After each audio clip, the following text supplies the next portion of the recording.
Hello Subsistence Farmer. Hello Nunu. Hello Dile. Happy Kim.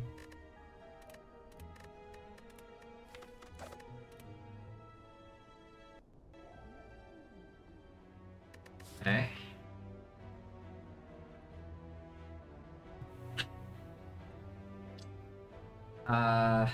Safe path would be here. So it's like 1, 2, 3. Fire into here, elite number 1, burning elite number 3. So 3 elites, 2 fire, that's a strong path. That's a strong path, we can go there. Of course, 2 events early is not very good. But we still take 4 fights before the first elite, and the first elite is very late. The more aggressive path, of course, would go like here, somewhere here. Probably like this way, because if we want to go to floor 6 elite, I absolutely want to shop. Or you can go right side here, but the right side path is just not good. I mean, sometimes it's okay if you go to these 2 fights, you see have wood potions, and you want to have the upgrade before elite, then you can go here. It's still 3 fights into floor 7 elite, and then you can take 3 elites. Between these 3, this map is swappable, but because the second half has like really high value, with boss fight usually it's pretty difficult to take something at 2 elites. You can probably take 2 because you cannot see 2 knobs. But even if the first elite is quite late, you still need like a knob potion to feel safe. And we are only going to 4 fights, no shop. Into Hexagon Ghost is like okay. Honestly, boss fight plays fine against all 3 bosses. Like maybe Guardian has the highest chance to actually kill you because the chance you can split a turn 2 is lower. But Inno boss's energy plays. So most of the energy swap will perform in the boss fight. Hello Dang. Hello Rich Blood. Hello Papa.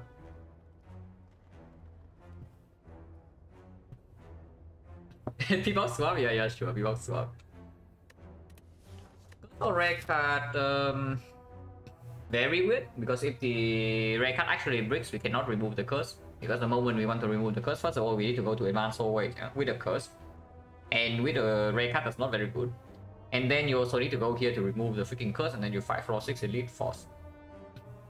So you either swap or you take the uncommon colorless, which, yeah, I probably just take uncommon colorless. If it's strong enough, we can still take 4 fights into shop into 4 elites. Otherwise, we go this quote-unquote safer path.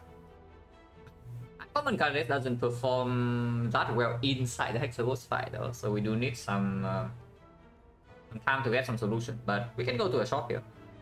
Pretty late in the act. Hello, it's Gordy. Promoting entrance. Entrance over shackles. Entrance over shackles, and then we just go fight some hallways. Honestly, entrance a strong start. Entrance is a strong start. So now I'm thinking about like this because yeah, entrance makes the sentries fight a lot smoother, even unupgraded. And not that you automatically get -8, so it's kind of like you are starting with an Akabeko. Of course, it's not as strong as the Akabeko because you also lose 1 draw on turn 1. But it's almost the same. Regarding your total output in the dogfight. And yeah, of course, sometimes Akabeko gives you multi-hit, but let's just assume it's like 8 damage. So it's just like a Wooden. If we force ourselves to floor 6 elite and there's no lack of bleed solution, we can die. Hello, number 1 loop. But the hallway fight should not be too troublesome with the entrance, and if we go to 4 fights, we have a decent chance to get some potions. So I don't expect to have to buy 2 potions here. The only problem with this is, of course, we get 1 extra elite, yeah, and we get 1 extra hallway. Yeah, 1 extra elite, 1 extra hallway, but it is changed for like maybe a bad shot. Because if we spend go in here, okay, let's see, we get 160, 190, 205. 235. So yeah, we have 235 gold to spend 2 shop. If we just buy a potion here, we have like on 70, so we can still buy a relic. Not so bad. Another chest has gold, of course. But yeah, the scenario I'm like a little bit afraid of is that we buy some short-term value to survive the elites, but the entrance start is not going to. The entrance is not going to kill Hexaghost. So if we buy something that also doesn't kill Hexaghost here to survive these elites, and then we cannot buy the thing that actually kill Hexaghost, and then for this also like kind of bricks, we can die here. Fairly unlikely, but it can happen. Also, we say that entrance good against both the sentries and the North, yeah, but not against Lagavulin. So against Lagavulin, maybe you pick up some bouncing flash, and bouncing flash terror. Basically, whatever damage is good against Lagavulin is usually also good here. So that is like some small thing you can think about. Hello Rashid. Hello Matt. Thank you very much for the prime sub the 6 months. I appreciate a lot. I want to go here because with entrance I really don't actually want to go to these freaking question marks. Yeah, let's just go farm some hallways. And after the 2 fights, you can still pivot away from this if we want to not go to a shop at all in Act 1.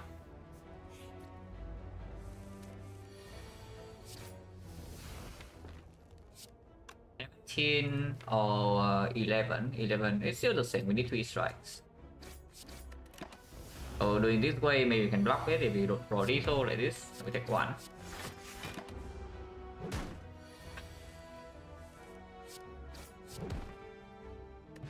Tank potion, yeah. Tank potion is great.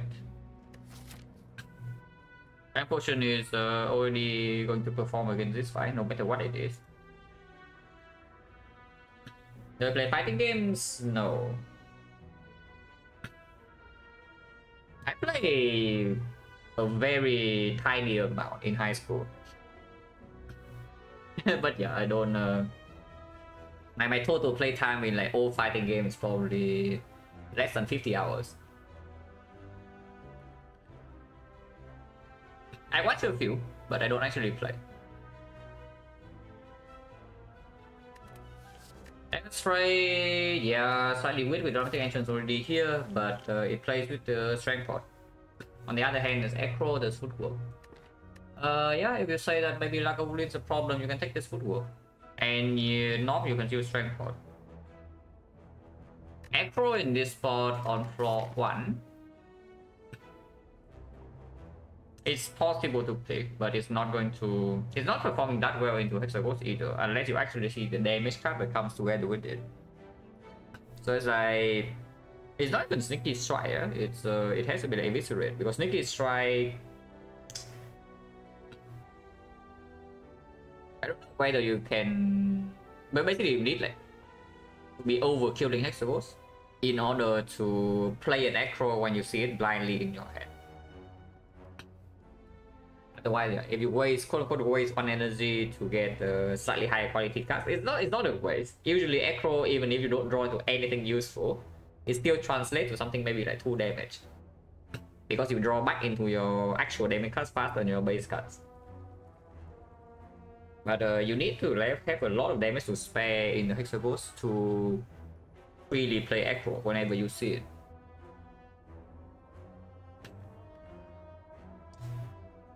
Yeah, football is just about Lagavulin. Hallway fights have dramatic entrance, so the fact that football breaking us in hallway fights is like less a problem. Football into Hexaghost is not very good. It's okay. It's not very good. Hello, why not?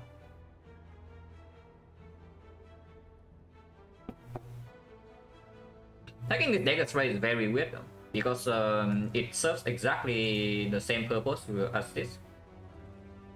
It plays okay in AoE hallway fights, and it's good against sentries. But it does not perform whatsoever against a Hexaghost fight. And we already have a dramatic entrance. It also doesn't even perform against Lagavulin. In fact, it's pretty terrible against Lagavulin. It is potentially the most annoying elite force. I think it's football.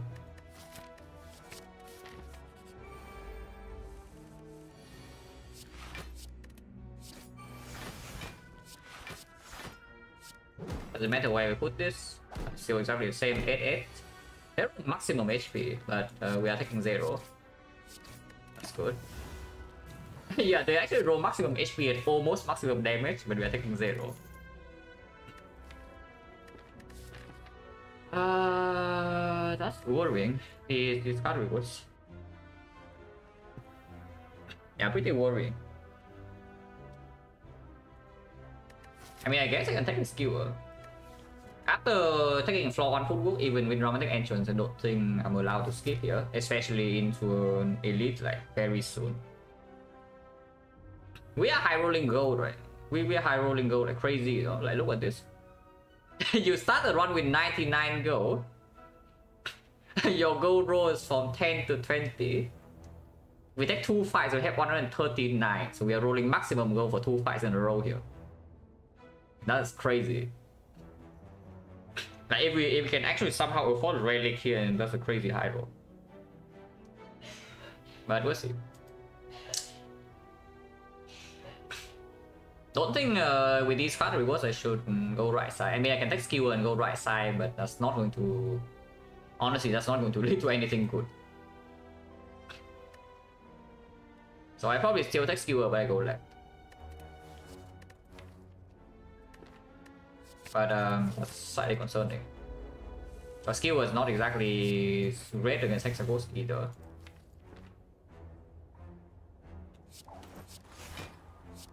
You can take 2 here to trade 7, but with footwork down and this guy rolling minimum HP, I think I will block this 2.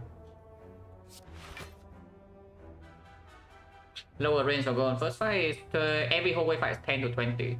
So average is 15, minimum is 10 per fight, maximum is 20. Okay, greeting has never gotten punished before, guys.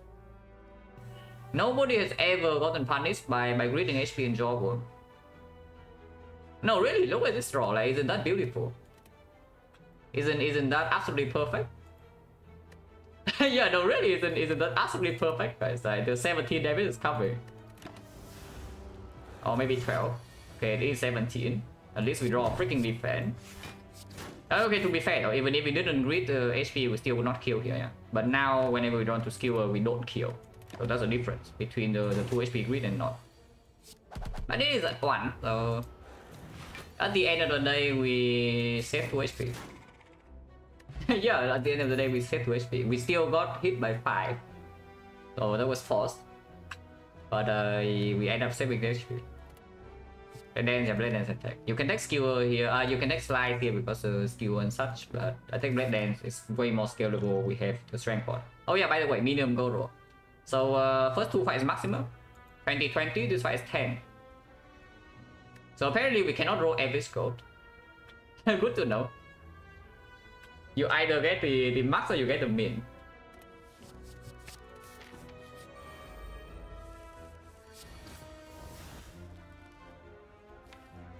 The other one goes to 14.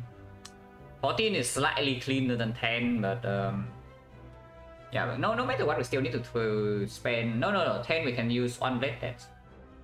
14 is a very clean kill with 2 energy. Sometimes it's like 2 shifts plus a strike or just kill for 2. But 10 does open up a blade dance out into double block. Okay, like they both attack again and then we kill 1 and full block. I will just attack you. 21 is still 7 times 3, you know? So it's not exactly like we don't cap out. Yes, I will greet this HP because there's no reason not to greet. There's actually no reason not to greet him.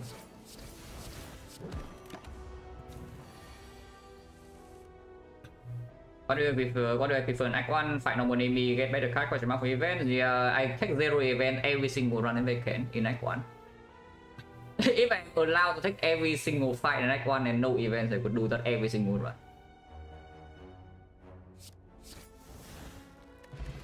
No potion. There's a cow gamble, here's a freaking deadly poison. Pork. With the strength potion, I take the cow gamble. Oh yeah, I go again 18, so we are high rolling though. So after 4 fights, expected value 60, we gain 68. But I expected, right? First 2 fights, you roll maximum goal, so of course you're high rolling a little bit.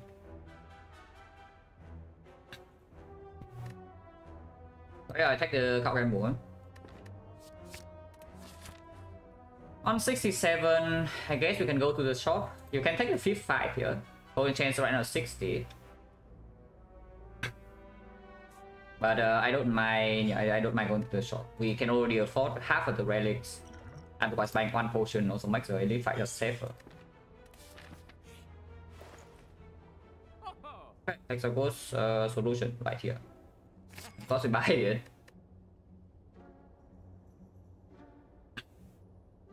What's the gold range for a normal fight? What's a good amount go shop with? Gold range normal fight is 10 to 20. Shop relic range, shop relic common relic range is from 157. So this waffle is at the cheapest it can possibly be to 173. It's like the base price is 165 and the shop random range is plus minus 5%. So it's plus minus 8. It's the same for uncommon relic and rare relics. The base price for uncommon relic I think is 270. No. It's like 275 or what? Or is it actually 270?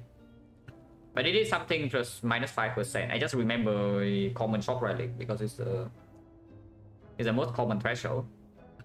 Rare relic is something like I would like to say maybe 320, 325.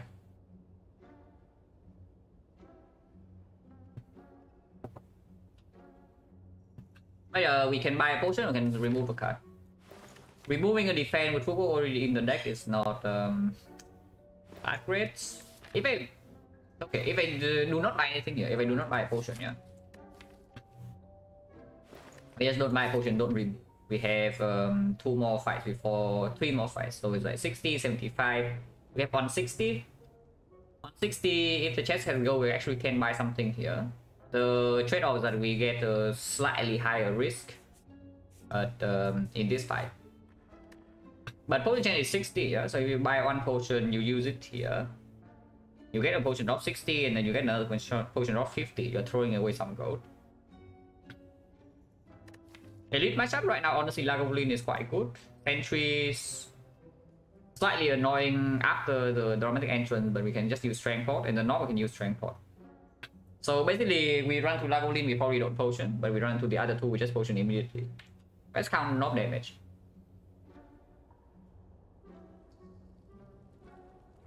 My mind is feeding back every time I speak. Wait, let me check my table, because usually when that happens, my PC has been on for too long, so the table where I place my mic is like vibrating a little bit, so it catches unnecessary sound. Maybe it's my fan. Okay, let's see.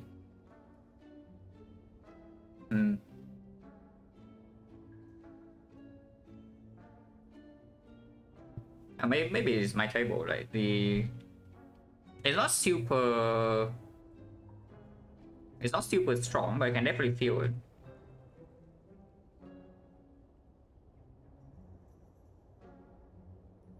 Also, when I speak too fast, I sometimes also make some random noises like at the end of sentences. I can try to fix that by speaking slower. And you will hear it if you listen to the stream at very high volume. And that one's difficult for me to fix because it's like it's kind of like it's kind of like a habit at this point for so many years now, so it's difficult, but we'll see. Low bus is okay. Low bus is not if it's a low button, it's probably my table. If you are talking about the, I don't know how to describe it, but yeah, low bus usually means the vibrations. So let's see what I can do about that. Usually if I lift my microphone up and down a little bit, it gets slightly better.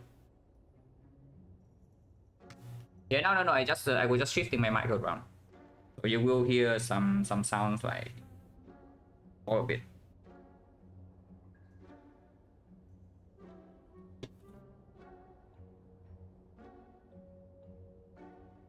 Okay, hopefully it's better. Hello DJ, thank you, good luck. But yeah, we let's count knob damage. The usual assumption, of course, terror is absolutely bottom deck. Yeah, usual assumption terror is absolutely bottom deck. We energy wise on to go 5, 6, 7, 8, 9. Skewer, if it's drawn with red ends, we don't use it for 3. We probably should count skewers like 2. So skewers 2, maybe also 4 strike. That's a little bit low, but we can see what it would come out to. So that's 32. 10 is 42. 42 5 is 47. 47 plus 18 is 65. 65 plus another 2 is 83. So that is with a horrifyingly bad draw order, yeah. With the strength pot, we are still dealing 83 damage in 3 turns. If we top deck the terror, the fight's over almost instantly. If we can use skill for 3, the fight is fine. If we can use if we don't draw blade dance with skewer together, don't draw too many strikes with the skewer, then we are fine. But the draw order where skill is used for 2 and we can only play 4 strikes, pretty horrifyingly bad. And even then, we are not that short on damage. It's like we are short by 7. So if we buy another potion here, we are completely safe against stop. Yeah, this one, for example. Against Lagavulin, we don't need to potion. Against sentries, we do strength point, we are fine. I would just not buy a potion because the second shot is like also just right here. Yeah, I would just not buy a potion. This is greedy. If you want to never die in this act 1, you absolutely buy a potion in this spot because if you don't buy a potion here, yeah, you go to knock. Like, on the very off chance that the fight go insanely wrong and you are attacking a turn 3 here, you're losing 30. Suddenly you have to rest here. Yeah, and after you have to rest here and you maybe don't get a potion refill, that can happen. Potion 60. So we just need to lose a 40 to a 30 roll. This is a 12%. But 1 out of 3 into the north, maybe another 1 of 3, 1 of 4 bad draw orders. So that's like maybe 1 out of 8, 1 out of 9, and then another 12%. So maybe 1 out of 60. Yeah, maybe you open yourself up to the 1 out of 60 that your act is ruined. But in reality, I do think that the chance is even lower than that. And the payoff is not insignificant because this shot right here is forced if we want to go to aggressive path. Because if we if we low roll in this fight, then we don't go to aggressive path either way, right? So we ignore the shot and like 2 shots bigger. If you're not going super aggressive in Act 1, you also don't need to buy short-term stuff, basically. Or you don't want to buy short-term stuff if you're not dying immediately. Because you are not getting long-term value out of the act, and now you're also wasting your gold. So you have nothing to do in Act 2. But yeah, we just need the short dot my potion, and it doesn't go wrong. It's 88 HP knock. Terror turn 1, so that's slightly sad, but we can use Cure for 2 energy plus a strike. So there's no way in hell I play footwork here, yeah? Terror turn 2. Terror turn 2 should mean that we can kill, but do I even need to play this terror? If I play the terror and double strike with deal 24, so it's a 22, so I do need to just draw Blade Dance. If I play terror, I need to draw Blade Dance. If I don't play terror, do I still need to draw Blade Dance? 24. Yeah, we deal 24, so it's a 22. So this way I need to draw both Blade Dance and strike. If I play the terror, I only need to draw Blade Dance. There is a chance of bottom decking both of these next turn, 1 out of 21. If that is the case, if I play terror, we are taking 7 extra damage. In this case, no play would kill, yeah? If you bottom deck both of these cards. What's the chance of drawing Blade Dance but not the strike? So we need to draw Blade Dance, not the strike, and not the Cow Gamble, which means yeah, we bottom deck exactly Cow Gamble plus the strike. Otherwise, we always get there. If you draw Cow Gamble, you get both. And if you draw, of course, Blade Dance plus strike, you get both. So you need to bottom deck exactly Cow Gamble and strike. So that's again 1 out of 21. So we have actually a 2 out of 21 chance next turn. How did I get 1 out of 21 so quickly? I mean, we have done this method so many times before. It's like, yeah, draw power at 7 and you bottom deck exactly your 2 cards. So what is that? Yeah, 7 choose 2. Yeah, 7 choose 2, that's 21. We have done this so many times already, so at some point you remember some numbers.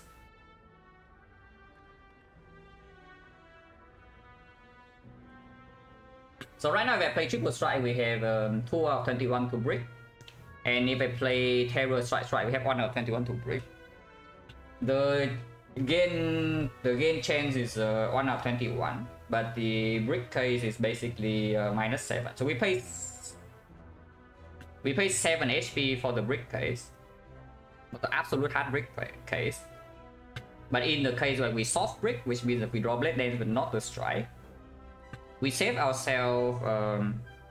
Instead of taking 32, we are taking 11 only. Yeah, taking 32, we are taking 11 only. So we save ourselves 21. And the other cases would be -3. So -3 for 19 of 21. Minus 7 for 1 of 21. And plus 21 for the last one. So is that positive or not? -3 for 19, so that's -57. -57 and minus another 11. So that's -38. But you get plus 21. So yes, no, it is negative EV to play the terror here. That is only for turn 3 though.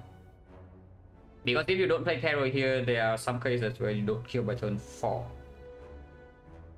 No, that's impossible. We just need to play Blade Dance on side. For example, next turn we play Triple Strike here, yeah? And we draw Blade Dance, no Blade Dance and not the strike next turn. Then we just play the Blade Dance.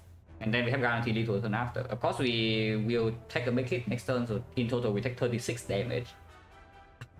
Actually, yeah, then I should calculate the EV like that. We actually is 4, but it's still in favor of not playing terror.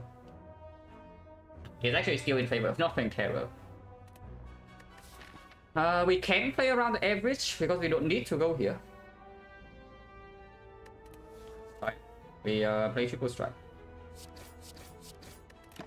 That sucks. Yeah, this is a case where nothing would have killed. Yeah, this is a case where nothing would have killed because we bottom deck exactly both Blade Dance and Cow Gamble. So by not playing terror, I saved myself 7 HP. Yeah, no, really. By not playing terror, actually I even saved myself 22 HP. Nah, I think it's 21. It's 21. I know it's yeah, it's 7. It's 7. It's still the same. Yeah, it's 7. 7. It's not 8. I was thinking that maybe we save ourselves 8. We can play a defend, but it's just 7. By the way, upgrade pot would have killed. So that's the thing I was talking about. Is that if we buy the upgrade pot here, this North fight cannot go wrong. There is no chance of the North fight going wrong if we buy the upgrade pot. So I opened myself up to maybe a 1.5% chance of getting destroyed in this node here. So we'll see whether we actually roll the 1.5% or not. It's probably lower than that because the chest can also bail you out, the rally can also bail you out. But if you are just talking about the potion drops and the fact that this side can go wrong is around 1.5. So far we have succeeded in the first check is that the North fight goes really wrong. So hooray.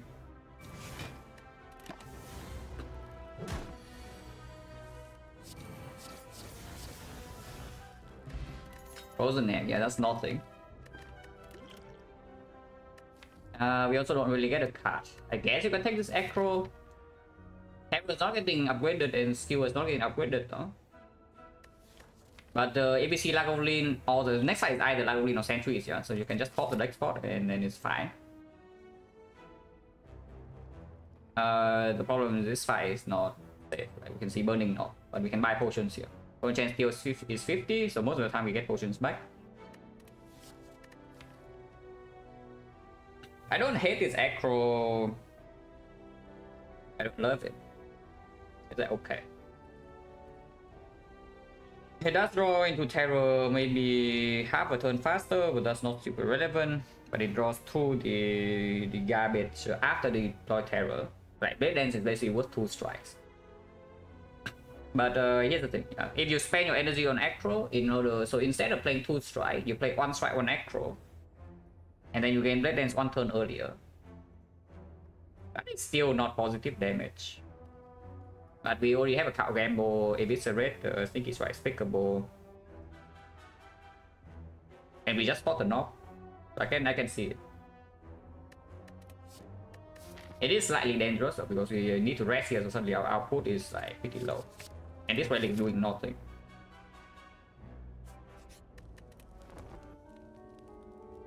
I mean, you can upgrade, but if you upgrade, you are shutting down the shop house and you are never going here. And yeah, if we rest, we take the fight.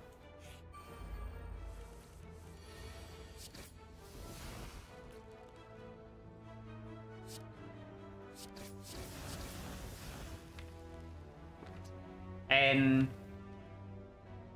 I mean, yeah, 13 is like only clean for skewer, but if we draw double strike, then should still put it to 10.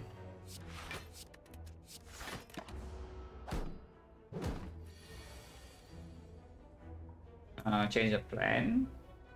We cannot kill this next turn. We cannot kill this next turn though if we skewer here 4, because we draw both strike here and no defense.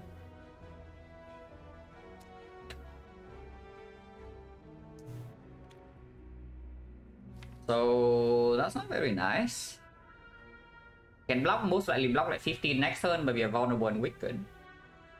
And Terror is not down. 2 turns from now, we're still not going to die.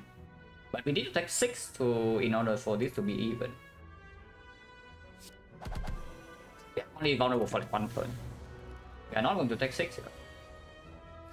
Yeah, we are simply just not going to take 6 damage here. On that turn, I mean.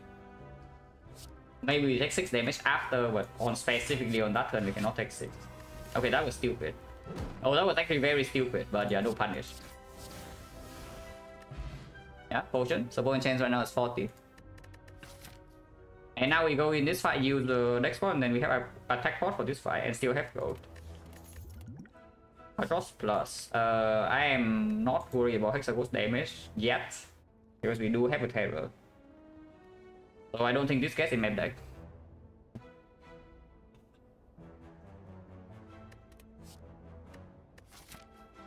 Yeah, I don't think this gets in my deck. It's okay against Lagavulin, no? It's actually 10 damage in Lagavulin, but we also say that yeah, we have Terror. How strong is Terror in Lagavulin? 1 energy, deal 40. We have footwork, so we can play second cycle block. And yeah, I don't want to bring the Caltrops plus in Burning Knob. You can take Flying Knee here. You can take Flying Knee here. It plays fully against Lagavulin. It plays okay against the Sentries. And into the potential knob rematch, Burning Elite is not amazing, but we also have skill Acro, so energy usually can convert into something. I can see it. I don't feel confident at all going into the Burning Knob with this deck if we don't pick up more attacks.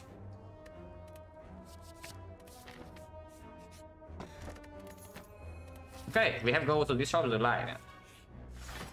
There's the Lagavulin.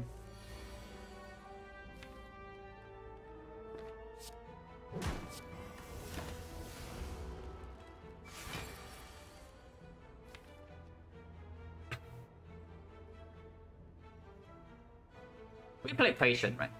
Yeah, we play patient. I am very willing to use export here. So even if the open we deal like no damage, I don't really mind that much.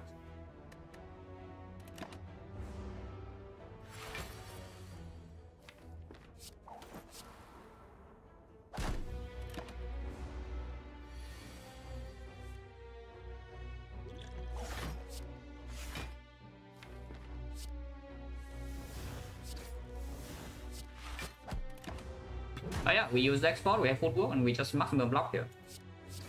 Our damage will be low, but it doesn't matter because after debuff we are still blocking with +2 decks. And it's not even that low, yeah. Look at this turn. Is it really bad? Is it 26? And we have 4 energy now, so skill redraw kills.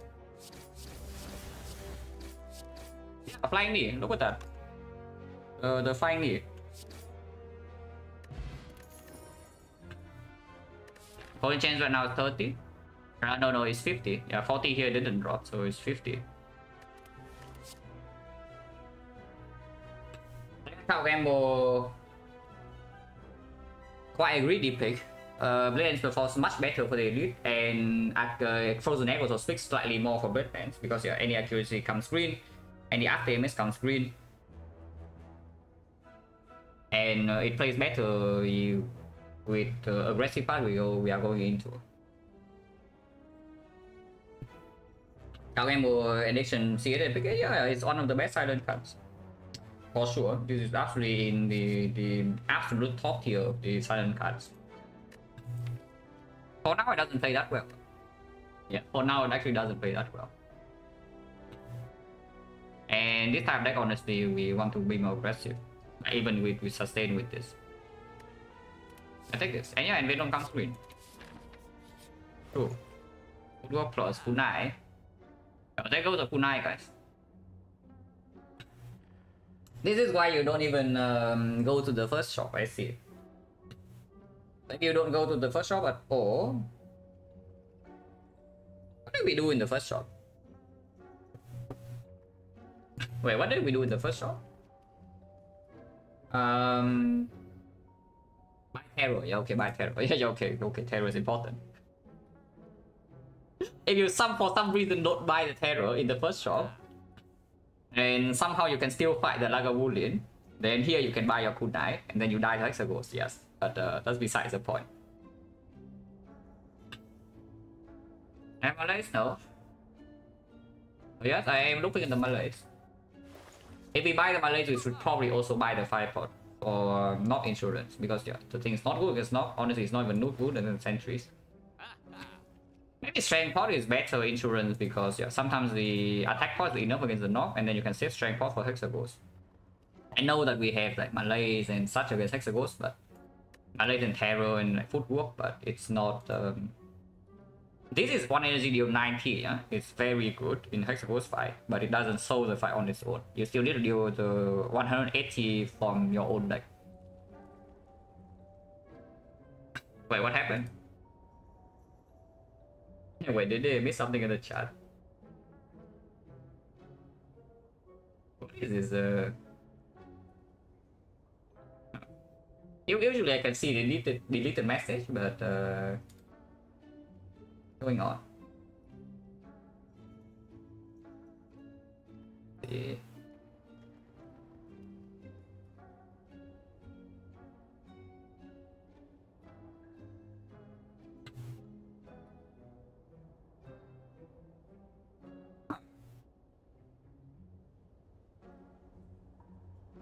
I mean, this guy has been around for a while, yeah? So I assume that maybe something weird is happening.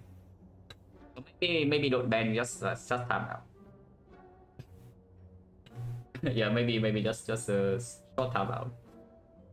But yeah, this message is like really weird. It's maybe cat or maybe like whatever. It's not anything offensive, so it's fine. Just time out. A bit. Okay, already unbanned. That's fine.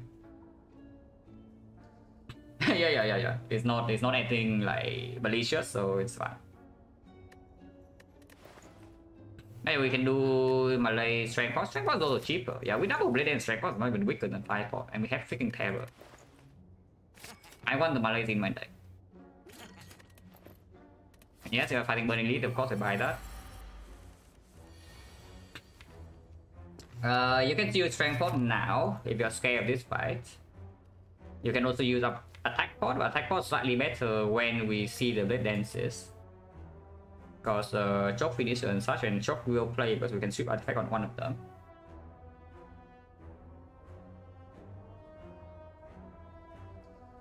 Handwheel Pickers, yeah, Handwheel Pickers rejoice. It's true. We have Eternal Feather and we are fighting Hexaghost, and there's still a potential knock here. So I would honestly prefer using Attack Pot if I had to use a pot, which I probably will. I bought a potion for this. We are fighting Burning Elite, potion chance 50%. So I actually don't mind. When do we use the attack pot? Because using it right now we don't get hit by metallicize, yeah? But there's no chance to kill, right?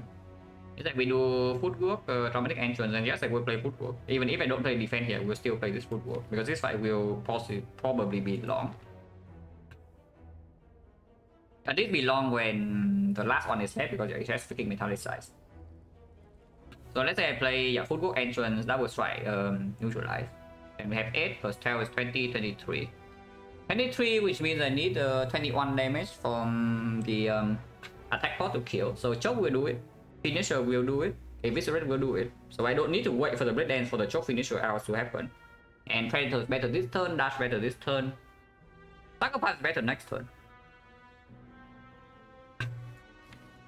But honestly, when we use attack pot, we want to be able to kill. Heal hook doesn't matter. Sticky strike.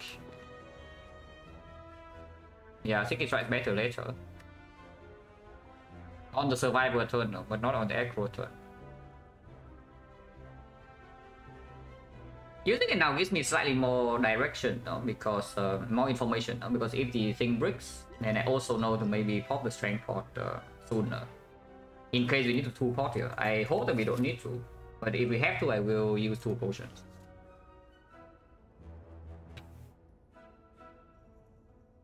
Yeah, let's use this now. The choke. You can take over attack, but the choke kills the outer one instantly. So I would like to, yeah, block 10 next turn while not hitting lasers. Instead of dealing 10 AoE damage. 10 AoE is pretty good to be fair. Yeah, to be fair, 10 AoE is pretty good. It's 30 damage in total, damage is not wasted. This thing is 20, 21. Yeah, we need to neutralize here first and then choke and then play 3 cards. So it's exactly 21 damage. Plus 12. Plus 12 plus 8 plus 20. Yeah, 23 plus 21 is exactly to on this 44 HP sentry. I mean, okay, it is higher. It's 24. It's 24 damage. So we can kill the 45. Because we also play one more card. We can play footwork or defect, which I probably will play the. Probably will play the footwork still. Yes. Double check. After we play neutralize and play choke into 1, 2, 3, 4 cards. Yeah, 4 cards. So that's 24, 24, 27, 27, 32. 35. 35 plus 12 is 47. The other lines that you don't play a strike, so you deal 41 damage. Yeah, you deal 41 damage with this thing is a 3. So it blocks is at so it blocks itself with that 7. But we save 7 HP this turn because we play the defect in exchange for 3 lasers. Well, 7 HP doesn't matter, we still probably kill this next turn with 1 attack. So you get 3 lasers, we save 7 HP. Honestly, that seems good to me. So we intentionally just don't kill. So you can leave it at 8 for flying knee to cleanly kill. You can leave it at 7. The skill kills. Double shift will still kill either way, and single strike will not kill. You gain 1 damage and you shut down the owl skill ring for 1 energy. I want to open as many owls as possible if we already play the block line. So double check it. Okay, sorry, give me a second. I just accidentally scratched scratched a new wound in my chest. I mean, that's what happens when you stay like topless for the whole day. Yeah, whether you thought you stay topless and then you get a scratch and then you just oh, that's annoying.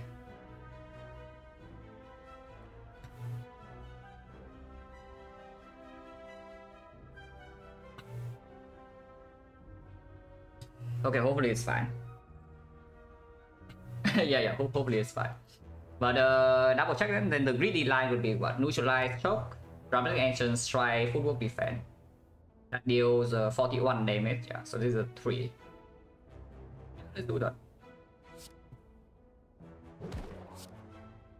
I mean, you can also kill middle. If you kill middle, you can play footwork double strike. But In 20 next turn is difficult, and then this thing get metallized, so they don't die very quickly.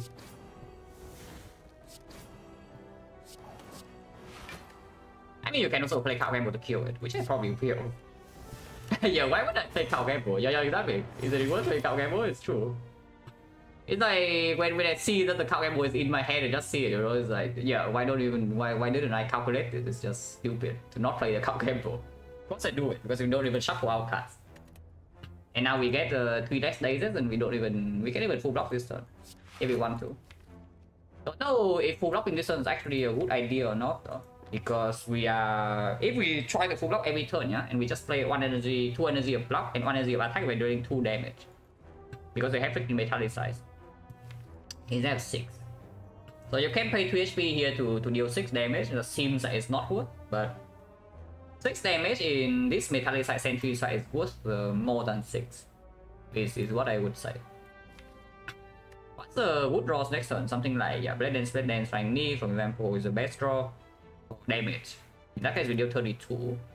32 is 28. So if we play double strike here, deal 8, we actually can kill. Let's open it out. Open it out. Close. But not quite. This is not killing, right? This is only 26, so we are dealing 22, which is 5 off. So we shuffle out some block cards. We don't shuffle out some block cards. We shuffle our blade then. That's fine. And we're playing this. Oh, we're playing this. 1 energy for 4 damage. Energy can be used on the Malays, but it's only applying weakness, not strength down, because we don't have artifact strip.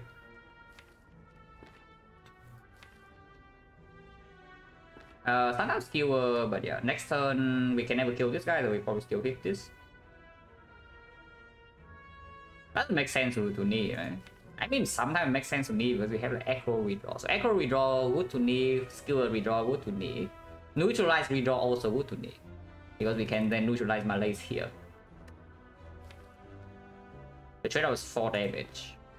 And we know that we have 2 real cards. So energy at least 1 spend here, 2 spend here. So we need to draw 2 more real cards. Or something that makes the Malays work for this to be worth it. It's okay. And yeah, sometimes we can Malays for 3. So Malays for 3 also blocks another additional 3 2 turns from now.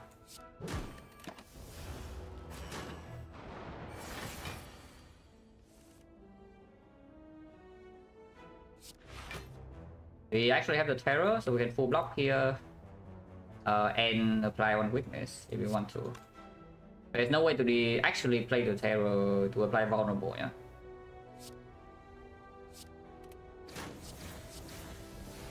But yeah, if we terror Malays here, we're taking 0, and then it has -1 strength. But this guy is not killable next turn, is still at 19. The other line is honestly terror here and then Malays here is maybe the better line. It probably just is. -1 strength. Don't really care about -1 strength. But if we terror here and then Malays here, we full block this turn because it's still weakened. We block 7. And then we open up ourselves a choke kill. I neutralize draw to block or choke and kill now because both of them don't have artifact.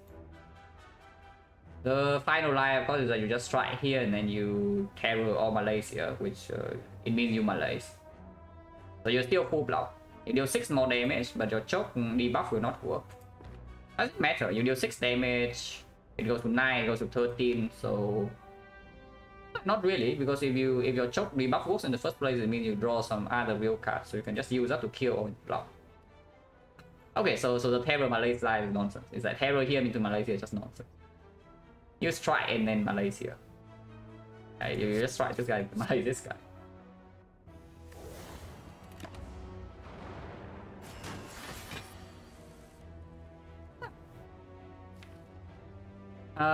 Yeah, we have to block this guy an entire cycle, so good luck to us because we literally don't have enough damage to kill him.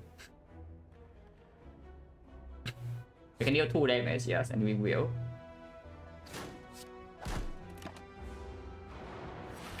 But this is why we have the footwork, right?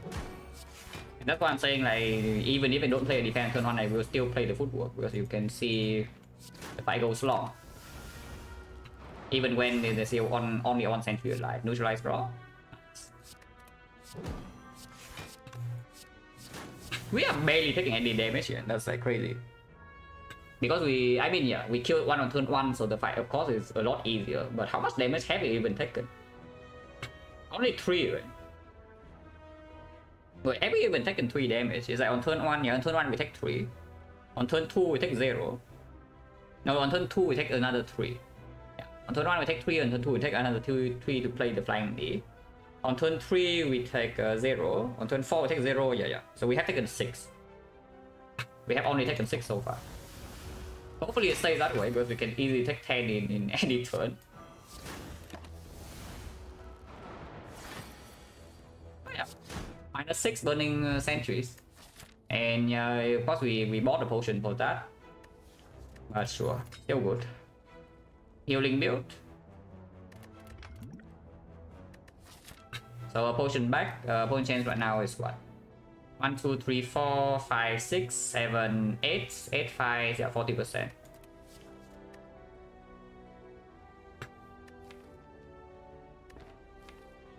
Do not want this speed star, we don't need it either, so I won't take it. The blur a little bit too early.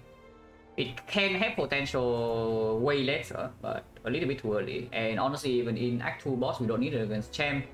Maybe against Automaton sometime, but that's a very long time away. This is most likely a skip. Next side is either Knock or the Lagavulin, so maybe you can take the Poison Star, but I don't want to. We just use Block Pot and we heal a lot in these fights. Strength Pot for Hexaghost or for Act 2. If we have to use Block Pot here, we use Block Pot here. And we are currently very healthy. So Lagavulin on Knock and then into Act 2. This deck is not going to pick Snecko. So energy upgrade is completely fine. Terror upgrade is fine, Malaise upgrade is fine. Terror upgrade is definitely better against the... I wouldn't say definitely better, but usually better against the Knock. Against the Lagavulin, of course, Malaise upgrade is stronger. Into the Hexaghost, Malaise upgrade is stronger, but not by that much. If with the Fusion Hammer, I would probably prefer Malaise upgrade over Terror upgrade still. We are very healthy, so we can take a little bit extra damage to the elite and we're still fine. It's like we heal another 12 in the next fire. So we currently have 64 HP to spend in this fight and then Hexaghost. We are very healthy. So let's make the upgrade as just strong later. Let's upgrade Malaise. We can still upgrade Terror the floor after, but maybe we see something else.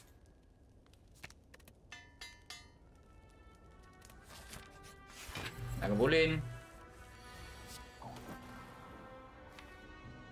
Could probably do this. Maybe we Malaise for smaller, but I don't really bottom deck these things.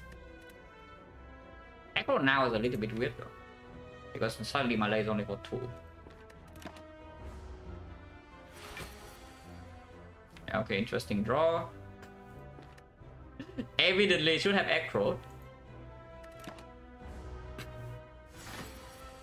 Evidently.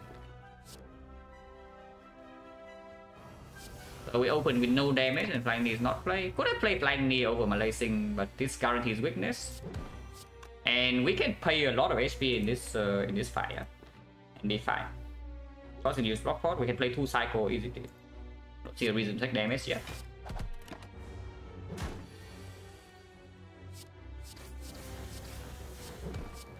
This one I will take.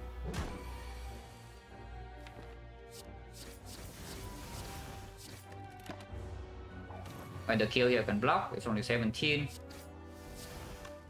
We can block. We take another 7, go to 35. 35 is 47. Yeah, 47 is perfect. I mean, we heal 12, so we just leave this fight with like perfect Hexa HP, and then we are in range. So yeah, I play double defense. We take 7, we go to 35. 35 is a good Hexa number. We heal to 47, also a good Hexa number. So no need to use the block pot. So the chance not that high. Oh my. And by the way, is Silent really like 101? Because I just see that we found maximum whole way fight, yeah?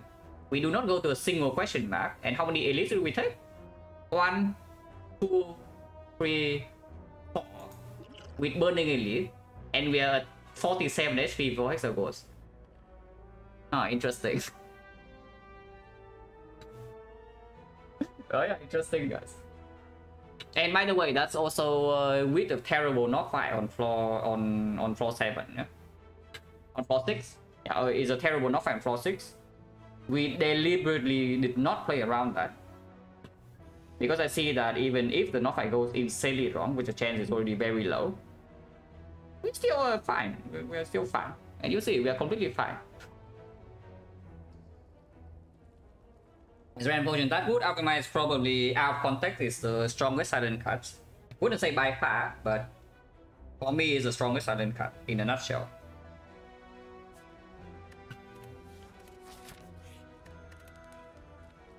So here we can upgrade Terror.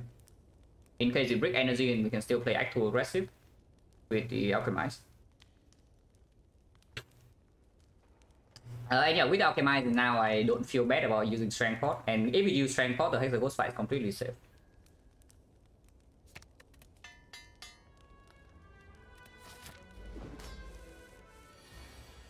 Wait, do I need Strength Pot? Do I really need Strength Pot? I mean, okay, it's probably pretty weird still, yeah, with burn pluses and such. Even if this thing deals no damage on its own, like burn pluses still, it still gets annoying. And it's fine, we have Alchemize, just use potions. Natural potion drop chance and it's a freaking Alchemize in there. They're just using.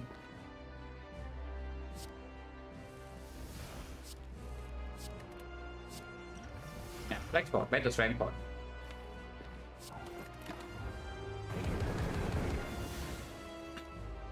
Random pot better Strength Pot? No, but Strength Pot is better than Block Pot. Yeah, bro, that's the problem. The problem is the Strength Pot is better than Block Pot. That's fine. Let's say Alchemize the best card out of characters. So yeah, Defect would freaking love an Alchemize, I would tell you that much. imagine Defect with Alchemize, yeah. Every single run you see Alchemize, you can have a game that's blue into Act 4, so you don't really die in some cycle, and it's a secondary sustain card. You don't really have some degen like Exhume or Nightmare, but Echo Form is also not that bad. And by the way, Ironclad, yeah, Exhume Alchemize, so I probably don't even need to talk about that. That would suck, I will tell you that much. You have Barricade, you have Exhume, and Exhume is way slower than Nightmare, yeah? But you are still getting the same thing.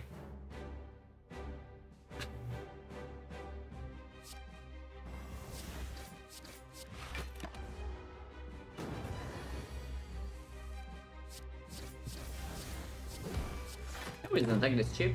I mean, maybe I should have, but yeah, with 2 strength and terror, feel like I have to. Hope we don't have to. I mean, I hope so. Because even with this, you see our damage is still behind. Even after using strength for our damage is actually still behind in this fight. With terror. Yeah, terror 2 strength, and we are not going to kill it before Inferno. To be fair, we did skip one entire turn. We skip an entire turn to play the Malays, and we also play the more defensive lines. But we are not actually killing. I mean, of course it died this turn, yeah, but killing it on turn 10 with the strength pot and terror is damage scaling. Anyone scaling the damage? Oh, you can take Adrenaline. Adrenaline is just better doppelganger. I mean, even sometimes that's not true. Okay, to be fair, in this deck maybe is the time where it's not true because we have the Malays to fully use the doppelganger energy. But usually Adrenaline is just a better doppelganger. The new Zod, thank you very much for the raid. Like Venom, yeah, like Venom. I also like Venom. Considering that we will have sustain.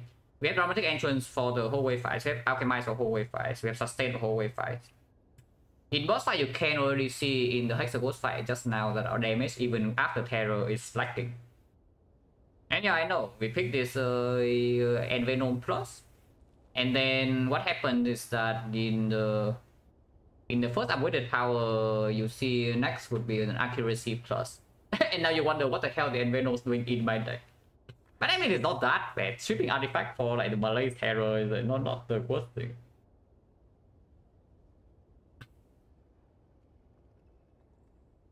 How did your run go, by the way, Noodle? Like, I caught a little bit when you were playing Act 2 with the Ectoplasm, so that looked pretty rough. Yeah, that looked pretty rough, so how did it go?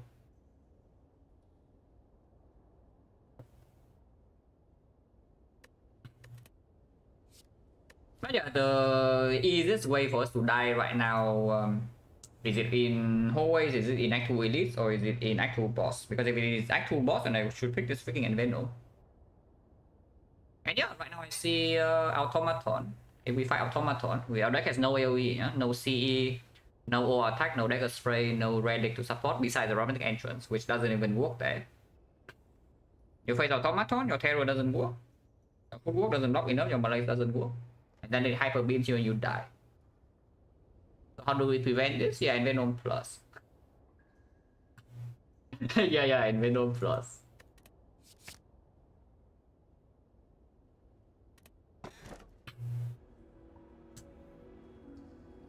Well, that's life, guys. Sometimes you think that you have a good Act 1 and then that's life.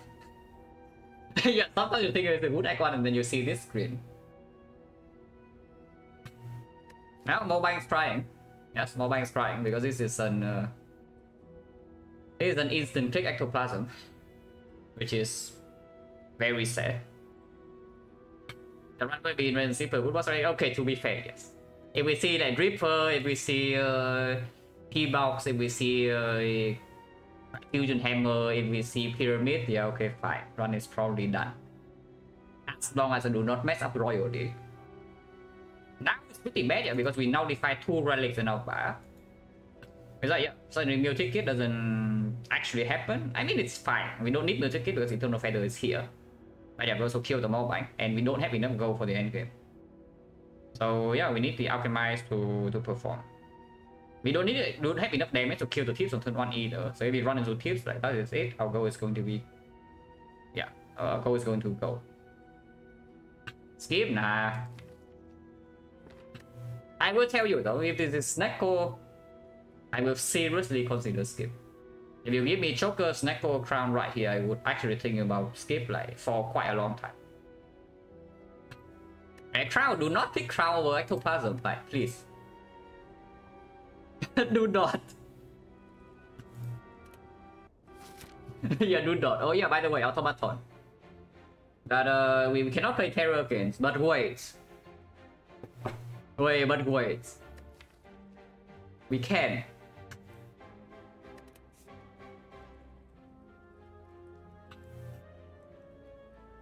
Okay, so where are we going?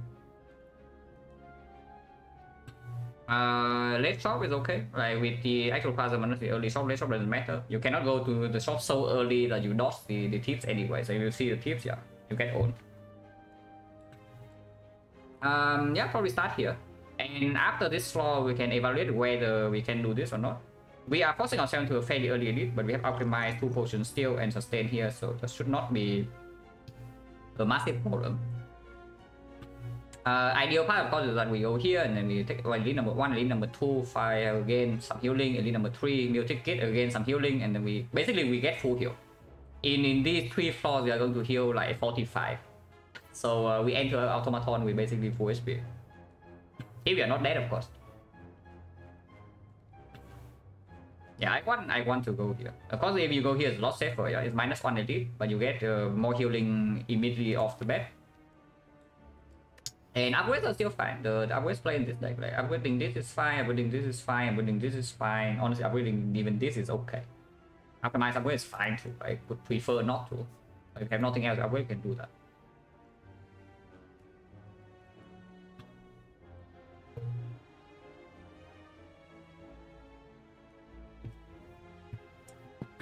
Hey, Crown back on. Yeah, I also do that. Yes. I have never picked Ectoplasm after Act 2.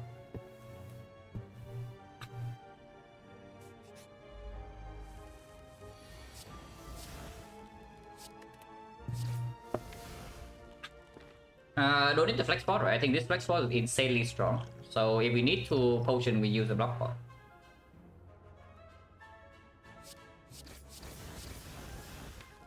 Don't really want to cut Gamble here though. Because if we draw into Alchemize right now, it's weird. Drawing into power is good, drawing to melee is okay. But this is also 18 damage in hand. If we gamble into some non-damage, we're also losing out on this value. And we can use block pot. We just use double strike. That's slightly annoying. Yeah, it's definitely slightly annoying. But we can block pot now and then melee is full. Block pot next turn is better though, in case it's doing the big hit. So it's like what? Footwork, defend, flying knee melees, or flying knee blade dance melees even. But I want weakness for next turn, so we probably want to melees for 1 energy or 2 energy. Energy only plays if we draw skewer next turn, and we are playing 3 non-attacks this turn, so we draw. Chances are we are not going to get the skewer. If we play blade dance, we get 1 more days though. That's also slightly worse. Not playing footwork is like a possibility. Honestly, it's probably just better. So if I don't play the footwork, like how much damage do I take? Defend, flying knee, let's say my for 3, and I take 1. If I play the blade dance, I take 2. But I deal 18 extra damage. I mean, I can of course also flex point kill immediately, yeah, but we are not doing that.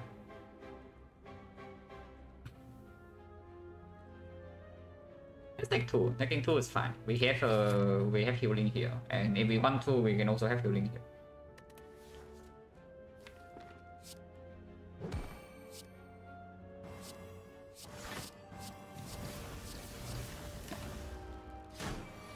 That's 2. Okay, skill is here. So instead of taking 3 or just use the block pot, but sometimes we don't even draw Alchemize. And next time we need to end the fight. If it attacks again, we just get out of here. We don't play Alchemize, but we don't lose any potion. Chance 50.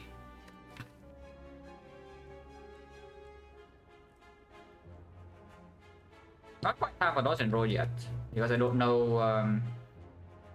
This guy's not good in elites.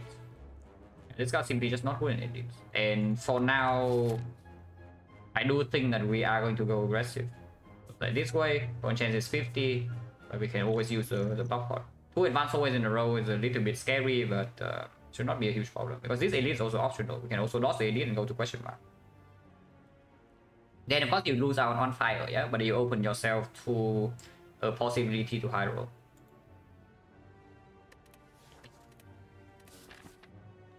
Slice, you're not interested, they're also not interested.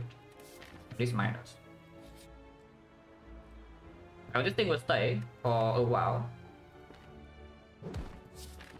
Yeah, see if I care.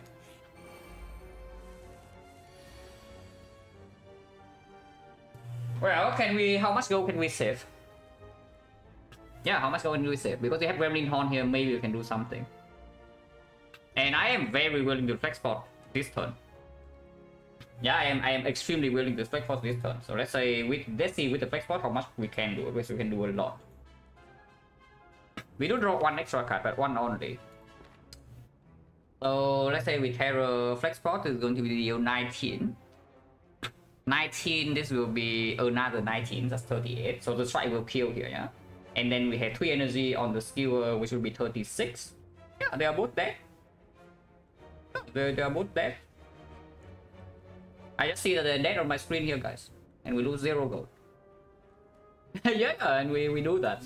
Point chance 50, sometimes we don't get this back, and then I get owned in this fight, but we still have an Alchemize. I mean, yeah, of course we have Alchemize, we can refill potion before it leaves, and 50% of the time we get a natural potion drop.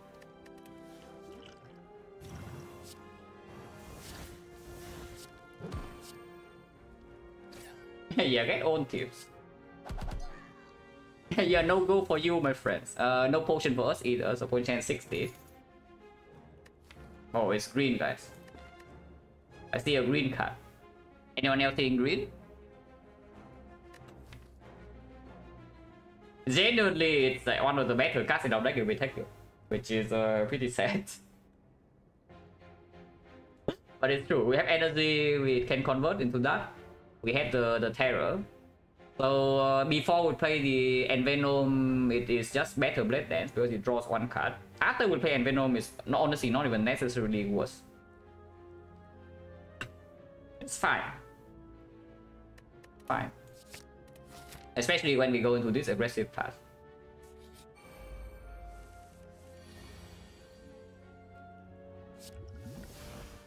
If we just Malay, how big is this? Right, basically, do I need to use another potion? But potion is 60, so if I lose too much HP here, I will use a potion, yeah. So we Malay for 4.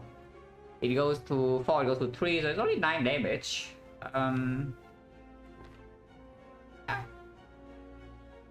Support for 9. It's okay, since potion chain is 60.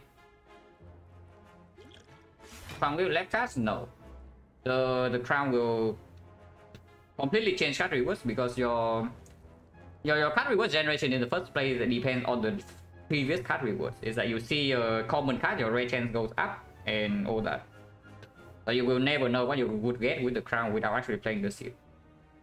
And of course, when you play the seed, yeah, and you pick the crown, if you go to a different path, you also get different card rewards.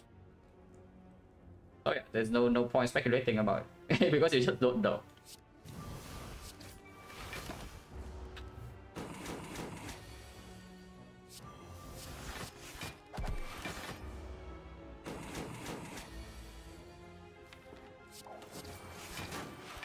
Still going to be weakened for both turns, but we don't have any more block cards. That's slightly annoying. So I don't even want to play Zenveno. I want to play Acro. Then defend, neutralize, Kagemo. Neutralize is only dropping 3 next turn, but maybe that's still worth it. Yeah, defend, neutralize, Kagemo for 3, so we draw 1 extra card only. If I quick slash and then do that, what would happen? If I do quick slash, yeah, and now hand size still the same, but we draw 1 extra. Just good, right? Quick slash, defend, neutralize, Kagemo.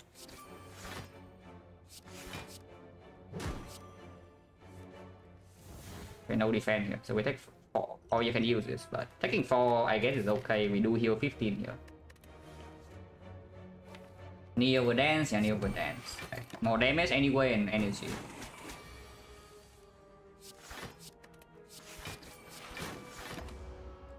So take 4 damage in second plan, that's like not the worst. One's dead, okay.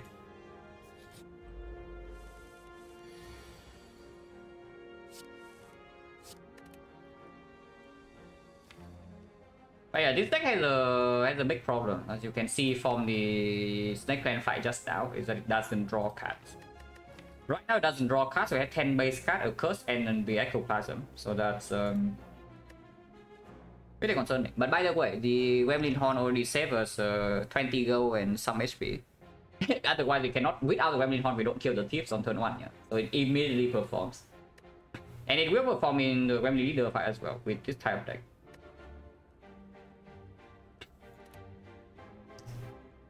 So I'm going to just Malay this for 4. This fight will be long.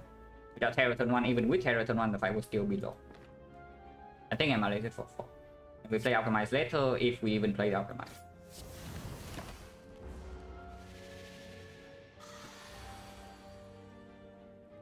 That's rude. Take 4 damage, or I guess I can use this. And we play like Combo Terror. These are both cards that must be in play. Otherwise we get nowhere in this fight.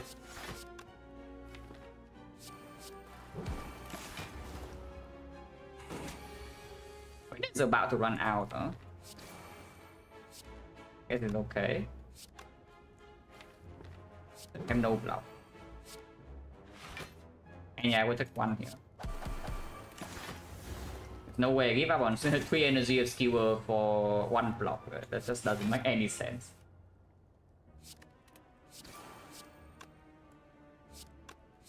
Five damage versus 1 weakness. Yeah, give me my weakness.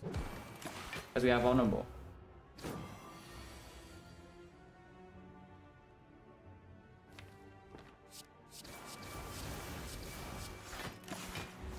is fine.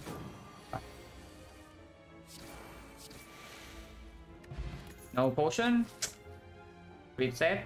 Wait, did I not play Alchemize? Okay, better not forget. With Ectoplasm, we really need to remember Alchemize. Yeah. Better not do that again. yeah, exactly. I forgot about Alchemize. But it's like 1, 2, 3, 4, 5, and we got one potion, so 60%.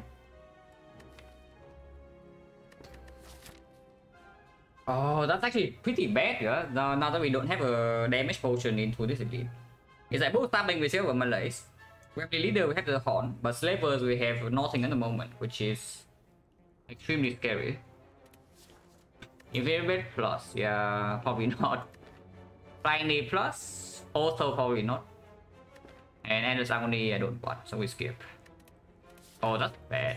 That's actually quite bad. Even though we are very healthy at the moment, not having 2 potions into this fight is pretty awful. Give me a smoke bomb? No, it's fine. Give me a smoke bomb. Smoke bomb gives me absolute security for the act until I get 2 potions. And if I have 2 potions, usually I am safe. What is this upgrade? Just Acro, no? I mean, you can upgrade footwork, you can upgrade neutralize, but with the malaise plus and the weak potion in here, upgrade neutralize slightly with. Upgrade is possible. If you say that our deck doesn't draw enough, that we need to... Yeah, basically the deck is slow.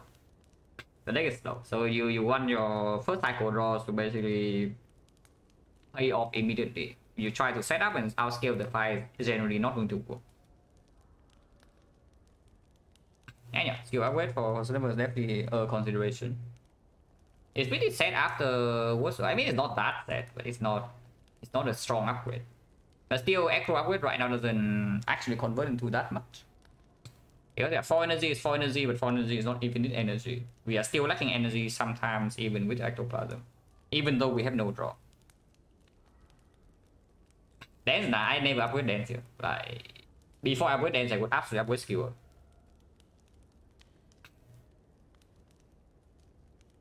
And game will upgrade will never happen before Automaton. Like the earliest on cap game will upgrade can happen is right before the Automaton fight. Yeah, I say that and I see tough bandages next floor. but then whatever, if I see it then who cares? Right, probably Skewer. It's probably Skewer. Because I forgot about Alchemize last fight. That's pretty bad by the way. No, I don't even know. Yeah, hopefully no maximum punish. We do have Gremlin Horn and we do top deck terror though, so maybe that's not that bad.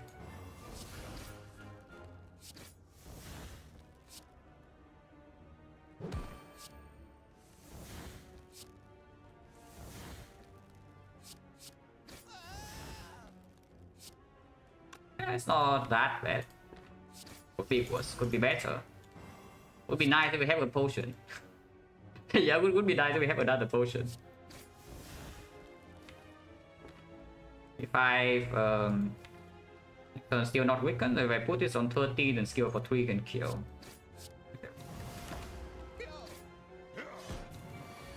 Well, that could be worse. Not sure. Okay, memory, this version is strong. I would like to keep it. With double cut Rambo, the deck that doesn't have draw. I would like to keep this for a while. And we still have healing like here and here. We just play hand, take some damage, and then move on. Take 5 here.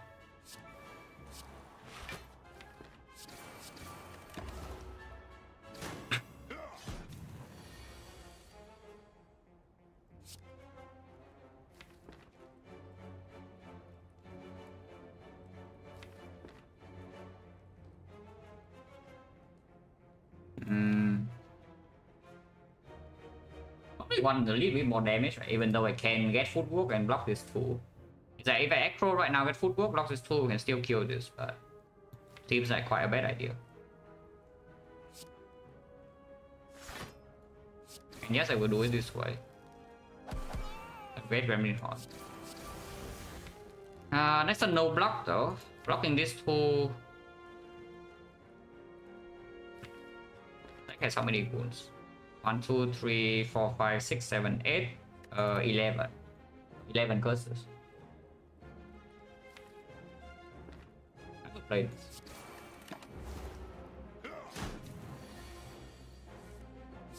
Yeah, because these turns will just happen.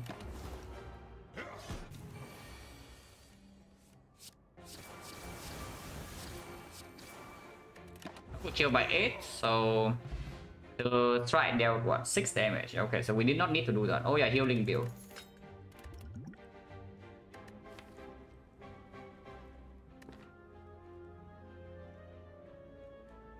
Huh. Oh, that's one of the 2 nightmares. Yeah, that's one of 2 nightmares. But no, to be real though, like, is this even good? Is this actually good? Because I would say that the Alchemy is not the real target. It's that the main target right now is the Malays or sometimes the football. We cannot create enough energy to play this cleanly without the upgrade. We do not have enough draw. But we have liquid memories. So at the very least it will perform for 1 fight.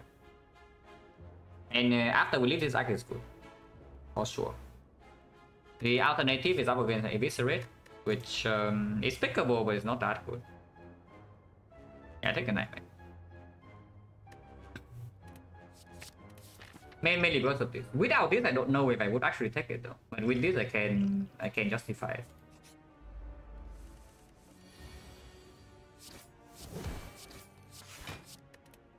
Don't need to explosive pause, she's still in healing range.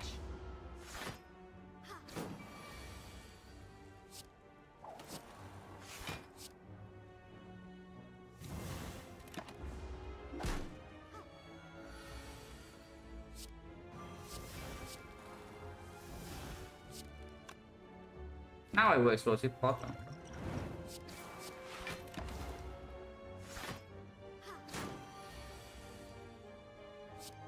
This deck is in honestly a pretty scary spot.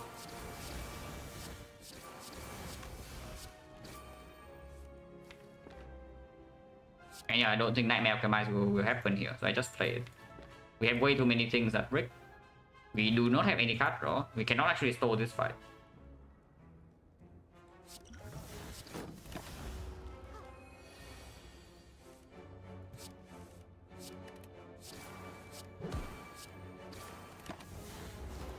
My ball's good.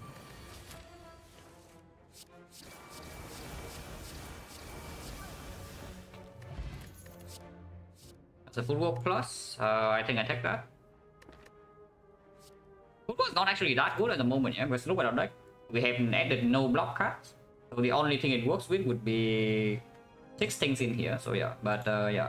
Now dodge and roll I would take. Now I will actually take dodge and roll. Duplication Potion, if we run into the bull stabbing and we do pot in Malay, the fight's over instantly, and the deck doesn't have draw, yeah? So we really don't want the book to have a chance to hurt us. We know that this is not slavers. Against leader, we have the Dramatic Entrance and the Gremlin Horn for the very first wave. So I would assume that we take the Duke Pot over the Fire Pot.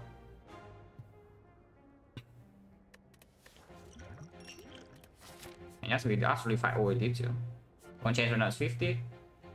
Wait, is it 50? Yeah, 60. Wait, no. 1, 2, 3, 4, 60 here. And yeah, we dropped 2 potions in a row, so now it's 40. Zuzu Bracelet.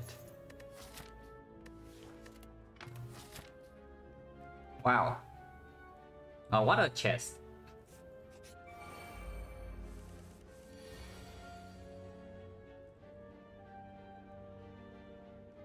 Defect moment or what? I guess I can duplicate this Dramatic Entrance. Because Liquid Memory to me is still stronger in this fight. We are having 40% potion drop, we can redraw a pot. With the Alchemize anyway in the draw. And right now we do not duplicate this entrance, we are not killing this. I mean we can kill the Fat, but this thing is alive and the next turn she attacks 50%, but it's not down yet. Our deck has no draw. Yeah, let's just look the Dramatic Entrance.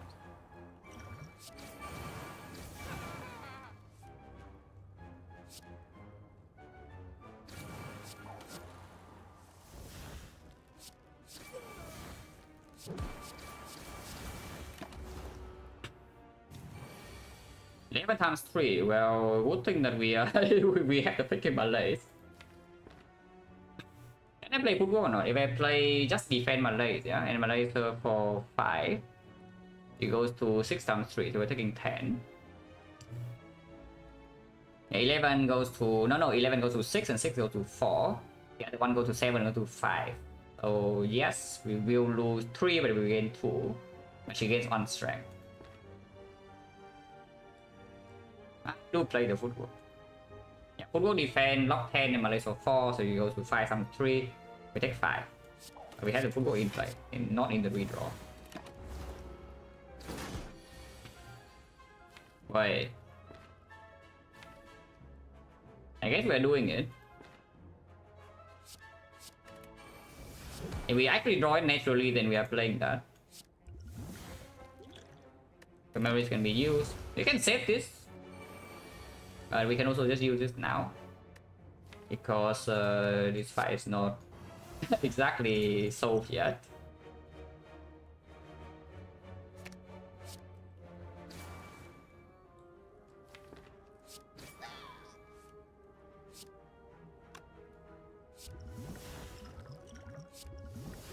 Very sucks. Because it's not amazing, but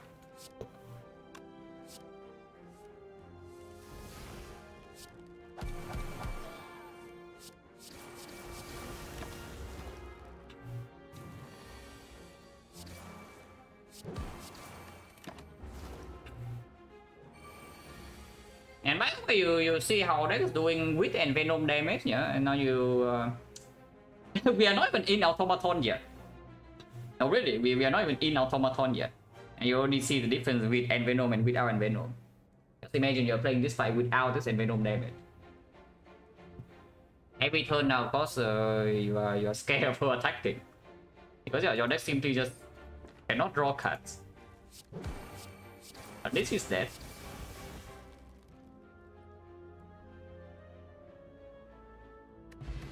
Oh.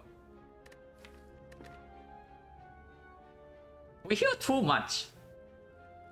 we heal way too much, guys. We need output. Like at some point, we need relics to actually do something. Yeah, it's like if you are full HP, then these relics don't do anything. You know, it's like you heal 5 per 5, maybe 10 per 5, and then you heal like 15 per rest, and maybe 18. You heal 15 per shop. You heal 25 per boss. Yeah, and then you die because your deck is doing nothing, and your relic bar is like it's just healing.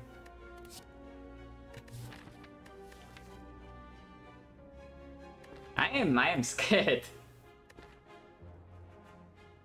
Yeah, let's put it that way. I am scared. Prepare plus? I also want to prepare plus.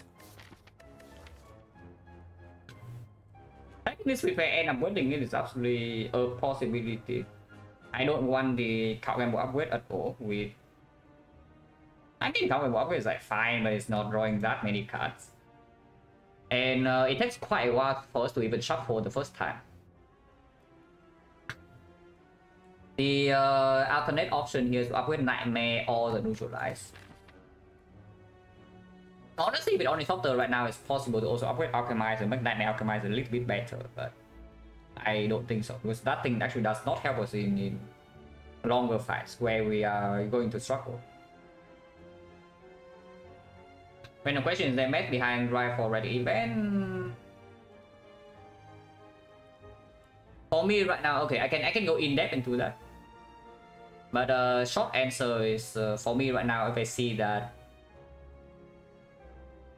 am I extremely overcurved and is my relic bar going to carry me through bosses already? If the answer is no, I click the Mausoleum.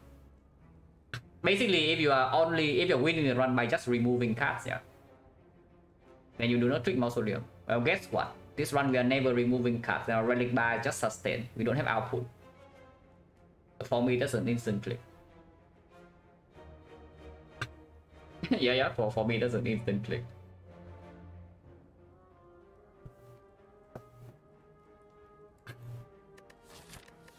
I think that we can upgrade it. Maybe we can also do some reflex.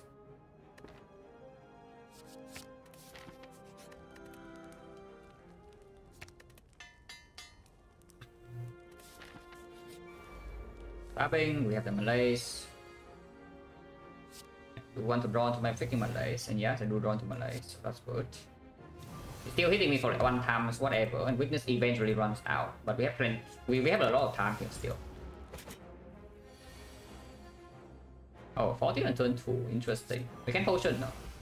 This guy thinks he's outplaying us, but we are prepared.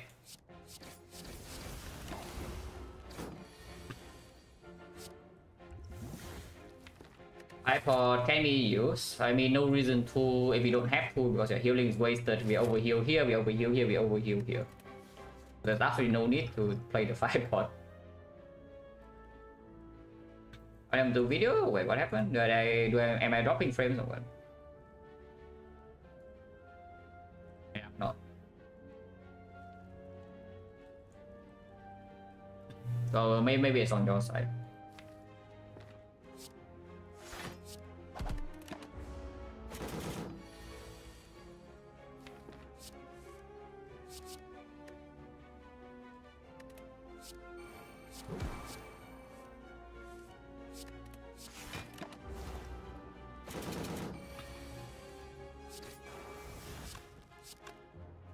This is no, it's not reducing my hand size. I can play it. I'm taking 4 is fine.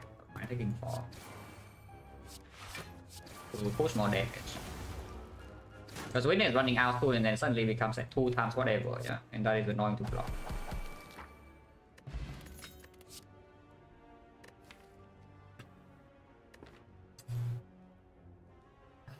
Where's my backflip? Where's my aggro? Where's my whatever piercing wheel?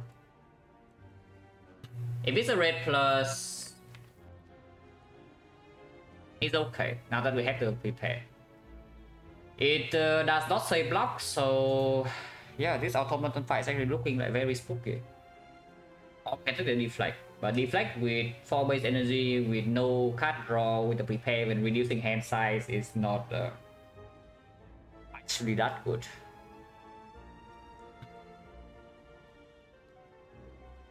I think we take this eviscerate and then maybe try to buy some block in the shop. Or but basically I don't actually see this deflect converting into too much block even in automaton. If we can kill 1 turn earlier, this is already worth it. It's okay with Pandit. We just add the prepare plus. And of course we can pick every single macro. It's still chaos over 5-pod. Sometimes Scout Gamble is weird, sometimes Malay is weird, but maybe it's fine. The 5-pod has the has a nice thing of like pinpointing killing a minion in the auto turn fight, and that's about it. But this potion maybe can be used. This potion is more flexible. It's like both defensive and offensive.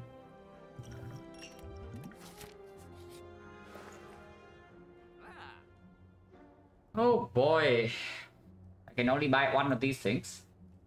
Yeah, thanks ectoplasm. Yeah, I can only buy 1 of these things. There is a tool, the trade. There's an already. There's a ghost in the jar.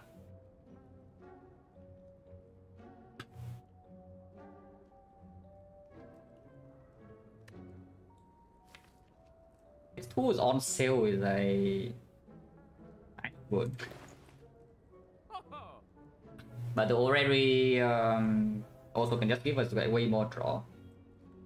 The selling point of the tools of trade is that if you buy tools of trade, you can remove your rise, and you can also take maybe the dodge and roll over that.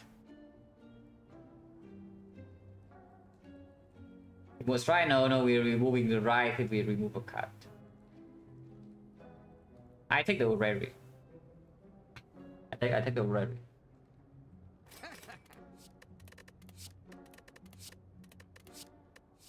Buy your tools of trade, here it is. Okay, it's more expensive of course, but you can also see different cards. Like the piercing wheel. And the sucker punch plus. I don't even know, am I actually taking the tools over this flex with plus? Just get lucky? Yeah, you think this is a good already? Oh really? Just get lucky.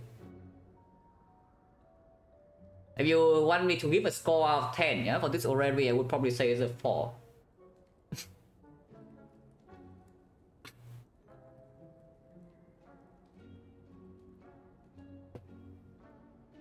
Yeah, exactly. When the pair is my backflip acro, then dodge and roll, the one dodge and roll I would absolutely take it. It's also on this screen where I cannot take it. Where's my Violet Plan plus? Where's my Red Form plus? Where's my whatever? With an edit to the swift different card reverse, yes. If I can actually pick 3 cards and good cards, I would give it a much higher score. But honestly, I think we take the Sucker Punch plus and we take the Tools of Trade over the leg sweep. It still gives us somewhat of a weak chain. We have not added any dexterity based block to our deck with 2 footworks. The deck has 5 strikes and a rise, so that's very concerning. But yeah, what can you do? As Ben with Venom extremely unnecessary. Frankly speaking, is a brick.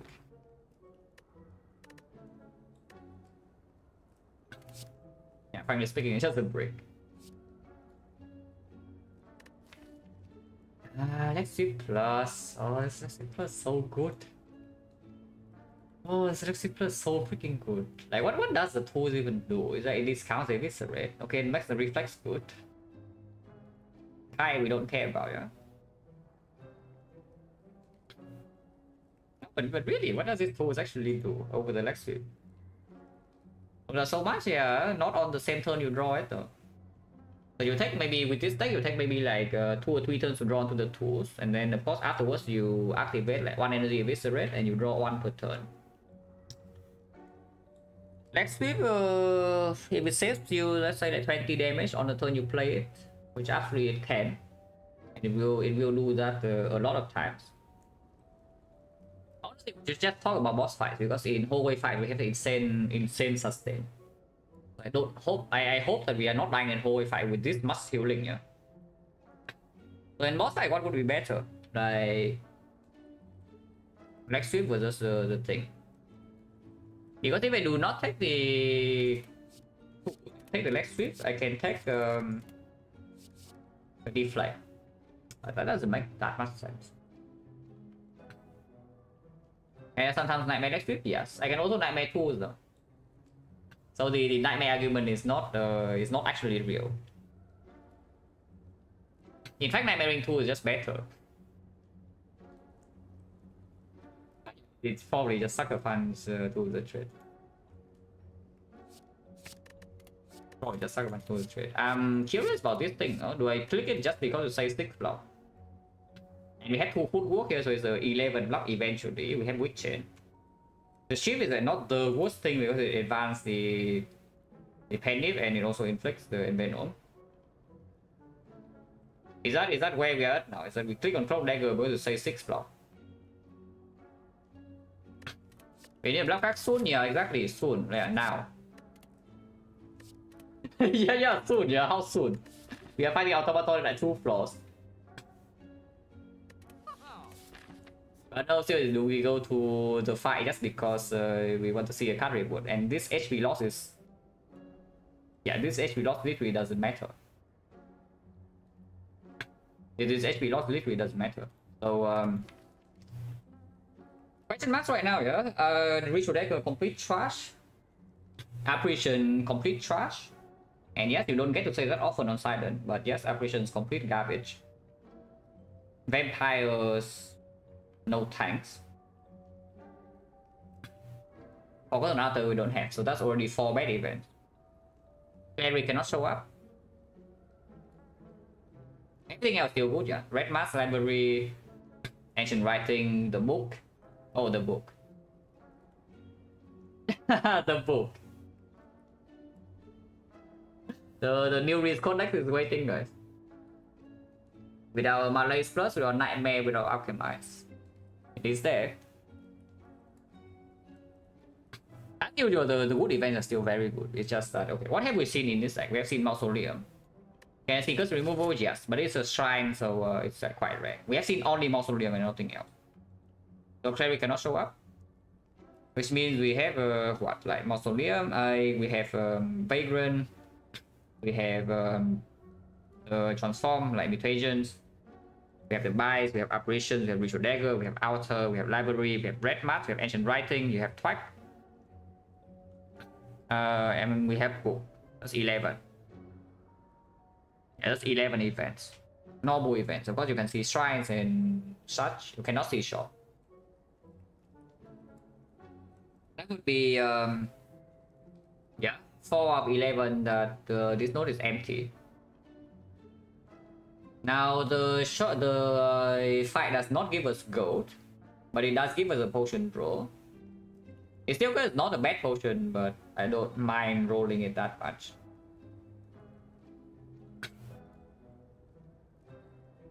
I'm thinking no, the Joust is also a shrine event.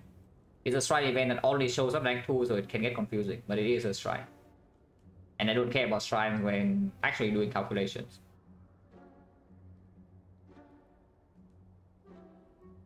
And was last time I see Twaggy 6 months ago.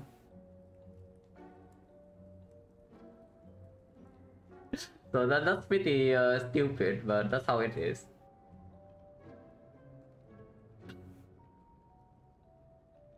Yeah, just we can set our penny to a better number. We can roll a new potion, and we see 1 card reward. Is that better or worse than a random event? It's like 1 potion, 1 card reward, and the pendant. So pendant in the automaton, we don't even want it on turn 1, yeah. So I assume that we set up pendant so that it goes on turn 2. With this deck, probably converts into, like, usually converts into 8 damage. Sometimes we high roll into Eviscerate or Skewer. But most of the time it's on Strike, on Red End doesn't work. On this is 8, on this is 12, on this is 9. Probably on average is something like maybe 10. 1 potion and 1 card reward. To be fair, for Autumn Outer is a just free max HP with full heal immediately the damage. But it's still not a good note. If you spend 1 note to get 5 max HP and nothing else, it's not good when the deck is in this condition.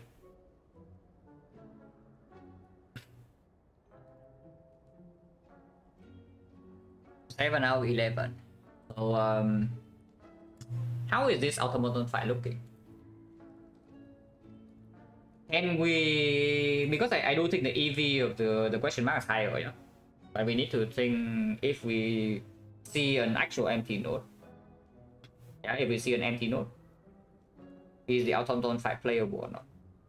It most likely is, but it will cost me my liquid memories, I'm pretty sure. Because with liquid memories you can force a nightmare target, and that is like ridiculously strong. I sure hope that with like nightmare tools or nightmare footwork and like 5 dexterity or like 14 dexterity, yeah, and perma weakness, we are not going to die the automaton. I hope.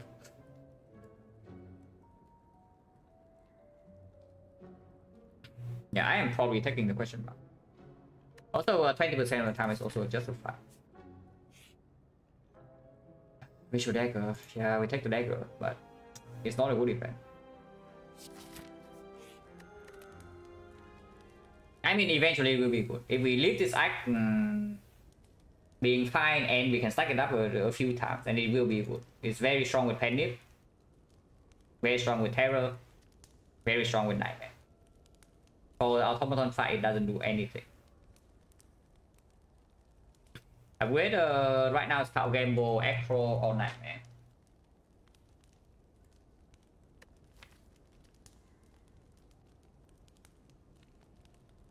We are not picking Snecko. So the Nightmare upgrade will stay relevant. Yeah, for the 6 rewards, yeah, I would like to have some real relics instead of all this healing that I don't use. But yes, we heal a lot. Look at our relic buy. All of these are just doing this, the one thing that this is doing. So you can combine all these relics into this one, and it's the same. So we have what? This is 2 upgrades, 3 upgrades. It's okay. Not amazing because it doesn't give you consistent output inside 5, but it's okay. This thing complete trash. These things are, yeah, again, the healing package, all of these 4 relics might as well be 1 relic. They do the same thing.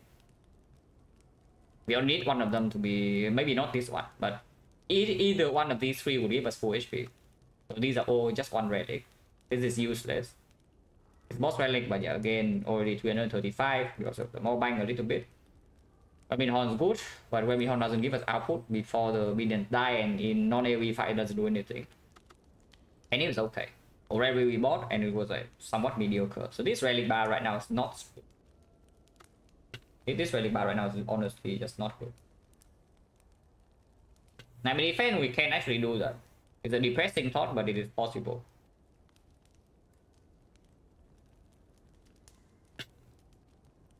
The greediest upgrade right here, we say we never die to automaton, is the ritual dagger.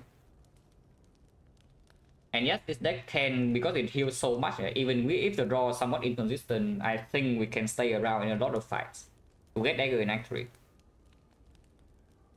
So it's just about the automaton. Like, are we going to die to automaton or not? If we just upgrade the ritual dagger here and play with this deck, Cloud Gamble not being green, Nightmare not being green. 73, 83 HP. Not really, right? I hope not. I really hope that we don't die automaton from 83 HP.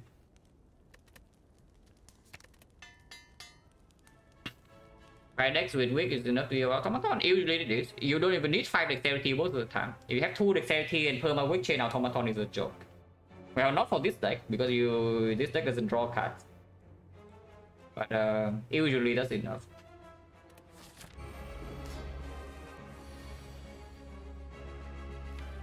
So we can strip all artifacts here and we have 5 dexterity and play immediately. So there's that. Or we save the malaise for later. Saving the malaise means that we cannot play terror on side where we have malaise in the redraw.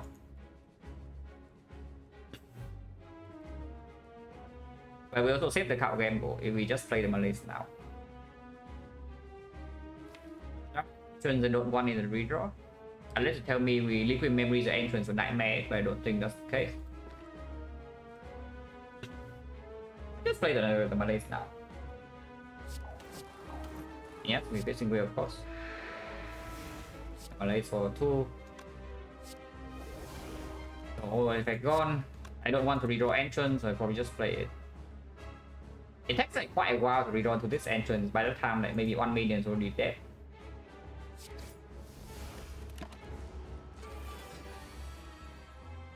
And yeah, this is why I say the 5 dexterity is not safe. Just lower this turn. No, seriously, just lower this turn, because this turn will continue to happen. Yeah, exactly, this out there. So they are stealing and Venom to the trade Nightmare, Alchemist and such. 2 of these 4. 9 Alchemist being stolen, but these 3 I want to get and play ASAP.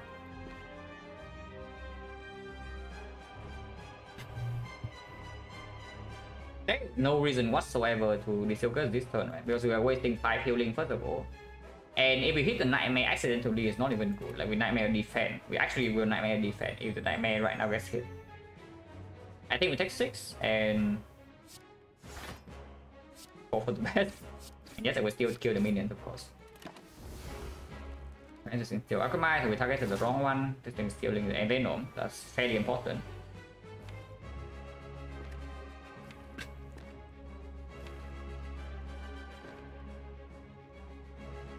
We can skewer here. Honestly, I don't mind the steel gears right now, but I probably prefer next time. The steel gears before seeing terror is also weird because yeah, terror not landing on automaton is a really bad thing. My thoughts on the steel gears is just that I kind of want to skewer here for 4 and kill it immediately, but we can still do that and then Sucker Punch here. It's not so bad. Alchemizing the redraw was completely fine. But if you use the silver immediately, sometimes you don't need to skill for 4 and then you can play the Alchemize when you get it back. And you can even play Sucker Punch here and do skill here. And then you play your Alchemize. But seems like a pretty bad idea. Honestly, I would like to... If we keep the Alchemize in the redraw, yeah, then this sequence is probably staying until the Hyper Beam turn. And that's how we try to block Hyper Beam.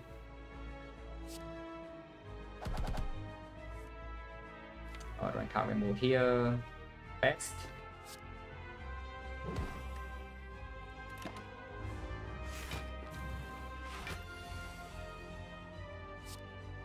Now we can. Now we absolutely can play the Distill Curse. So we terror now, and then Distill Curse is possible. Or you can wait 2 turns. But Distill Curse now, if his Nightmare, you have a good Nightmare target into the trade. This guy will not be weakened for Hyper Beam, yeah, with the current state, so that is pretty spooky. But I mean, Witness is blocking 15, it doesn't actually block that much. This turn we are not actually taking that much damage, we take only 6.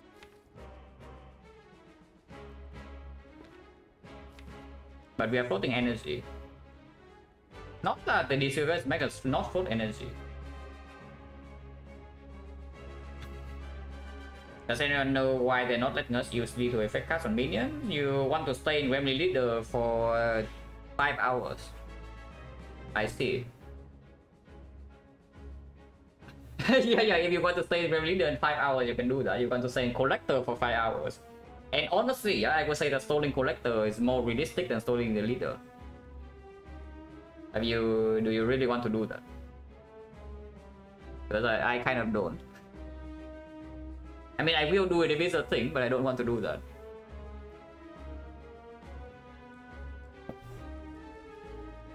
Stolen with what? Yeah, the moment you get your hand on New Reese or some Nightmares. Okay, New Reese Exhume on Ironclad, for example. Yeah. Ironclad run, you have Exhume feed. Or you have New Reese feed, and then you just wait for the Exhume, and then Exhume back, and Exhume. And then you stay there for 5 hours. And yeah, Ironclad is even more stupid, yeah, because you have healing inside the fight. Sometimes you have the barricade. And yeah, so now you set up your barricade entrance. The Collector never hurts you. And your New Reese give you demon form, so you one-shot the minion the moment they spawn. You just wait for the Exhume. And you do that forever. You farm to like 1000 HP after 5 hours, and you move on, you win the run. At what cost? Yeah, at what cost? Also, yeah, Hand of Greed, and with farm everything. It's scary as hell. We do draw 6. What I'm curious about is whether we reach or dagger this thing or not. Or are we optimistic?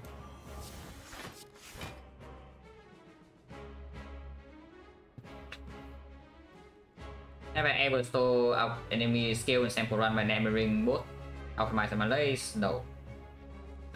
If the run is strong enough for you to actually do that, usually you don't need to store. Do you think the scaling thing scale fast? Technically speaking, it's possible, but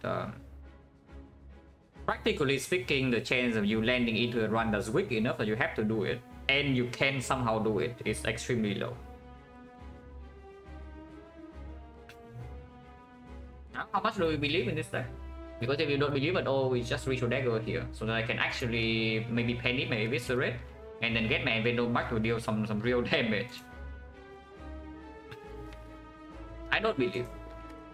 After this initial draw orders, I do not believe. We play this here now.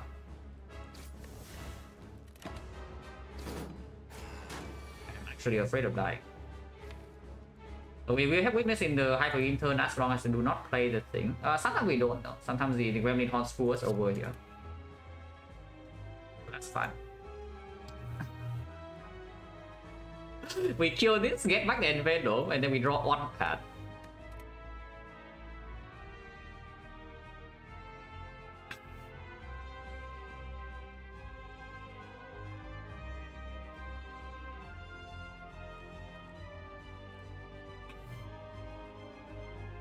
Probably like we'll still play the prepare though.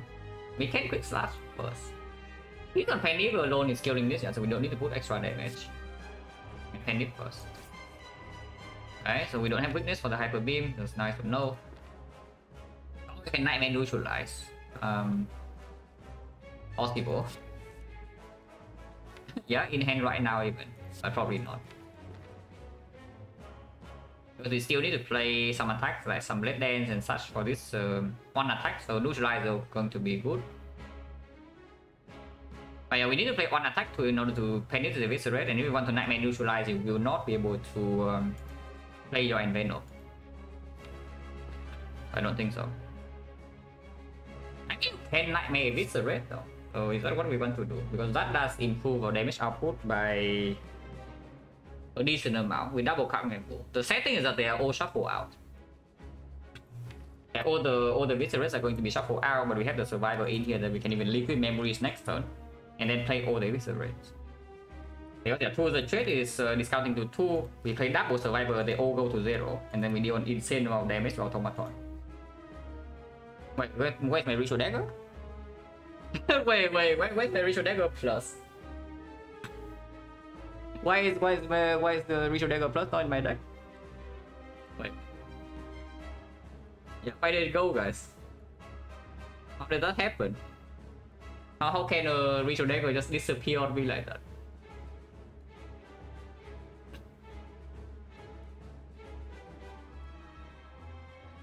Oh yeah, we can do this line because of Gremlin Horn. 1 out of 3, 1 out of 3 the Gremlin Horn draws into the Survivor and we are very unhappy. So in order for this line to actually work, we cannot kill the minion this turn. So I guess I would. Yeah, for this line to work, I cannot actually kill the minion this turn. If I kill the minion and we draw into the Survivor right now, everything is like, yeah, okay, everything sucks. So let's not have everything suck. Which would mean the turn is just neutralize here, maybe we can block pull and then we eviscerate panic on Automaton, which is still not a bad turn.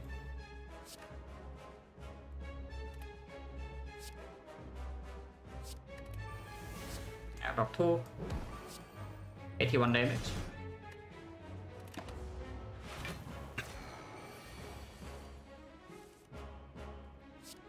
Okay, we do redraw Witness.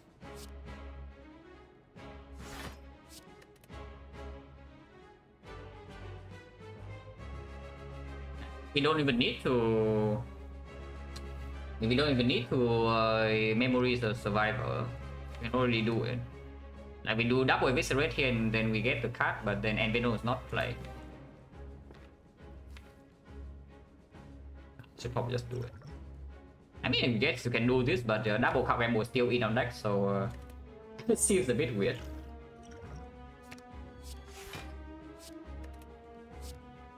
I will kill the minion here. Draw 1 card. Or block. We are full blocking this turn. And now the fight is done. Hello game service. Now the fight is just over, yeah. Okay, do not forget the freaking Alchemize, like, very important.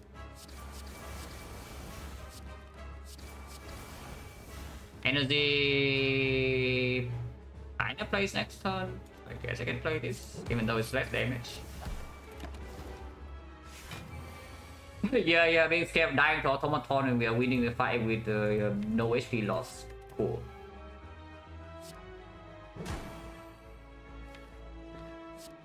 No, but really, we're actually winning the fight with like no HP loss.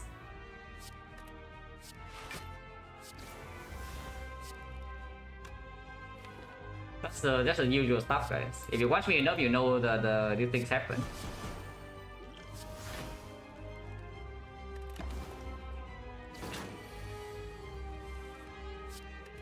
Everything is played already, yeah, so we just get out.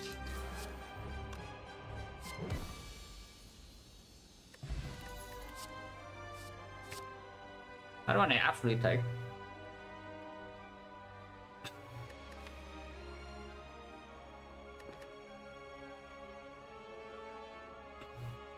What's the cost for this fruit juice? What do I toss for this fruit juice? But I will definitely take the fruit juice. Yeah.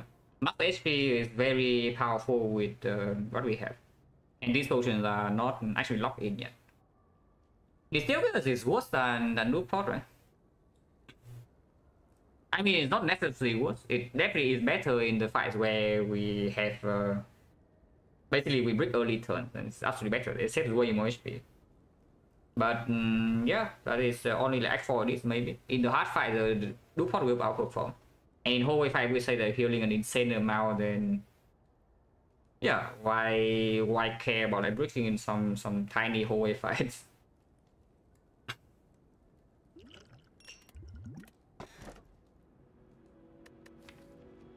5 energy or some removes that the only removes you get in this run. Or snackful. I don't think it's ever snackful.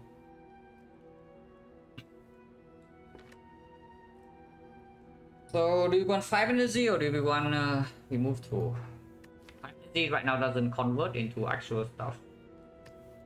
The case with it's funny, yeah. You might think that we are so behind removes, the case must be good. But yeah, the less remove you have, the worse it is. Because after you remove 2, you still break. yeah, after you remove 2, you still break. So if you're ahead of removes, then the cage is actually strong. Remove 2 only way it moves? No, it will be the only way. But do I care?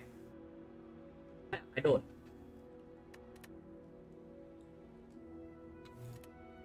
Yeah, that's basically the answer. Do I care? I don't. You can go for elites. That is not even forcing us to the shop, so that's good. I want to go to maximum hallway fights. So we do this 1, 2, 3, 4. Into here, into here, into here, into here, into here, into here. Right? Oh, what's wrong with right? Why is the right suddenly a must remove curse? Like, what? Is its romantic entrance so bad or what? Because yeah, just compare these cards in Act 4. And then the same card. Of course, it exhausts.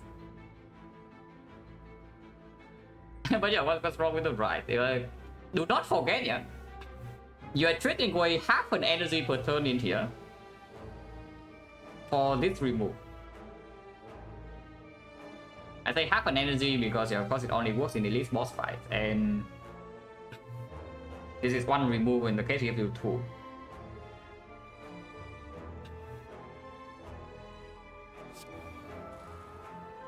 Can we kill this? I would assume that we can. We can panic the entrance or we can panic the skill. Panicking entrance is 16, 24, 24. Yeah, that's still fine. 24 and then another 30, so we don't need to put any shift here.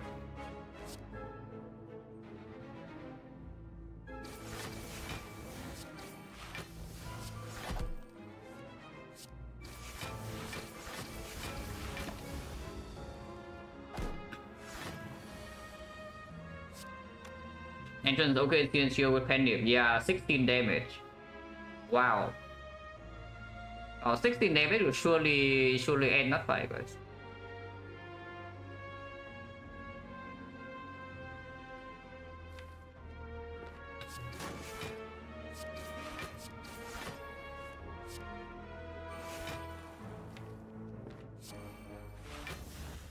That's not very good.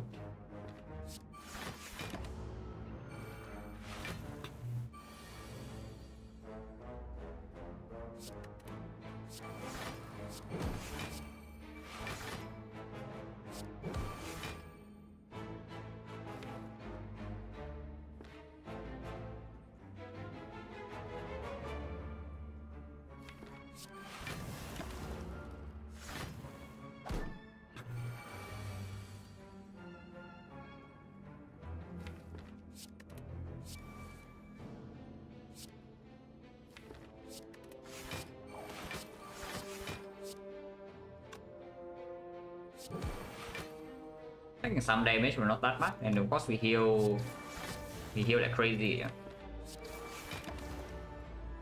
But yeah, better get that in safe soon, because you see we run into boss fight with this, you are you are not going to have a good time. Let's put it that way.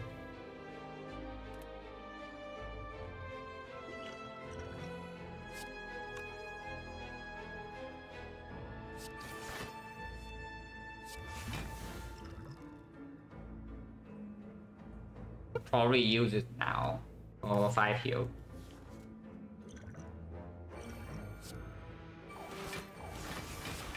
and a bunch of block. Legit potion deck, yeah, kind of. I mean, not really potion deck. We are playing a heal deck. Our deck has all base card, one curse, no card draw. A bunch of block scaling, but no actual block cards. And some potions. That's basically it. A relic bar just healing. If we just keep healing, eventually things die, right? So that's how it works.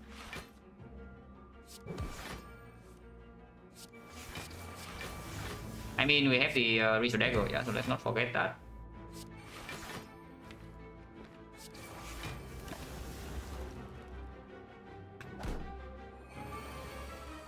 God, that's the first time I see anyone type that the command in like any Twitch chat. So that's unexpected. Yeah, I have actually never seen anyone type that before. And I watch a lot. I watch a lot of channels. I can tell you that much.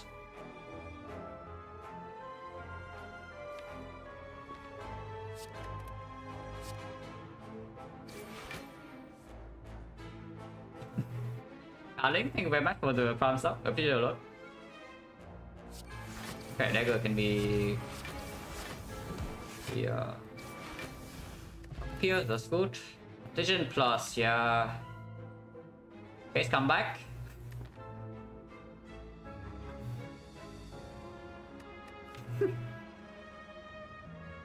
It's not good. Like who's a trade or not, it's simply just not good. Good bet, this one. Because I think I'm probably taking it.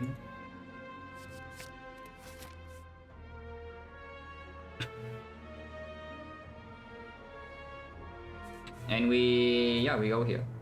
Try to farm 4 fights. Question mark later, question mark earlier doesn't actually matter. But sometimes you roll freaking 3% shot. And at least you can use the healing here a little bit better. If it is double walkers, then I guess you have one more fight to prep potions and dagger is bigger.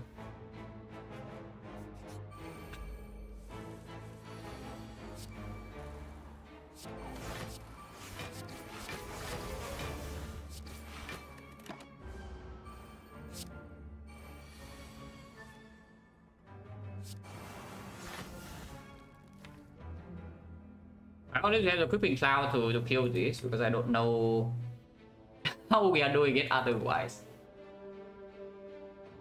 Wait, how are we killing spikers? I mean, I can kill one right now, yeah, the cost of some of my HP. But yeah, I'm not doing that. I don't think I'm playing Terror either, so just gamble.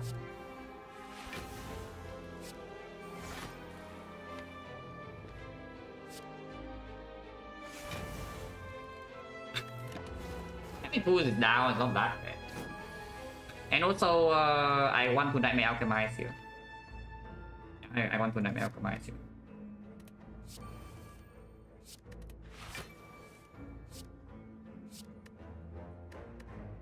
I want to play an attack. This guy has 11 spike. Maybe try to Malay this, because this guy has 11 spike already. It's difficult to kill. Even though he has less HP. Dagger last floor, dagger final floor. No, actually, look at this relic bar. if this relic bar is not getting full HP in Act 2, then we are already dead. If you do not enter the boss fight with full HP, you are absolutely dead with this relic bar. So yeah, even though our deck is crap, we are full HP the whole act. Oh yeah, Ritual Dagger was the final floor. Right before the fire, before the boss. Am I going to kill? I don't know, you tell me. I don't see eventually... Eventually, we can block.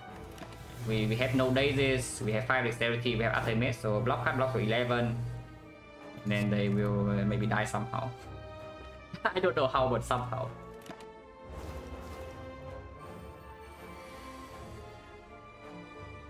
We need to kill one of them first, also this one pretty important to kill. And Venom is important to play at all, so I would do it.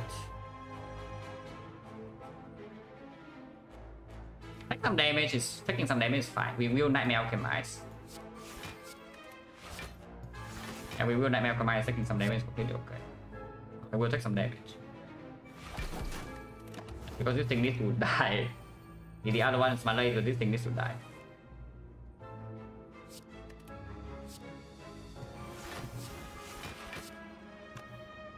Rainbow can stay in the deck, I guess. Set up Nightmare Command is easier. This is always full block. Because this thing has -3 strength.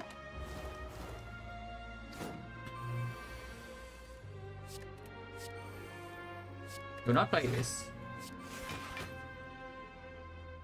You can play this though. Eventually this will also need to die. If we can sneak in an attack, we should.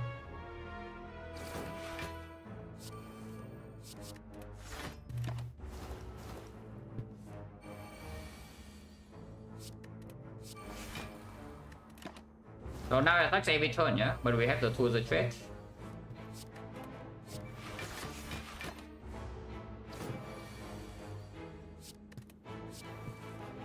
Oh.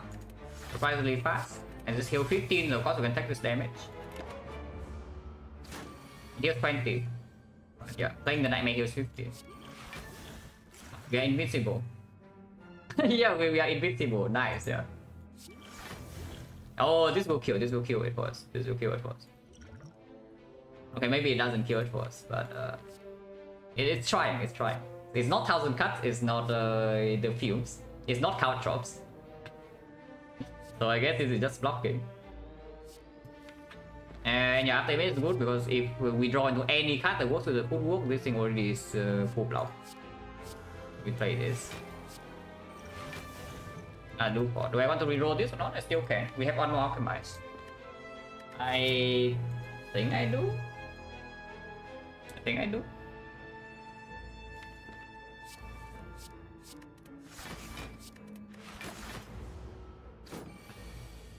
Wait, that's a bad play. We shuffle out 3 block cards. Nice.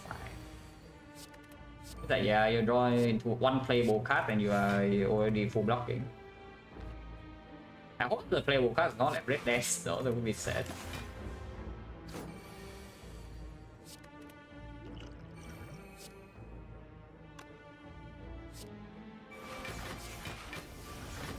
Energy pot. And I do it this way so that I can actually play 2 shifts to kill, yeah? And Penny goes to 4. So I lose the defense. Omega plus. It's green, it says block 6. We have after mesh plus, we have double footwork, so when we draw into it, we have what? In the hard fight, it's not going to even going to break, yeah, because we loop this after mesh most likely. So in normal 5, it's 5 dexterity, it blocks 11, and then it blocks another 3, so it blocks 14 for 1 energy. It's okay. Also the best card is this for Golden Plans, yes, Golden Plans plus, and afterwards you see more draw, you can see, well, red form plus after Golden Plans, and then everything's fine. For now, everything's not fine. Energy pot is not very good. It's mostly for malaise. If you are breaking, for example, we fight walkers here and we are scared for our life, I would like a skill pot. Oh yeah, here's the walkers, and of course we are fighting. So yeah, can potion eventually.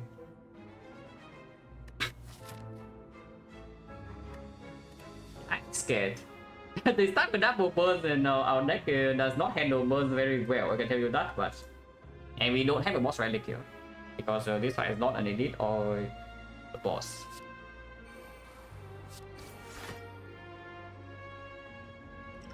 One card off from Penipping Entrance, but I guess that means that we can Penip Dagger.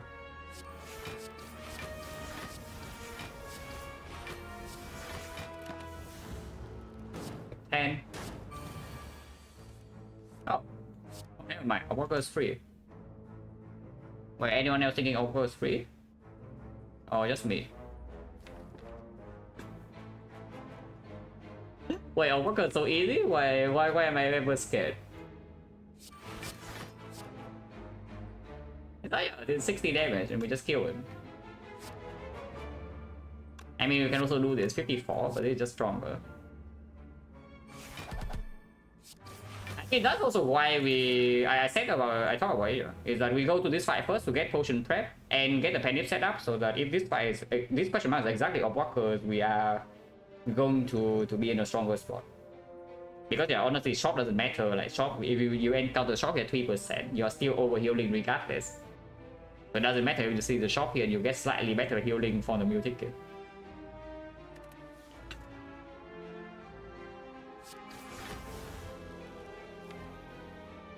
I probably play Sucker Punch. We can open this potion, but maybe not yet. Because sometimes like, we also just kill this before I draw into my Alchemize.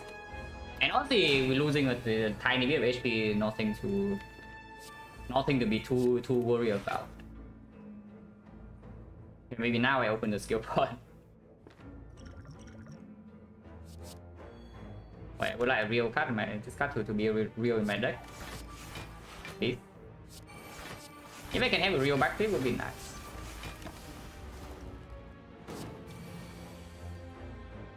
Oh, by the way, this fight is not even over. Oh my god, this fight is not even over. Terra's bottom deck, we are dealing no damage. Yes, we are still blocking.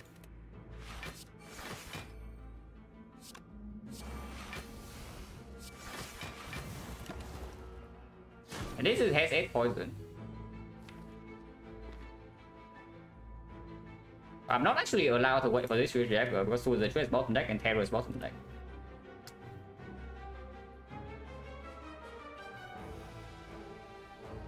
That is with killing an Obworker on turn 2, yeah? Just imagine if we don't kill Obworker on turn 2, we probably need to panic loop pot like a long time ago.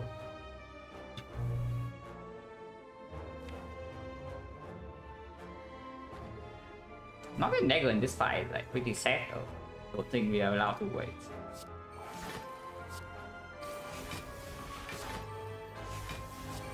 Like 11 is fine. Now I have the tools in play.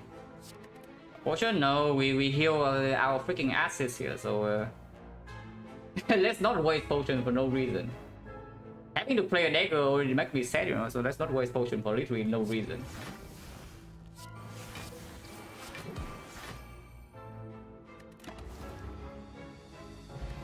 Prayer Wheel. Okay, we'll do something. 1, 2, 3, 4. Yeah, no already. Almost. Setup plus, yeah, would be nice if we, you know, actually have some card draw. Memories over attack pod, I would assume is better. We are using the potion anyway, and I think yes, we are keeping. I don't know though, keeping memory is so insanely strong. Because yeah, you have loop pod, you open the hard fight with something like loop after image, yeah. But if you have liquid memories, you can force a nightmare target in any fight almost. And no shooting forcing a nightmare target is kind of good. It's kind of good, no? It's kind of good that you can just play nightmare on event. It's like you want your nightmare, you draw into some Catalyst or some footwork, and you want to nightmare. Yeah, okay, here you go. Defect and bad value plans, yeah, it's terrible value plans. It's not even bad. It's insanely awful because you want to slow us down by 0.4 turns for some energy. I mean, of course, I know your point. That sometimes you can set up the card like maybe with the war cry, the same as the war cry, to prep for 1 turn later. But look at our deck here. The only card that is relevant in could be Piercing Bell. Most of the time. Yeah, every other case is a brick. Let's not play into the best case when our deck is a complete trash like this. And we just play Nightmare Alchemize. Like, don't you think that we take 20 damage of face to play Nightmare Alchemize normally and we just walk away with full HP? Why do we need to discount to 0? You just face like a turn, no problem, we heal to full. And let's not break ourselves in boss fights, please, because those are the fights that actually the sustain will not help us in.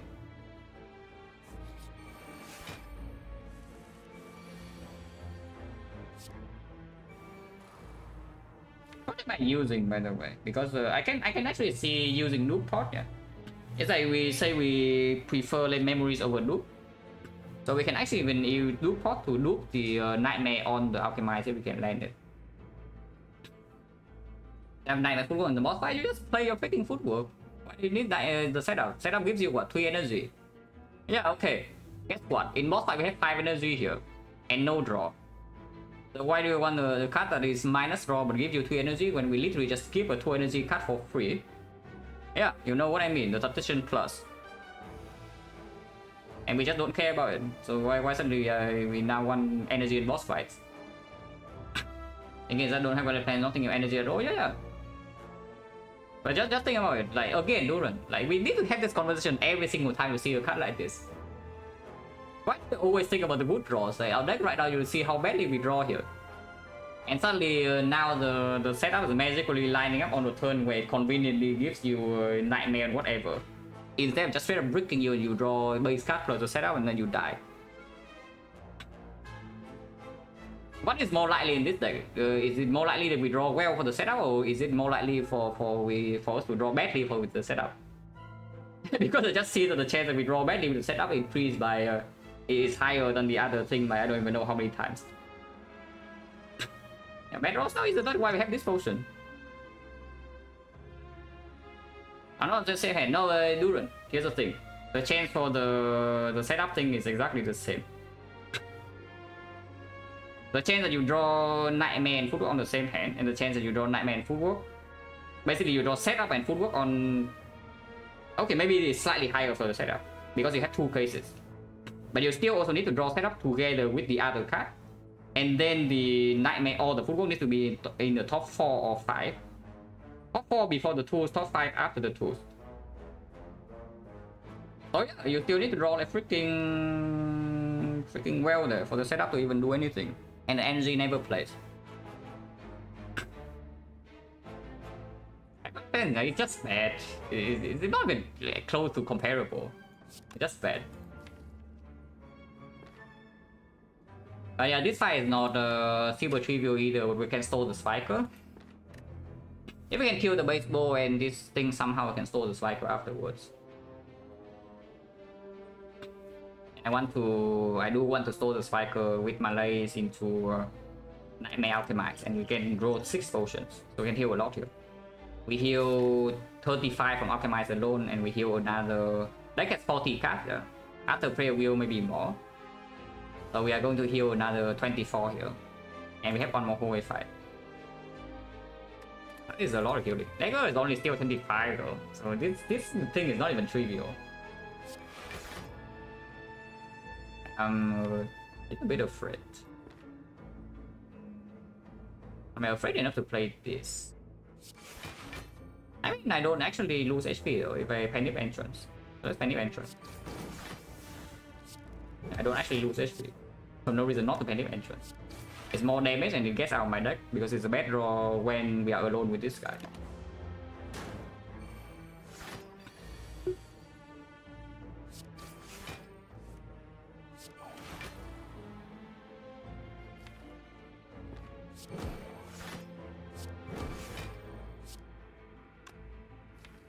Yeah, deploy some poison here.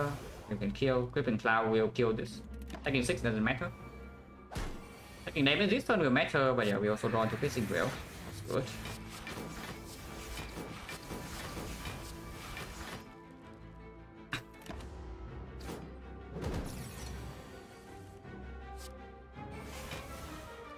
Cloud doesn't kill this. 7 is not. Yeah, it's definitely not lethal.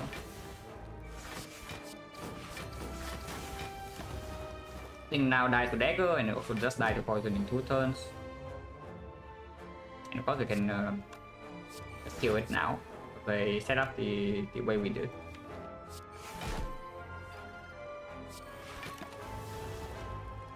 Oh wait, we don't have Malays. Oh, we have already Malays the baseball.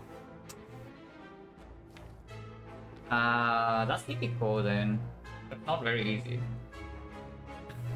We still only need to draw 1 block card, but we need to draw 1 block card every single turn. I guess that's fine. That's probably okay. It was a trade of this.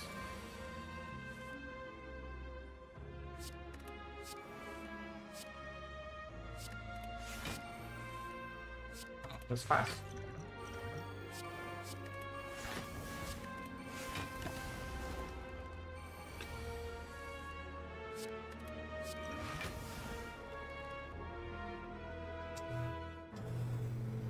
Well, that's unexpected. Yeah, that's unexpected. So do we stop or do we actually use Ornithopter here? If we want to use Ornithopter, of course we reroll the Liquid Memories. Yeah, it's a very strong potion, but maybe probably Ghost in the Jar is still better. This potion bell though, this is my almost my ideal final potion bell. Maybe you can say Gambler's Brew, but even Gambler's Brew is not as good as this if your deck doesn't have that much draw to control the Nightmare. But yeah, in exchange we miss 22 HP immediately. So yes, I say we heal a lot, but if we actually miss this 22 HP, we are not going to be full HP into these elites, and we're taking 4 elites in a row, and the only sustain we have will be Eternal Feather until the end of the act, where we heal 37 into the boss. I roll potions. And with yeah, of course, we can spend the potions. I mean, I don't even know whether spending memory is risky or not, you know, because missing 22 HP and turning off your Ornithopter is just pretty terrible. That's pretty terrible.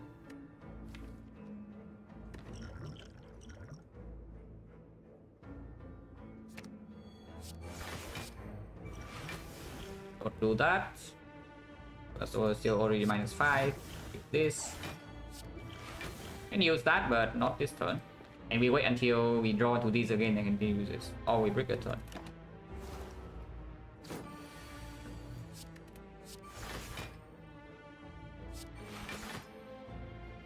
Like 1. Yet. Ritual Dagger, yes, Ritual Dagger is in the deck. So after we use all the potion, we will need to wait to line up a Ritual Dagger kill. But yes, it takes a while.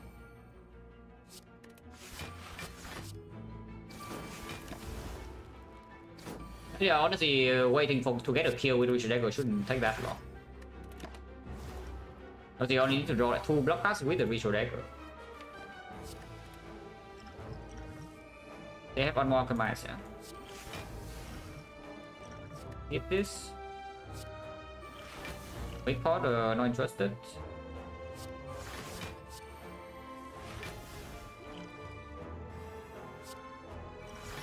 Black score is okay for hallway fights. So now we just wait for the dagger. Ideally we play one more small attack and then neutralize all the shift. And if we cannot do that, then doesn't matter that much. Difference between 5 and 6 on Pandip is not super major.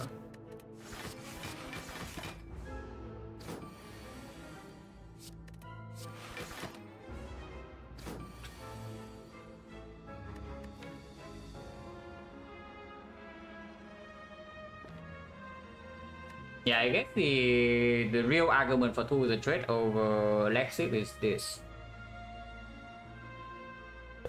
That's the real argument. It's the same argument for the inserter pick yesterday, is that yes, it enables stalling and we are going to stall. So it's a strong pick. It's an unblock card only, but we can aggro into a second one.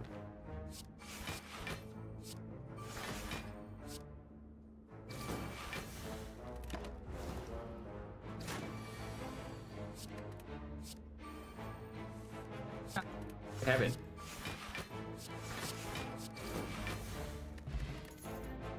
Rambo. Mountain Flash Plus is huge. But we take the cow Rambo. We actually take one of these, and I think Dodge and Roll is better than Dash. Even if we are on 5 energy. So let's take it. And yes, we take 5 with the wheel and Ritual Dagger. And we have already seen all the good events. It's like Madness we don't take Red Mask is free for 1. For 1's Red Mask is actually good. But yeah, Madness is still bad. Falling usually is good, but sometimes it's very cringe. Sensory Stone is okay. Sensory Stone is good. Sensory wait.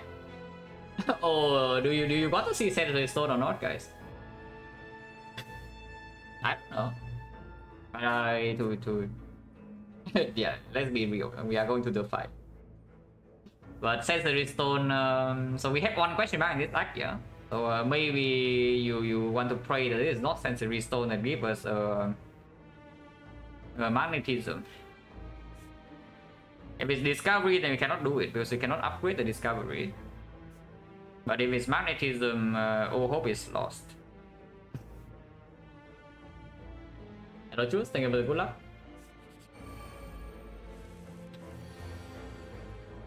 These are terrifying. Can nip this, but I guess we can use this. Yeah, I guess we can use this. I should.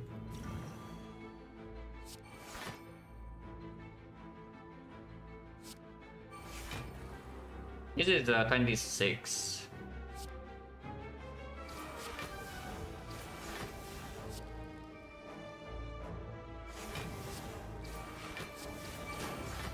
One, that's completely fine.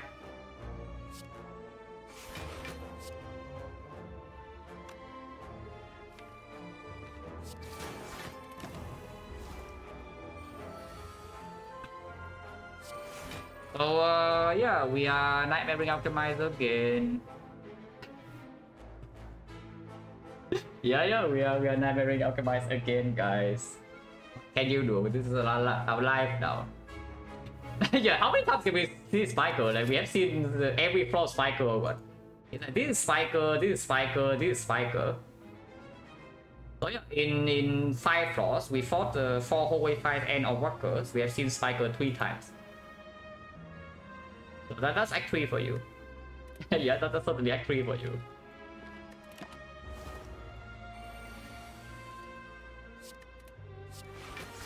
Assaulting just got a bit better, by the way. I have not even mentioned this yet. I have not even mentioned this, but technically speaking, we can set up Penny to 9 if we wanted in this fight. I have not even mentioned it because we are not before the elite yet, but now we are. Now we are before the elite. So into Rectomancer, I actually want my Penny to be on 9. No, we just play skill for 0, Duran. And you see where I'm going with this, yeah? Yeah, you need to draw to 4 energy worth of block cards or other cards, and then you get skill on 0 and you play it. So that would take, I don't even know how long. You can try. You can try.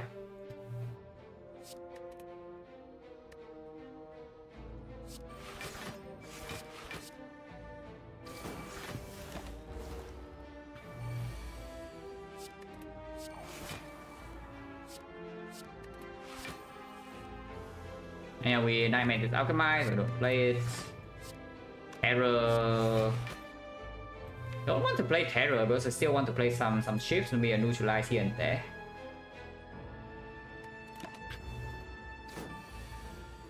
Do not play this.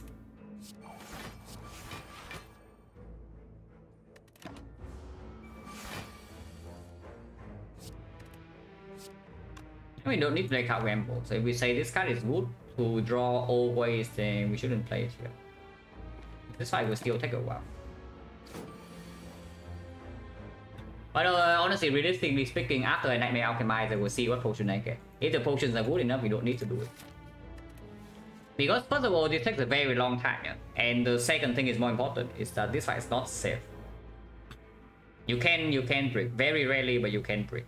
You have a lot of wiggle room, no? You have like a ton of room for error because next floor Eternal Feather is healing me for 24. So I can, and I'm healing the full here with Alchemize, yeah? So I need to break, I don't know, like 4 times before the store gets unsafe. And it takes a very long time because our block density is also crap, and we need to draw 4 energy worth of block before end the skill on the same hand. And the only way we do that is that we aggro into that. So we aggro into 3 energy worth of block, and then we draw into the skill. Yeah, extremely unlikely, so I don't even know how long that would take.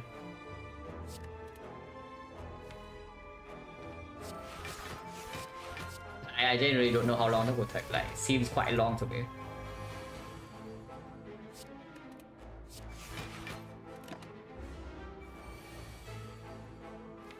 Right here would be nice. Nightmare. That's fine too.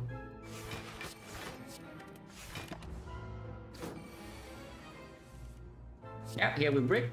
As you can see, -7. But after we Nightmare optimize, we will heal 20. So this HP right now is not relevant.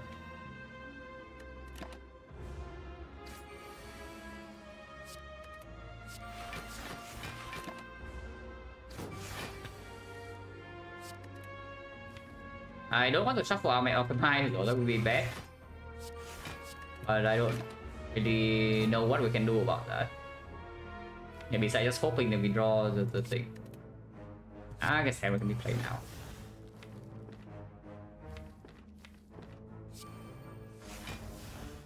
Don't want to play the whale. Whale is still a wood card because yeah, it blocks for 1, so it can be used to set up the thing. It can be used to do the skewer thing. Getting Alchemist Nightmare, no, we are doing that in every single fight from here. So if you like that, we will see it a lot. And by the way, Nightmare is shuffle out, so we will have to wait one more cycle at least.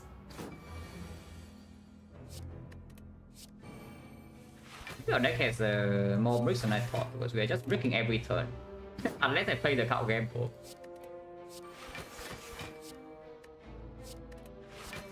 Play this, I will. I need right now on like 5, yeah?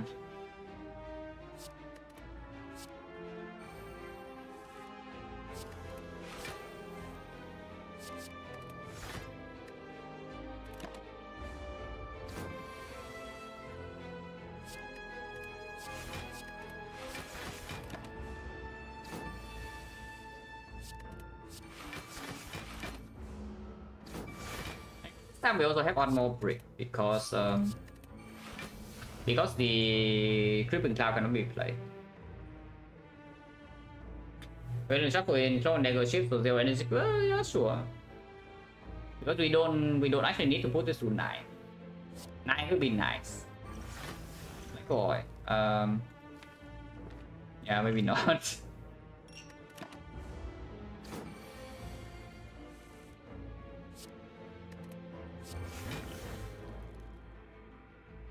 Pretty strong for before they lead. Yeah, that's actually a strong potion before they lead, and we can pop it on site and the elite basically, and we don't need this healing. Because against Giant Head, looping something like after image or the footwork is definitely okay. Against Nemesis, looping after image is quite strong. Looping Malaise even. Against Retromancer, okay, and we can always of course loop Ritual Dagger going to be 35 damage. It will be 70. After Terror it's going to be 100. Okay, no, don't worry, I do not forget Dagger.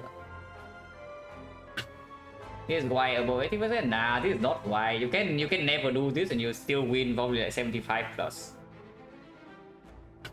You do not need to do this to win, but I will tell you, because in the first 100 I never did this. I was playing worse, yeah. I never did this in my first 100. And the win rate of that is 77. No swap. So I also restrict myself for boss swap. Yeah, no boss swap. I don't ever do this. And I was playing worse. It was 77. So do not listen to the lies that you need to do this to get high win rate, because you don't.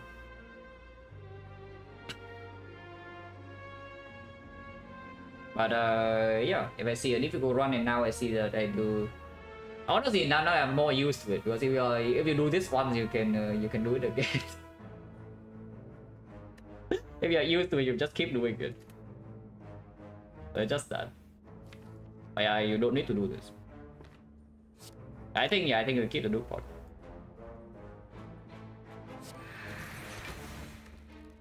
So yeah, we just wait until dagger is possible.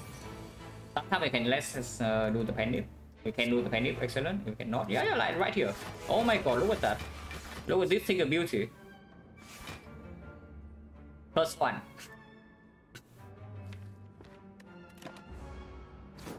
If we can do that a few more times, then yeah, we are good. But honestly, I probably just kill a dagger next turn because I see a block in here, the ritual dagger and the ritual block. Append it to 6. Yeah, append it to 6. 6 is fine. 6 is fine, guys.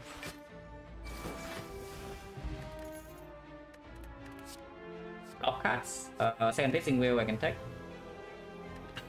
Who facing wheel end of my lace? This one I might take a block, actual block card though. But defect is not what I want.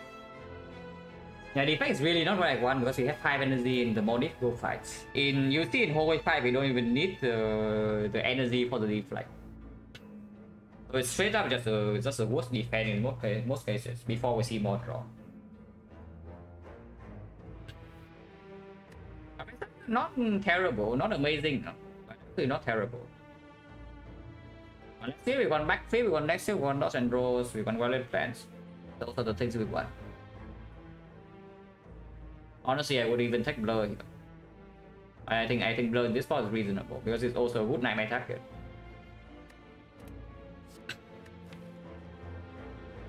Now the whale is not that bad if you cannot draw.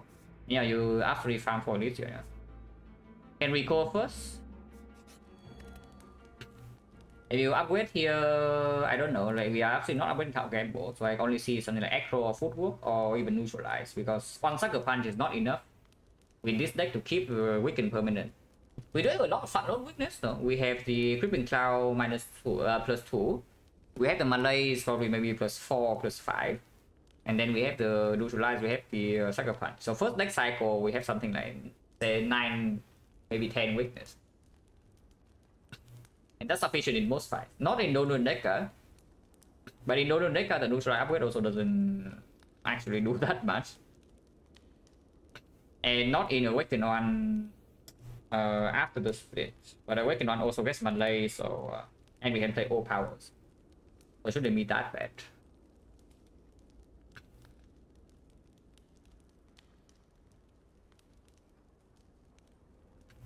Is that wasn't well on same screen made considerable, yes. Don't know if I would actually take it, but that'd be possible. Because again, you don't have enough draw to actually make the bane reliable. We only have 2 poison swords here. And sometimes the Creeping Cloud cannot be played. So it's already not reliable. And damage wise is barely better than something like Eviscerate, if it is even better.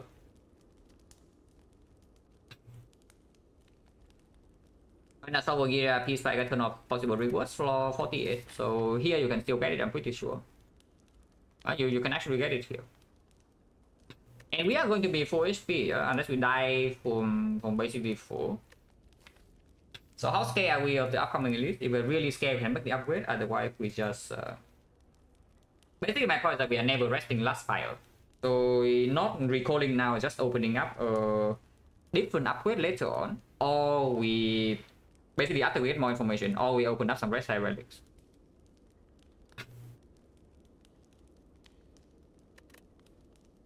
Yeah, I think we'd recall. And yeah. It's Nemesis.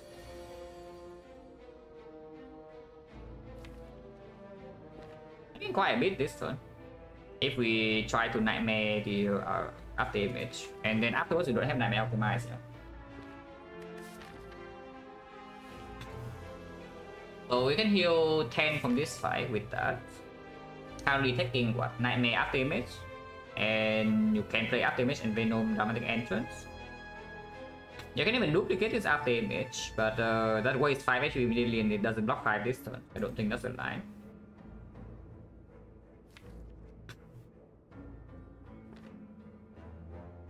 So how much are we taking? A Nightmare after image, play after image, play and Venom play this. We are blocking only 2 and we're taking 19. We heal 10, we lose 9 HP in this fight. If we lose 9 per fight, that's still fine because sometimes in this fight I can full heal.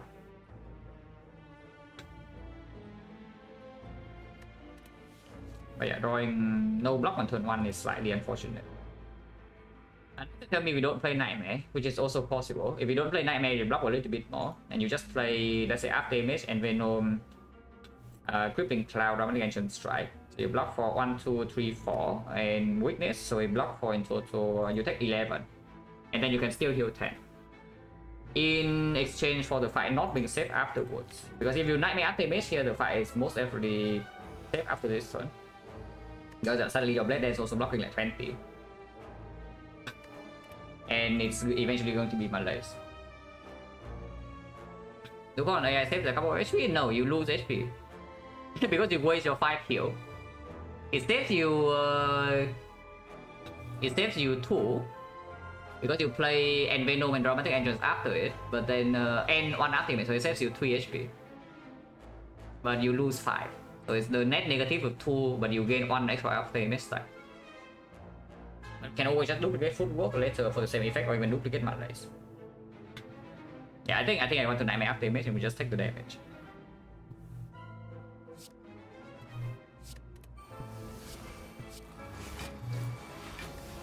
$19.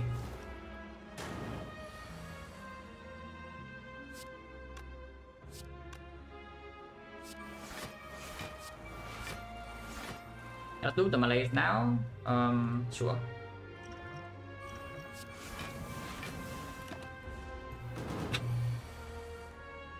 Hello, Byron. Hitting well is pretty worthless. The multi hit is doing nothing.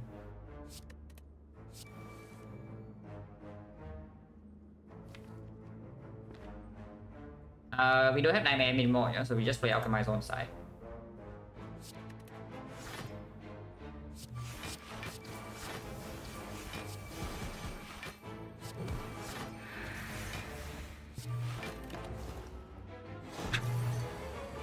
Hello Iron? Yeah, at least it's energy. My rating bar right now is really funny, you know? The deck is pretty crap, but we are healing like crazy here. So we just play every act with full HP. But like whenever we walk into an actual difficult fight, I'm scared that we just die. So that's not very fun. I want Penny on 9 before this fight though. Recommend it happen. So how do I do that? Visual Dagger we also want to kill it with, so that's 52 damage as a final attack. It can be played, but I don't think we play these. Also, sometimes we are forced to play Blade Dance to block. Wait, let's say that we are safe, because I don't see that... we're actually safe here. If I discard this and we play these 4, so we block 16, and then block another 7, that's 23, that's not enough. Potion can be used again, but not yet. So we're actually taking damage here still. Taking 2. My card with Relic would help the most. Wallet Plans Plus would be nice. Relic probably Gambling Chip. And then of course Incense Burner buys him some turns. So use Suspect, Pocket Watch, Gambling Chip, Incense Burner. I don't know, like Sentinel Puzzle sometimes. Block relics would be good, like Hornfleet, Captain's Wheel, Blizzard Tail would be nice, like Holy Tungsten Rod just to help us in Act 4 would be also okay. Many things, but yeah, the card that we want to see of course would be card draw. Deck right now has 5 energy and no draw with the Prayer Wheel. So the actual Acro Backflip, and then maybe some dodge and roll, maybe some leg sweep. Another Malaise would also be fine.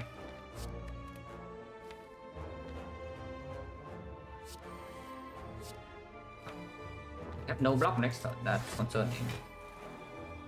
I think this blocks a lot, it's just that it will mess up my penny. I can do the red form? Yeah, well, pen is just better than red form, it's true. Wait, can we kill it? If we can kill it now, I would like to. I need to proc my penny though. Yeah, with the penny, I'm pretty sure we have a kill now. But I need to proc penny on the Ritual Dagger for this. Otherwise, we are dealing what? This is 52. Yeah, it's not even close to being enough without the penny. And now the deck has like 5 burns in the right, and these 29 hits are still not safe. So penny is going into 0 into this fight.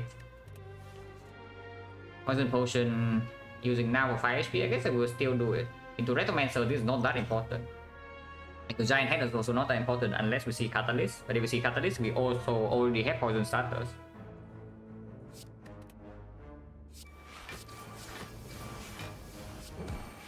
Yeah, it's not enough. I mean, it is close, but it's not quite there. Close, but not quite there. It's like 9 damage off. I mean, you can dagger now, it dies. We just don't get the dagger.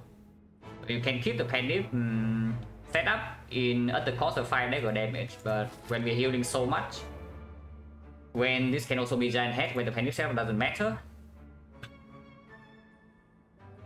I was actually gonna with this right now. If we enter the boss fight as it's going to hurt.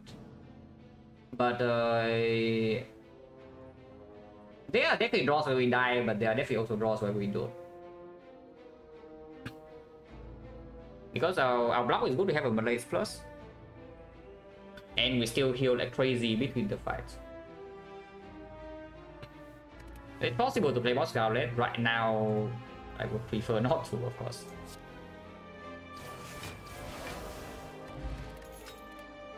Fair plus. That's at least a card. Yeah, upgrade all cards with this deck. Nice. yeah, my bloom, guys. We upgrade all cards and we cannot no longer heal with this deck. This is very good, by the way, because it's one deck of prop, a potion before we fight the elite, a rare relic, and we can advance the bandit. But this draw is insane, really good. So we go to 2 question mark this deck, and it's actually all walkers into mind bloom, yeah. So this is those are the almost the best question marks possible. A high roll sensory stone is better than either one, but these are very good, so cannot complain here about question mark quality. Oh, and I can crit? Wait, what? Wait, what crit? 1 times 6 or what? yeah, 1 times 6. Okay, yeah, it's literally the last draw of Act 2. Like, one question mark, the question mark right before the fire.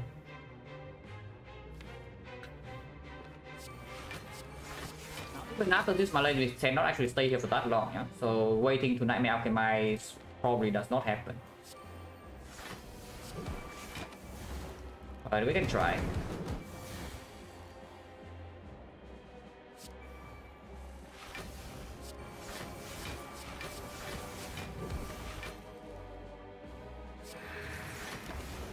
Elbow sucks. Play it.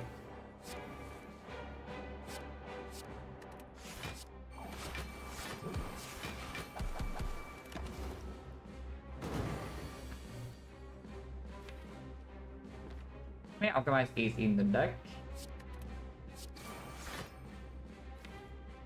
Yeah, let's leave it as is. Let's be careful not to kill this before my ritual dagger though. Oh wait, there's too much damage. Yeah, this is actually too much damage. Let's say against block though. But I actually forgot about the pendant that we need to set it up before the elite. I think it's probably fine,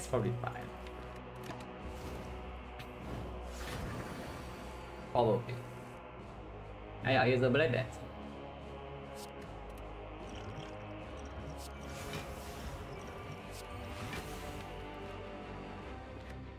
Maybe we optimize already. Yeah. Let's play this. And what timing? yeah, perfect timing with the second ghost of the chat. So I guess we are ignoring the Ornithopter from here or what? Maybe. Visual Dagger is dealing 60, so yes, we draw into it, it kills on sight. It strikes too much damage, so I guess Penny on 6 is what we have to live with. And maybe on the dagger turn we draw into some stuff.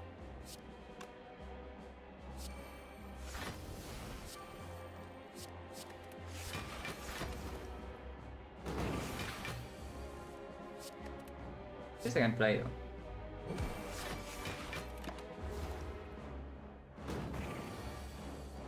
Inferno. Anyone scale Inferno or just me?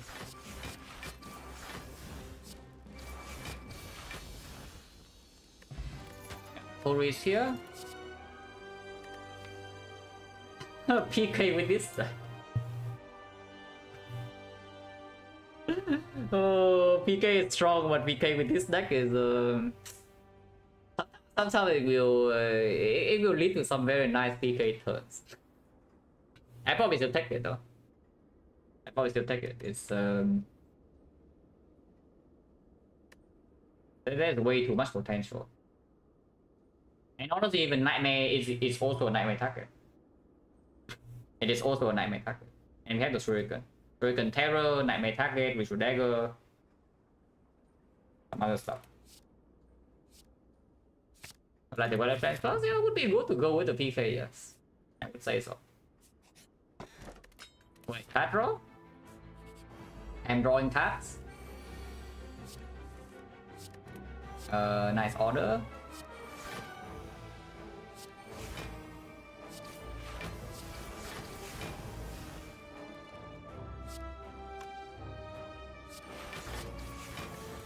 Okay, big PK turn, guys. Big PK turn.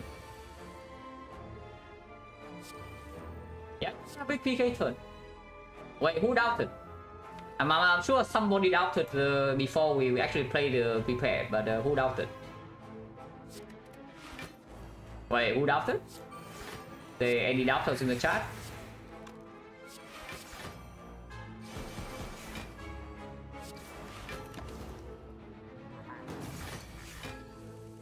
To be fair though, this fight is still freaking scary. And I don't know whether we can actually sit around with this Ritual Dagger or not. Probably 64 though.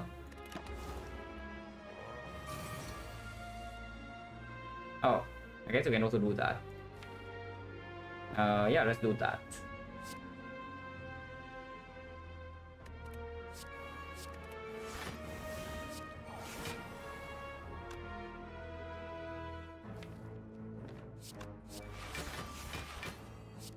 We are taking some damage, but honestly I don't really care. If you're actually in danger, we can use this and then we heal back up quite a bit.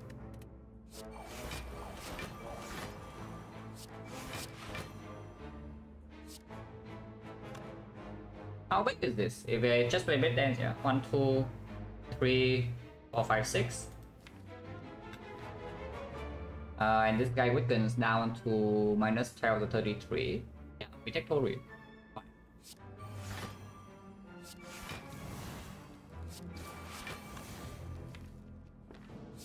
Take this.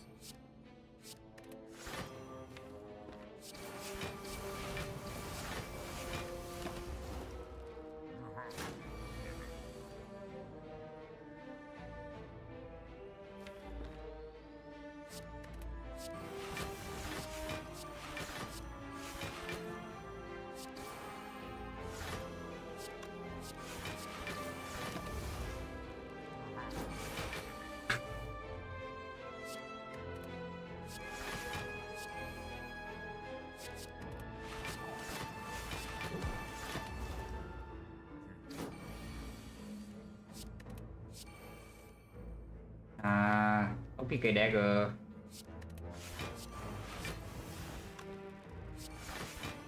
It's fine. We don't even play the PK, but 19 poison, he will die to the poison at some point soon. Yeah? So we do need to redraw into this. And we also at some point we run out of weakness, so we cannot block. Or we don't draw block cards, and we cannot block. Mocha? Not the point yet, because we're only taking 1 damage.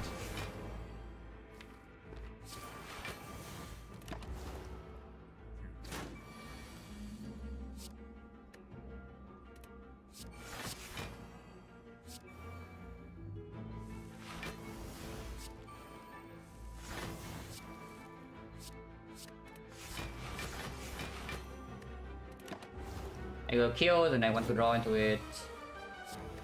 Yeah.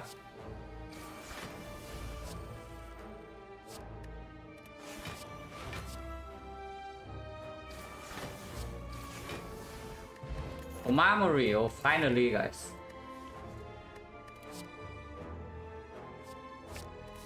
Yeah, there's accuracy plus to go with our 2 Blade Dance double clone dagger. Oh, there's a card that says draw. Oh, there's a card that says draw, guys. Where we have Shuriken, Ritual Dagger, Penip, no draw, only 3 powers, 4 powers to set up. Was I really close? No, not at all. Yeah, not at all. You don't die to transient, but probably not.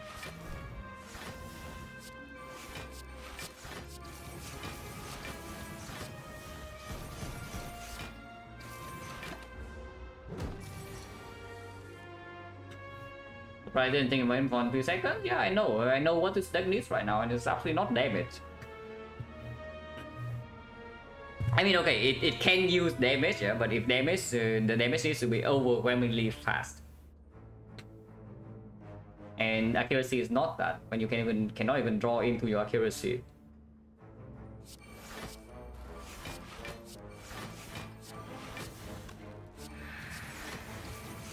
By the way, we're getting owned here. So you know. I just fell. PK turn against Transient with Terror and you are taking 12 damage. Oh, that's a nice thought.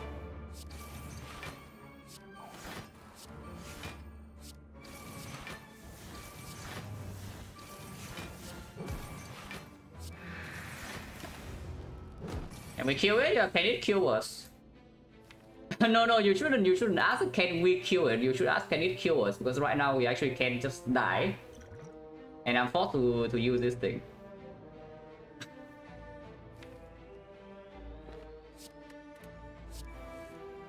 Okay, dagger can be played. We can use this turn to set up some powers. It's 4.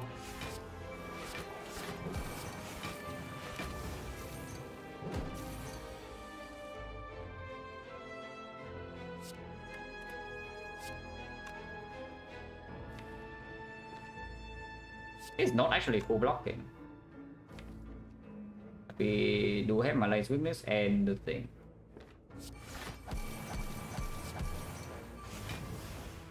In 0, yeah, 0. That's okay.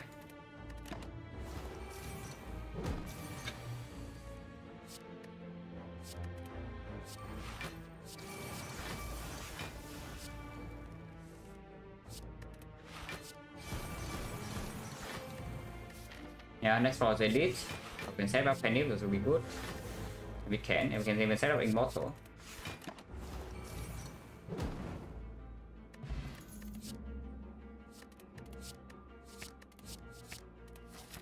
And player wheel is so freaking good. Oh, player wheel is so insane, guys.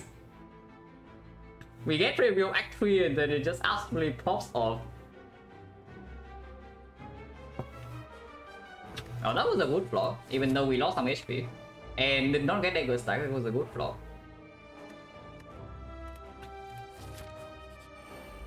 And yeah, Penny set up in the Retromancer.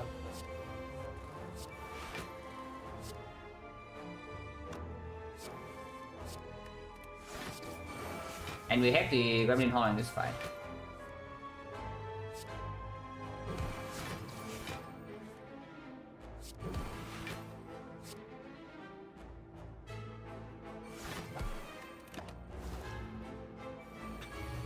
The aspect plus no, yeah, I do have it.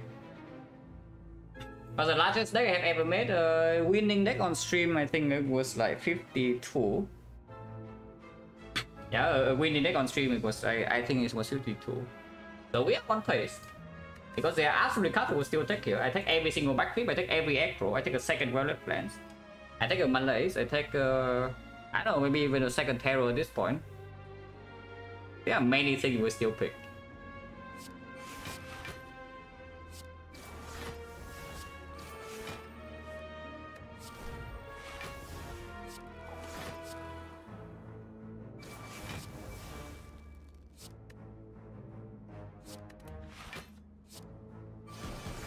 Gremlin Horn is also like ridiculously good in this fight.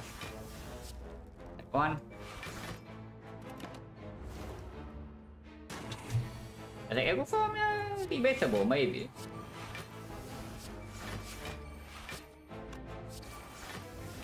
We do want to have dagger, of course. Care about this. dagger here will kill. So it's like 5, 9.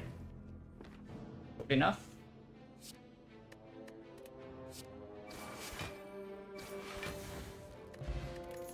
Then whatever, this is garbage.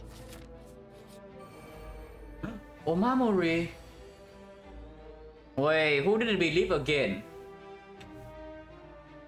yeah, who didn't believe again? Like, come on, guys, who doubted? Who doubted?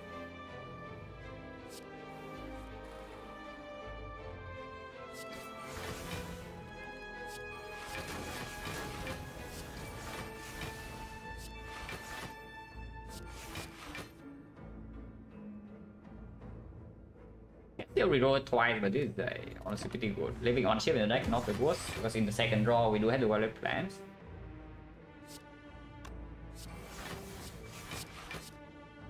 We can only reroll once, but if it's a curse, I don't care. In fact, the curse is good for us. Nightmare Alchemizer doesn't matter, so I don't even know what we are trying to nightmare here. Maybe a Malaise to make it safe.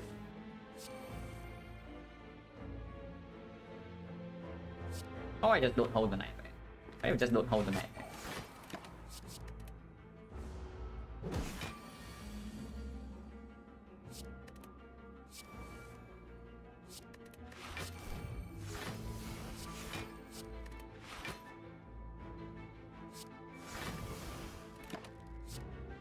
Pulse is down. Yeah, just redraw to dagger. We don't need to set up any in this fight because it's not the red tormentor anymore. The Penny setup is like whatever. As long as you kill with dagger and Immortals on 9, I'm happy. Immortal must be on 9 with the right and the entrance. Jelly, thank you very much for the red.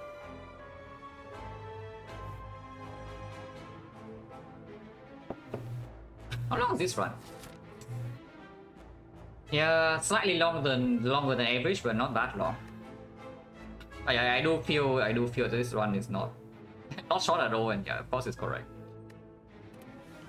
Because Act 1 is not easy, Act 2 is not easy, Act 3 is still not easy. Even though we are full HP with 2 goals. It never feels like the run's easy.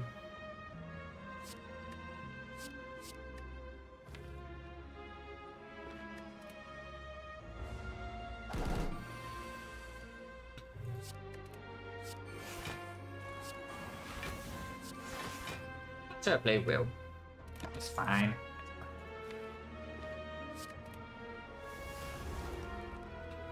Hello, Ma. Yeah, this loser trying to curse us, guys. Oh, really? He's trying his best. We can let him have his moment.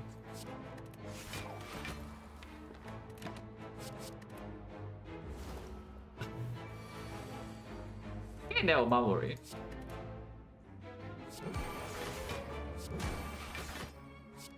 Now we can enable curses again, yeah? So we need to be careful not to land on the bad 36 attack. 38 attack.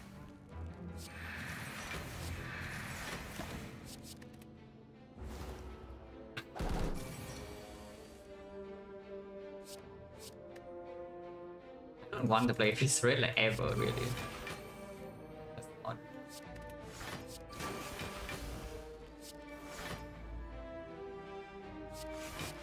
Wait, this will make some immortal.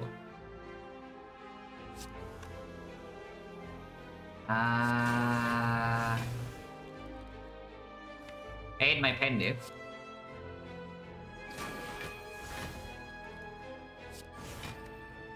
I guess I can wait.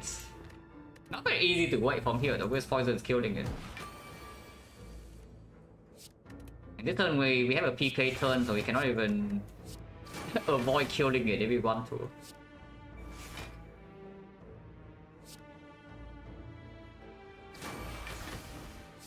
Is that you play this and it's already dead? PK is too strong, guys. wait, PK is a little bit too strong.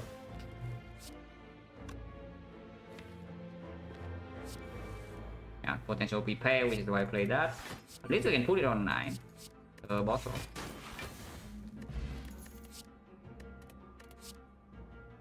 Dodge over Clone Dagger. Unless you tell me Clone Dagger for like Shuriken and such. Like Shuriken Penip Immortal. Yeah, Shuriken Penip Immortal.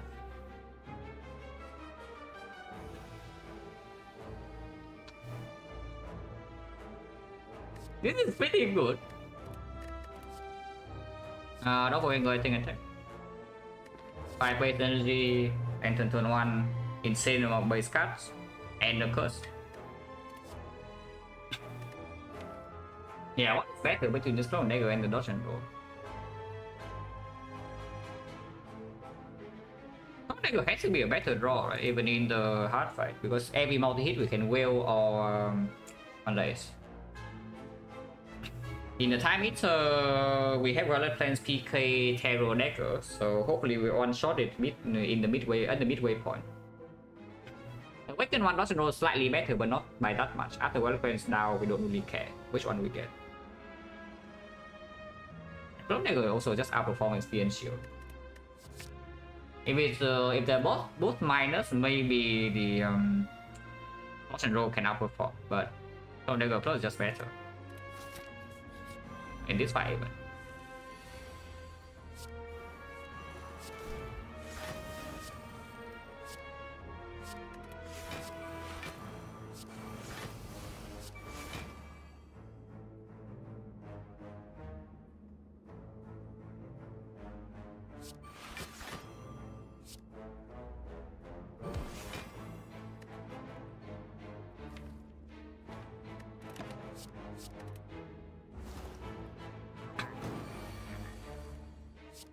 Oh, insane PK turn, guys. Look at this. We PK some strikes here and insane damage. But no, seriously, this is not even low damage. Look at this. You think this sucks, but then you see this 54 damage still. So the PK this turn still deals for you maybe like 60 damage for 1 energy. Not 60 damage, 27 for the final hit. Maybe closer to like 45, 50. Yeah. It doesn't one-shot this thing, but it's still perfectly reasonable for 1 energy. I mean, I know I can retain the PK and then just one-shot it with Dagger, yeah, but maybe retain some lock cards fine too. Oh. Oh yeah, interesting draw here.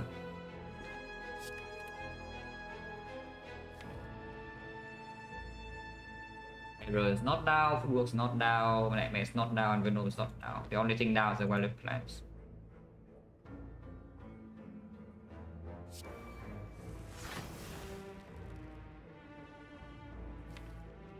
Yeah, we are Nightmare Footwork again, I assume. Is the Footwork minus though? But it's still good. You can do better with the Malaise, but I also don't really care that much. It's only for the weakness. But doing Malaise right now, I guess yeah, doing Malaise next turn is just better. Like, there's no reason to Malaise this turn. We can hold it. He'll take the same damage, like Tori.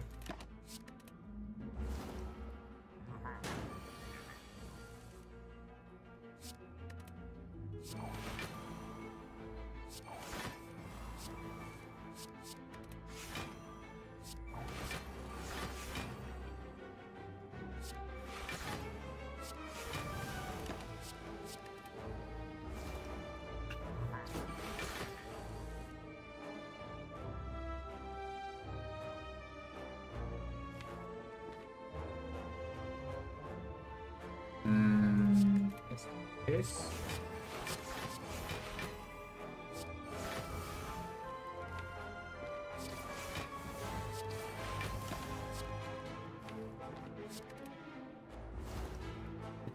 It'll be fine. Damage in the hard fight is very low, yeah, but we can stay in that fight for 4 cycles. We will have damage problem in the hard fight. We can stay in there for like 4 cycles, maybe sometimes even 5 cycles, depending on when we need to go to the jar.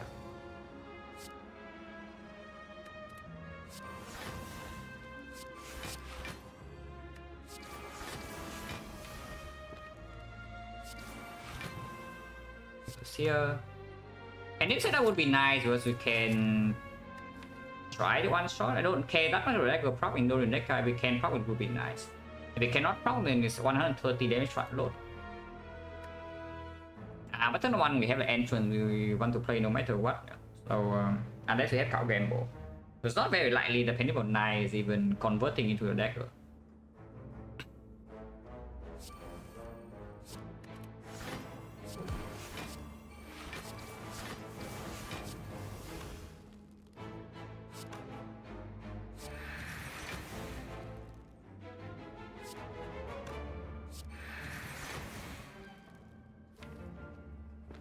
Honestly, we just play this.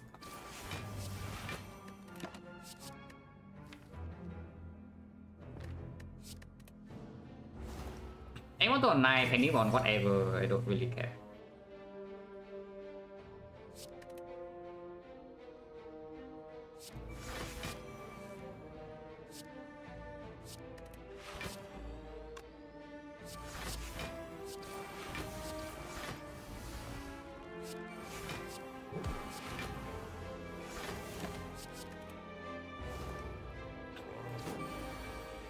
Play 6 cards this turn, shouldn't be that difficult.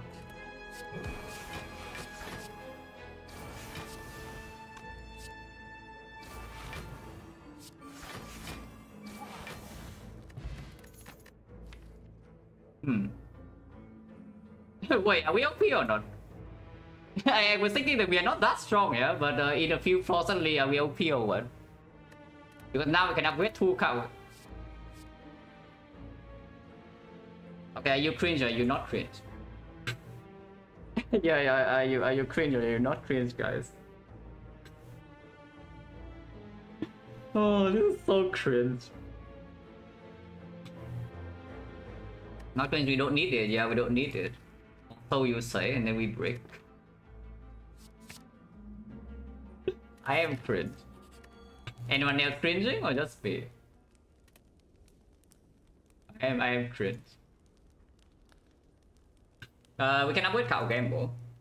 Honestly, with the top bandation now we can even slam red form as front load block, and then afterwards we have nightmare cow gamble, we're blocking 5. Okay, let's get it, yeah. Sometimes just one like going nice and then you become cringe. Yeah, hello grid.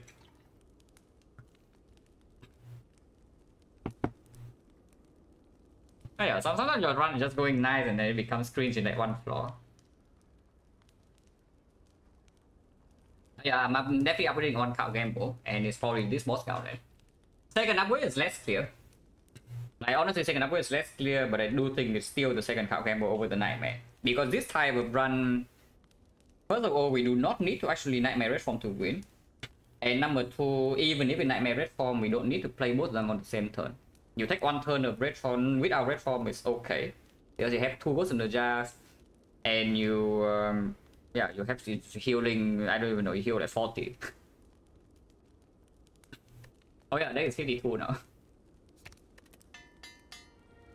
And maybe it gets bigger because you can still pick a card in the spear and shield fight.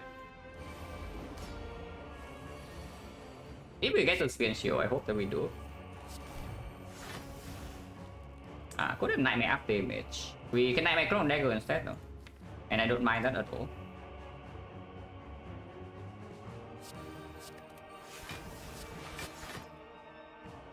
Error doesn't matter in the redraw at all, because after this guy is dead, the fight's completely over. Let's play it now. Sweep on another fight.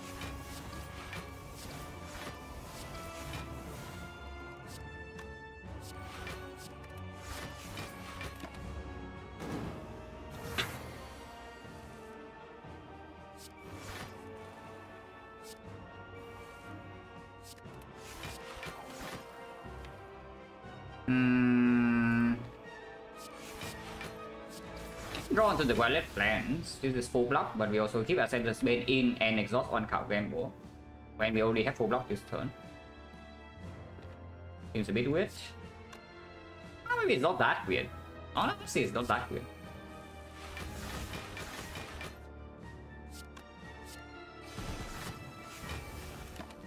Because that's the only turn where we actually have a big hand for the cow gamble to really play.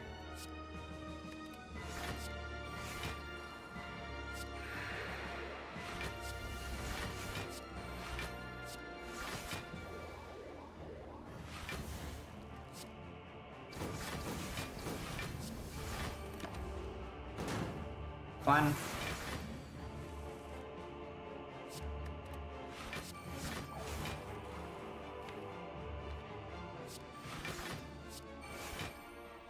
Take another one, and then we kill this. It's dead. 272 with Penny and PK. Wait, where's my PK doctors at? Wait, where's my PK doctors? No, really, where are you?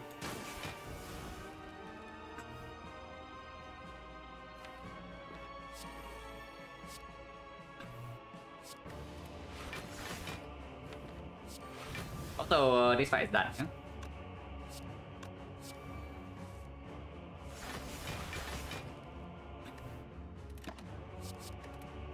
Yeah, we don't need the red from this fight at least. But it's still very strong Act 4, which is the main reason I picked it. Because in Act 4 you play your red from on side and you're still going to win. In both fights. So it's just a very strong draw compared to the prepared.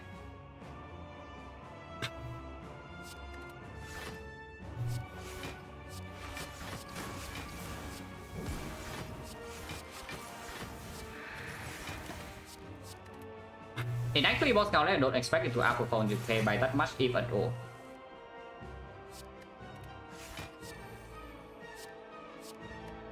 Combo sucks. Wait, combo sucks.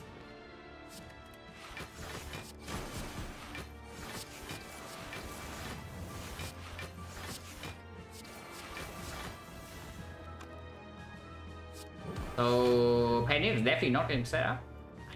No, I could have done it. Yeah, I could have stole for like a few turns and poison kills it. So now it's impossible. Yeah, now it's actually impossible to set up Penny. But I guess you don't care that much. Yeah, I guess we actually don't care that much.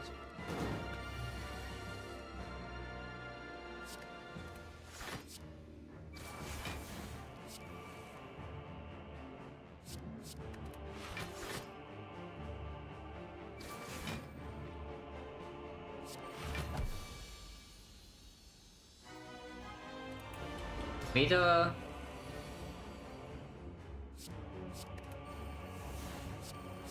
It's convenient. It starts with big hit though. It does have the presence of mind to start with big hit.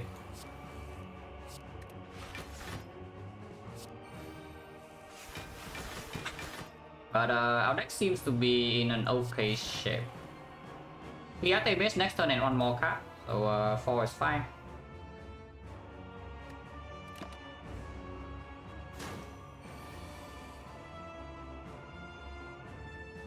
Or not.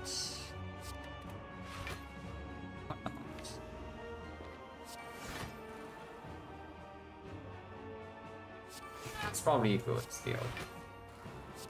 At least 3, so not that big, but we also don't need it to be big. Second half is going to have 0 strength, we have like freaking Violet Plan plus. We have Terror, we have PK, Ritual Dagger, then this fight trivial. Even though it might seem annoying, this fight is not going to be a problem.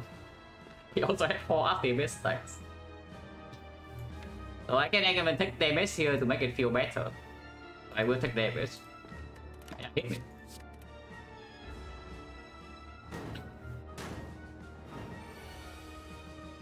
Spawn sucks.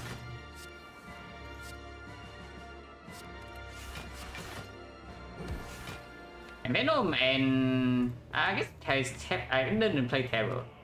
I didn't play Terror. Nice, fine. I guess I'm sure we can strength. We set 2 will to strength reset.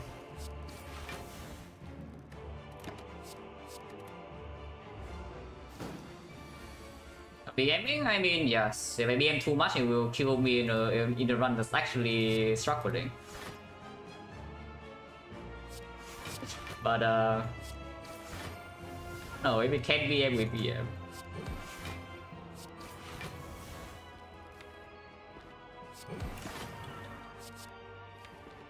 Even if I kill strength reset, it doesn't really matter, yeah? Like, I'm pretty sure I can block this thing even when it has like 10 strength.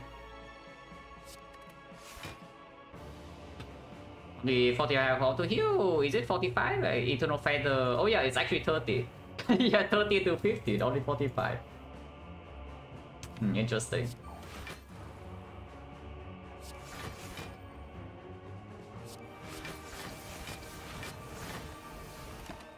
Actually, exactly bottom left and Venom, so that's fine.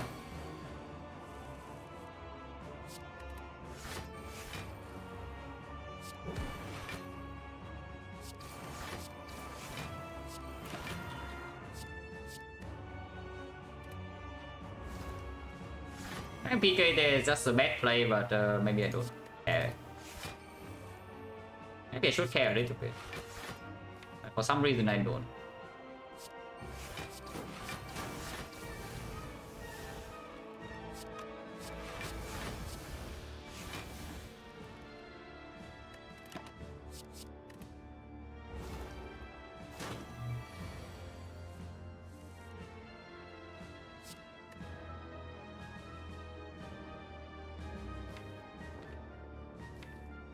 Series is coming soon. We have 2 more wheels in the draw though, but I guess I can wheel one. I can do 1 wheel this turn and get some strength. Oh wait, yeah, never mind. We are still full blocking, guys. Nothing wrong going on here. We're still full blocking. But yeah, of course that is forecast. If I got Shuriken, that's forecast.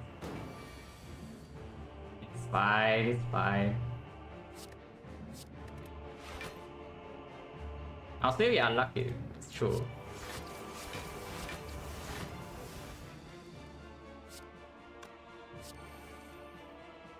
Reform sucks.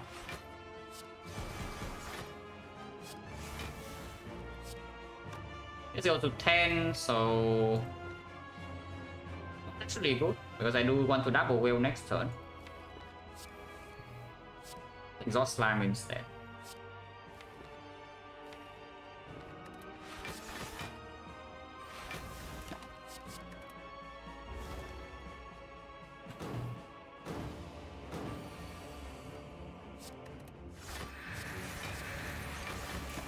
Yeah, 0 strength, and we are still full power.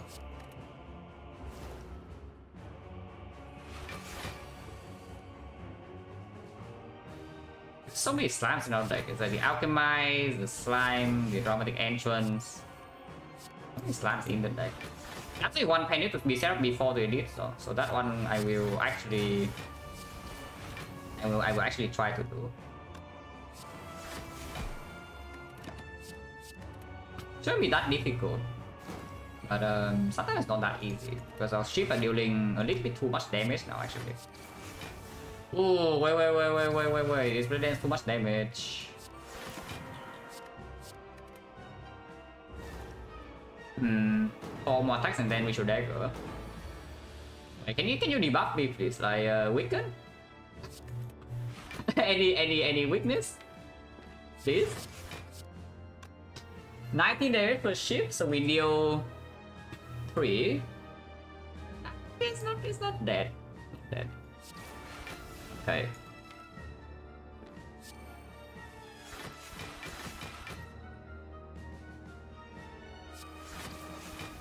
Not play the last one, I would assume. Maybe Penny on 8 because we exhaust entrance and then we should go turn 2 is possible. It's okay. More importantly, this must be on 9. That's the actually important thing.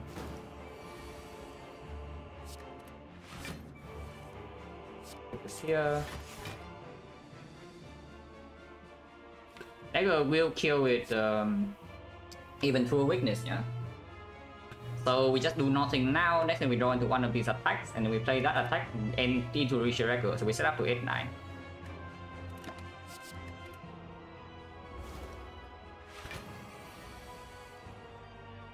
Sucks.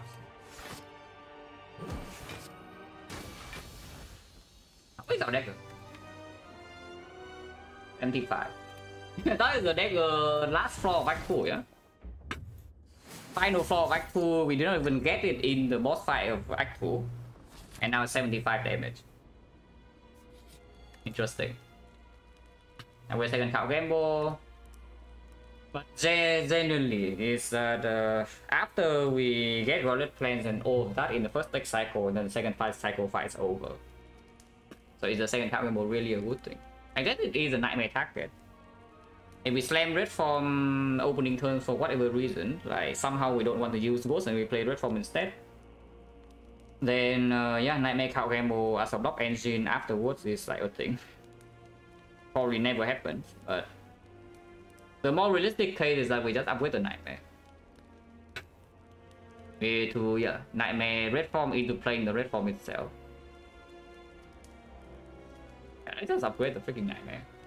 You can upgrade an Echo or Doppelganger as well, but with Roots in the Jar, we don't need the super urgent draw power. You just need to make sure that whenever we draw into this, we can play it.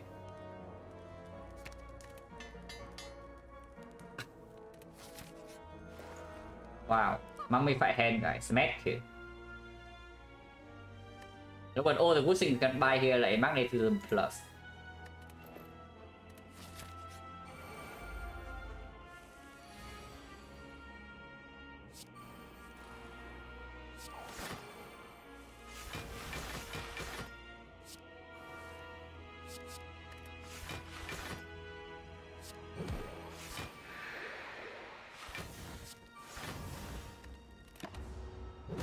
An okay son. Taking like maximum 4, but not even that. Do I want to use the Penip now? They will still want to keep it because it's on 50 damage hit, one shot this guy.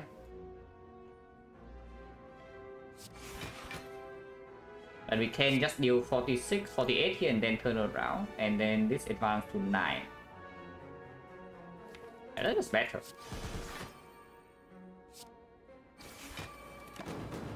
-3. Silent sucks.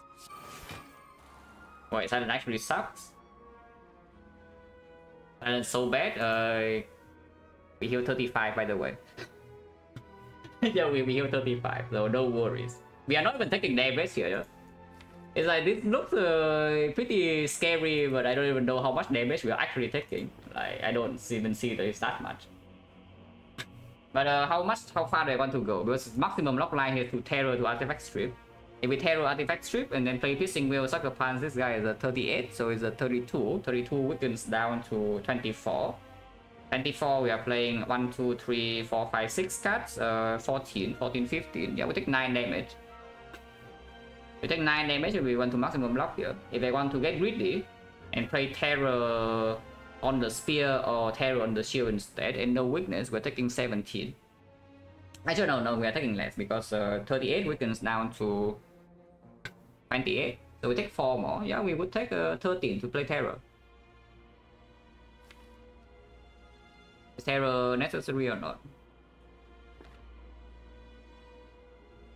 I mean, probably, yeah, probably. Because the next multi-attack of this guy we cannot tolerate. And Weather is not in play yet. We heal 35, but again, we only heal 35. Better end the fight at some point. Apparently he only makes sense with PK dagger though. But if we PK dagger, don't we just kill? That's not true. Shuriken with this is not so bad. We have 0 strength here. We gain 1 strength with the Shuriken this turn. It's probably still good.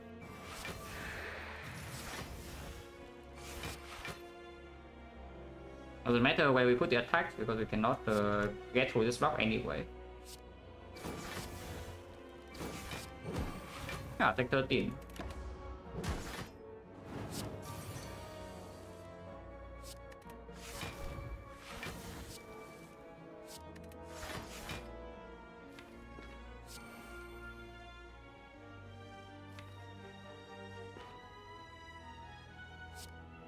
Nightmare sucks.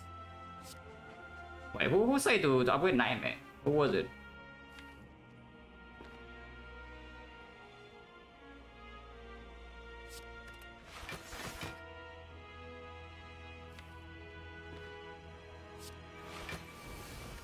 That was slightly risky, because that could have been the wallet plans that I dropped. But even if I don't have wallet plans in play, it's like still fine.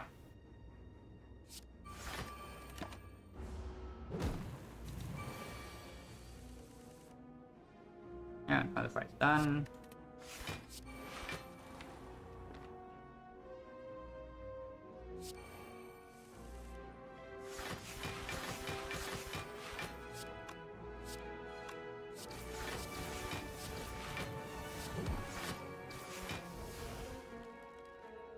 So we full heal and don't care about panic, but I care about the once again immortal. As long as immortal is on 9, it's good enough.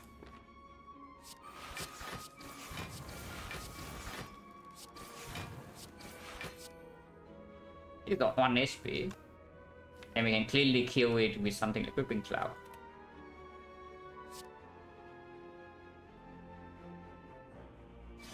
Don't have any random damage. Oh, skill is fine too.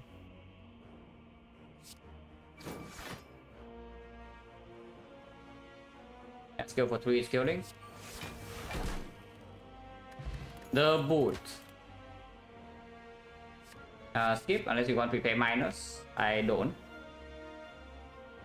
The boot actually plays fairly. Not the boot, the heal hook actually plays fairly often, but yeah, not often enough.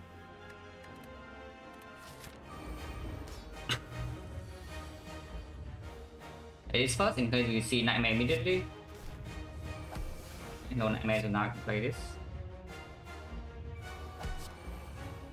I guess in still wait another card, but Nightmare Football is not the worst thing either.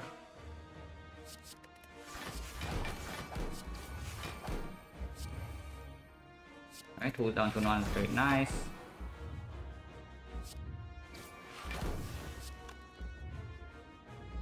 I'll lay for 3. I can get energy and shuriken, but I can miss the Wallet Frenzy here though. So my lay for 2, it might not be weakened for big hit, we just go to the jar big hit. Yeah, that's fine. We know exactly Wallet Frenzy would play that. If it doesn't have weakness for all 3 hits, but the multi hit still doing 0. You can also just not play Malaise and use the Tori, but I am lazy. And at this point of the run, I am not going to be not lazy, is what I would say. Yeah, when the run is already in this shape, I'm not going to be not lazy.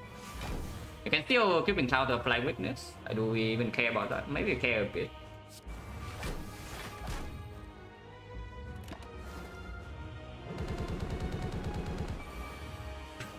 So we don't even need to ghost this. I can. But I'm pretty sure I can also just full block with some counter gambles.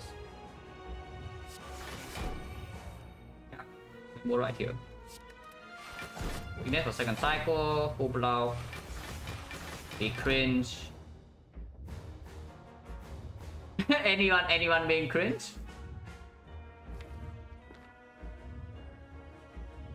I mean, I can play this and end the fight immediately, which I guess I feel. We just turn off brain. Yeah, we just turn our brain off and end the fight.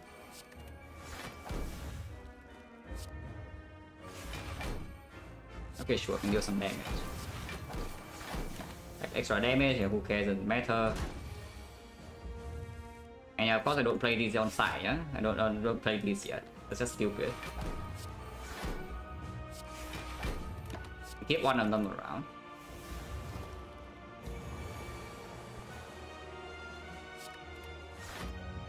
No basic in place, I guess I can play this now. Orc. Wow, we are intangible. Amazing guys, we're intangible. Insane. I mean, otherwise I take 15, so this rocks are like 14, but yeah, who cares? Strike is better than Survivor, so I keep the Strike. Hello, Peter? You arrive at a not very interesting run, let's put it that way. At the end, at least. The part before this was actually like kind of nice. But now we are just cringe. This one changed from being somewhat scared of dying to boss and gauntlet to like completely overpowered quite fast. When did it start? This floor, this floor. So it's like 1, 2, 3, maybe 6 floors before the boss. When the deck was still until adrenaline, we are still in quite a bit of danger to dying to boss gauntlet and maybe some Nightfall. But then we are overpowered in like 2 casts. Yeah, you see this and you suddenly never take damage anymore, and you have sustained through the heavens, and your damage is completely sold with like PK Terror Violet Plants.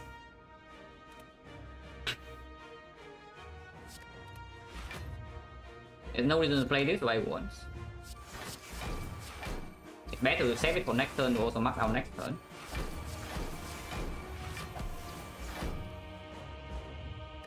We are running out intangible by the way next turn. Not that we care, it's going to also die. I can hold Piercing Veil to full block the multi-hit, but for some reason I don't think that's very important.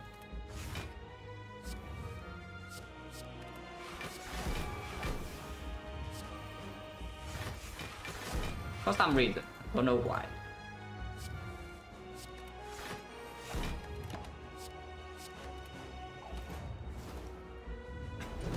What's what? Nah, yeah, this fight is over the moment we step into it. This is just a formality. This fight is actually just over the moment we step into it.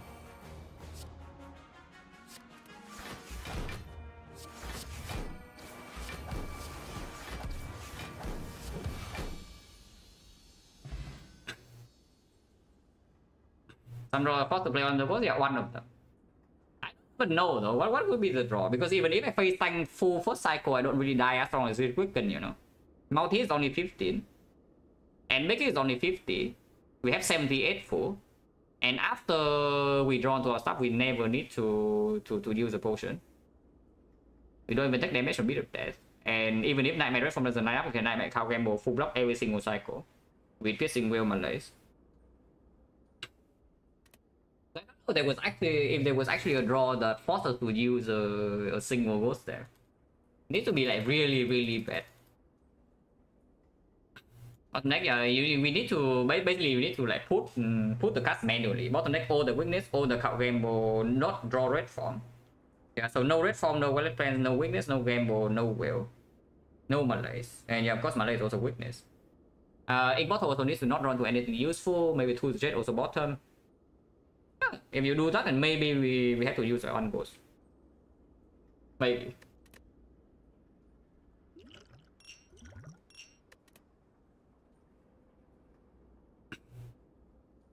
We were so insanely aggressive in this run though. Like, just look at the amount of elites we farm in this run. Effect draw, bottleneck everything spins, you're not no longer possible. Yeah. Didn't bottleneck everything though. And that one was also not nearly as strong as this because this one also has relic support. It has relic support, it has absolute safety, it has max HP into the hard fight.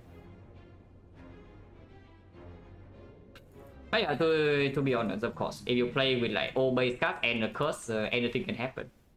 Even though the chance is like very small. But yeah, look at the amount of elites we farm this run. Look at this, 4 elite icon including burning elite, yeah. And then maximum elite act 2, 3, maximum elite act 3, 4. Even when 15, that's slightly above average, but a lot of this is because of mob bank. So it's like 1, 2, 3, 4, 5, 6, 7, 8, 9, 10, 11, 12, 13 floors. That's 156. Normally, when I say ectoplasm without any gold relic, you lose at around 550. So you see it right here, so around 550. With the mob bank, it turns out to be like 700. But the event, yeah. We step into 2 question mark factory and it's off walker to my proof. And now, yeah, of course. Like, if this one is not like insane, so overcurved that we just win almost every single time, then like there's not a lot of runs that are overcurved.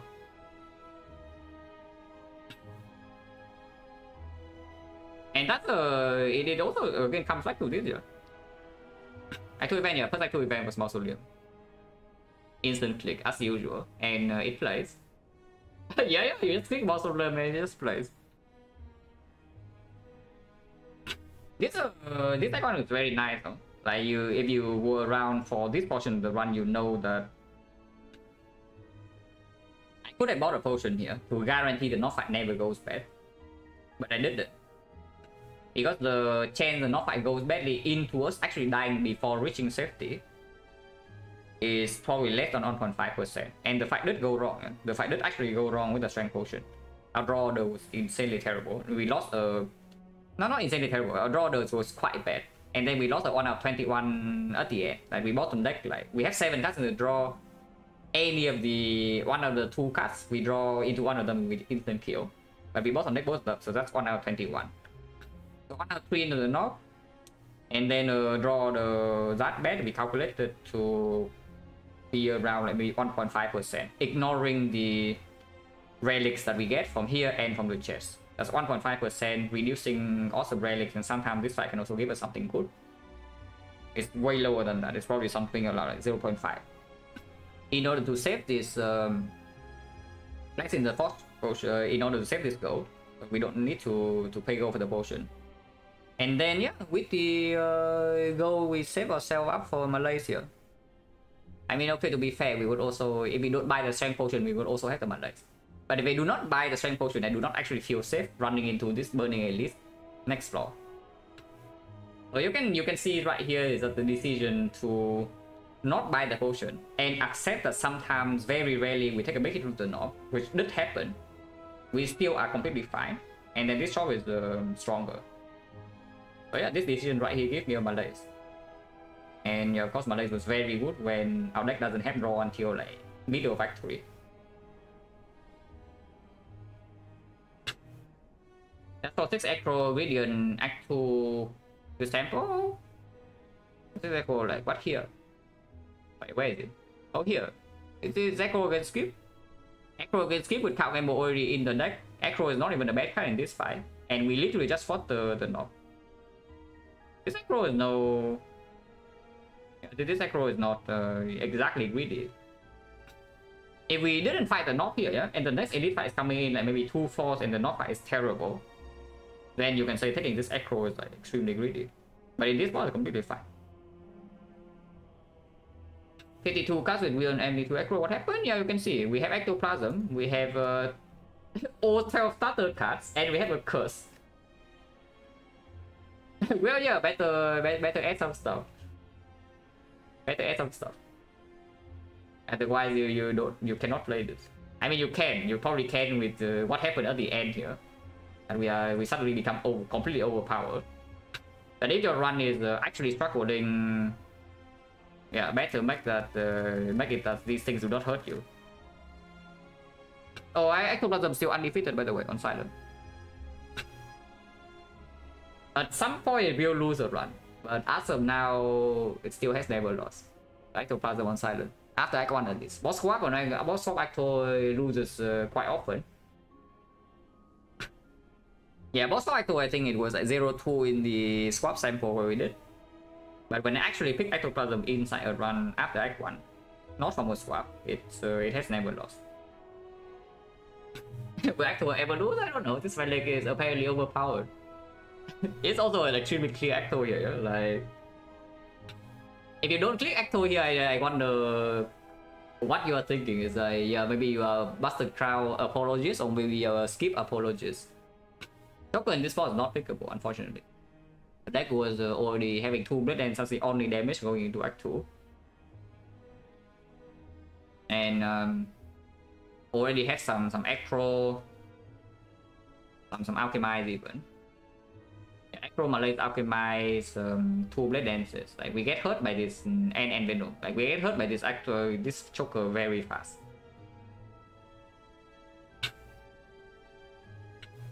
I've never seen for columns. Yeah, 52 is probably the biggest deck I have won on stream. We can check. Card count. So descending. Yeah, descending 52. Yeah, 52 is the biggest. The other one is also on Silent, 52. This one slightly different because you get Prayer Wheel Act 1 into Toxic Egg, so you expect the deck to be big. Yeah, you expected the deck of this one to be big. But this one basically just that we have Act 4, we have like 13 curses in our deck, so... okay, to be fair, not 13 curses, the defense are 5. So it's closer to... like only 5 strike and a curse, so it's like 6 curses. And maybe some attacks, bad draws, and maybe the...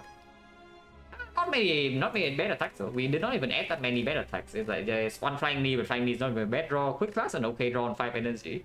It's only skill, yeah. It's an actual brick. So I have Dramatic Entrance and 1 and Exhaust. into 5 strikes and then on skewer. Once again, you see this deck is very clean. Do we actually add bad cards? Oh, isn't this nice? Is that we never add bad cards and we just farm max elite every act. I think it's smallest robot deck on stream. I think robot also is like 50. Can check. Yeah, robot is 51 here. The mind. Yeah, that's the Mind Blast moment right here. Yeah, we bought Mind Blast in the shop because the deck has like 50 cards. We have Penny set up and then it one shots the Sphere and Shield. Second 51. This one is like Toxic Egg, like one, no prayer wheel, but yeah, Toxic Egg one will probably do that. Yeah, nice singing bow by the way. Singing bow into 51 cards, yeah, interesting. Okay, and then it's like 48. So smallest would be. Oh, need to sort by wins, I guess. Otherwise, just source into the Rather I Die deck one. 17, but this one's off stream. This one's also off stream. 19. This one is also off stream, I assume. Yeah, just look at runtime, you can see. Oh yeah, this is also Ascension one.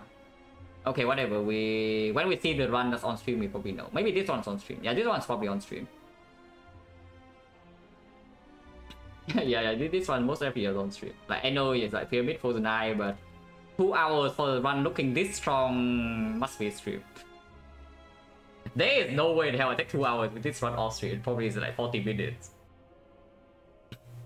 Oh yeah, the good old days, the question mark. I don't know. Look at this. We take all question mark and then the run's overpowered. So maybe there's some correlations there. Now, no, you see, we take all whole way 5 and suddenly I lose 3 in a row. Okay, to be fair, it shouldn't be 3 in a row. I'm saying we are here to slow you down, which I don't know, it's true. Streaming makes you play a lot slower whether you like it or not.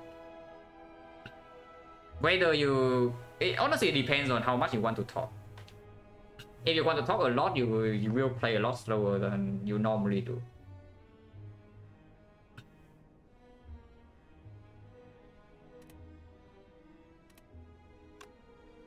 But yeah, if I do not exactly explain what I'm thinking, and you just click cut to play runs, probably will still take longer than off stream. It's like off stream I usually win around like 50 minutes average. So maybe on stream, if I don't really interact too much with chat, I can probably win a run in, I don't know, like an hour, not an hour and a half, probably slightly faster than that. Like when we did some fast silent runs during the Iron Class tempo, it's like, yeah, close to hour and a half of a win, but I was still talking a lot. But like going as fast as that was still talking chat, very impressive. Yeah, absolutely.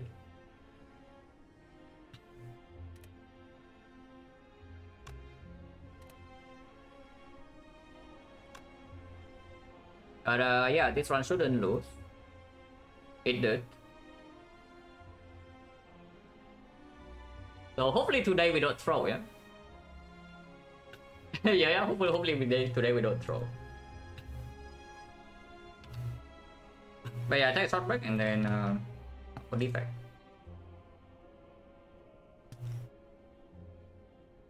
What happened to the robot? I played by Scott first cycle, but it was very certain the double storm will kill. So basically I just completely threw this run. The fight was very easy. Yeah, this fight was very easy. But basically you can kind of say that I got complacent. Because after getting 2 spear and shield with taking no damage, I was thinking, yeah, okay, this run is it's fine. I play storm, I play some power, and it dies.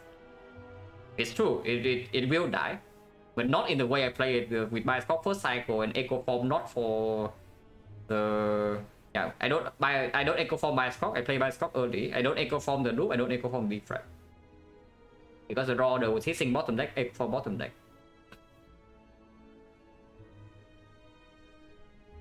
it was bad. It was bad. Haven't done something this bad in like I don't even know, like have a very long time. But sometimes your brain tells you to do something stupid, you know. Otherwise maybe the world's a better place. Oh yeah, be right back.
Right now I'm probably the defect. Nah.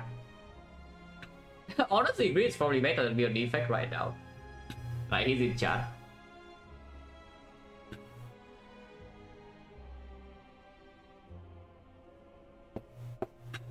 Hello, Zen Duplicator. Thank you for the good luck. Why did I change stream title?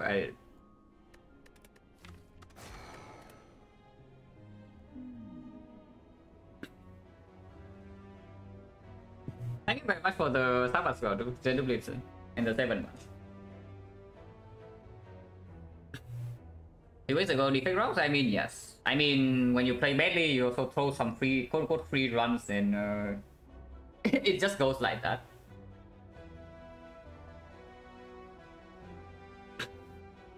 Win rate complicated to satisfy win 100 samples. 100 doesn't tell you enough. Honestly, if you have never watched a person play before and you just see the numbers, that will never tell you the full story. If you actually watch the games, and you can tell, usually you can tell whether a person knows more than you or not. It's very difficult to compare player A and player B, yeah? If you're not one of the two.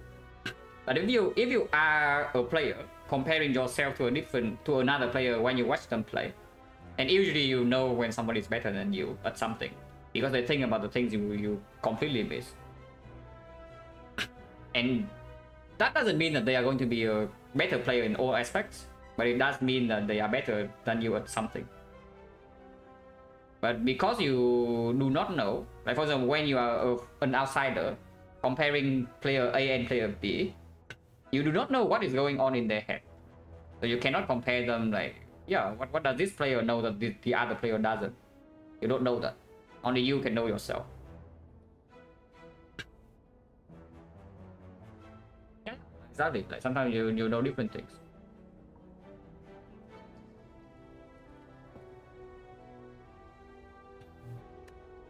And sometimes, of course, results is like you high roll some runs, you low roll some runs. So you also need to look at the runs actually being played to see how accurate is the result, like reflecting the skill level. Like for example, the recent Iron Class sample, yeah.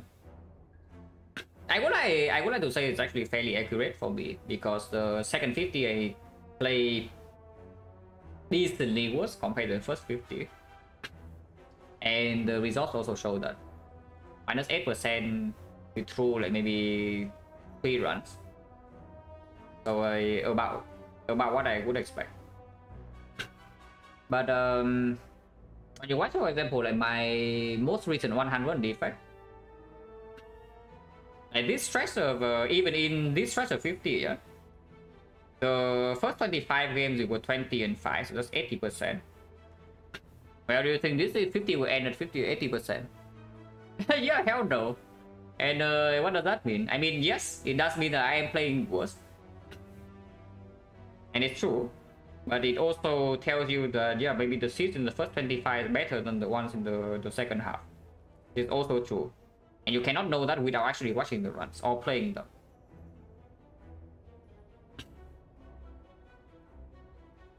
So, very difficult to conclusively say who is better than who unless you are one of the person in question. And even then, you cannot actually say, okay, this guy knows a little bit more than me about this, so surely he's better. That's not true. Or I know a little bit more than this guy at this thing, so surely I'm better. That is also, that's plainly wrong.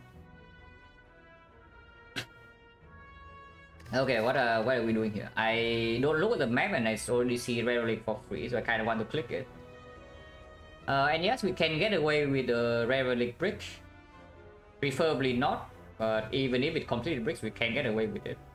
So I will just pick the Rare Relic. That's a good one. This one is very strong in Nightfall. And beforehand, it's still okay.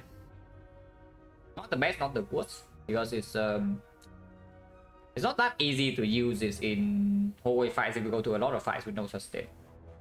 It's strong. It's a strong relic.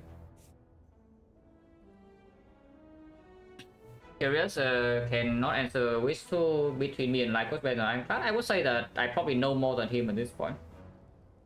But we are doing different things even inside Act 1. But yeah, of course that's unfair to say because I watch all his runs and then I play my 100. So the fact that I know more would be natural.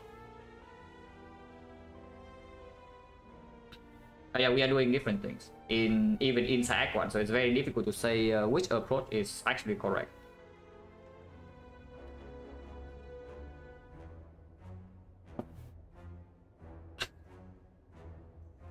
Okay, let's start here. The aggressive part is 2 elites. It's like something like maybe here, take a lot of hallway fights into, yeah, fire here into elite, into burn elite. Or you can do fire here, only 3 fights, but no advanced hallways, fire before upgrade before elite. And then here, let's try if you're dying to Hexagons, you can go here. And then you take second elite, third elite. Or you take fire over elite, that's also fine. And still, of course, always pivot to this side after this floor. If we see that we're strong enough to fight this, we just fight this.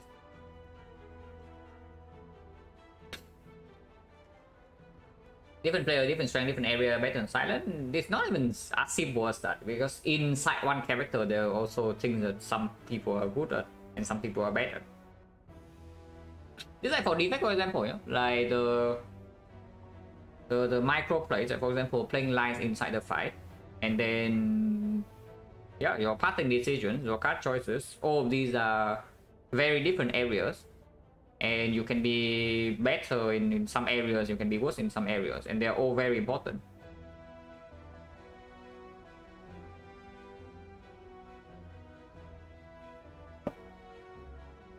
Maybe we start here. Wait, Defect sucks. We are not even past floor 1 and Defect already sucks, guys.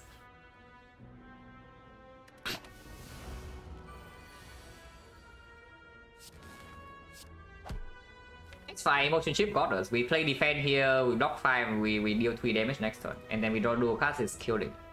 Easy. Right? Easy. And next turn, TD2. Ah, we only take 1. Defect so good, guys. Wait, you draw... That is straight, yeah? You're fighting a 52 HP cultist. You draw 1 energy worth of damage on turn 1. And you still kill it. When it attacks you for 16, you take 1 damage in total because you can maximum block.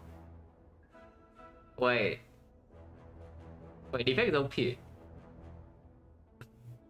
Silent enter this fight with that draw and probably take, I don't know, like... Probably at least 5. Maybe at least 4. Yeah, at least 4, 1 into 3. Sometimes you take way more. And Clark enter this fight with that, you probably take 6 and then heal 6. Maybe take 7 and heal 6. Yeah, okay, I can't stop. Watcher actually pretty difficult because turn 2 you cannot actually play your eruption. And then you get owned. Wait, Watcher sucks. Maybe Watcher is just bad.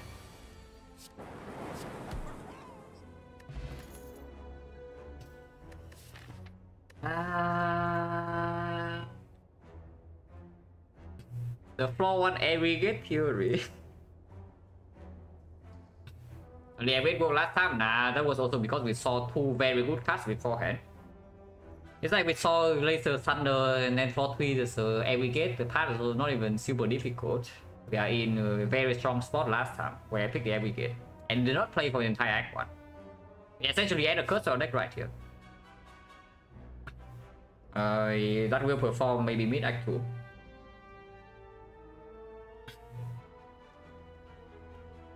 When was the last time I actually picked Claw when there was everyone? Have never done that on stream.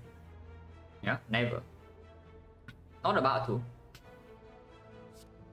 This got 0 energy, deal 3 damage, guys, come on.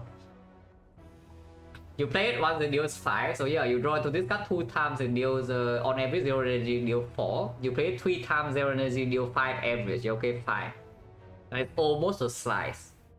So you play it 4 times, you're okay, now it becomes slightly better than a slice. Wow. All plays for the claw to become a slice. On average. Amazing. Yeah, amazing. But I don't think taking this aggregate is ever sensible because we are running into a fairly early 4th elite here with potentially advanced hallway and no potion drop floor 1. Hologram is pickable. Hologram is pickable. Like Hologram Z, for example, and usually, yeah.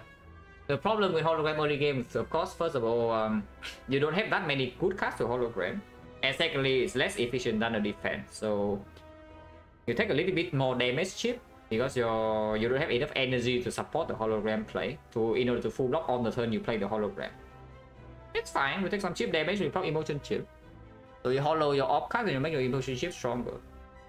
Wow, taking damage, wow. 2 bursts and 1 stone, guys.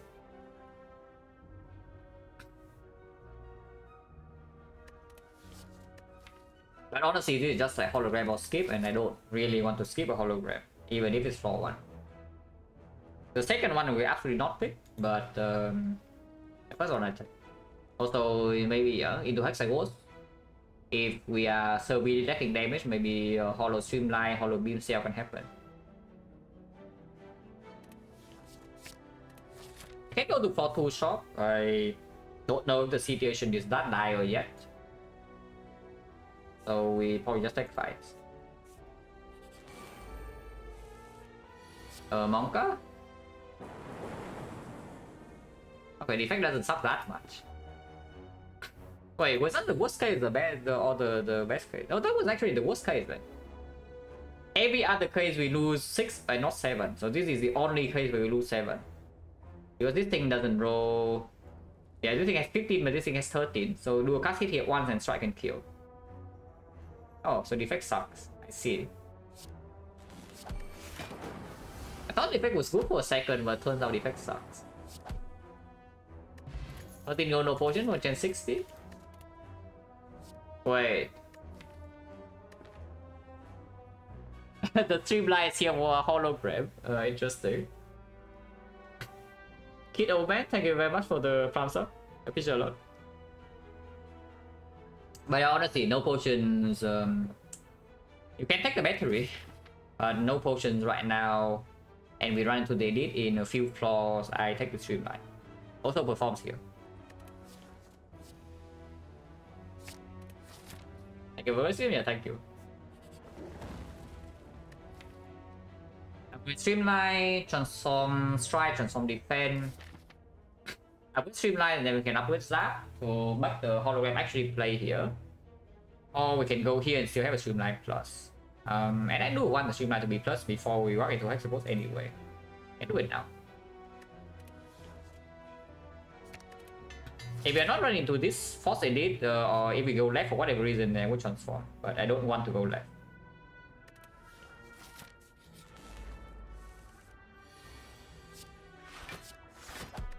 Full block here, but I will take 2.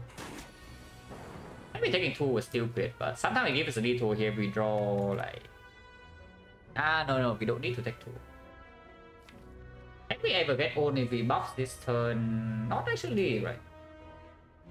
So maybe that was -2. Yeah, that was probably -2. Is it better upgrade Zap or upgrade dual cast? Dual cast, no, it's right. In Act 1, usually Zap is better. Inside Act 1. Later on in the run, of course, you want to remove Zap and dual cast stays relevant. So the dual cast upgrade is, I would say, greedy. But inside Act 1, the Zap upgrade plays stronger. That was probably -2, yeah. It's fine. Missing 2 HP has never killed any defect. Come on, guys, it just doesn't happen. Power driver can take. It's great for our clock.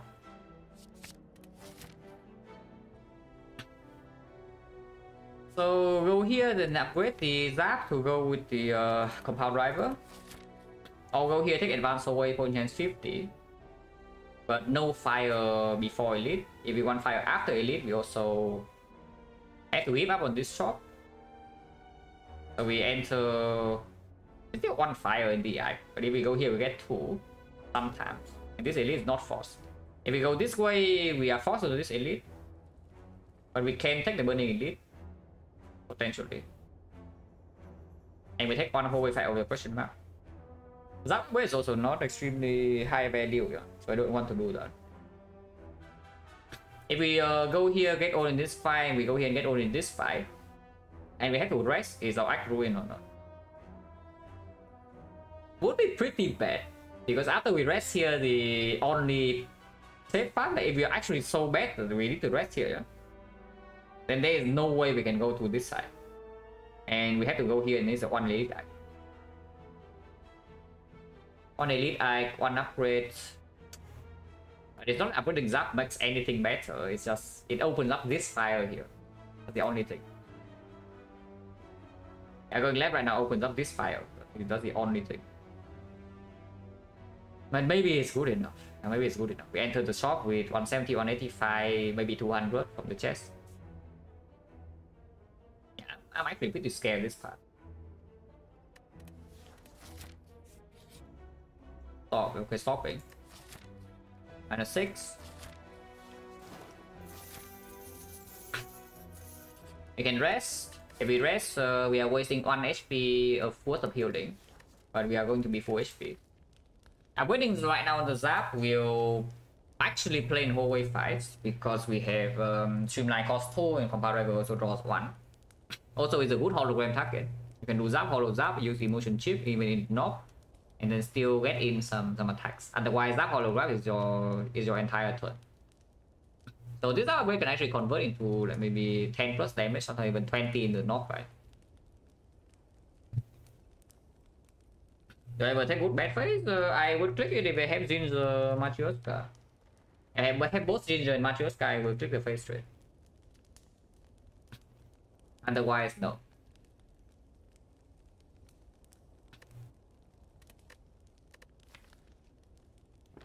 $46. So 2 advanced toys and 1 elite only. Focus potion. Lagavulin will actually hurt though with this deck. So we had to go to 2 advanced always, expect to maybe lose 20 here to sentries. Emotion chips we kill quite fast, but we cannot block. We lose something like 20 in this fight to sentries and Lagavulin. Sometimes we actually only lose 8 to knock. With focus potion, I don't expect to lose more against the knock though. I'll probably count this maybe minus 20. So we have 26 in these 2 fights. What does Matryoshka do with the face? You open the chest with Matryoshka, you get an empty chest face. You open the chest with Matryoshka, you will still get your... You will get your... one chest. You get your one chest.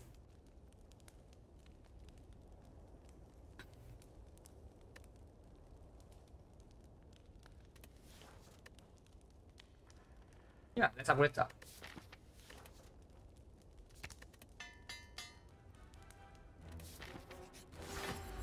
I will hurt.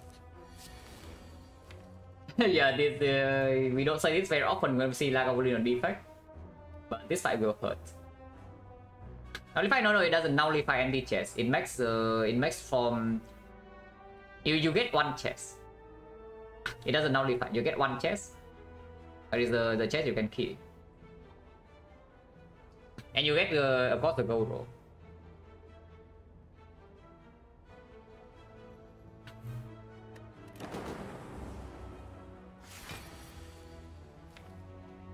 Shuffle out Streamline and Hollow and a Defend. So that's quite bad. But opening now unless we draw exact into Streamline is also bad, yeah. Probably not.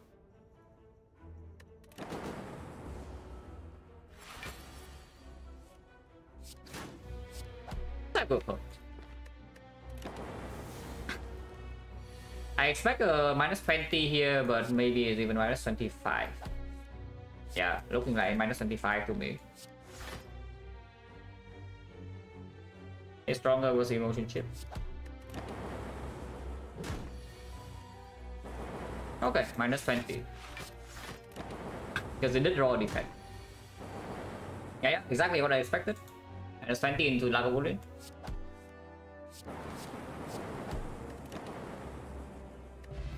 Oh, Anchor is insane. For these flaws. The fusion theory. the Act 1 fusion theory, guys. We have a compound driver, we have emotion chip. And we have a hologram, so yes, this can, even if it's not infinite, it's still quite strong later on. When you do open up yourself up to, yeah, stay infinite.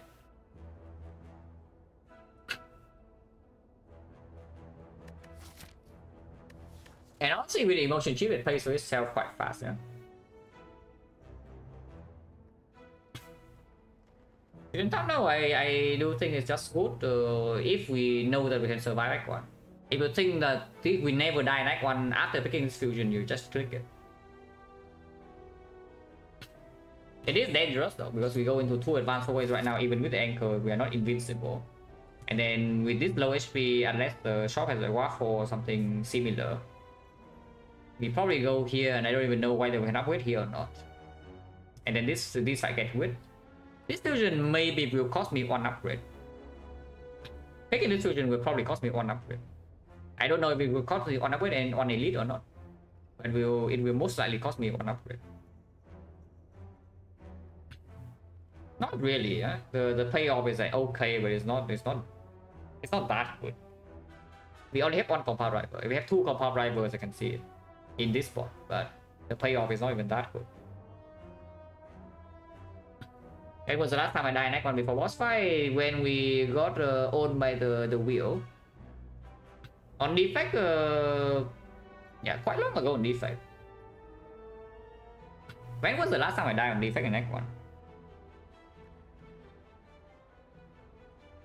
1? Can't remember, maybe we can check later. Oh yeah, what about the overclock? Take it. I just see that we have a free upgrade at the moment. We have a 0 cost. We have eventually another 0 cost. We have an Anchor turn 1, so we also don't. We want to draw into more efficient stuff. The overclock theory, guys. What if Overclock is just a good card? What if? Oh really? What if Overclock is just a good card?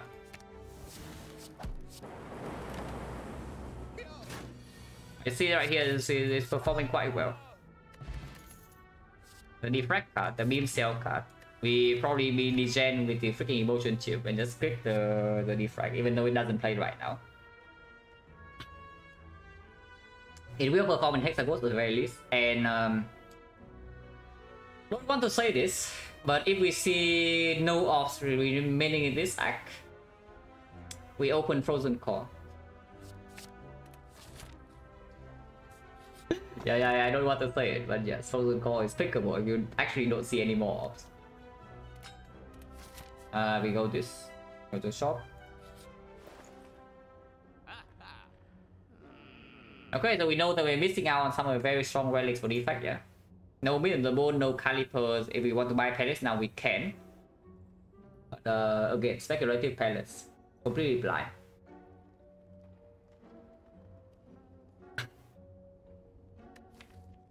There's not much else in the shop though. It's like the loop I don't care about. We already have upgrade on Defect. Afterwards, can even upgrade Overclock. The trip is possible. You can take the trip over the pallet, so that's slightly weird. Because I do not think we need the trip damage for Hexagons at all. Yeah, I actually don't think we need the trip for Hexagons at all. So it's only for, I don't know, what about like the knob? Probably the knob. Entries it doesn't play. 4-way fights probably is quite good, especially with Overclock. But for boss fight, we don't need to go Hexagons. It's Act 2 is quite decent. But again, Beam Cell we can also pick. Except with the knob, yeah, without 1 power, that we absolutely will draw after we are vulnerable, and somehow we don't have a kill turn 3, yes. Yeah, then pallets will help against the knob. But honestly, this one is not very high value, because most of the time we have to dodge this here. I will just be greedy with the choice in the shop. And can remove a card. Don't think I would remove a card here though. We most likely cannot take this fire. And then we do here, so that's 60, 130, 135, 150. If we remove right here, early Act 2 chop is dead. And our deck doesn't really block super well at the moment besides the anchor. So I would expect us to bleed pretty badly early Act 2. Unless we see some pretty good stuff in these floors. I don't want to spend more gold than I have to. And of course, sometimes you see P-Box and such. You can buy this Bow Lightning if you want to take this elite. But I don't think I'm even running into this elite. So playing Silent a bit here and there, yes. Not as much as I did a few weeks ago though. But I still play almost every day. Now the was a saltier and Caliper is not never going to show up first of all. And we are not even in a strong spot at the moment, especially after buying something that doesn't do anything like the pallets. I mean, you can say you take algorithm and it becomes like what, 3 block here. Yeah, 1 block is scale to 3, scale to 5, scale to 7, scale to 9. When you enter Act 2 it becomes a lead. So first 2 floors of Act 2 is still not good. And maybe in the third floor of Act 2 it becomes something that's like somewhat decent. Afterwards it's okay. In exchange, you put yourself in like a lot of danger in the short term. Because the knob is not exactly solved yet. And we run to another elite 50% of the time is a knob. So no. I mean, you buy the algorithm, you could never buy the pallets here. And you take algorithm plus probably trip. And you ignore the pallets. But I take the pallets over this.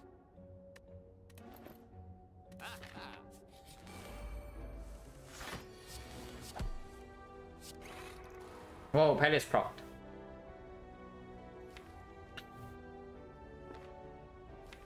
One to proc emotion chip to kill next turn. If we defend here, we are hoping to draw full block next turn 30 and then it tries to run away. But if we miss both defense, like for example, we draw 1 defense only, we already take a lot of damage extra. This is only 1 damage. Second one. But now when triple strike kills, would have full block. Yeah, would have full block, but I didn't believe. And we can still full block, and next time we play triple strike to advance value to 4. Double strike doesn't kill.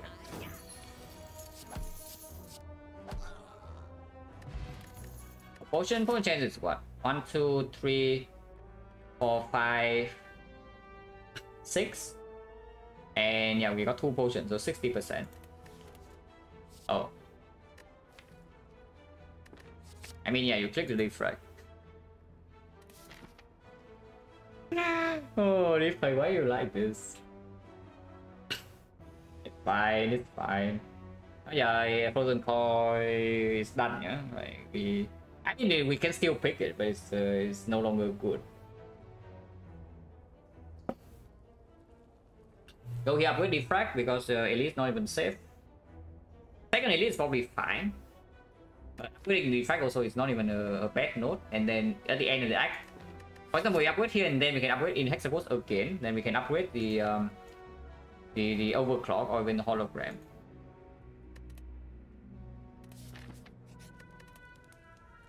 And after getting Glacier, I feel a lot safer about the Sentry's fight. So we can upgrade here because against the Knob we can just throw potion. With the evolution chip, I don't expect to take the 3rd hit.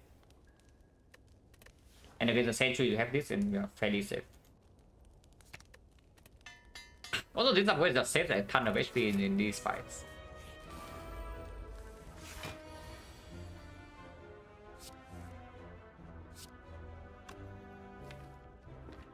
Play slow or play fast?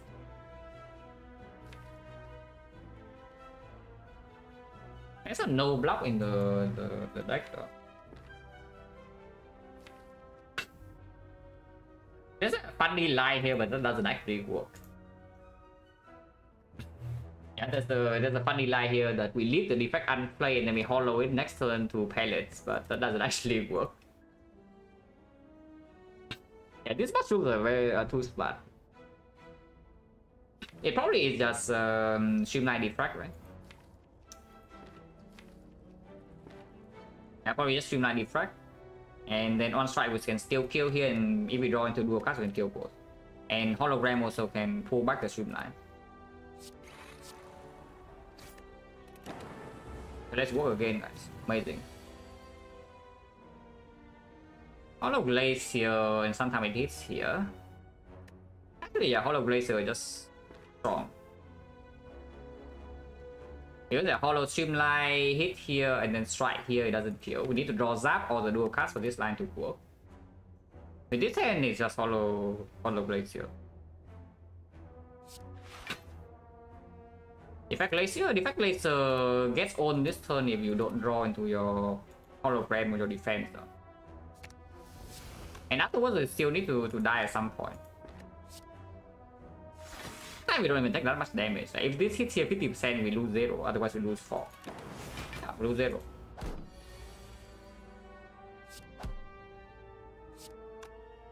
I want to set up Pendip, so we will leave this thing as is instead of killing it.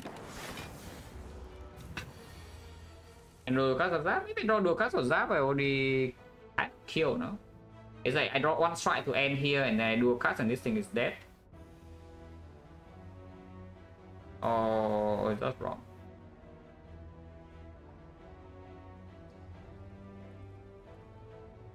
I guess I need to draw both.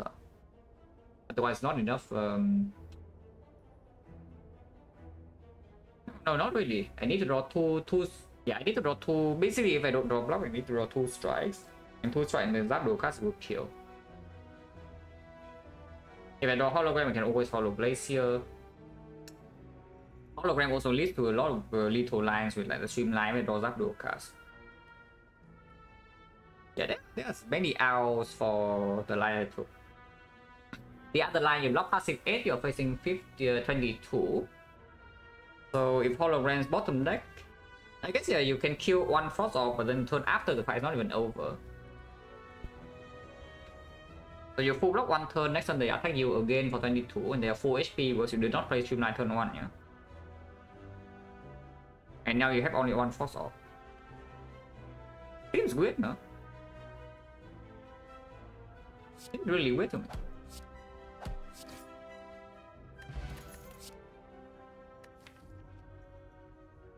Fusion come back. Where's my fusion? Transport over colorless I would probably take because the sentries we say that this can deal with the sentries. And turn on anchors we can do whatever we want. So the more than just fight up to the north. And in the north fight I assume the 2 strength is stronger than random colorless. This thing is extremely unreliable. If we never win the fight without even with the strength pot, then of course we take the colorless because this thing can win the fight for your turn 1. You get yeah, the ball 40 damage. You get apple, okay, you can block, or you can also kill it efficiently. You get a panic button, sometimes you hologram panic button turn 3. You get a hand of wit 20 damage. You get trip vulnerable 2. Yeah, we just take it. Is not a very good draw. I'm gonna be scared now. If my turn 1 in this fight is actually empty. There's no defect, no frost off, no streamline to kill them. I waste my penny on strike and I can only spend 2 energy, not even 3. It's pretty spooky, you know. That's actually pretty spooky. We are fighting Hexaghost. But fighting Hexaghost doesn't mean that I go down to, I don't know, like 3 HP here. Probably strength pot. Point chain is still fairly high. 1, 2, 3, 4, 5, 6. This here is 60% draw on potion, so now it's 50. Still 50%. Strength pot is fine. We deal 24 damage to an outer 1. Now it's in streamline range.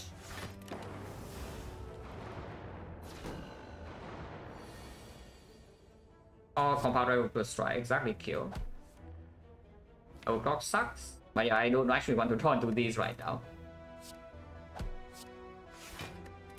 Yeah, strength pot gave me a kill on turn 2. It dealt 1, 2, 3, 4, 5, 10 damage instant. Yeah, it dealt 10 damage. So it did actually give me a kill on turn 2 while saving another 5 HP. That's quite a valuable strength pot.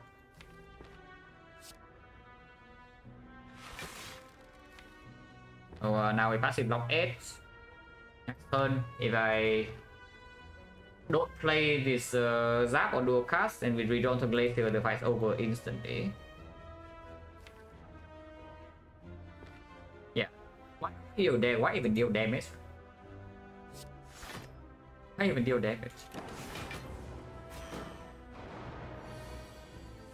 Yeah, exactly, why deal damage? But you can just do this and be safe completely. Instead of thinking, maybe this turn 2 damage, this turn 2 damage, this turn 2 damage. You just sit here. We do want penny on 9 still. So how do I do this cleanly? Because we can wait as long as we want, yeah. 6 attacks. So let's say 2 streamline, 1 streamline here, 1 streamline here. And we deal 1, 2 strike here. And then 3 strike here. It would be that's fine, because we can also substitute strike or streamline eventually. Oh no, streamline kills here already because we have strength pot. So streamline kills here go to 5, and then 1 strike is dealing 8. So we need 5 to kill this. So 1 streamline here, 1 streamline here, 2 strike here. Okay, so that works. This is odd, yeah. We can't even play overclock. Drawing burn into 10 is completely okay, but we just not do it. Cool.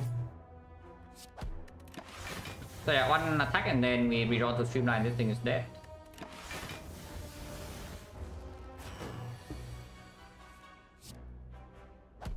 Yeah, play compound rival, perfect kill.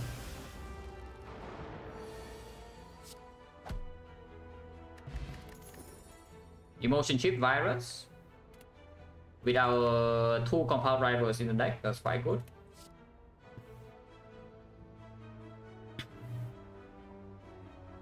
Second overclock is probably going a bit too far, yeah, so I don't think I would do that. What is the upgrade here? I can see upgrading hologram, I can see upgrading overclock, I can even see upgrading dual cast now. With the... Yeah, with the virus and the emotion chip, upgrading dual cast is like, actually a real interact tool. I don't think I take any of these. This upgrade is not very easy.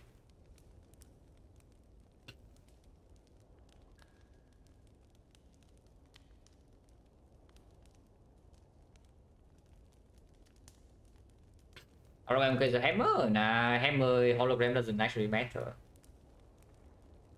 Hologram doesn't play until quite a while away, like maybe end of Act 2. Of course, it gives you 2 blocks immediately, yeah, but the non-exhausting effect is only until like end of Act 2. Still a pretty strong upgrade though. It plays in the Hexagons fine. And I don't think we even save it into Hexagons. Wait, are we actually saving to Hexagons or not? Streamline eventually, yeah, but we play Streamline maybe 3 cycles. So 3 times is 60 damage. Back off a little bit, and then here a little bit. No strength potion. I don't want to use focus spot. Maybe it is Streamline. I mean, no, not Streamline. Maybe it is just hologram. We don't have a way to keep this dark hologram. Oh, option again. Now that we have virus, wait. You're having the virus means the frozen core is worse. I think you're slightly confused here. Like the frozen core only give you ops when you have empty slots. So if you have slots filled to the brim on turn 1, then the frozen core is doing nothing. I mean, okay, not 2 turn 1, yeah, but it gives you 1 frost off and then you have all 3, and then it stops doing anything. I really want to keep this focus spot. Like, I think this will be very strong with emotion chip. Can play Glacier and just sit with 2 frost plus the... Yeah, we can sit with 2 frost plus dark. Oh.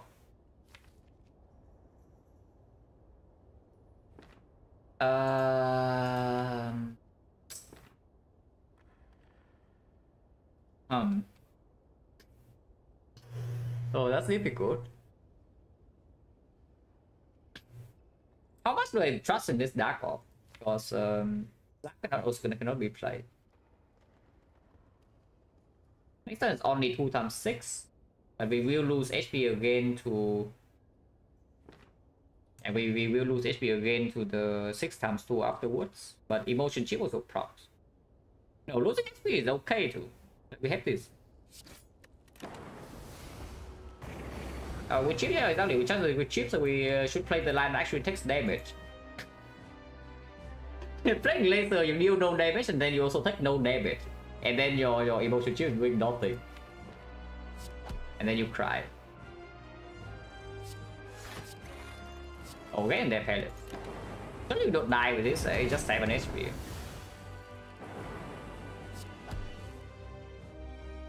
I take 1 here, so we can never die. And honestly now, even if we evoke this without dual cast, it's still good enough, yeah. Right here, you play Glacier, it deals 44 damage already. And now you're actually safe. So Glacier Streamline, let's see that. Yeah.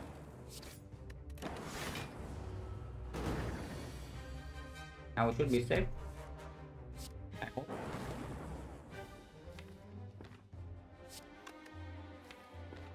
I just solo compile was with 0 cost, and this we don't care to replay.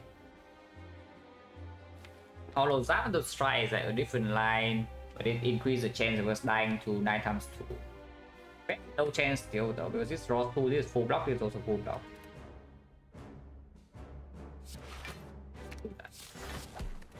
Because deploying second lightning makes me be able to keep the penny more often. Okay, better play this then. Yeah, with the draws coming up, better play that.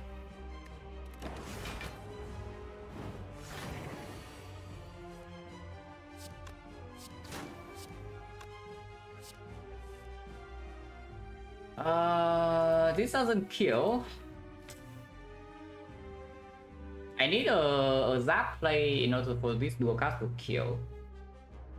I'm taking. Wait, I'm dead if I don't kill right now. Okay. We cannot keep the thing then. I'm actually dead if I add turn here, so we cannot try to keep our offensive. Annoying. But yeah, drawing no block in here, and we also don't draw zap or the hologram to kill is like he said. Zap was one cut away actually. It's fine, I need to do two. No potion, so we lose a 50% into 60% chance. That's a 20% low roll that we don't get a potion refill. Fission without emotion chip, well, that's an insane combo. Fission without double compiler driver, that's also an insane combo. yeah, amazing fission, right? We just make our entire deck worse. Like we kill one relic and we kill two cards. Very nice. The fission.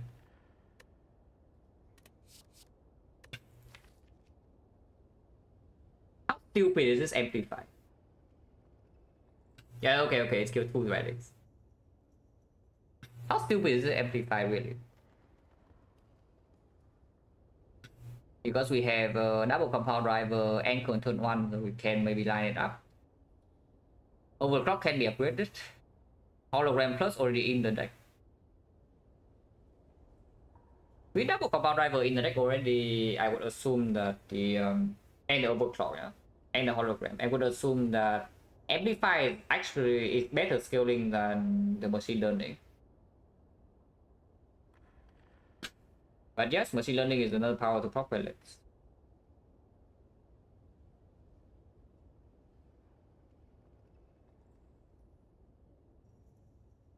Both are pretty bad in early act 2. Fission is also pretty bad early act 2. Later on, maybe can be quite good.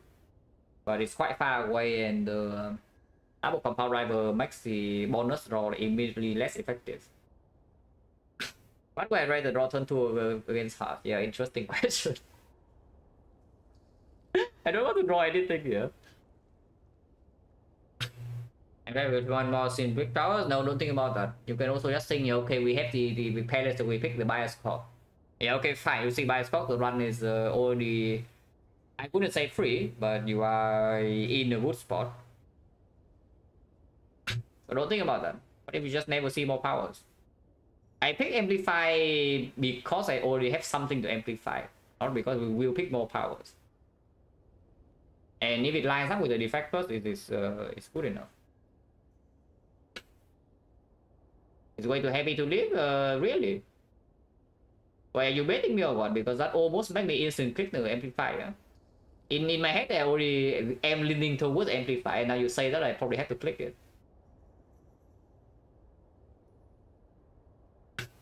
But not really, I carry this amplifier around. Yeah, I will carry this amplifier around. Almost mixing the machine learning. That was close. Anyone cringing or just me? Slightly more reasonable snack code than usual. Because we have a hologram plus, we have an anchor, we have emotion chip, we have glacier, we have defect. Slightly more reasonable than usual. Anything else? No, don't skip over snack code here, but Strucker is annoying as hell. Wait, where's my fusion? Oh no guys, where's my fusion? What do we say about Snecko? Yeah, dome tier. I go click dome here. yeah, dome tier. I go click. I absolutely click dome here. Over garbage. We have Palace Snecko, so that makes hologram a little bit more annoying, but it does mean that our streamline will play fully in longer fights, yeah. Oh, I think the Snecko will get bad very fast. Maybe it's already bad. It's like, yeah, you see, 0 cost, card draw, 0 cost. This is playing 3 cards in with 2 energy. This is also like card draw, pull back this, and repeat like any. Yeah, where's my flaw on aggregate? Okay, to be fair, we have aggregate, we would not have hologram. But both of these are okay with Snecko. By the way, this is Snecko squad. When you can I take Choker? Can you take Choker on Defect? Yeah, if I die without Choker, I pick the Choker. Plain and simple, because the Choker will hurt your neck 4 if your deck is in any reasonable state. So if I die without picking the Choker, then I take the Choker. Not like Yabi neither. I also do not like the screen. At least we have some amount of gold to try to play around Snecko a little bit. Let's go to hallway fights. Like, events get worse with Snecko because apparitions get really weird. The bites are okay, but also stalling gets harder with Snecko. I think we do have pellets, so eventually we can stall. Bites are still strong, but they are not as overpowered as usual.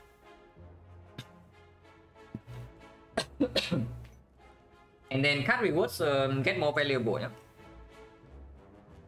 The card rewards get a lot more valuable with Snecko. Let's say we take fights. We have anchor. So we do 1-2 fights here. Advance always here if we go to the shop, which most likely we will. We can take a very safe path. For example, do 2 fights here into 2 question marks, into here, into here, into here, 2 fires, into late shop, super late shop, into 180. But we can open up maybe a slightly high roll path on this side. If we are very overpowered somehow, we can take the burning edge.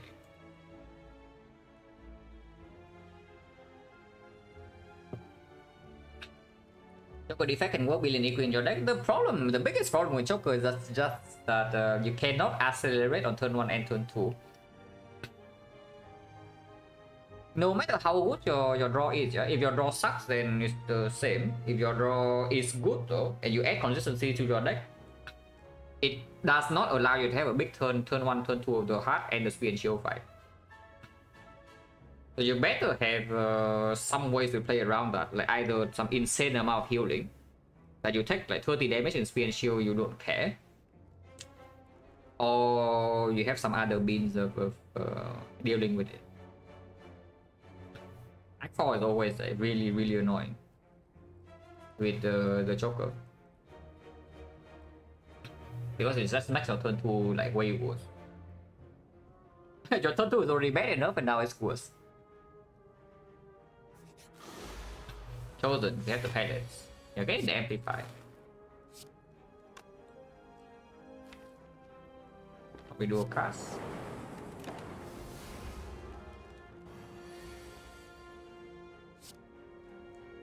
So we can pellet away this thing. Defense costing 0. We have no hex.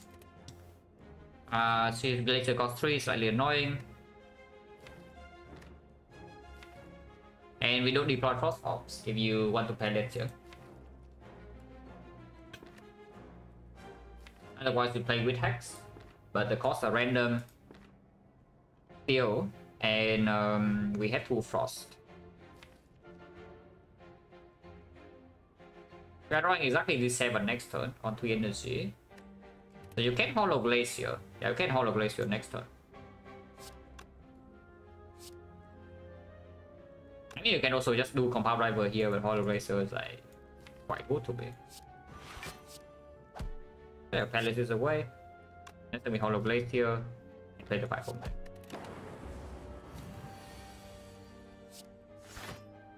Oh wait, Glacier costs 3. It is 5 with Hollow Defend. It is 5 with Hollow Defend. Defend cost 0, no problem guys. Move on. Nothing to see here. Yeah, nothing to see here. It's 5. No problem. Okay, maybe a small problem, like -8. Just feeding emotion chip, no? Ow. Now we kill. Yeah, Hollow Strike, dual cast is killing. You can also full block this with Triple, and the next one Glacier will also kill. But I don't see why we do this. What's the reason? There's no 0 cost attack. Sometimes you do redraw into the thing.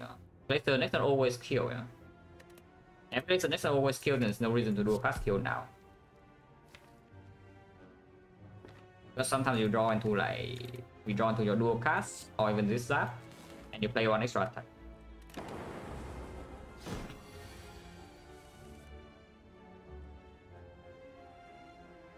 Yeah, I had to play Glacier, yeah. Playing anything else in this hand is risky. Cross fight, double energy versus cool-headed. Probably still take cool-headed. Glacier is the only frost. Double energy with Snecko doesn't need an upgrade, but it's also not nearly that strong before you actually get your 4 energy or another energy generation card. This is a secondary energy gen, not the first one.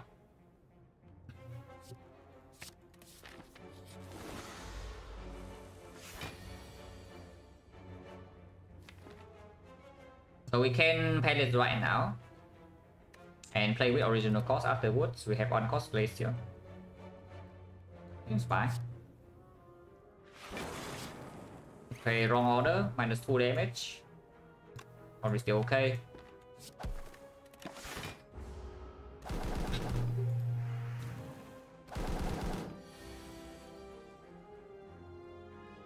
That's fine.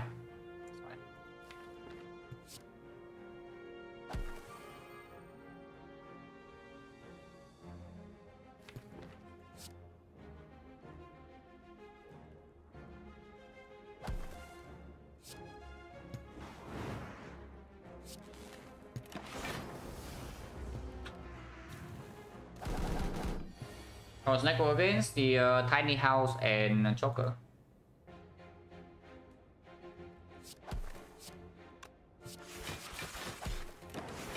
They don't need to strike there, but striking there advance the panic the most. And I think we are fairly safe here. So we just try to advance the panic.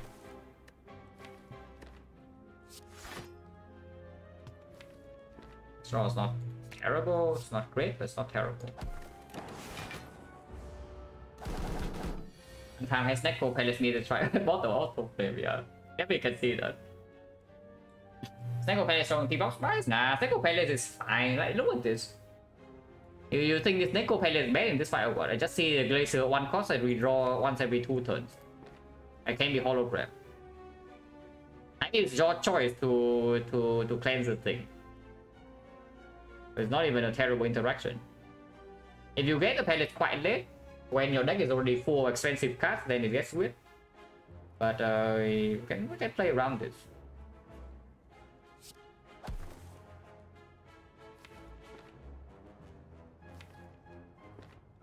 I just play 3 attacks next turn and kill, yeah. Because we draw 7 per turn with Snecko.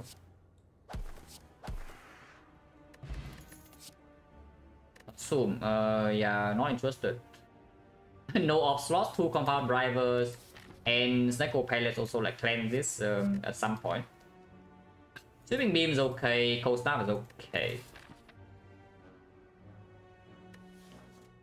Really want another power though. We want one more power in this deck to cleanse the buff after Collector is doing her thing.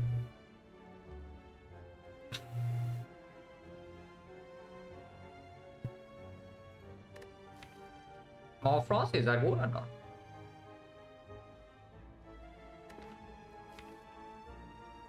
We don't have any AoE, so we want to fight elites, so maybe Sweeping Beam is a thing, and Collector also, Sweeping Beam also might be a thing, but it's Sweeping Beam minus.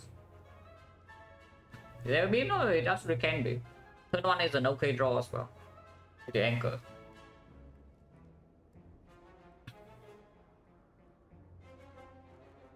Minus is pretty sad, and we are whole change rate is only 20%.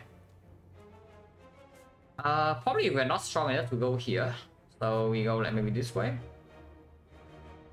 3 more fights before the potential first elite, and afterwards we don't actually want to go here. Yeah, if we already go to this shop, so the path is like shop here into elite here into like all fights into elite here. Yeah, I think the bit. It's sad AoE, but it's still something. Definitely not quite Thunder or Doom and Gloom with Snecko, but it's still something. Blue Pot is not the best. Probably better focus spot for most fights that are short. But inside collector, if we are still lacking output somehow, then this focus spot can save our life. And if we keep 5 pot, so just about like do pot versus this focus. Even inside the boat, stopping fight this focus still really quite strong, and we have to again we have to chip. Do pot on the defect is also a focus pot, but sometimes we cannot play this because it costs it's too expensive. And this is always on turn 1, you don't need to pay energy. Yeah, I keep my focus pot.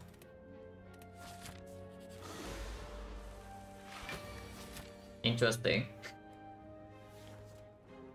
10% question mark to chosen cultist. No, that's the type of event that actually I want to see, guys.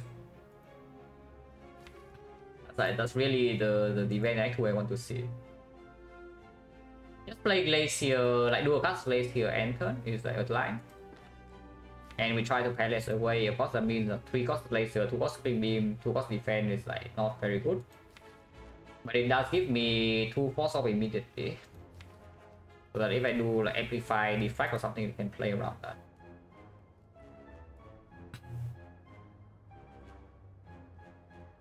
Also, playing dual card is not so bad. And I just sweeping Beam Pendant into like Cool-Headed. But we can also just play it to Streamline, for example. Yeah, play dual card Glacier.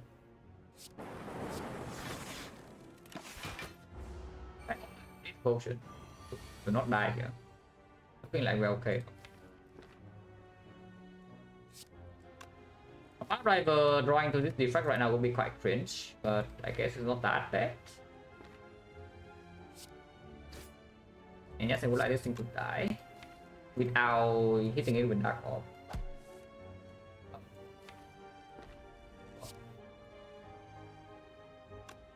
Cool to take emotion chip.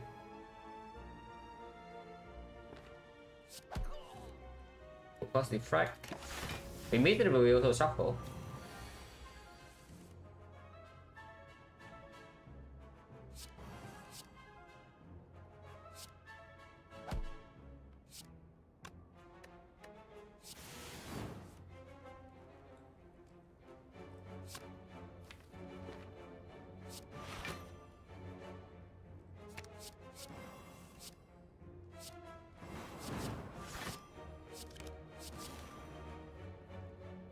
There's a lot of blazes. Defect still unplayed.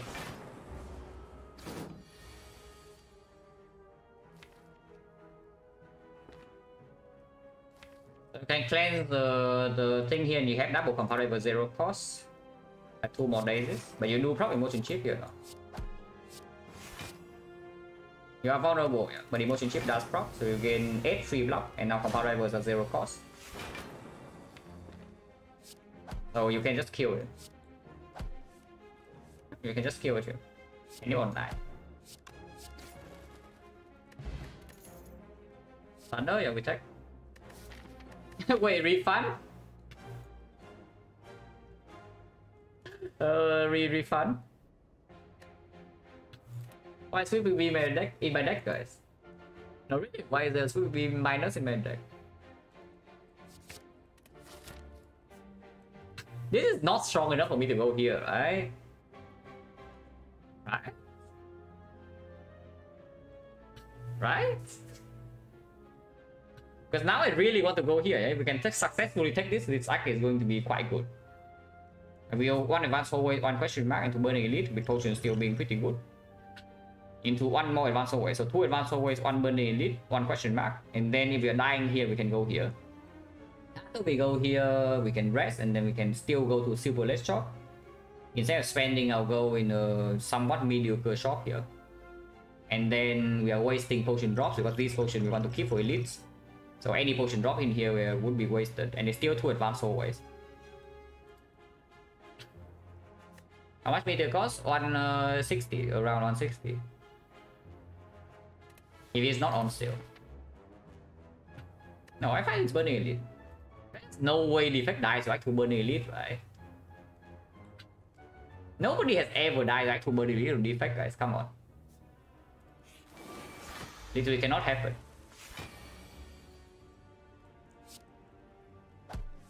No, really, literally cannot happen.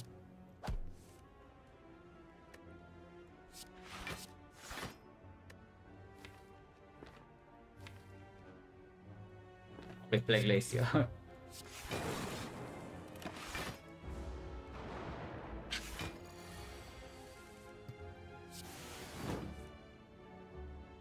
Cannot amplify this Defect because it's expensive. So it's unfortunate.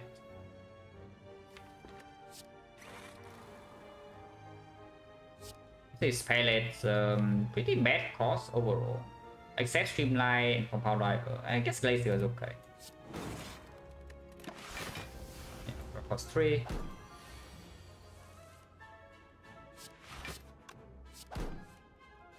Wait, Streamline's OP. Wait, look at that. Amplify Defect to 0 comes so far, yes. It's even harder than before with Snecko. Without Snecko, maybe we can... Oh wait, this Snecko is being very nice. I don't like that. Wait. This Snecko is making me let my guard down. And then it waits until here and destroy us with the cringes to the cringe, yeah? And then we die. But it's pretty difficult to amplify when you have 3 energy and we are playing Snecko with no energy yet. Extremely difficult.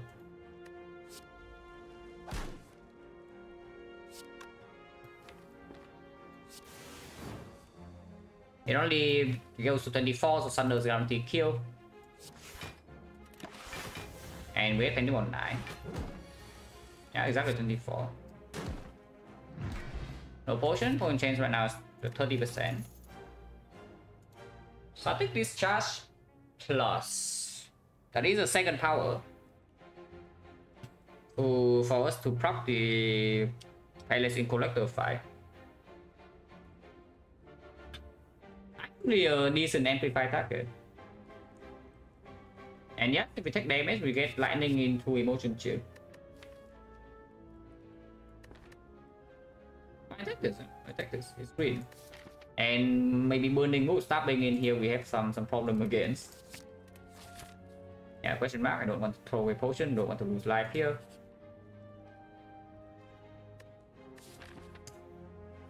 Byron, look away. Is this a Byron look away moment?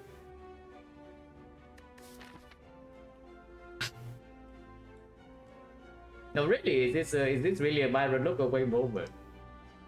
Because this is a ritual dagger on the Defect character, yeah. It's fairly early.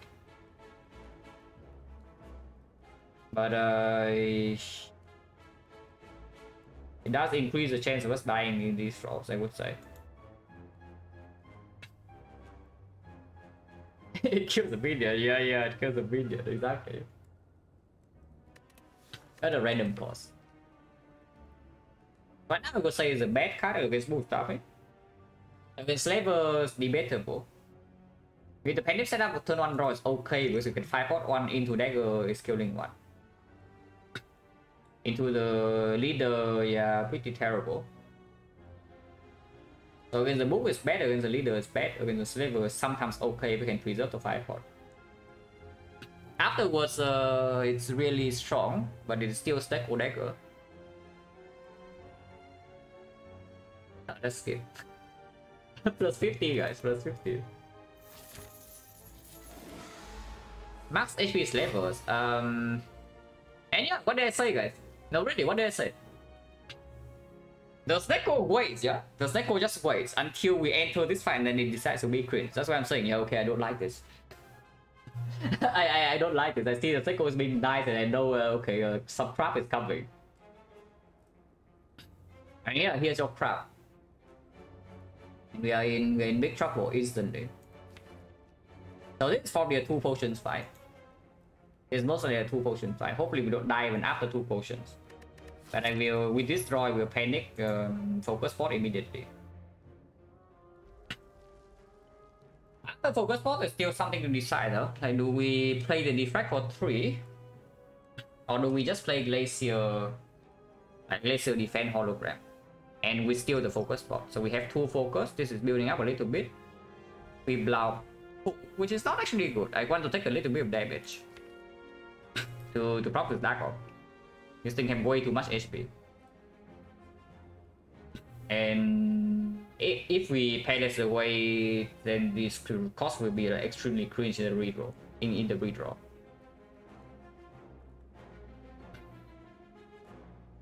Yeah, so basically the line we do focus spot will just be focus spot glacier. We block for 25, attack 4, and we probably motion chip next turn, block 8. Turn 3 we are vulnerable, but sometimes we can palace that and we still panic impact. Unfortunately we are weakened though, so panic thunder doesn't even kill. But we'll see.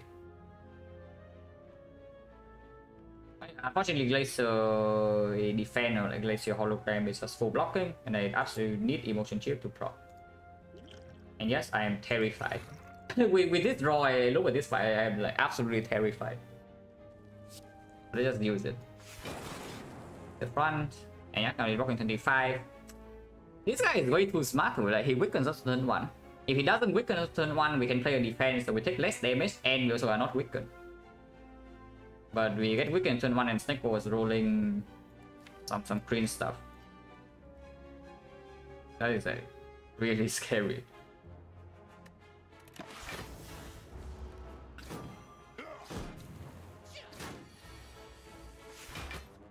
Okay, so we can pellets now.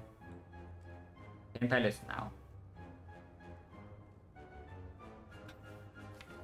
can 5-pot and Sunder here and kill it.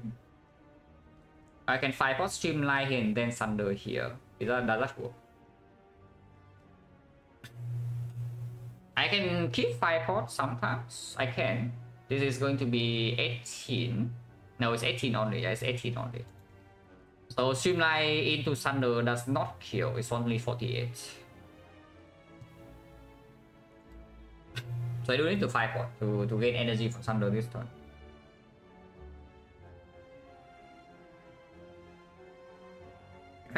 We can. Honestly, I think the fight is pretty okay if we just kill this right now. But I'm thinking whether I can save the 5-pot or not. Oh yeah, you say you palace first and then yeah, palace with defend and then Sunder for 24. So it does work. We will be vulnerable though. Yeah, the thing is that we're also vulnerable in this line. But we do have the Dark Orb building up. Next turn is 30. So 30 will kill this if we draw into dual cast, and we will draw into dual cast because Sek will draw 7. Yeah. I know. I was thinking that maybe we need to kill this, but we don't. We do not actually need to kill this turn without the thing. Let's do that.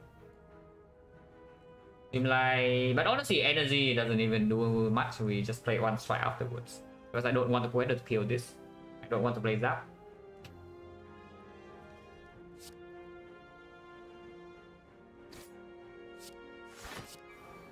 I let this away. Get 3 energy. Play a strike. Next turn is going to be 30, so 60. But we also want to play Sweeping Beam maybe, so the strike can go here. Never break, right? Then we just play a normal strike next turn if we break. And yeah, this fight is solved. So cost a focus spot and a bit of HP. I mean, yeah, we lose like 4 HP in this fight. Like, who was scared? I know Emotion Chip is just good. Stack Wall also is just good. We can do this line because of Emotion Chip virus. Otherwise it never works because we don't have enough damage with Dark Orb here to kill the second Slaver.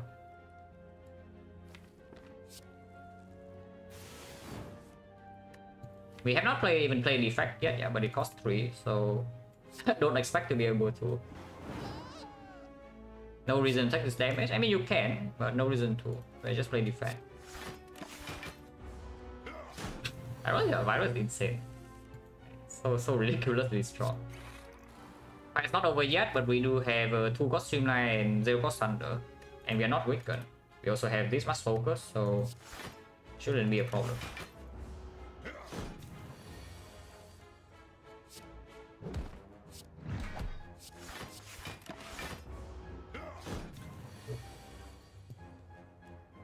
Yeah, she'll take a 0. And then it's dead.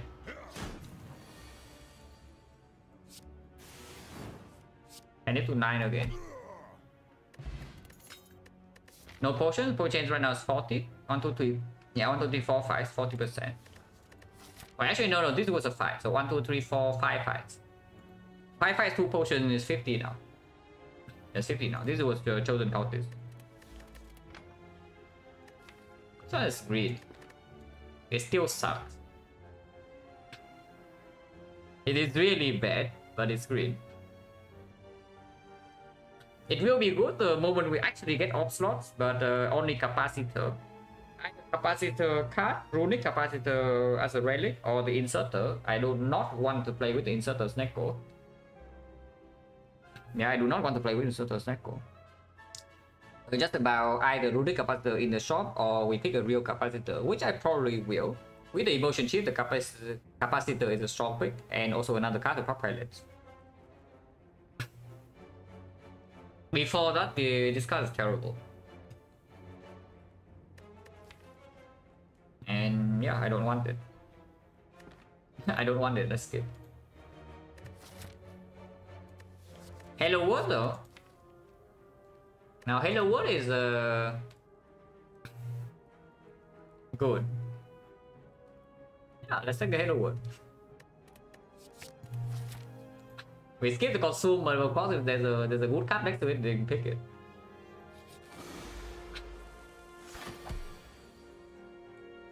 So you can't pay this whole hand.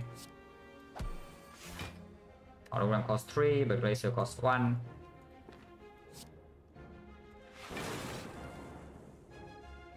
Maybe okay. Defect not being down yet, it is slightly spooky though. But these being normal cost means that we can amplify Defect. And overclock draws, this is fine, this is fine. Yeah, I probably can play it. Go play Zap. Don't want to play Compound Driver either, so I guess if we just end turn.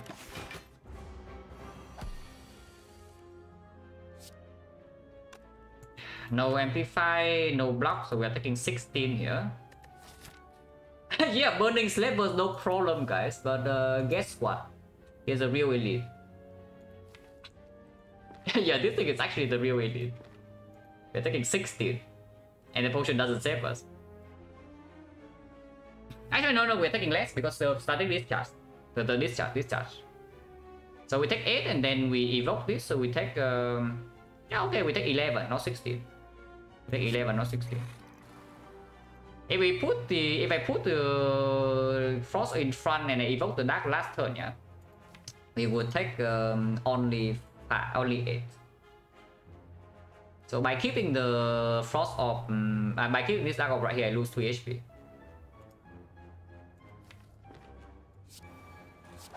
Unlucky.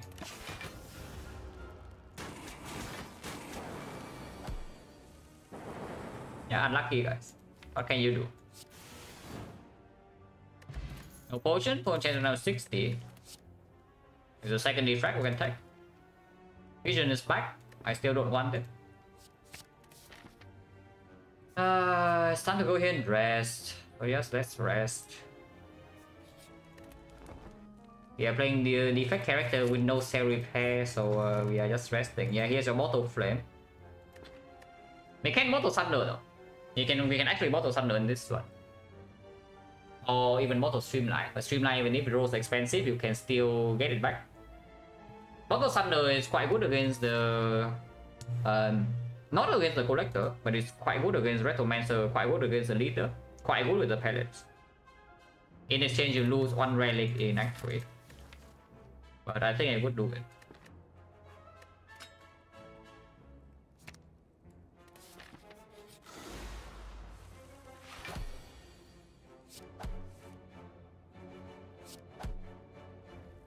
Cost 2 and I don't even play it, but it's fine.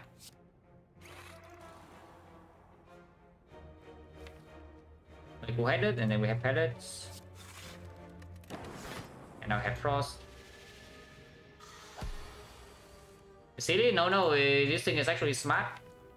Because our pellets is Not working fully yet.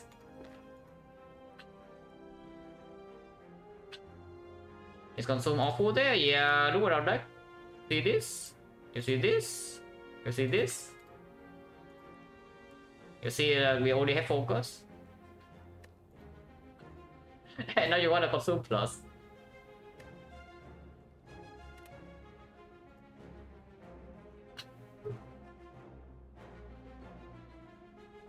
Actually getting outplayed by Snack Boy here, but it's fine.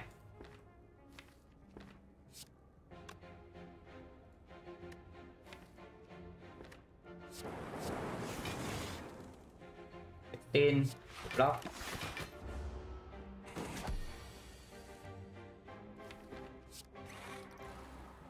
We don't need to cleanse. We can cleanse next turn. I mean, these random calls are terrible, yeah, so I would also like to reroll like almost all of them. Yeah, I would like to reroll almost all of them.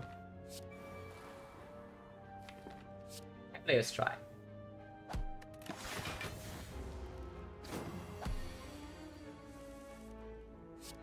Slightly better.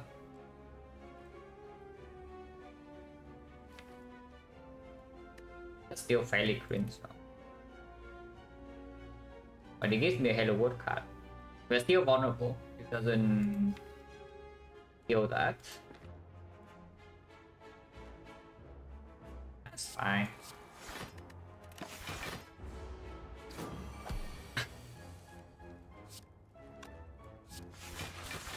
Yeah, raise the one cost, I'll back in it.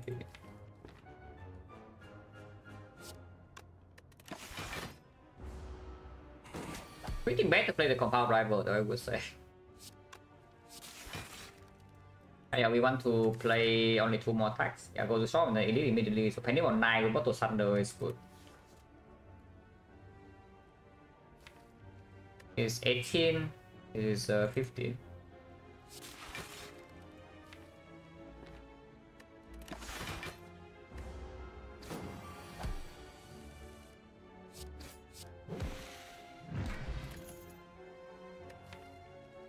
Recursion.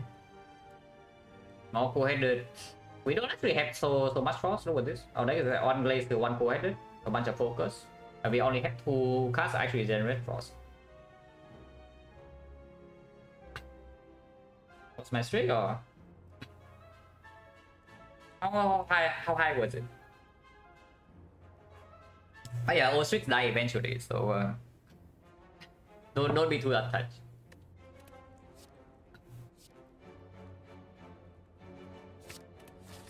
Oh yeah, want to shop? We have enough gold to buy basically any relic.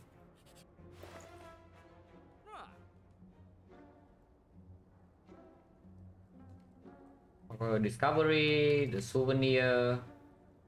You take the souvenir, yeah? Pellets or not, or what? It's weird. Yeah, seems weird to also spend gold on the souvenir with pellets already and like 4 powers in the deck. It does make sure that we never get vulnerable in the hard fight, so there is that. But that's not even true. Like for example, we get Bias Clock and then we play Bias Clock turn 1 in the hard fight with the pellets and suddenly the souvenir is gone. But honestly, then we have like 5 focus, so 4 focus, right? Whatever.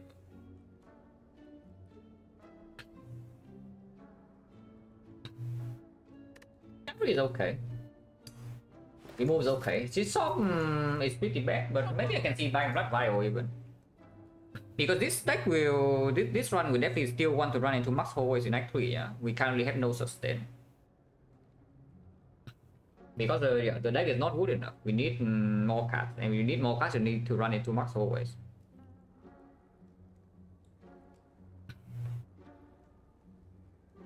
Honestly, maybe I just buy the freaking Blood Vial. Because we don't have the red key yet. We have free passing, but without red key, it's not very easy to dress the Act 3 here and still recall.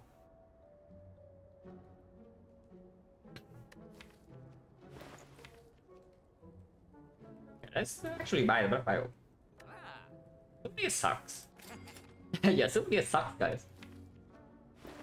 Do I want to buy any more than this though? Into the collector right now we do have 4 focus, and we can save on power either discharge or the halo wood for the plants.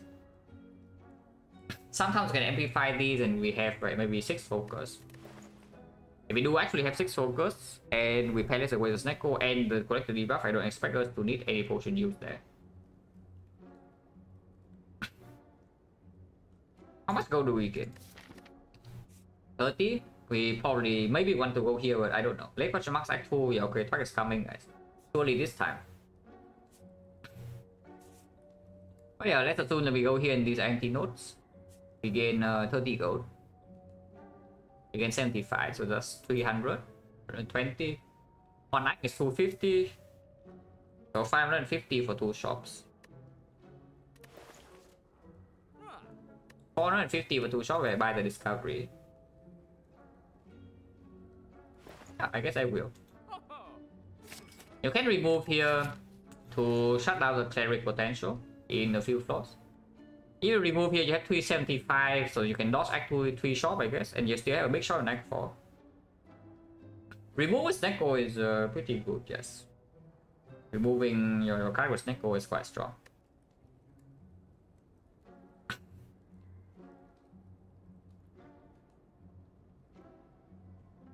What do we remove? Strike or defend? Probably defend.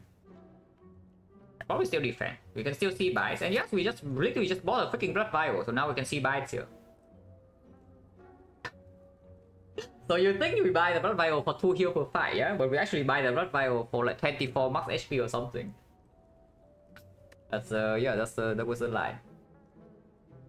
No, but it's true. Like defend not even a good draw turn 1 because of the anchor. After we get focus frost now, it's not actually that good. Let's remove defend. So cleric cannot show up, and then now I see bites. But blood vial, this is not the first time. I have bought blood vial. Oh yeah, Thunder Force 3, nice discount. I have bought blood vial more than once before. The most recent one I remember before this run was during the Ironclad sample. We bought blood vial first shop back 1 after a 250 gold stack. And a very aggressive path, and the shop did not really have anything else. It healed like 16 in Act 1, so it was okay. It was okay.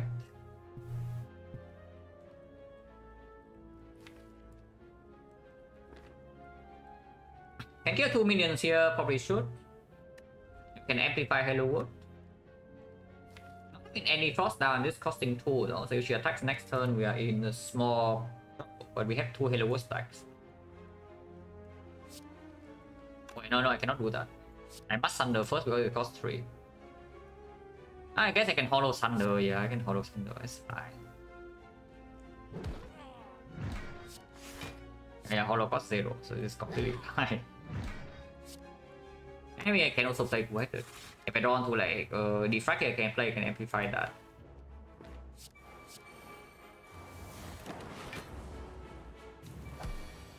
Attack. Rebound, Streamline, the combo of the gods.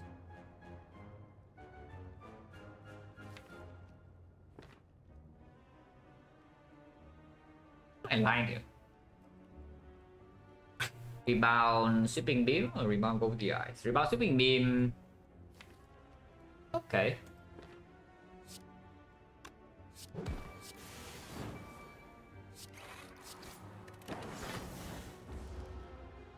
We do still have Glacier to draw into, and of course the double Halo Wood can give us some stacks.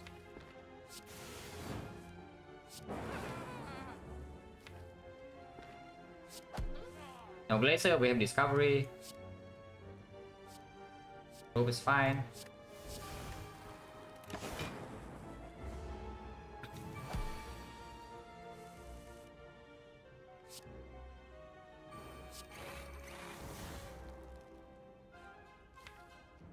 Next turn is Dark Orb will hit minions, yeah, so we can deal with now. Then play Glacier, I guess. Glacier first into Zap will loop the Frost, which is probably what I want.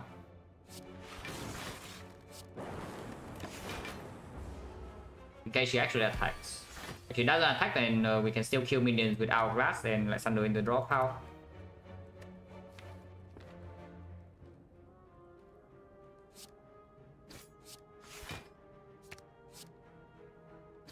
Streamline is too powerful.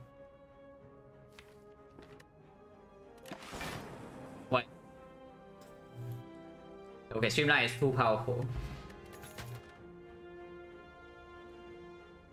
I did not want to play Go for the Eyes, but because I was waiting to kill it with one attack next turn, but I guess it didn't happen. I'll pick any of these, yeah.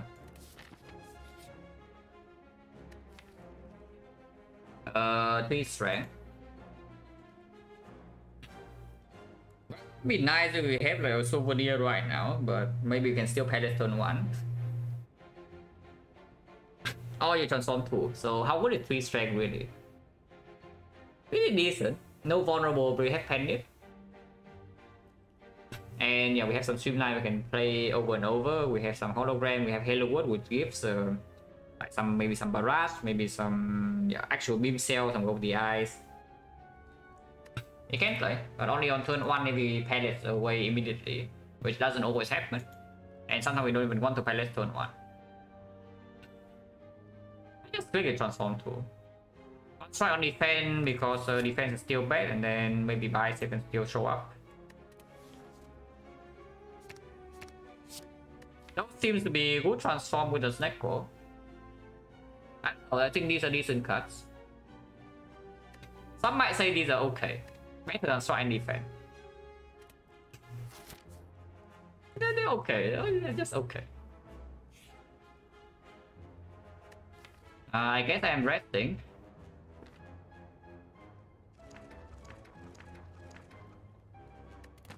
Wait, 3 strength. Wait, 3 strength? Whatever, there goes 3 strength, guys. How much guaranteed strength will I take the result over? Probably, maybe, I don't know. Like 5? Maybe 5. Red, yeah. I mean, we can upgrade Defect, but honestly, after the past few floors, I don't think we are in a position to take risk. Let's rest. Storm, yes. Okay, excellent. Excellent introduction here. This ingredient goes starts with a bang. Oh, you see it? It starts with an absolute banger here for us. The scheme card. Range. I don't want to pilot this turn because my echo form still costing 3. If I play the defect minus here into the compound rival, I will pilot though. So a bit weird. I guess I just don't play the defect and I play like Doom and Gloom Zap. Yeah, I guess we just play Doom and Gloom Zap or something. Or Zap Doom and Gloom, keep the Dark Orb behind. Okay.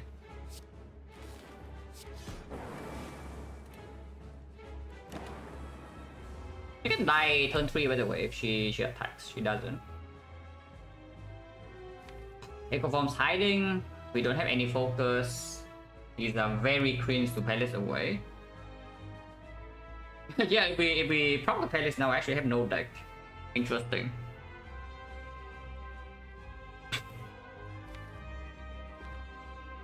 Yeah, if we palace here, we actually have no deck. I probably kill one of the next turn, but not both. And we only block 11, so we do probably motion chip 4 block plus the Dark Orb. Just place the end turn, right? Over Amplify Halo Wood defense. Just place the end turn.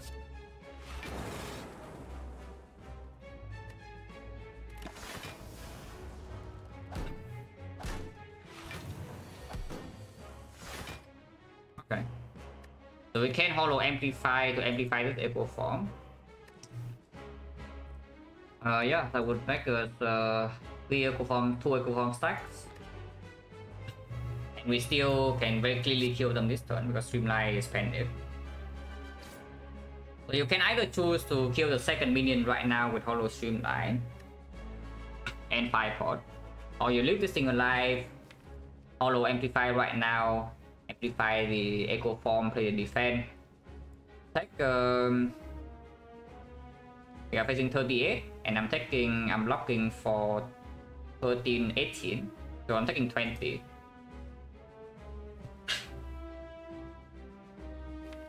Like 20 to get double Echo Form in play and preserve the 5 pot. Are we safe or not? If we are absolutely safe, I will just take the 20. I would imagine that we are. But these are 3 costs here, so we cannot actually play them super easily. But we Amplify costing 0 means that if I draw Amplify plus some of these towers, I can just Echo Form the Amplify and then Echo Form this 3 stacks, suddenly plus 6 focus. And that's quite strong, no? That's quite strong. Or for maybe 0 cost dual cards or 0 cost from Power Rival, yes. So you can overclock here.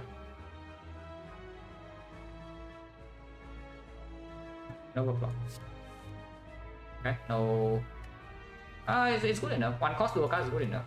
Because you only need 2 energy for this.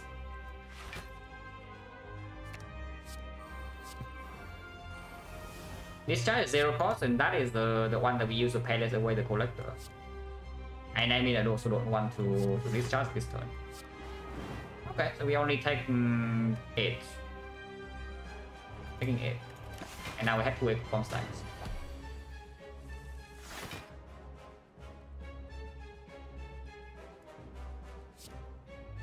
Streamline is too OP. And when I was thinking Streamline is too OP, 60 damage.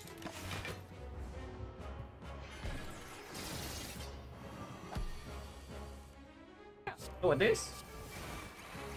6 focus.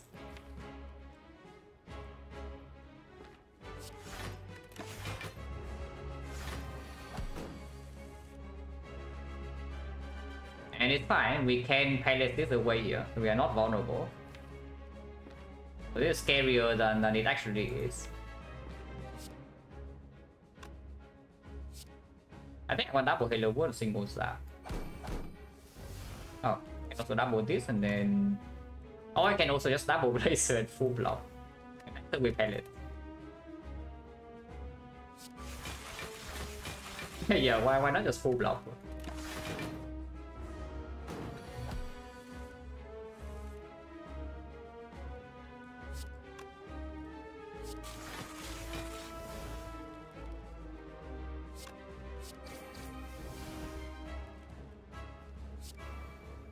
It's completely over.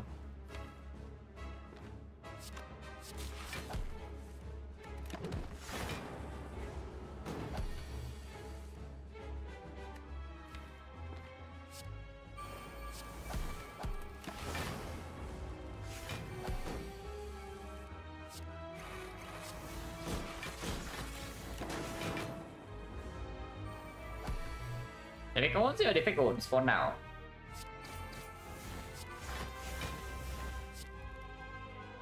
If we do this, she dies. Anyone 6?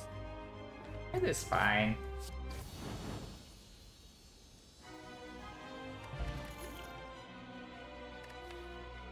Electro, no need. Core Search, no need. Second Amplify, no need. Skip.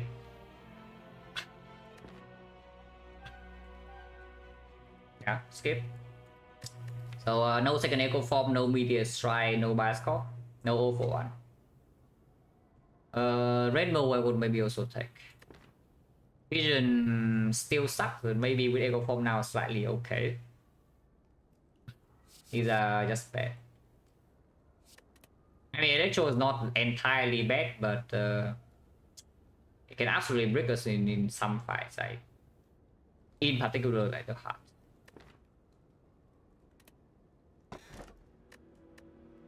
Okay, let's say I will take Dome over Garbage in Act 1, but I don't know about Dome's next goal.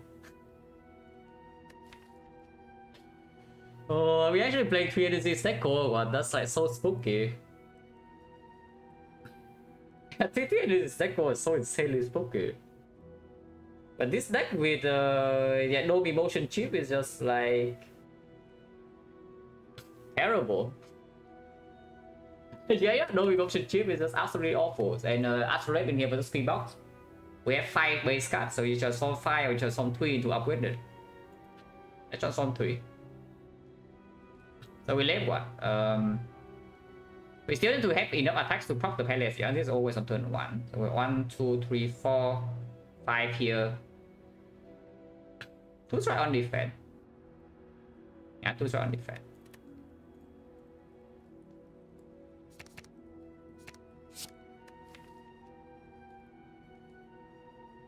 Oh, you want claw? Here you go. If you ask for the claw, here you are. This is not even actually bad. This is okay, but it's weird because we don't have energy. What the hell is this deck? It's like we have 26 cards. And how many powers do we have? Like 1, 2, 3, 4, 5, 6, 7. Really? I don't know, guys. I don't know. I really don't know what the hell is going on in this run.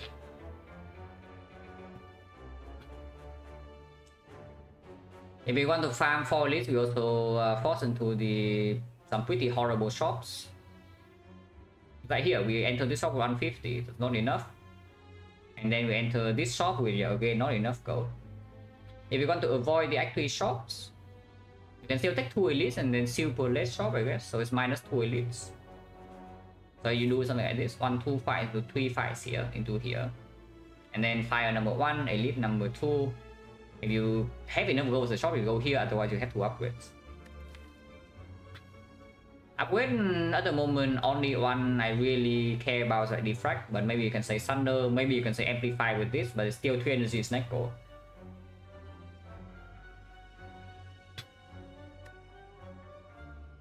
Hello, Joe? You say can beat hard Sasis? Yeah, can beat hard, really. I just see that against the hard we play this first cycle and then we die, you know? Yeah, that is all I see right now, is that we play this away first cycle and then we die.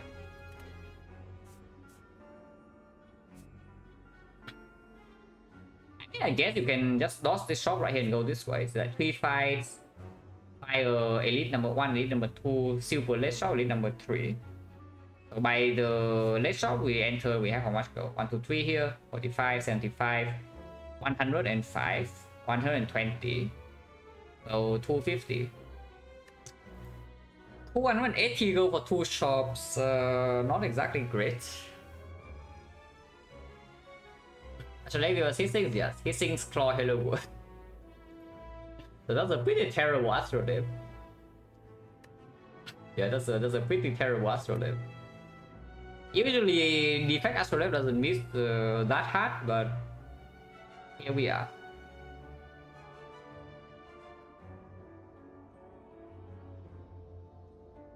$280, I guess it's fine. Sometimes we see more gold here, sometimes chest has gold. This shop just bad though. We exchange 1 fire for 1 elite, but it's an empty node. And elite is not even completely safe. Wait, where's my electro? Where is my electro?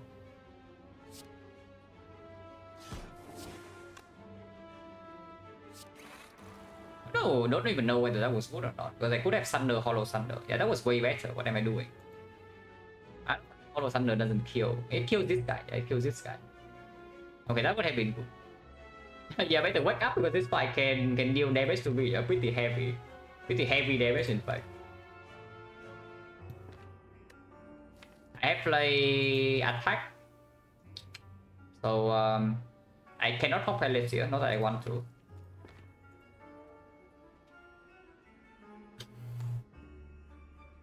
It's the Thunder. This is only Thunder minor, so it doesn't kill.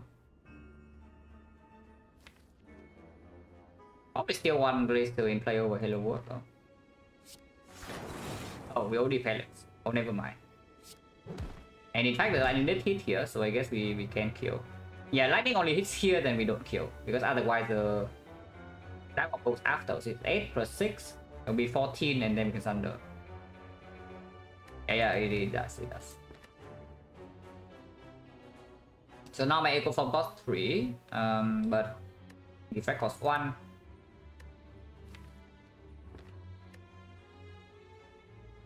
care about his things. I don't care about his things. These are very expensive. We don't even have energy gen and we know exactly what they cost. Let's do this.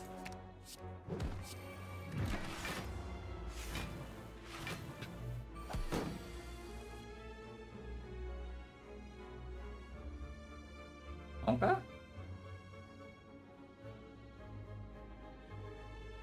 I believe in discovery or not, because I think it just needs to be outperforming the defense, so yeah.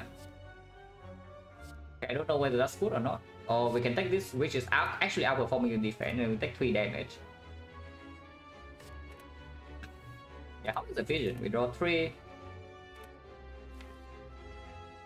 Not good, right? Yeah, it's good.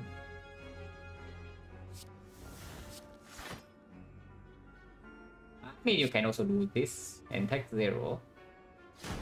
Take 0.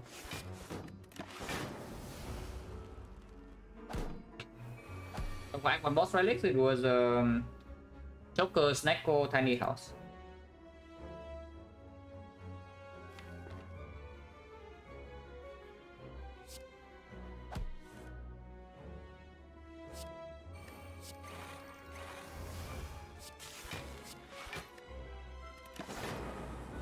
Wait, gaming?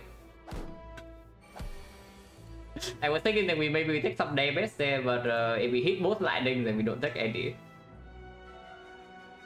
Interesting.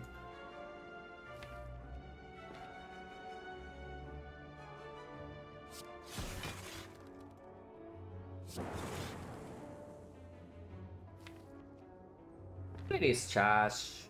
Maybe just play strike, huh?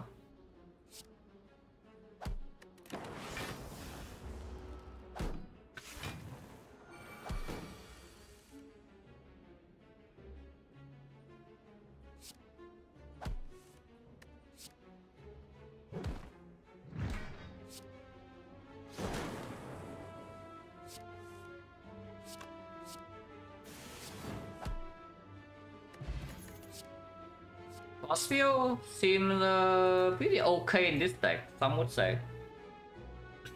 I don't know about you, but I have a feeling this Osfio is okay in this deck. To be fair, it's not that actually that good, it's a D+. It's a card block spell. But even after we pellets away, this card will still cost 0. So it's a 0 energy block tail. We draw 7 per turn. It's strong. Double energy is okay, but again, it's a secondary energy starter. It's not. It's good after Echo Form is down, of course. But on only 3 base energy, Snecko also needs to roll well for it to even happen. And turn 1 Force Field gets discounted with the ingredient. Yeah. Reprogram surprisingly pickable, but probably not. Because we can palace this debuff away over and over and over and over and over again. So that's a funny way to skill, is that you just play your reprogram like 2 or 3 times, you palace it away, and then you play your Defect. So you get like 5-6 dexterity with some strength, and then yeah, you kill the enemies with your focus and dexterity. This is 5 dexterity permanent. With the Halo Wood still quite decent, with the Force Field now also quite good. With yeah, 0 defense in deck, yeah, very nice.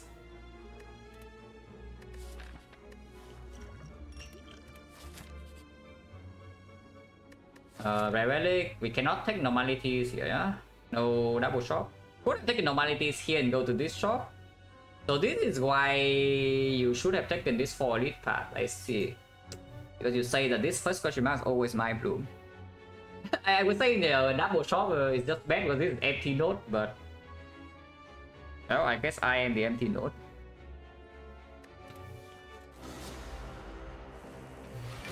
Turns out I am the empty node all along, guys. This is actually very spooky. This Hexaghost is not quite like the Silent Hexaghost when we enter with full HP, but we have Malaise Plus in our hand on turn 1. Yeah? This Hexaghost will actually crit us for 6x6. And what is the response? Do we have a response?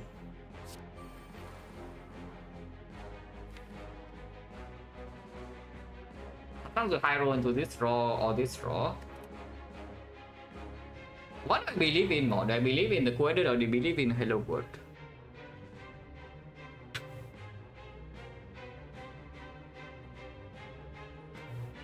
Quadrant is just better, right? Because if the Hello World gives me a Quadrant next turn, that's already like slightly above average, and this one is play immediately costing 0.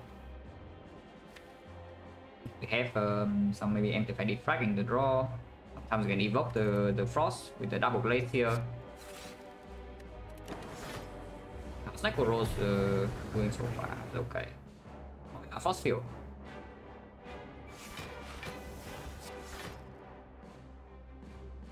Ah, good frost field.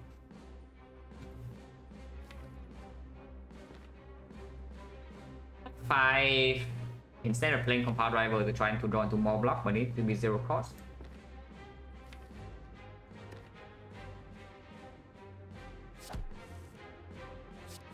The cost block. Yeah, like 1.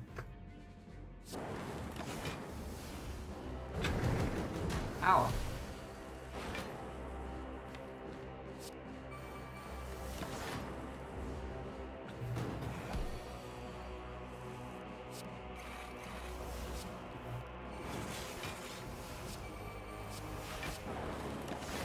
I mean, the fight is over, so we just want to advance the penny as fast as possible.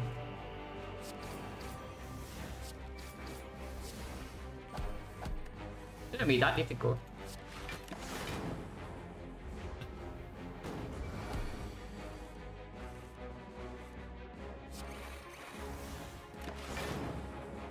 Kinda coming in hot.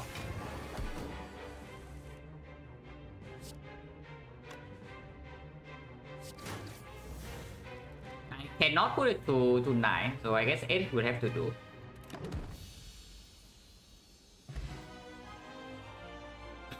Wasting NPD cost pass this, but yeah.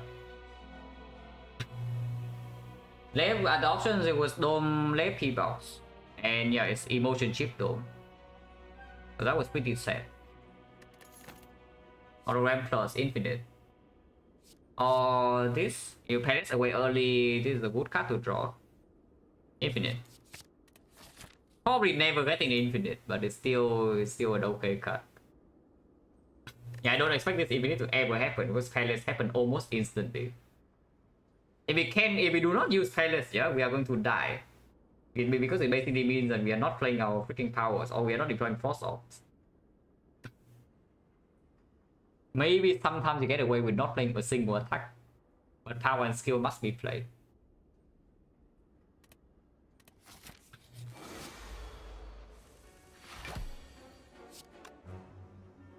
We can play this hand if I would like to. I don't mind taking one though.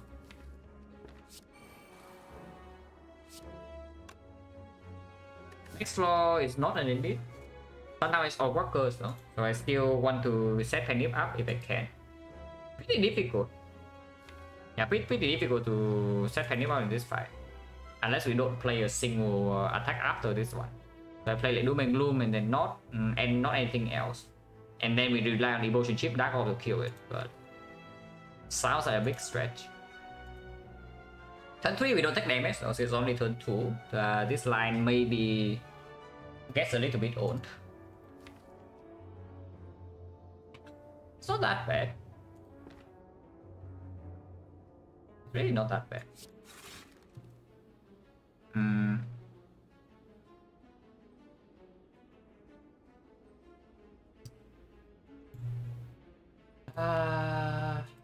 Maybe I just kill it. I probably just kill it.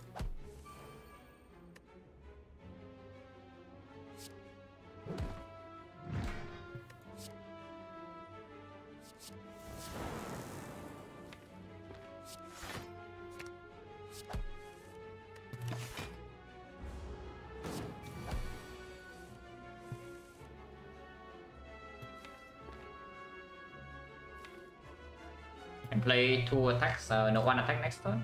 If I want to play 2 attacks, I would need to not play Glacier this turn and still full block.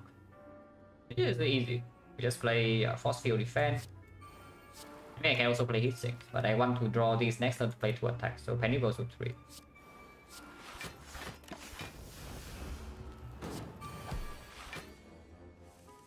Sometimes we get this. Doesn't actually make a difference, no? Actually, it does. Wait, Claw owns. No, seriously, guys. Name another attack that can deal less than 8 damage in 2 plays. Yeah, not many attacks can do that, right? Look at this. Because this thing is dealing exactly 8 damage and not 9 damage in 2 plays, yeah? We can advance Pendant. Yeah, the Claw.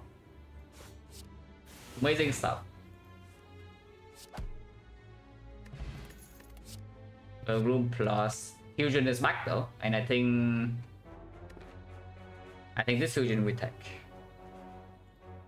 Man, I really want a freaking Runic Capacitor. A Runic Capacitor, a real Capacitor would be nice.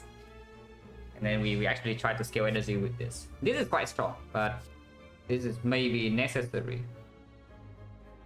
And also quite strong. It's so ridiculously strong, the Essence Darkness. Probably still better than 5 pot, but its worst is still almost a 5 pot. Yeah, its worst is the potion is also still almost a 5 pot. 5 dexterity I think I do want to keep though. Because we can run into blocking problems at the end game here. Sometimes. This is only for Retromancer. This is also for Retromancer, but we do have Bottle Thunder. Bottle Thunder with double hologram cannot be that bad. Wait, 999 gold. We can take the upgrade, we can take Transform 2 again. So I can transform away this Claw and the Strike. We go to 106. 106, this is most likely a 5. Yeah, it is a 5. 106, 136, 166, 196.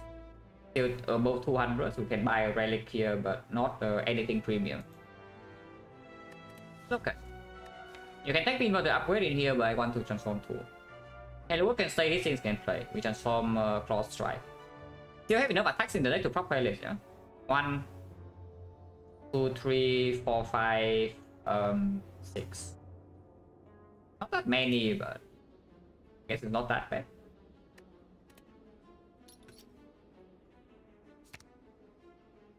And yeah, it's a strike, right? Defend with the 5 decks is a little bit way to transform. This if we Palace away becomes 0 cost zap, and then Compound Driver can also do some stuff.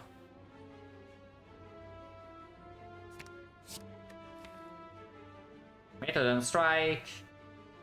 Probably better than Claw.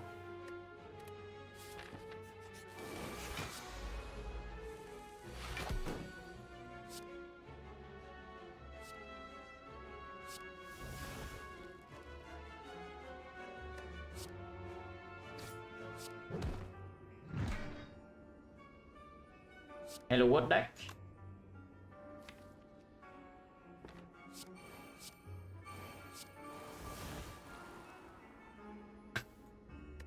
Oh, Mega, yeah, absolutely not terrible. We have a fusion as well. We do also have the fusion, so it's not definitely not so bad. We have no force with this line, but I guess it's okay. We have laser and double Halo Word. Next turn we have Captain's View as well, so we're in no rush.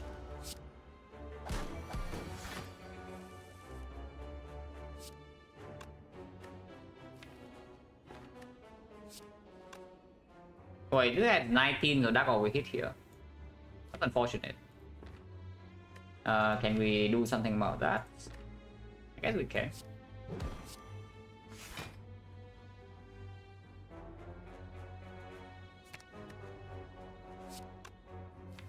I don't know if I actually want to do it.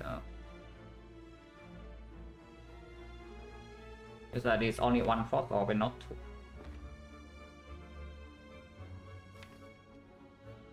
It's okay. We can build another dark.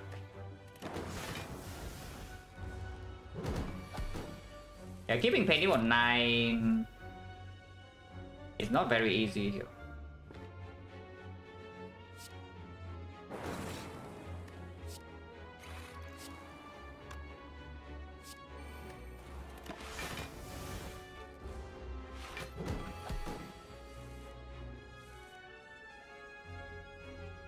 How do I do it actually? It's like... Oh, Dark Orb. I mean, 2 turns from now, it will calendar will go in, yeah. But it gains 15 more block, so it goes to 84. 84. We have 6 damage from Hourglass and 52 damage from this. I think can do it, right? I think can do it. So we need to full up this turn, which seems to be quite easy.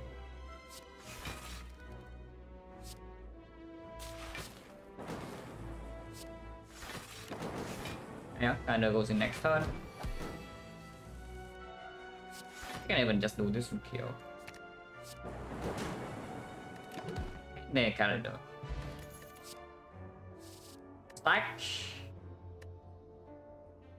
With 2 heroes, stack and 5 dexterity. Stack for stack is also already slightly better than usual. Echo form stack. So I know stack is fine. So it's completely fine. We have 2 heroes in here that we're going to play. With Snecko, you also draw faster. We are going to have 5 dexterity unless the potion changes. This potion is very, very good still. So it stays until we see the 2 premium potions. This doesn't happen very easily.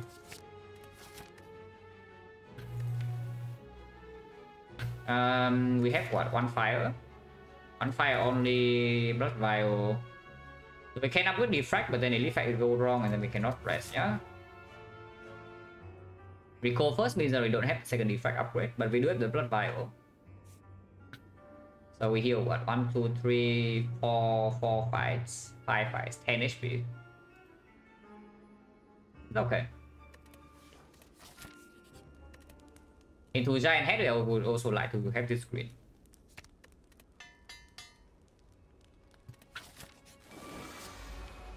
Another 5. I know it costs a 3 like almost every time, yeah? Just saying. Doesn't matter that much, but still slightly annoying.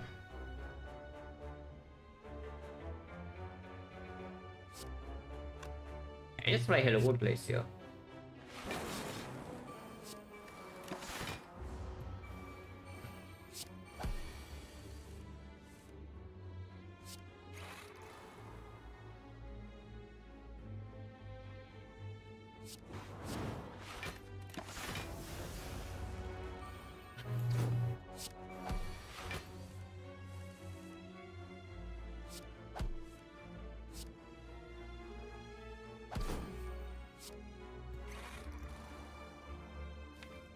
We have limited time to kill until the calendar goes in. So if we want to preserve a panic, better attack now. I will. I mean, you can also get turbo back and play the echo form, but I don't even see why we would care about playing echo form, so I won't.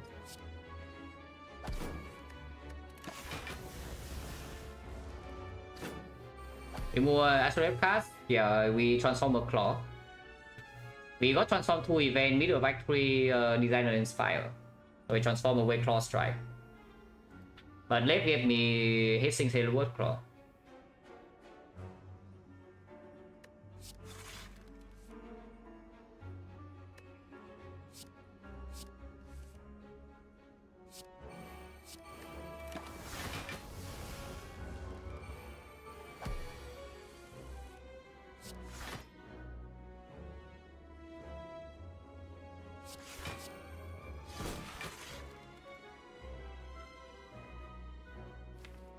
No zero first attack.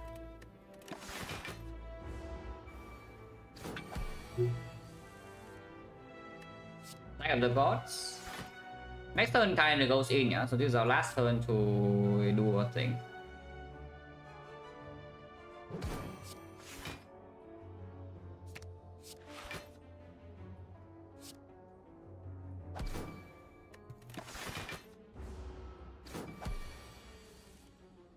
Yeah, after this turn they're dead.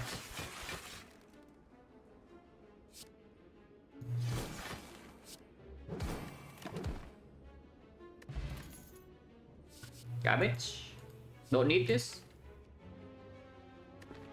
Yeah, actually don't want bolt lightning either. Chill is surprisingly decent.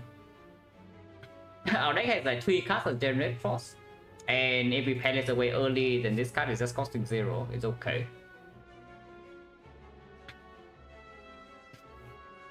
Ciao, ciao, ciao.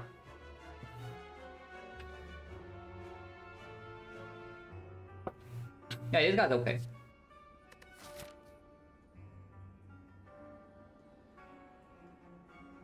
That's fine. Not amazing, not terrible. We do have a lot of focus and emotion cheer. Giant head. This fight must we must play Echo Form. We just play Fusion here with Defect and we try to Echo Form some Defects after. Hello, what to cover a little bit. And I guess we play. Oh, wait, we draw 2 with this. Yeah, let's stop playing.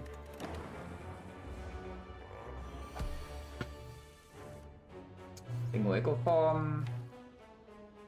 Single Defect as well is not exactly great, but... And draw to amplify with this? Guess not.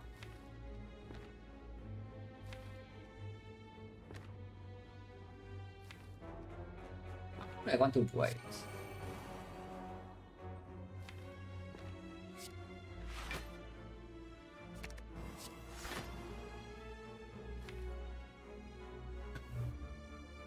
Because this I get spooky like quite soon. And we make sure that this is 0 cost in the redraw. These 2 costs, but it's fine. We do have fusion in play. Okay. We're still okay. It starts being okay pretty soon, but for now, I think it's still playable. Yeah, I guess I can do this.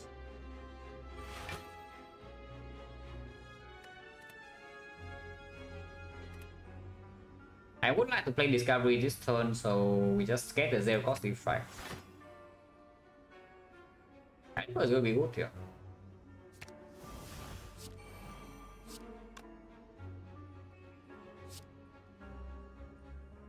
Do anything. It's fine.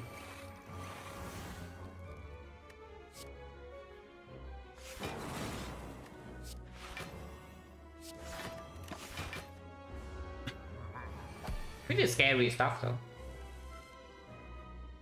But hopefully this is fast enough. Only one Echo Form stack.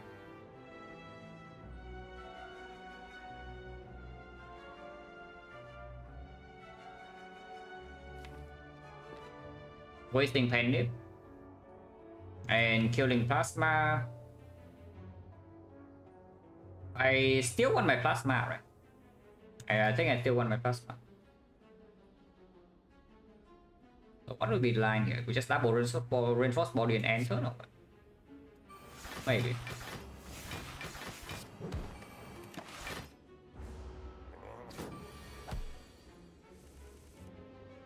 Yeah, double deep fry.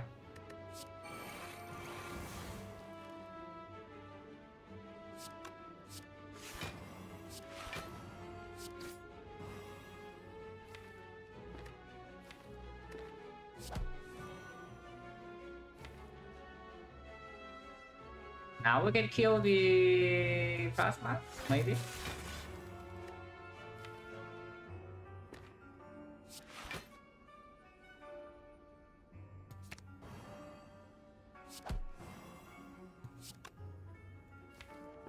Already full blocking.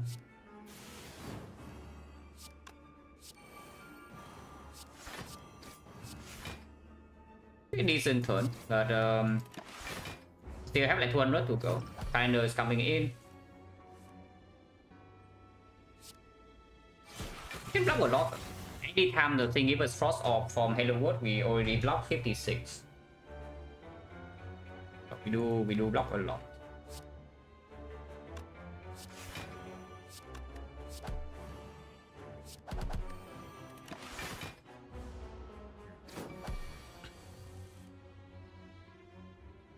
Also I said.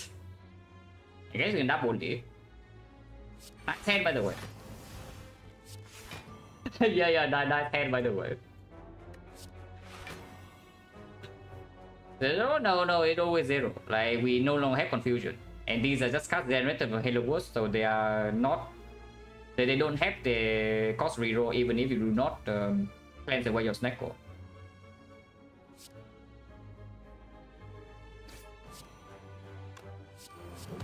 Order. Doesn't matter.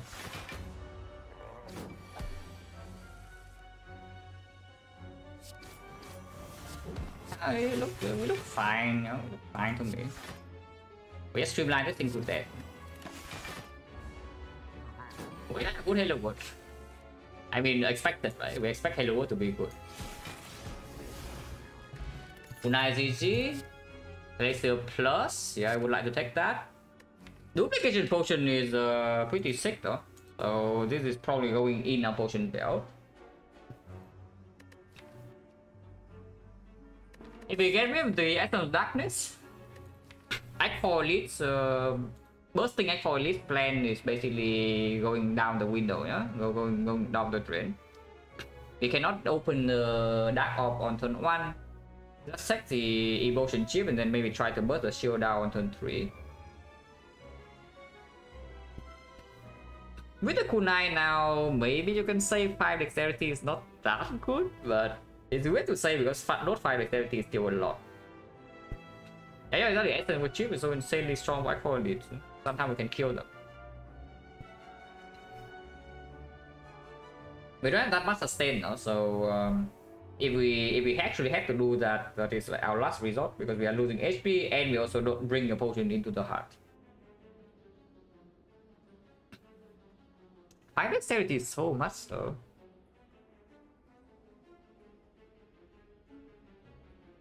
Duport when we draw into Echo form is of course amazing. Even Duport on Defect is not even so bad if we miss Echo form somehow. Yeah, I don't know how much I should be attached to this 5 Dexterity, but seems like pretty strong.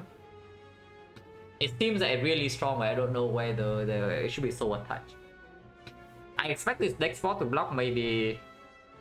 Even if we use it Spear and Shield, it probably blocks like 15. If we use it in the heart, it blocks way more. It actually just blocks way more in the heart, maybe even like... I don't know, if we die early then it doesn't block that much. But if we actually can win the fight, it will block for, I don't know, maybe like 60, 70 even. 5 Dex is insanely strong.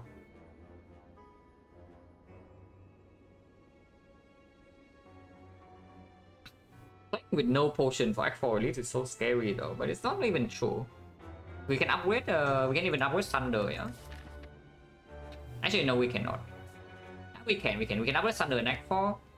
So turn 1 Mortal Thunder with Penny. We do port the Thunder if we say that the draw is terrible. And that is 96 damage. So how bad is that really? Without Preserve Insect it probably doesn't achieve enough, but...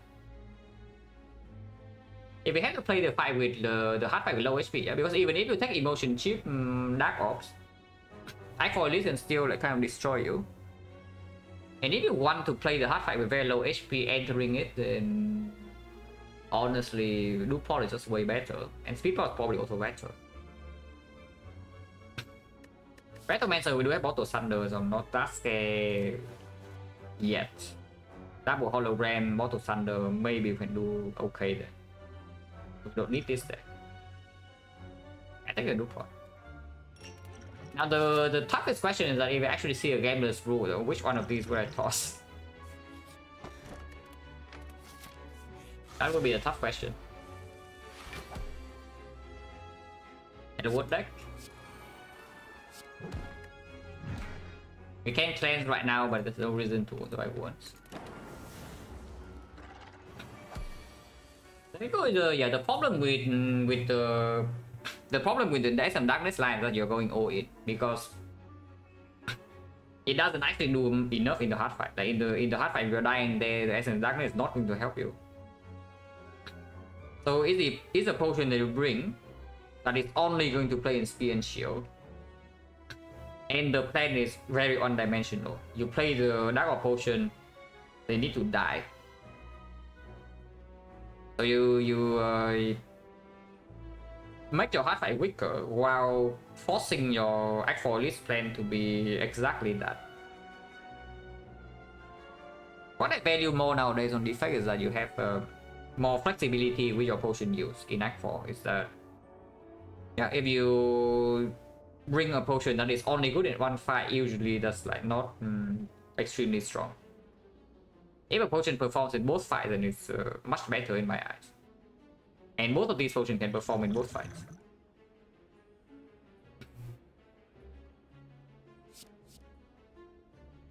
The shield sucks.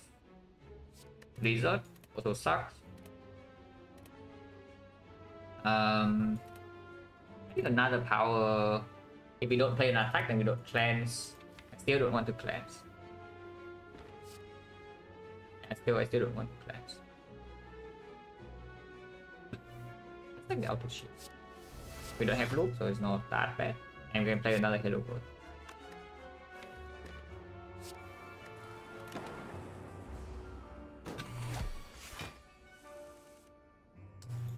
Oh yeah, bottom lane go form again. I think this turn.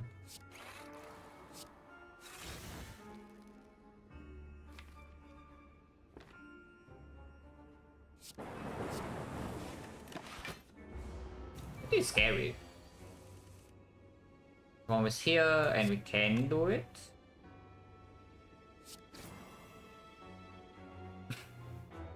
Amplify Echo will cleanse away the things the fossil can full block for can block without frail for 12, but 12 is 16 and we're still taking 10, so this seems quite bad.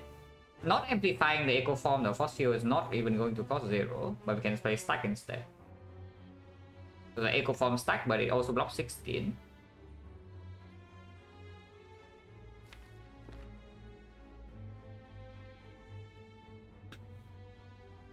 Yeah, Echo form stack, then it blocks 20 we take 6. The other line we're taking 10. But we have one more Echo form stack.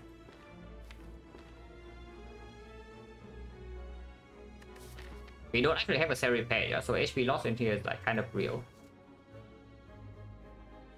Not playing the Echo form and just play, let's say, Amplify Defect. How is that? If you just Amplify Defect and then play the Force Field, then this is blocking 12, this is blocking another 8. We are taking 6, but we have 4 focus in play, no Echo form. 6 focus, no Echo form.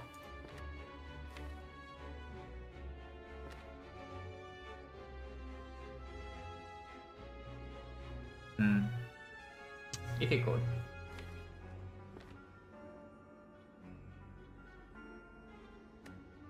Yeah, difficult. Let's amplify Defect.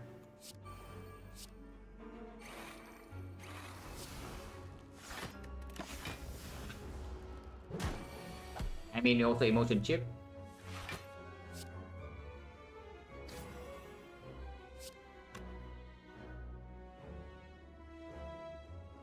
Fusion full headed is full block. So let's just do that.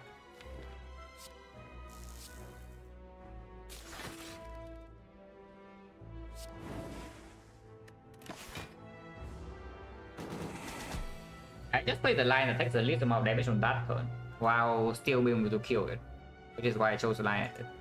And you see right here, kind of coming in, we full block those 2 turns, and then the next time we evoke this Dark Orb, it's dead. You can fairly easily do that even now. You can do it right now. So it's already dead.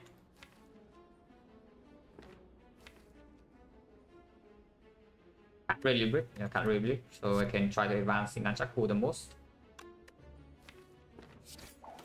Nice GG.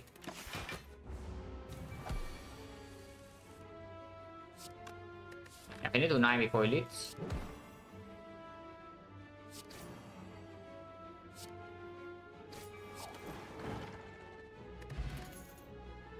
What's not plus a real recursion.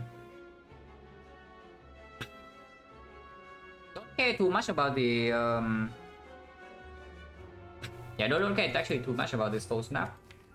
And should we care about the recursion? We do have a dark orb. And it does look like our damage can be good if Echo Forms bottom deck. Yeah. Like in the more fight just now, the recursion form Halo Wars is dealing like 120 damage. But it's also true that we have 2 Halo Wars in the deck. I don't actually want to add a real recursion to my deck. I want to draw into my freaking Echo Form. Because before we draw into Echo Form, it's always good to try to cleanse the palace away. To palace the cycle away. And you can see what happens, how slow we can be if the palace bottom deck, if the Echo Form is bottom deck. And then the fight gets really weird. Attacking this is funny. Attacking this is actually very funny, but I don't think it's good. Even with 5 decks and with palace away the cycle. Elite. Answer.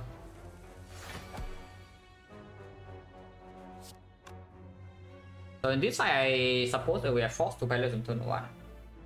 Unless you don't play Halo Wars, which I will.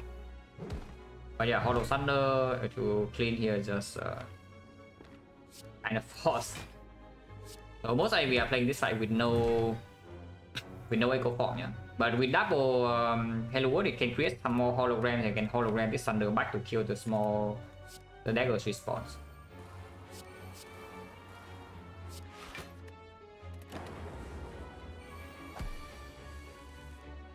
Well, that's a promising start for Halo Wars. The double stack. I think on this turn because she's not cooperating. She's doing the multi-hit and not the big hit, not resummoning. We haven't drawn Glacier, we haven't drawn Hologram, we haven't drawn Chill.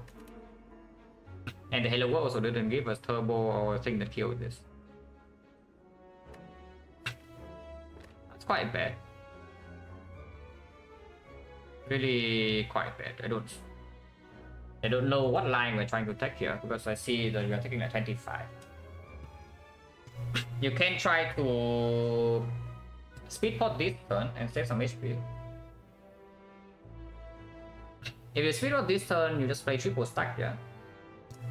And that blocks you for like plus 30, so you buffer this hit and then you take this hit. So you lose 9 HP, next turn these are full HP, and you're weakened. Not full HP because of Hourglass, but it's still a dangerous spot. So potion right now saves 16.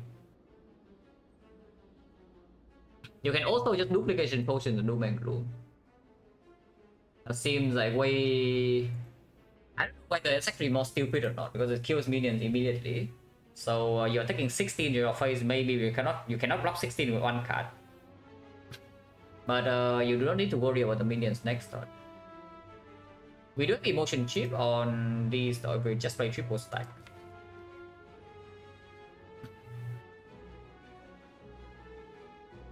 Hollow Thunder's energy neutral, and then maybe some chill on Dark Orb and kill the other one.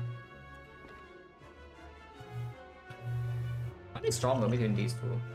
5 dexterity with 2 Halo Wars stacks, or duplication on Echo Form, but Echo Form doesn't always get played if it's not top deck, and we had to palace like turn 2. In the hard fight we must palace turn 2 if we can. So if Echo Form's bottom deck, it will cost 3.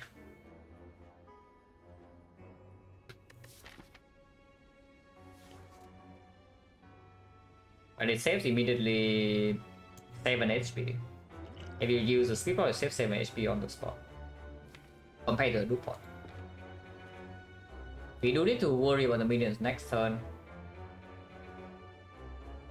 And yeah, if we break next turn, the potion will not save. Maybe just Dupont and kill the minions and get out. I'm pretty scared here.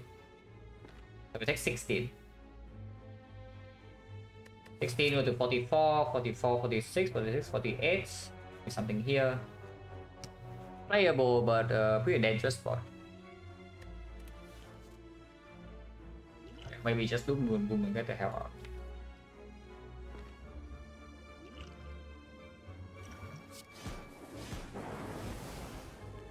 Do a dark off, take 16. Cannot do anything about that. Stack doesn't block enough. We have one buff per stack. Play Defect.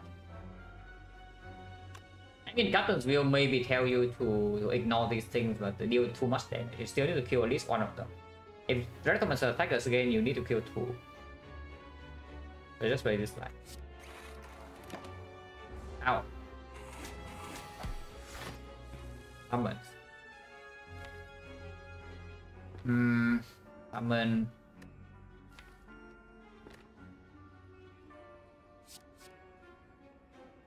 Doesn't do anything. Guess we can do it. It blocks weakness. Should play this, and I guess I will play this.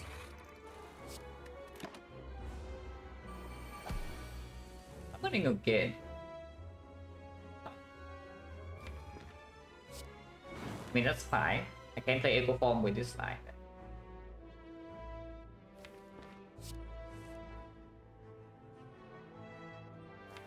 No way that playing Echo Form is good though. Maybe playing Echo Form is terrible.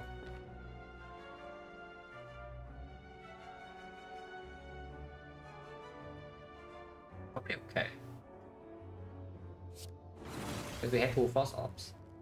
We kill all the Dark Orb, we have 2 Frost.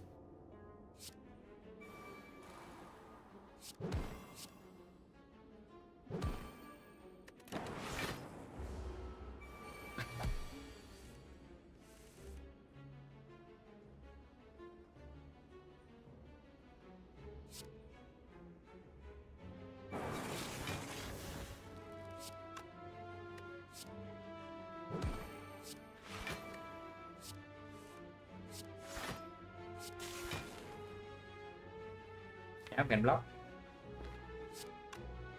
The one we're taking 2 right now. I guess we will play Hologram. On okay, Barrier was out. Probably still Barrier was out.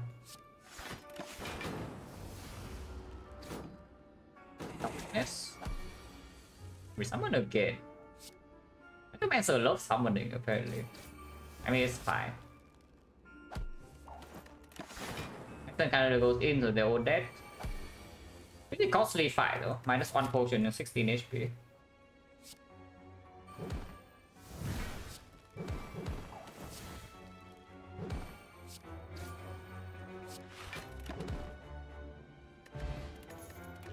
This is an okay potion. It's actually quite good.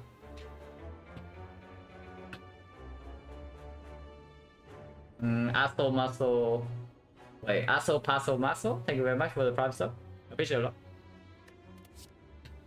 Let's see. Yeah, a bit weird with Echo Form, because you seek Echo Form it will cost 3. And of course it gets randomized by Snecko, but yeah, it's still a sick. How bad can a sick be anyway, you know? Yeah, how bad can a sick be really? 6+? Okay, no, 6+. Discovery plus. Yeah, Dual Cast plus is pretty sad unless it's Snecko we play less early. Discovery plus is not doing something. Shop sucks. If we are dying. Yeah, so yeah, I guess the second. The sick or the dual cast, I mean even both. If you say we're dying, we can buy this bandage up. Yeah, the wood deck. With a Snecko, you never want to have more than 3 Halo Woods, and sometimes the Halo Wood is already being amplified.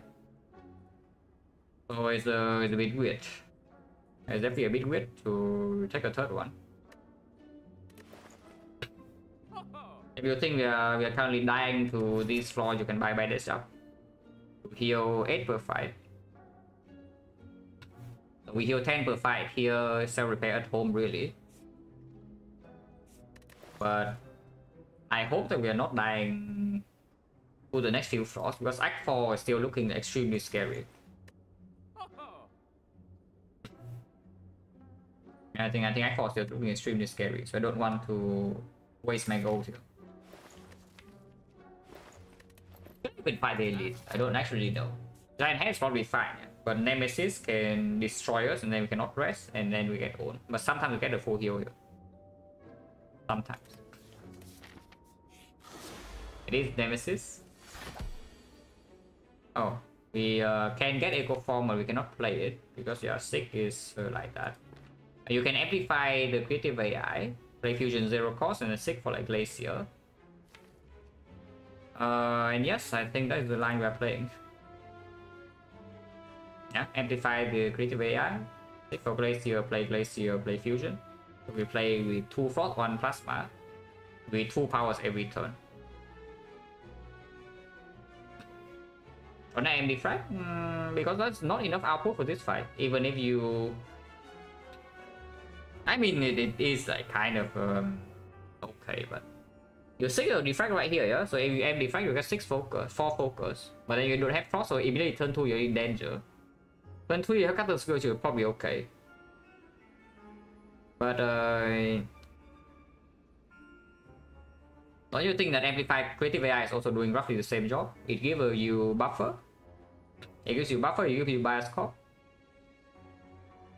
All of those can be played. 2 powers per turn. Single Defect, single Capacitor. That's great. The better, yeah, bias core, buffer. And the upside that we get 2 Force Off in play immediately while the Defect is still in the deck. What's wrong with that? I don't see anything wrong really. If it's 6 plus would be nice because we can like hologram, we 6 for like hologram Defect and then we hologram the amplify, then we do that. But yeah, just 6 for Glacier. All order, I probably want Frost in front. So let's yeah, Glacier Fusion. Don't care about that.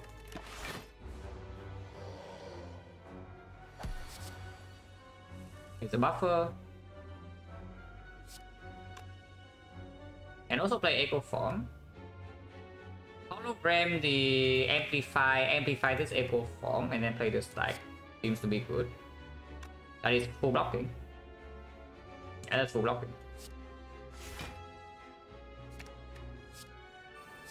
You can also create more creative AIs, but I think that's enough for now. There's a Captain's Wheel. It's fine. Creative AI just creates more copies of itself.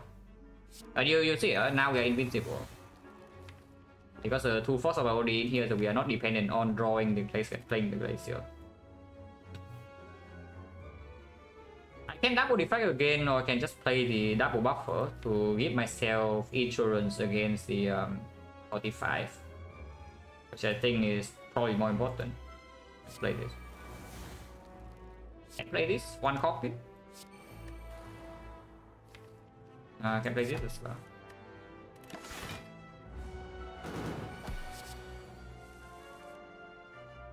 Don't care about more form stacks. Cool is enough.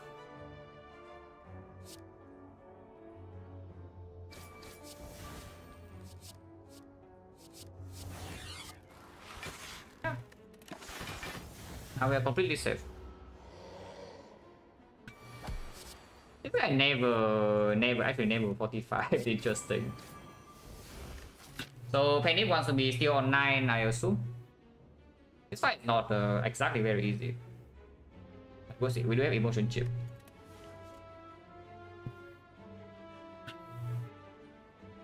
Side run was fun. Yeah. It was fun until it became cringe.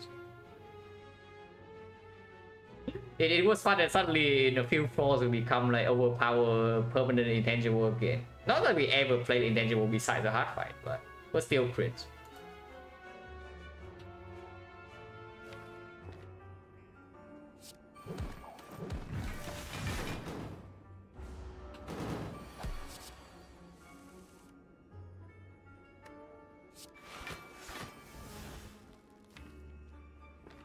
Can also play this, but fine that you don't hit it. Is it never 45? Interesting.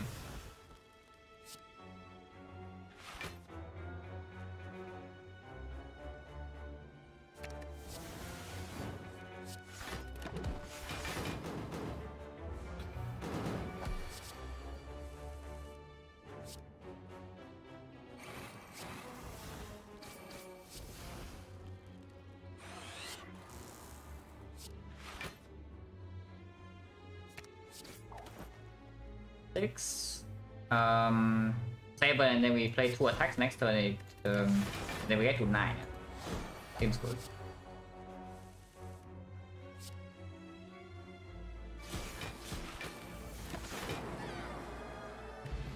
Thanks, burner.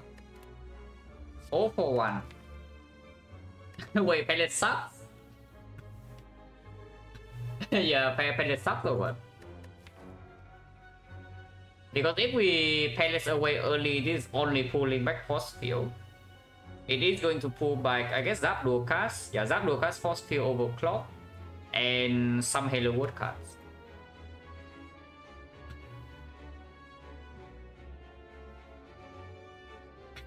We have the kunai, but the both on its 2 cost is also fairly difficult to play. Yeah? But we do have the kunai. On the other hand, you can also just take another two-handed. It's not that good. It really isn't that good. However, again, backhand space, yeah, probably never. But the more important thing is that we must pellets like pretty early on. So the infinite is never going to happen unless we super high roll. But if we high roll the hologram 0 cost, then we already have like something pretty strong. Like turbo needs to be green. Turbo minus still don't like. I mean, Halo Wood already creates like turbo minus, and if the turbo is rerolled by Snecko and then it gets pellets, it's just a complete curse.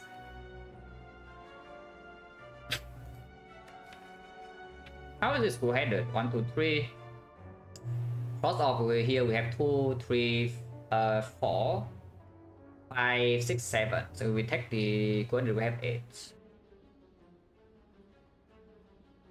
We don't actually have off slots, but we go into a shop nightfall. Maybe there's a real capacitor there, or a real capacitor. I don't know. But double Halo Wood here because triple is not very good with amplify. We can play maximum 3 Halo Wood stacks. After that, we overdraw.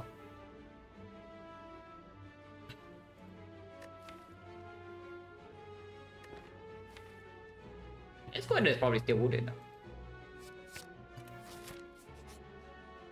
Yeah, nice event.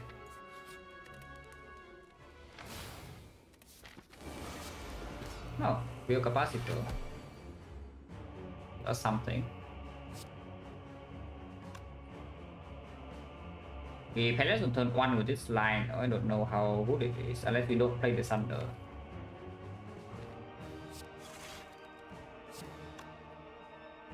Let's play this now.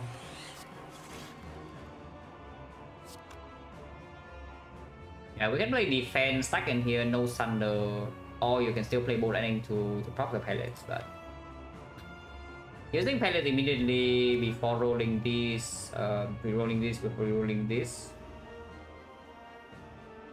it's not that good. But it does make amplify defect a lot easier though, and with the capacitor now, I don't think we need the echo form to actually win this fight. Maybe just pellets. Maybe just pellets. That's not full block though. If I Thunder Penleaf and then we cannot play defense, so that's definitely not full block. If I play defense then stack for 3, we block 8, 18, 22, so the emotion chip procs. Oh, maybe it's okay. I mean, we can also take 1 here by playing Bolt Lightning and then pellets, yeah. But if I do not get to Penleaf Thunder, then maybe not using pellets is fine.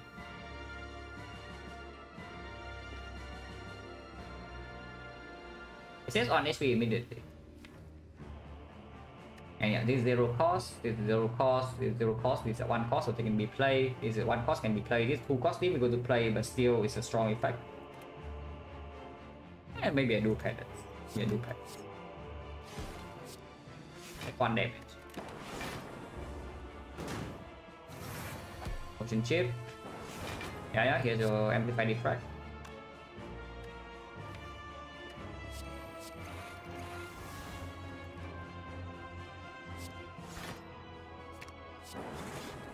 Full block. Take 3. It's fine. Motion chip again. This turn we have full block. And we can actually play Echo Form. Or I can play another Defect. I think I will play Echo Form now. Do we care with this Dark Orb? Hello World not in play yet, so the recursion is not actually going to come. We can outscale this thing if we double play this Defect again. And we have Discovery Plus. Oh, let's just try the full block from here every turn.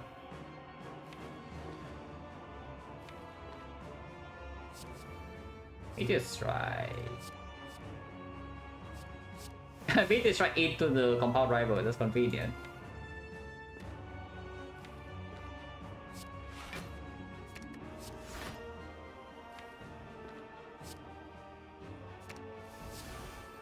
I don't know whether I want to play this BTS Strike or not, you know.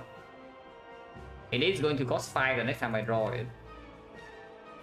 But I play this, I kill my Frost Orbs. I guess I do have to the next turn double.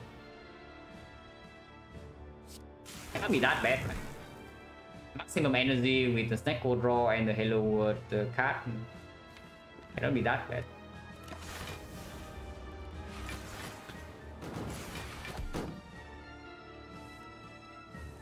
Yeah, okay, how bad can it be? Can play Max Hello World here. Hello World here, then we block for what? 21, 21, 33. And yeah, that's still good enough. I don't have burn up. This is definitely full block.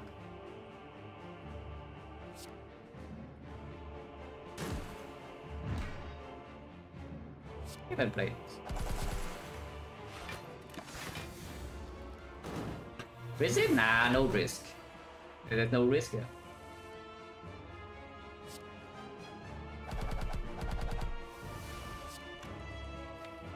No power, play this.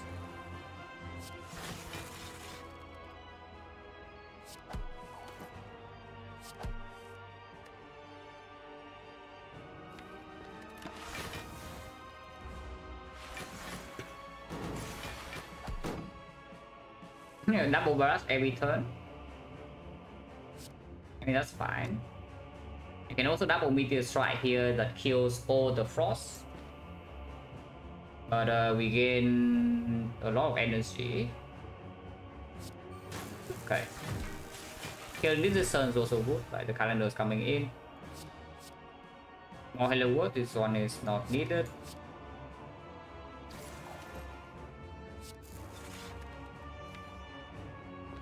I mean, we can also just follow Glacier and be fine.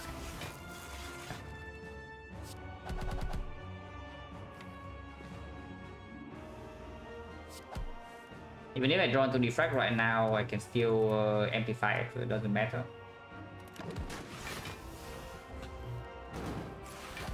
Barely any damage taken this fight, that's good. Because I do think whatever the next fight is going to be more difficult. It doesn't matter what the next fight is going to be difficult. What I want burner on? Pretty difficult to say because turn 1 we have the anchor, turn 2 we have the captain's wheel. So I guess burner should be on 4 to cover turn 2. But if turn 1 we take damage and then emotion chip procs, then it's like slightly wasted for turn 2. But I guess you don't need to play Frost Orbs then. I probably burn on 4 still, it's good. Yeah, attack speed for 42, so technically speaking, I need 5 Frost Orbs to feel completely safe, but 4 is most of the time sufficient. Honestly, even 3 is good enough. Yeah, honestly, even 3 is good enough. So let's play with 3. Because this also gives me more damage.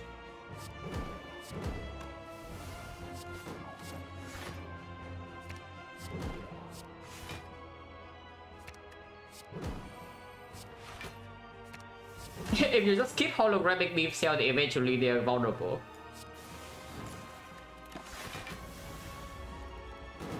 Ideally Penny-on 9 of course, because Awaken 1 with Bottle Thunder, we want to instant kill a cultist. Maybe Penny-on 8. Yeah, maybe Penny-on 8, because Penny-on 9 requires one cultist to roll 51 HP and below. Penny-on 8 means that you can play something into Thunder. You don't need to just roll Hourglass for instant kill. And Claw, no, we have 3 Halo Word stacks. Yeah, we have 3 Halo Word stacks, not a Claw.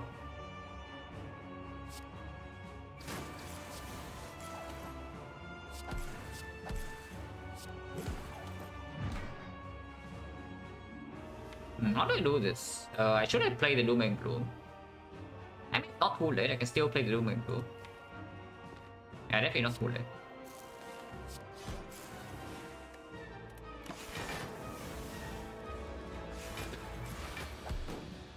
We actually got a real Claw in our deck for a while. Like we Astral Elemental Claw, but now it's gone. It got transformed into the Reinforced Body or the Bolt Landing. Middle Factory.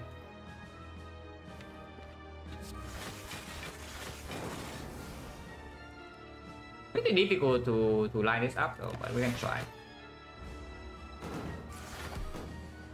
Yeah, we need to roll a card that kills when burners on 4 again.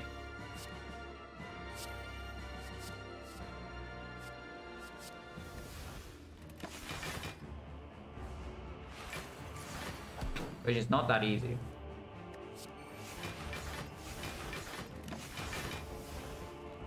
I mean, I don't mind Penny on 9, but I would probably prefer on 8.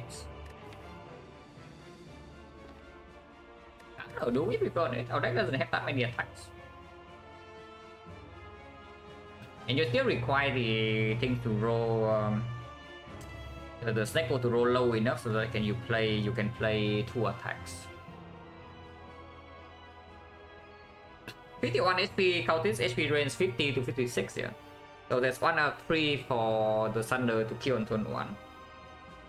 If you miss both the 1 out of 3, that would be 4 of 9, so you have above 50% chance for the Panic Thunder to kill one of them on turn 1. But it's just barely above 50%. The standing Panic on 8 requires to draw another attack alongside this that we can play. And then you Panic Thunder and you gain 3 energy back. In our deck there's like what? 1, 2, 3, 4, 5, 6 attacks. You draw 6 more cards on turn 1. Deck is 33, sometimes you can seek. Pretty low chance to be honest. Yeah, pretty low chance to be honest for Panic on 8 to even work. And even if we set Panic on 9, it doesn't actually kill a minion turn 1, yeah. Like we can still put it down to guarantee Thunder, guarantee Hourglass range on turn 2, and then one of them is dead, and then we can hollow the Thunder to kill the other one. Maybe 9 just better. Yeah, 9 is probably just straight up just better. So let's put it to 9 then. Maybe not this turn. Because if we put it to 9 now, then something like Cold Snap or Bolt Lightning from the Halo Wood also cannot be used, yeah, to evoke when Burner's on 4. Maybe not this time.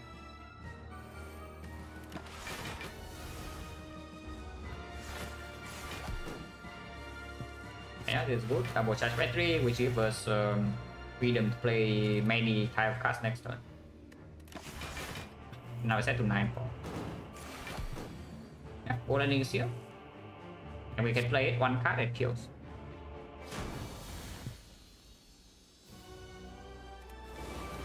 And yeah, here's a Awaken 1. They roll 51 HP.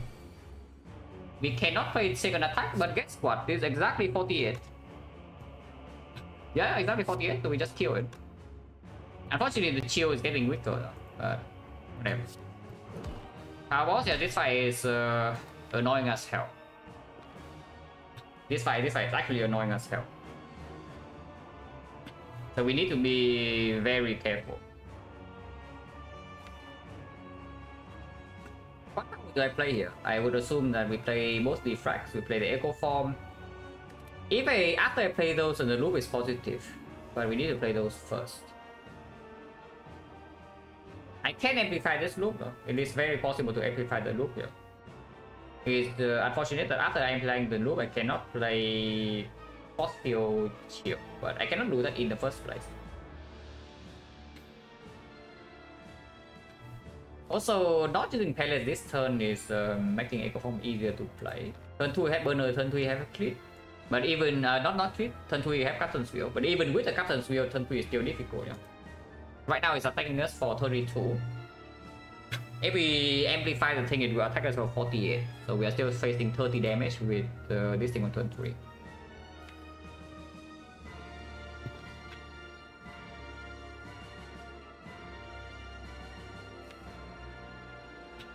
Yeah, we don't play loop yet. I don't see a reason to play the loop. So we just play this and take 1. Fine. No pellets. Emotion shift procs wasted a little bit with the. Oh, wait, this guy's stupid. wait, this guy is so stupid.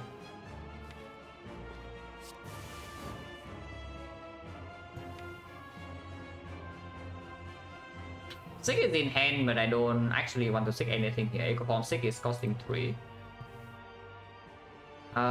If you sick anything, maybe Discovery Plus. Yeah, maybe Discovery Plus. Or you can also just play the Fusion. Playing Fusion makes the Echo Form a lot easier to play, but the next multi-hit that comes in 3 turns is more fairly difficult to block still.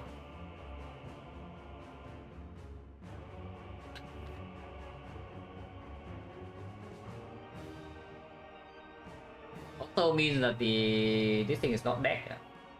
Line is actually dual cast, killing this immediately. But we have hologram Thunder. Thunder is costing 2. The hologram costing more than 1 would not kill. Yeah, what if it's actually just dual cast and then kill the bird? I don't want to have to worry about this. Because if we fusion in here, we have 4 energy. But this thing goes to 12 HP, and 12 HP is not a kill with Doom and Gloom. I don't even want to play Doom and Gloom. Not a kill with this, it's only a kill with Streamlight or a kill with Hologram Thunder. Yeah, we just do that. Play this fight slowly. We can lose a bit of HP here. It's not that big of a deal.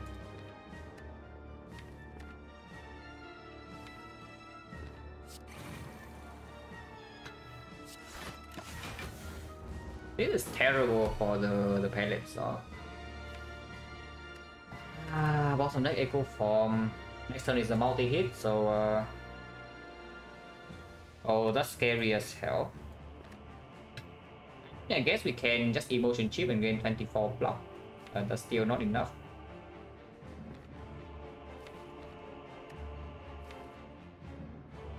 I will play Coeded here, blocks for like 19, so we take 5.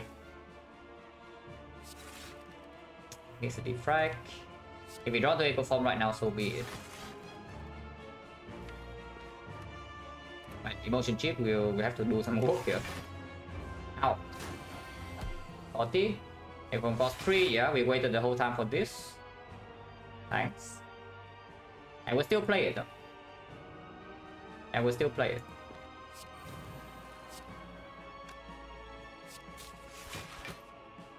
Currently taking 14. Don't need to panic potion yet. Potion is still quite useful in the heart. We don't have a full heal into Act 4, so that's a small problem, but we can, I guess we can rest. Upgrading Thunder is okay, upgrading like Force Field is okay, upgrading Sick is okay. Then we can also just rest. With our energy Zen in the deck, with the Snecko, Sick upgrade is not that strong. His thing right now is blocking 4 this turn, but he gives this thing 2 strength for the whole fight. So you play his thing and then play Force Field, you block 4 extra. Yeah, no. Chip.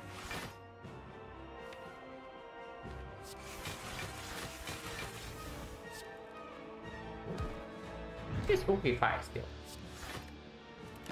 We are still rolling snack for.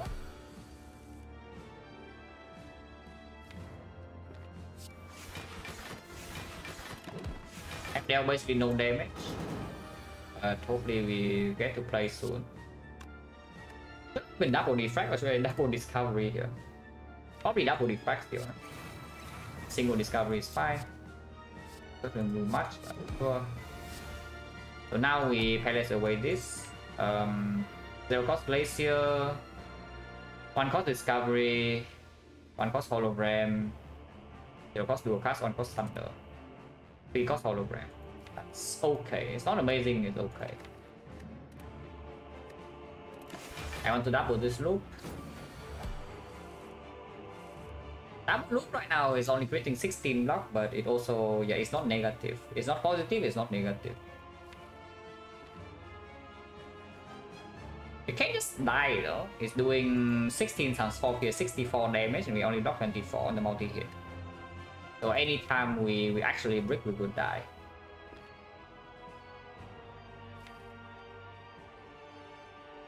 That's pretty scary. So damage in this side is slow. Blizzard will be good. If you discover Blizzard mid-fight, like, do you actually get the thing? Oh, by the way, we are bricking. yeah, by the way, we are bricking. Upon we double chill right now, block 24, block another 22, so that's 46, then we can discovery. So at maximum, we are taking 18 here.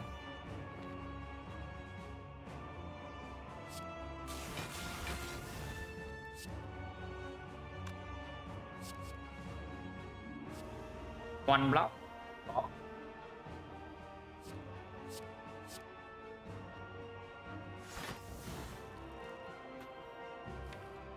No reason to pot this turn yet.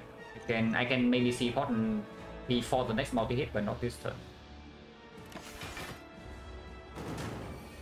Yeah.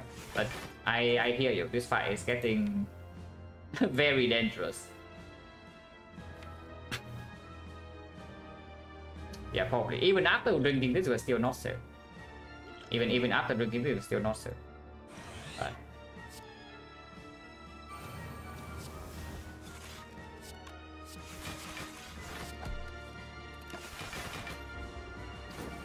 The multi-hit right now is 80. The multi-hit right now is 80. It breaks in the deck though. We block in total 56, so we need to draw 24 block. We do draw 7 per turn. Defend is not a good draw. I mean, defend with Speedbot can save, but I hope that we can do something better.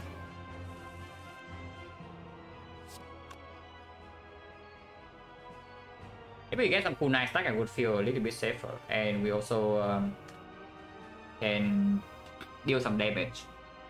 Double Sipping Beam into converted into Force Field is 56, 56, 68, 68, 79. Taking 1 damage. That's pretty bad. Let's do this way instead.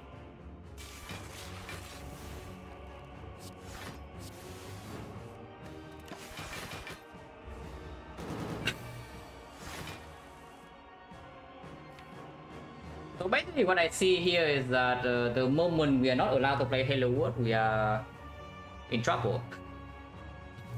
that is basically what I see here. The moment we cannot play Halo World, we're in trouble. Interesting.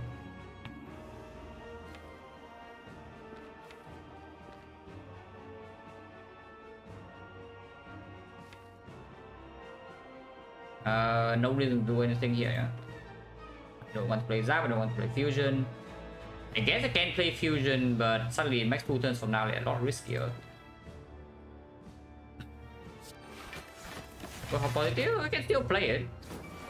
Why you're talking like we can no longer play the Halo World, can still play it. That is very bad, by the way, because this is our hand next turn and we are facing 80.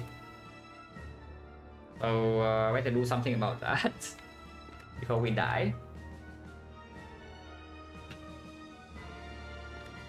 How do I prevent this? I guess I can play the Bow Lightning or the Doom and Gloom. Like one Doom and Gloom.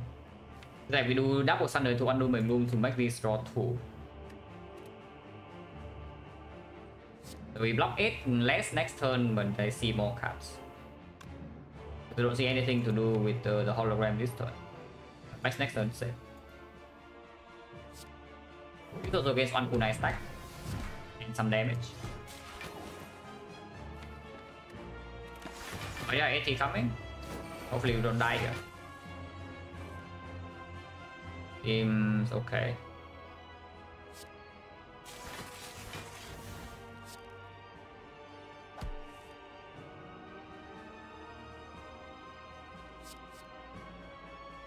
This is positive for later, but not now.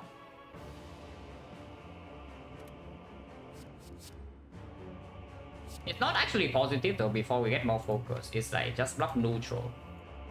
Completely block neutral.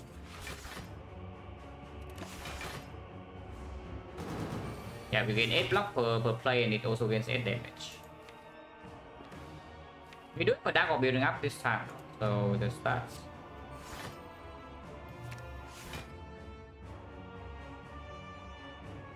I can also just play the loop now, but if we can kill it before playing this loop and then have the loop for the second cycle, then it's just better.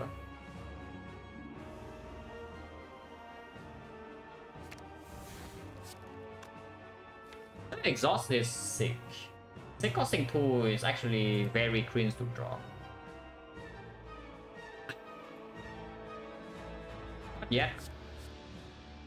Wait, this is so good. If we can actually keep it weakened, that's like extremely sick. 1, 2, 3 cards of block in here. Yeah, this one I also guess could die. Next turn is 80. We have laser, so we do have full block.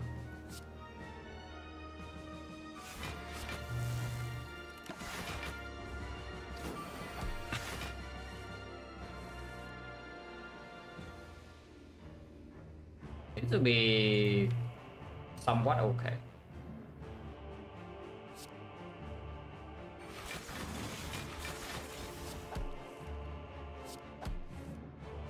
Because now we can actually stack some kunai. So defense draws are getting a little bit safer. We are looping plasma with this stuff, but we are intangible this turn, so I do that, yeah. But it doesn't stay for long, this plasma.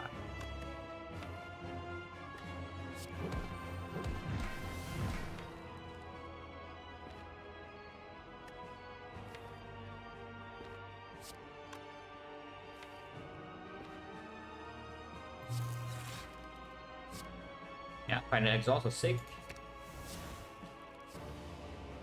Auto shields with the loop seems to not do anything. So let's take the thunder. You can take the scrape. Oh, actually scrape is fine. Yeah, scrape is fine.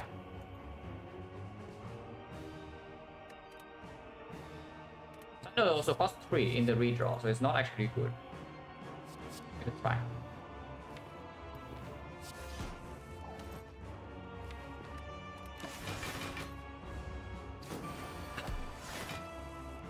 We also know what these things cost.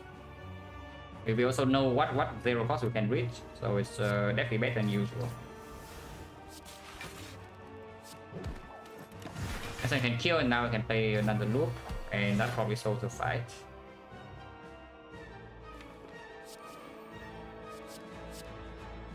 Okay, that solves the fight. We don't need to play it yet though, but we can play. We can play immediately. We can also wait. Waiting with this makes it easier to control second half, I could imagine, because we can also deploy a random dark, deploy a random plasma, and then we can draw more. Basically, advance burner until where we want, advance the panic until where we want. So we wait with this. For now, I don't see a risk of leaving this in the deck.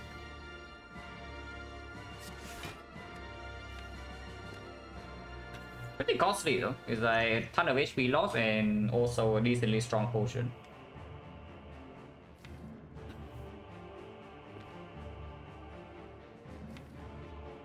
No guarantee kill in here either. I guess I will play this.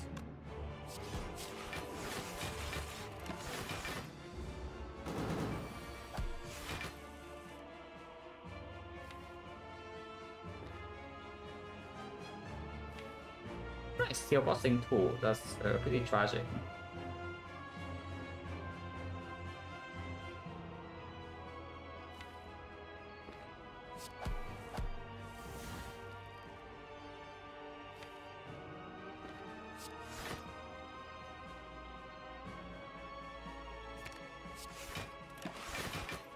I'd rather go for it. It doesn't matter so much. I can kill here. Now we can finally play some freaking powers. No burn the next turn, but it's only 48. No, it's 20, there's plus 12 strength, plus 14 strength. There's 54. 54 we block. Right now it's 40. Yeah, if I play the plasma right now, we block only 40 passive. No reason to be impatient, right? Yeah, actually no reason to be impatient, so let's not be.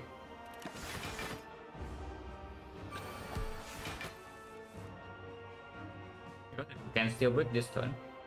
Right now I'm blocking 48, so this alone is full block. Means we can do this.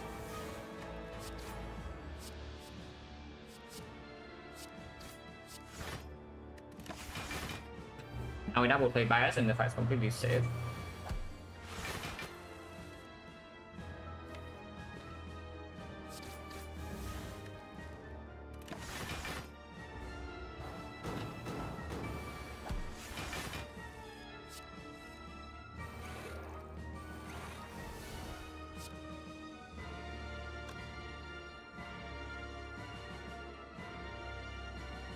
Probably annoying because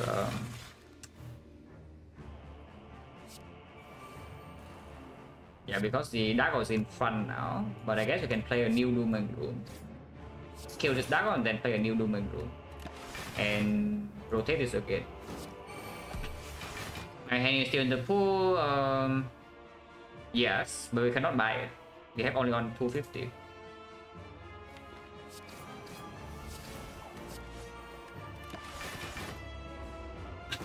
However, the caliber is not in the pool. Not that it matters if we can actually generate block enough for the caliber to work in either of the Act 2, Act 4 boss fights, then honestly the fight is already almost under control. Of course, sometimes I know we can overblock with like 5 dexterity, Echo Form, Reinforced Body, but not very often. It also implies that we have Echo Form in play, and we're still not there.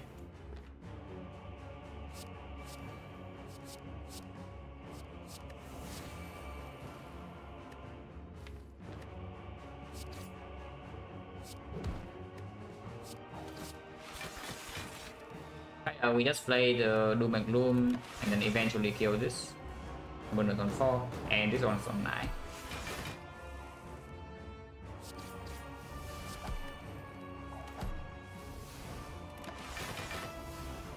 We're one stack, so do need to remember that.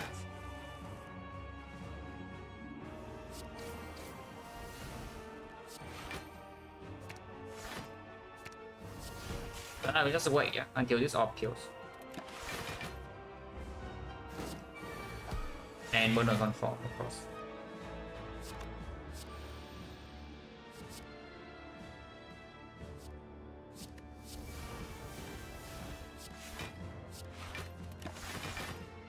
I can play cool-headed.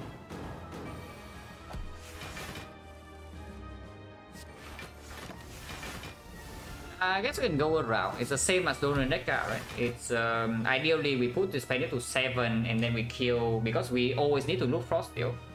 So I put enemy to 7 and then we play double and attack that channel an orb from the Halo Wood. I mean, it can also give us this. That is fine, I guess. Yeah, that's fine.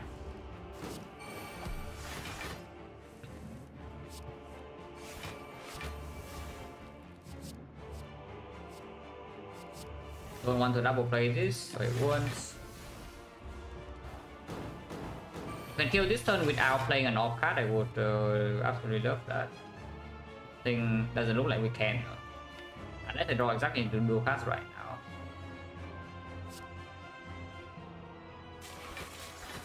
I can wait 6 turns. I can wait 6 turns. And yeah, like this, the next recursion can kill. I don't even need recursion. You can also just get like Glacier, Two-Handed, Hologram. Even this fusion can kill.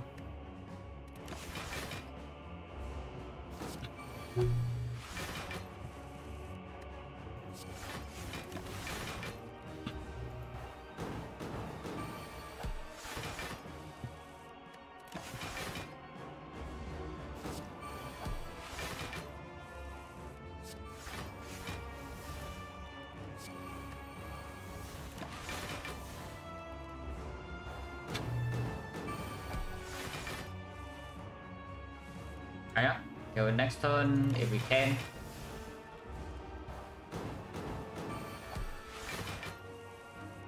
We can. 9-4.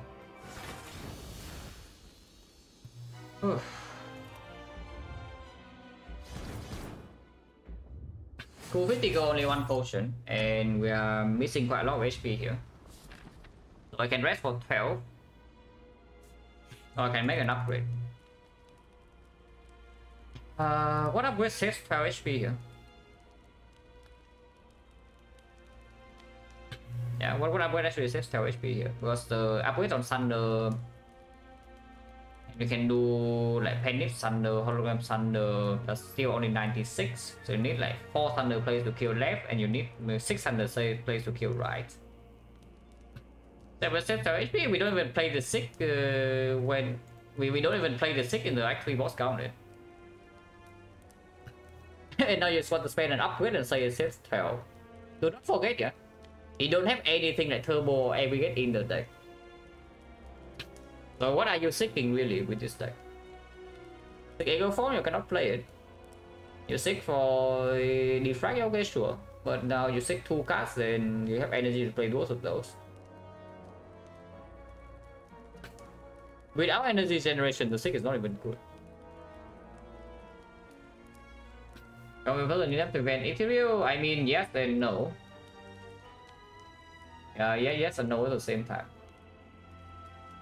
It's important, but upgrading it to save 12 HP, I don't know about that. Because it's not like we play the Echo Form, we just win any fight, you know. Like even in the heart, you play Echo Form, you die immediately. Then of course you don't play your Echo Form. Then exhaust. Otherwise, you need to wait for Hologram to come, and then you hologram the Echo Form, you need to withdraw into it, and then it's like way too slow. I'm resting.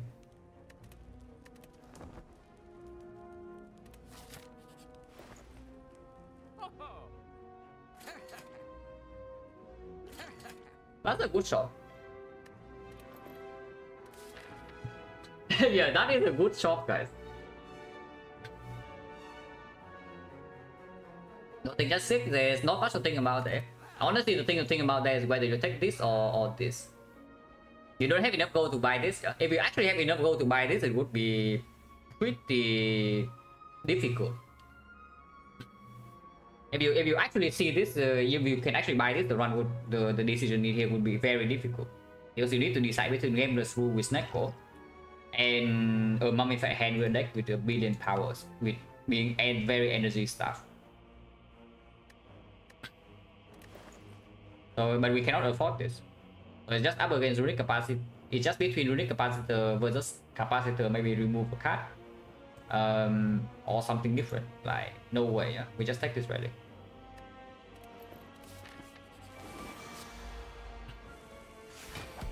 Good attack pattern? Yeah, 9-6 plus, guys. yeah, 9-6 plus. If there was aggregate, do I buy that over Brew? Maybe I just buy the Capacitor and the Brew then. If there's an aggregate. So I buy aggregate, Gameless Brew, and the Capacitor. Everyone come back? No, it's true. To be fair though, it would be replacing this hologram plus. And I don't know about you, but I think this hologram is like quite important in our deck at the moment as well. This hologram is actually also quite important. We only have two holograms. Two holograms in the whole run on A20H and never comes back. And that was on floor 1, yeah. Hologram versus A20H versus skip. So imagine skipping though, like come on. No, really, imagine skipping on floor 1 there. How sad are you now if you're somehow alive?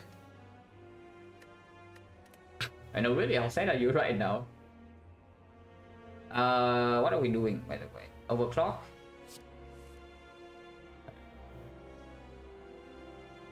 You can do Defect Laser, you can also just play Hello World. Next turn we are fine. Defect has to be good enough, right? But I wonder about Laser versus Hello World here. Yeah.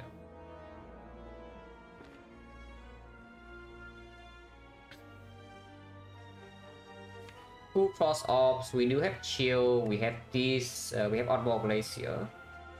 Turn 2 we're invisible, but turn 3 we need to block. And next turn what? Turn 3 you mean? Yeah, turn 3. We have Captain's Wheel, but we do need to block. But yeah, what's the actual thing then? If you're scared, like, do you play your glacier or do you play your Hello World? Because you can make an argument for both. Performs on turn 3. And it also draws on card immediately. So does Glacier. So does the Defect. And if we say that we always play Defect, then maybe play this first to see what we draw.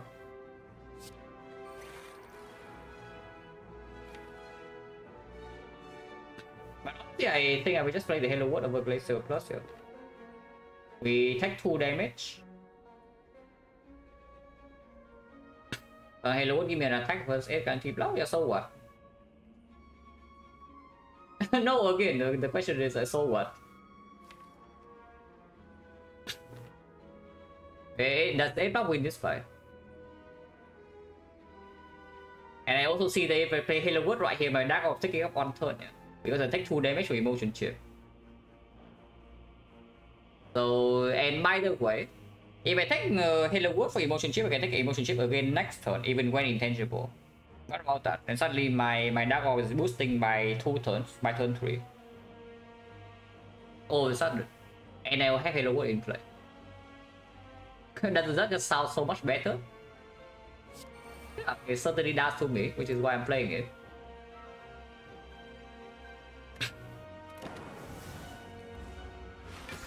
It's emotion chip. Suddenly we have a 22 thing. Playing chill here now, full blocks though, so no emotion chip next turn. It's equal amount of block. If I just play the full-headed, we proc emotion chip, and next turn it gains 4 block from this, and we proc this again. But it's pretty difficult to evoke this. It is very difficult to evoke this. On the other hand, I can just do chill barrage and then penip this. Chills out and penip this barrage for 40 damage. Turn around, maybe next time I can evoke this and kill. Difficult still, but maybe. There's a stack draw, there's maybe a glacier draw, there's maybe some force field draw. It's a costing 1, so maybe it's hologram glacier line too. Frost first, yeah. Frost before the dark. Doom and Gloom, Zap Barrage Shield, get 2 double proc off. Then it's difficult to evoke this. You see, Chill save HP immediately this turn. Of course, you don't get emotion chip. But emotion chip next turn you don't have frost and it only deals damage.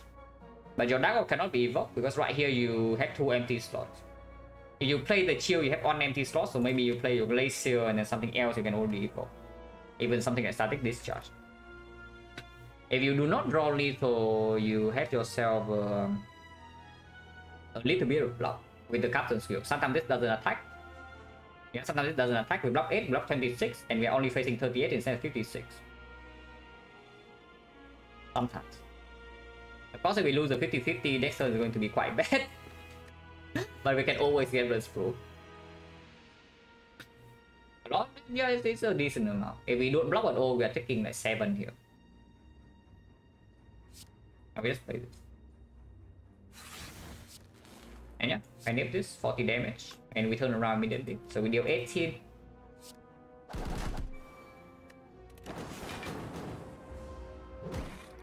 We got focus. Okay. There's an attack, so that seems fine. Echo Form once again at the bottom of the deck. So that's pretty sad, but okay. And amplify this hit things to draw a ton of cards this turn. Afterwards, I cannot play Glacier though. If I amplify his thing, I cannot play the Glacier. Because hologram costs 2. I don't know whether playing Beam Cell is correct or not, because now maybe I force myself into a Pellets. Yeah, maybe that was bad. Now we're taking 14.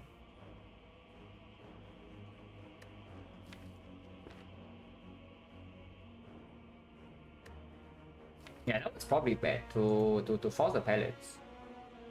Everkill is close, but not quite there. It's close, but not quite there. You need to play the Glacier in the first place. So I guess you can hologram Glacier plus, and then you do a cast is 60. But then this guy drops 99, so you don't really gain much. I think that's still the line, though.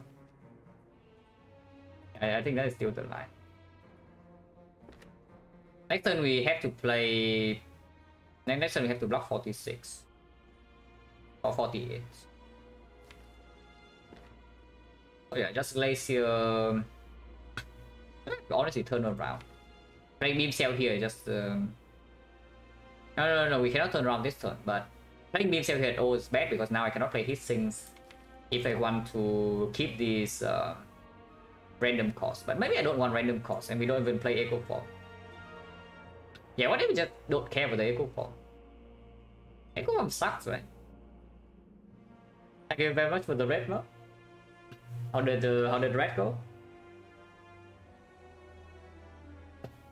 Hopefully this blue is not being very cringe, but okay.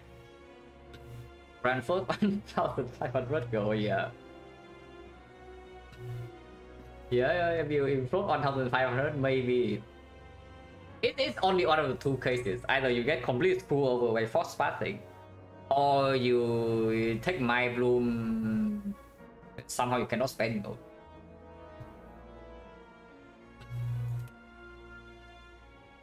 Oh yeah, playing the Beam Cell was bad, but yeah, it's not that bad. I think probably just play his things Glacier dual cast.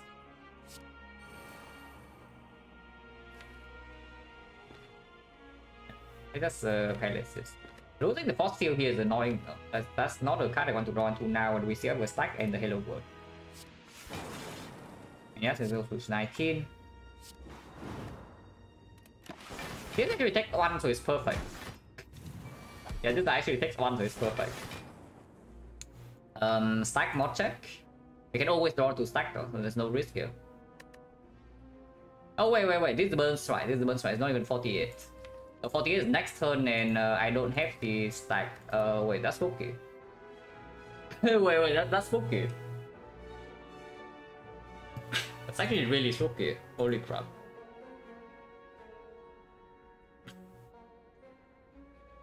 How much am I blocking here? I'm blocking 24, facing 40, so I block 30 here. We take 10, and then emotion chip again next turn. Oh, I just played the Defect draw into the stack right now with the hitting 3 stacks. Then we can maybe do some discovery stuff. Next turn can easily get on here though, so pretty scary. We do passive block for 20, maybe a little bit less if this guy debug. Not playing discovery here, just complete nonsense. Yeah, so we play discovery. Effective area 38. Yeah, actually yes. Yeah, because we win 20 here, and yes, it does. Let's still play this. Hello World deck. Rainbow, not really, yeah.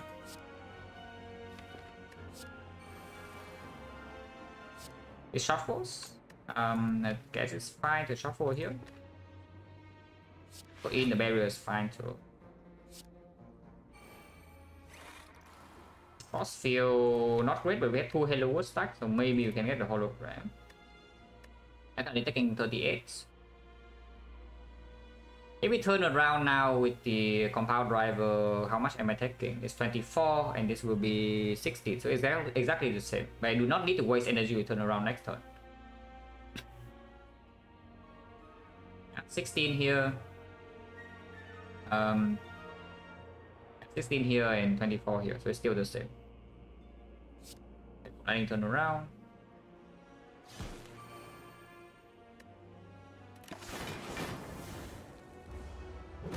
If I focus again, this shield is good, but we are fine. Yeah, we are fine.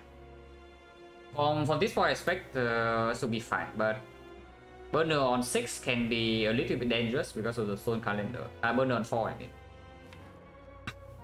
I don't see a line to kill this next turn, so we have to play 7 turns here without the calendar, without this killing, without our Ras killing,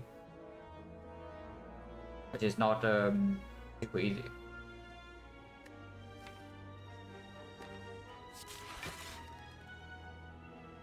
1, 2, 3, 4, 39.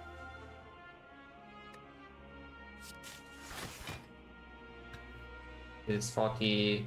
Not quite enough. I want to kill this right now and full block, not just full block. Can try with this. Okay, that works. Also kill the lightning orb, which is good for us, yeah.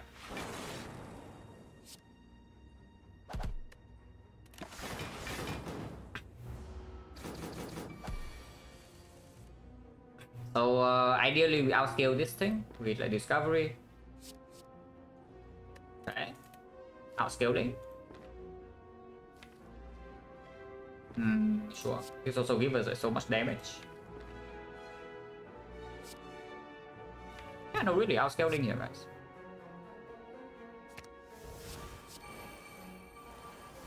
Suddenly we had 2 sack echo form.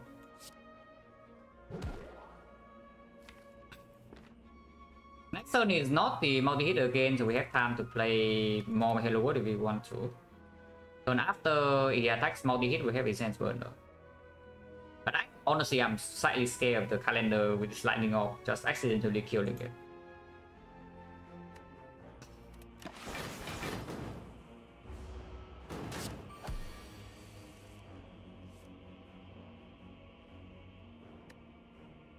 Pretty spooky. 57, these guys are 60 something. We have 2 Hello World stacks. Going to 4 means that we do not draw a real card in our deck, but our deck is like full commons anyway. So I guess it's fine to double Hello World here.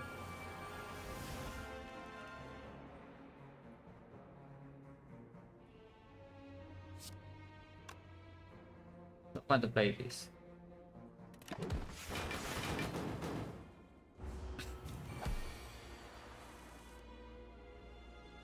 On Discovery Plus, we shuffle. With the Echo Form play, we shuffle. It's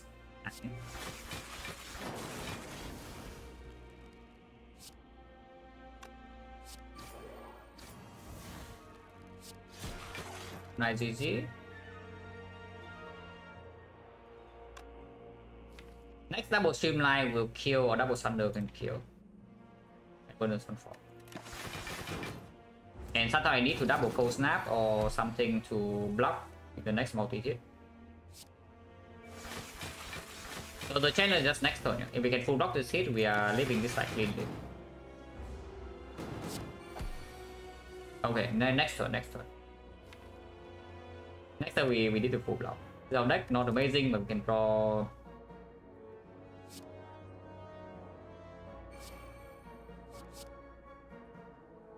Do anything. Hit here. Keep rolling. Cycle. Also doesn't do anything much. Why not?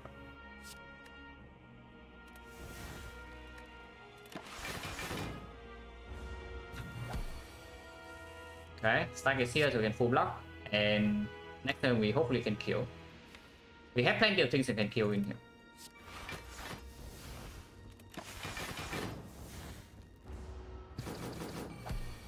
Okay, for the kill. And so 9-4, yeah. Mega prep, that's pretty good.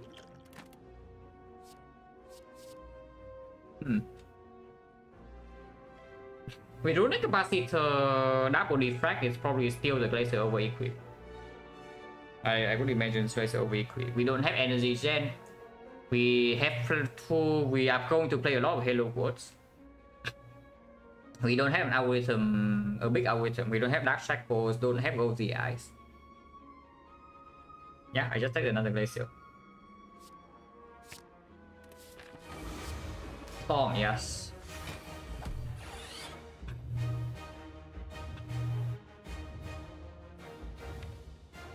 I played this Storm, right? Yeah, I played this Storm, right?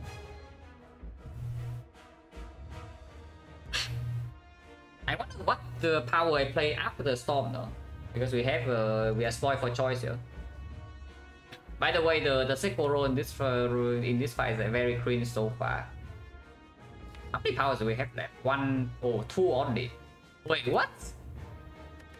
Wait, did we really draw almost every single power in the deck on turn 1 here, so that we cannot play less turn 2? Are you kidding me? Wait, are you kidding me? Wait, Mega Prep sucks? Anyone else think the Mega Prep like completely sucks?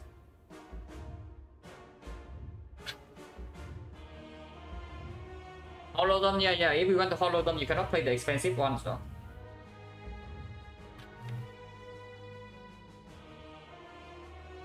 But yeah, we don't gamble through right now. If you gamble through into 2 more powers, you cannot play less turn 3, you die. Okay, turn 3 you don't die, but can be bad. But yeah, Storm... Halo was static or Storm... Static is a little bit weird because I want to emotion chip this Dark Orb for a bit. We can emotion chip Dark Orb even 2 burner with like 1015 sometimes, or through the bit of death. Yeah, Storm double Halo Word is probably what we are doing.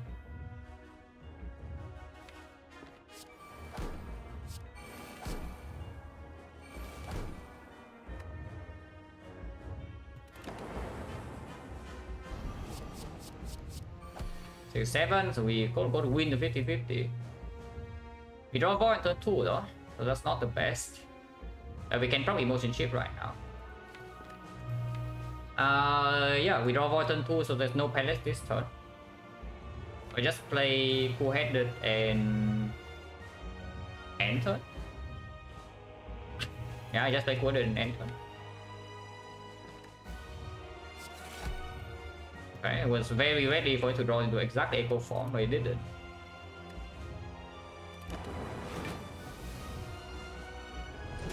Like, I mean, yeah, the heart's doing nothing, we are doing nothing. Like, we are on equal grounds here. Yeah, echo form cost 3, nice. I have no attacks in hand, so I cannot palace. Yeah, amazing. Oh, no attacks in hand, so no palace this turn, yeah? And echo form cost 3. For 0, yeah, what do you think? Then do you see how many 0 costs do you see in this fight entirely until now? Yeah, there's one card that costs 0 the entire fight, and that's a defense. Not palacing this turn, not that bad. We are not actually taking that much because we can also do force field. It's just that I need to wait quite a while for this speed pot to happen from this point. But we do have double defect in the redraw. Not like any defect is like pretty freaking spooky though. Yeah, exactly. I'm also actually thinking about that, like brewing away echo form. But maybe we brew away something later, just better. And Sudden Discovery give me some powers too. play Echo Form. Echo Form, Force Field, Hollow, Force Field is what I see right here.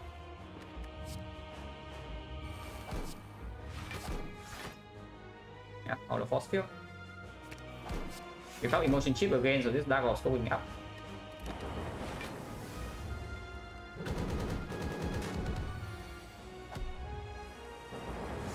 I go Discovery. And with this, we also proc Emotion Chip another time. Okay. I know at this point there's no Discovery Doubters, yeah? But if you are there, show yourselves.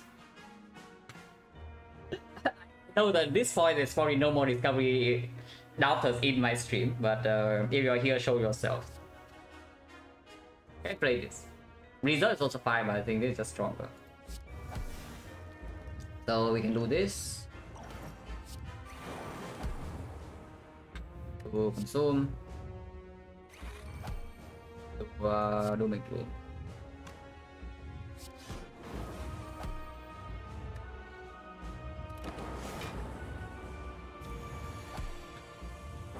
Now we get double glacier to proc cross, and then the fight should be somewhat fine.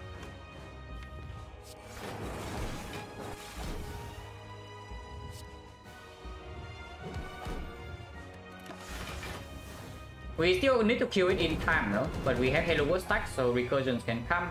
We have plenty of focus. And we can even proc Emotion Chip with the line like this. We take 4 damage with proc Emotion Chip. Or you can gamble through the whole hand to actually draw into your freaking Defect. There's that too. Streamline cost 0, we have Emotion Chip proc with like 6 focus, and don't you think Dark Orb is so much stronger than the Streamline?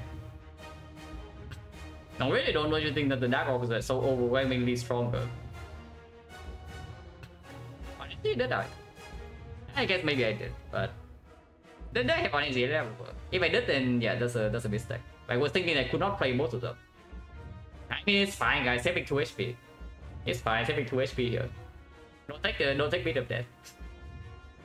And then we play Beat of Death in here to play the Streamline. Interesting. Nice line we are taking. Okay.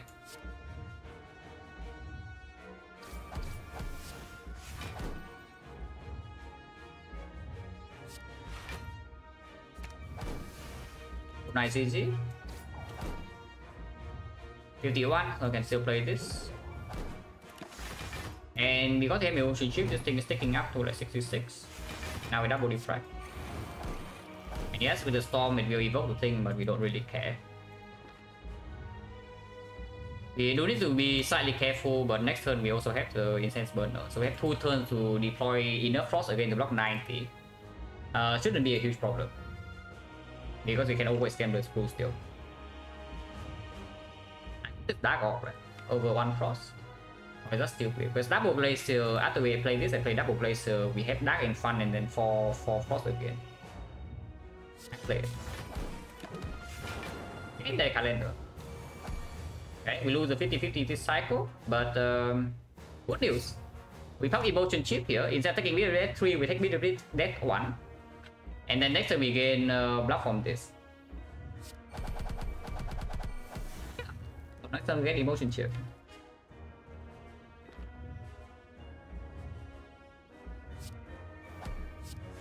Okay, that was -1 for no reason, but don't worry about it. Yeah, that was actually -1 for no reason, but don't worry about it.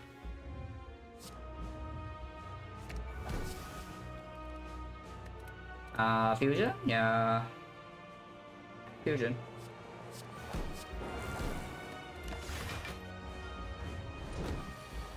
I mean, I'm pretty sure this fight is already over. Look at this. We don't even need to play cast a full block. And then it's dead. Yeah, it's already dead. We also have 5 dexterity with a stack that's completely massive. Combo of the gods. Until the very end, it is still hollow Streamline, guys. That is all the Defect does for damage. Gambler's Brew sucks. It's like you bring your Gambler's Brew and then you just never use it. Interesting.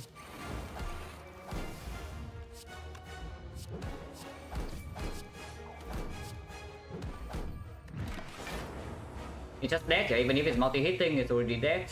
So nothing can go wrong here. Yeah, good run.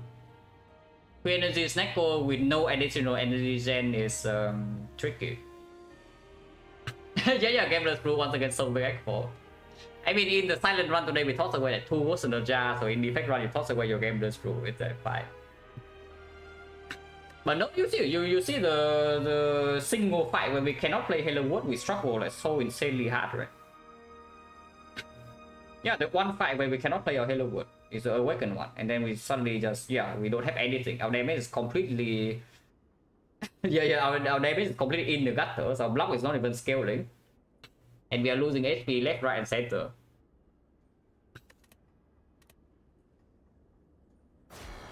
Yeah, so the interesting stuff going on there. But no, really, Snecko Halo Wood is just strong, because it gives you... It gives you a lot of things you can play, no matter what the other cards are rolling. And random holograms are always insanely strong. Random turbo is much stronger with Snecko.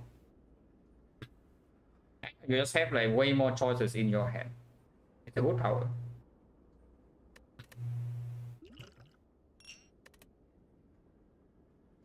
Act 4 shot was insane, no? Yeah, this Act 4 shot was ridiculously good.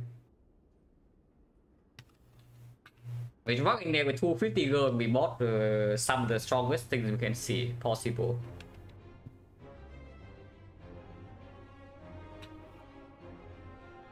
Okay, so at least after throwing yesterday, I win an okay run. Yeah, this after completely throwing the win yesterday, this one is okay. Our relic bar is actually completely nuts. Besides, maybe not completely nuts. Our relic bar is very strong. I just look at this thing, insane. This thing is ridiculous. And then this thing is very good early game for Defect. Even later, it's still very good. Palette, yeah, Palette's first shot. Without this Palette, I don't think I would actually... I probably will still take the Snecko, but... Palette effect on Snecko for us usually is just good, yeah. The only negative thing is on the... The only negative thing we have is actually on the Echo form.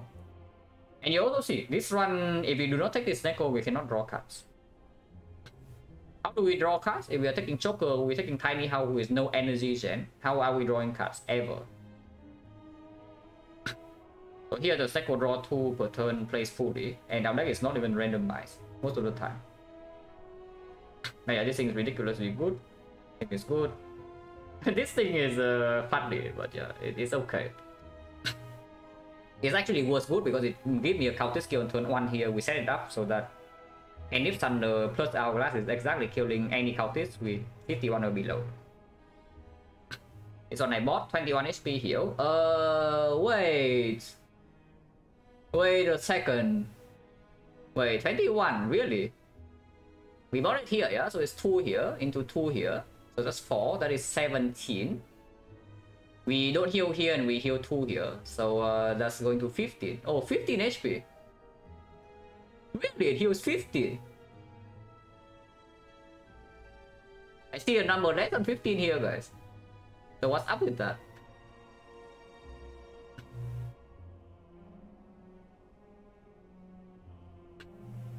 No, really, I just see a number that's less than 15 on this floor, yeah?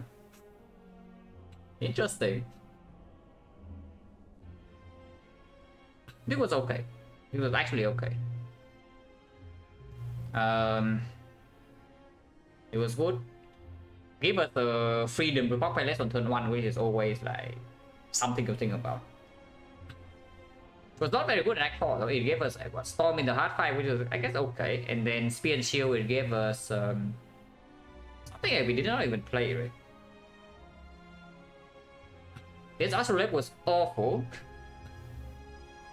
But I guess it did give us a Halo Wood Plus, so it could be worse. Yeah, his things never became relevant because of, after all, we are playing stack over 3 energy. So I don't expect his things to do anything super useful. Claw was basically a curse, which transformed it away, and then the Halo Wood is actually good. Atonsuya was great, Kunai was honestly okay, but not super relevant. Movement is surprisingly fine because the dual cast also, whenever we play less early, this dual cast upgrade is very strong, and discovery upgrade actually help us a lot here in this fight, because this fight without the if we discovery did not give us a bias score in this fight on the third time when we played the third time, yeah, it would be slightly risky. First fight we have no problem, but second half it's very difficult to make sure that we don't die while setting up the burner for Act 4. And burner for Act 4 of course absolutely crucial as always. And yeah, okay, burner Frost 47 completely insane. Unique capacity complete nuts, bear prep. Supposed to be good, but turns out to be slightly cringe. it was still fine, So this is a strong relic bar, but boss relics can be better. Psycho slightly below average, but not that bad.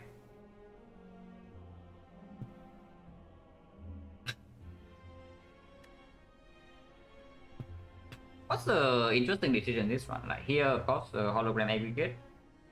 Both would actually perform very nicely in the late game. No matter what you pick here, it will perform.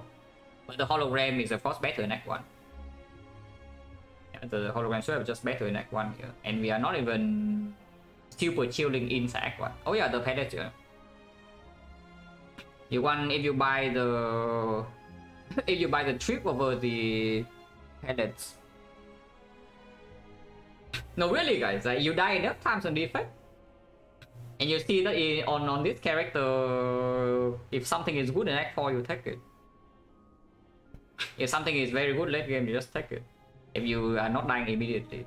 But trip is great. But are we dying here without the trip? No. So why buy a trip when I can just, you know, have an orange pellets? And then suddenly Act 2 we have pellets Neko and we can play the Sekko with this deck. And of course late game relic like very good, absolutely performs. Give us 5 dexterity here, which end up honestly not mattering because discovery gave us a bias cock pretty early on. Compound driver, sure. Face rate, sure. Upgrade zap, and we know that Lagomlin is going to be 20 damage, exactly 20. Yeah, before this I was saying, yeah, we see Lagomlin is probably a minus 25. And we see Lagomlin it is a minus 20. This fusion would have played. This fusion would actually have been quite good if we end up taking it, but we were still doing okay. If we play less early, then the overclock also performs, so it's not that bad. Yeah, Defect here cringe, but the ghost, no damage Soviet. We have an upgrade also, so we cringe. And then here, yeah, pellets into this elite, and into this fight, 1 damage place here. Suddenly we have place here Defect. With Defect, no damage here. Basically no damage here. And again, no damage Hexaghost. Breaking boss relic as usual. Amplifier, also the amplifier. The vision would not perform. I do not, with hindsight and without hindsight, I would just say the vision will not perform. Because we are, at the moment, very reliant on both the virus and the compound driver. And now you want to kill both of them in like 1 card. Yeah, you draw 2 what? You kill your Dark Orb here, and then you draw 2 what? There's nothing to draw into. That's cool. Amplify ends up being pretty okay. It's not amazing or anything, considering how many powers is in this deck. Amplify would should honestly be slightly better than it is, but it is still a 3 entity Neko. And it doesn't perform that often. But it was good in some. It was very good in some fights. I upgraded, Sweeping Beam is fine, no, it's fine. Discharge Plus, it's okay. Just another power to proc here. Didn't end up being doing much. It was just there. It was like not breaking us, it was also not doing anything. Because we didn't fight both stabbing and we did not need We did not actually need this to cleanse the collector debuffs. Ritual Dagger in Shambles. I just see the plus 50 gold, and we after buying this we have like 14 gold. Okay, to be fair, we did not need the game this full. But yeah, I just see that we have Ritual Dagger, suddenly we can buy some pretty good stuff. And yeah, Blood Vial Discovery probably could have gone without removing the defense, I guess. You take the dagger here, maybe you don't remove defense. Yeah, Hourglass Halo Wood, yeah. First Halo Wood pick, Overconsume plus with XecnaR. Just better. Second Defect. Vision still sucks. Would have taken the stack here, but second Defect to guarantee we can prop the pellets and have giving us enough output to beat this fight convincingly is just better. Rested, yeah, Bottle Thunder. Order is fine. Blood Vial Discovery, yeah, very important shop. When you complete utter garbage. The only thing other than these things in this shop would be maybe the stack. But our deck at the time was still slightly weird because we don't know. We have a lot of focus at the time, yeah. So if we see 4 energy in here, the stack will not be actually be that important. Our damage is still a little bit unsold and it's also wasting gold. And we don't have a second Halo Wood yet.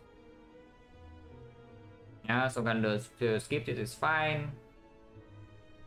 This is a boss relic.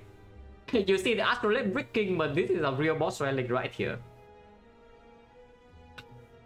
Yeah, that's the boss relic. Astrolabe can brick whatever, I already got my Astrolabe. Domain Room wasn't that important, but the Echo Form was, of course, extremely good. Ingredient surprisingly bad in late game fights. In these 4 fights, I don't think it actually gave us anything useful. But it's fine. It was free to take. It was almost free anyway, but the upgrade here was not super strong. I think it probably was okay. Upgrade Defect, and then we can upgrade something else here, maybe a Thunder. Or we can open up with rest. Yeah, second identify not interested. Electro don't need, Cautious don't need.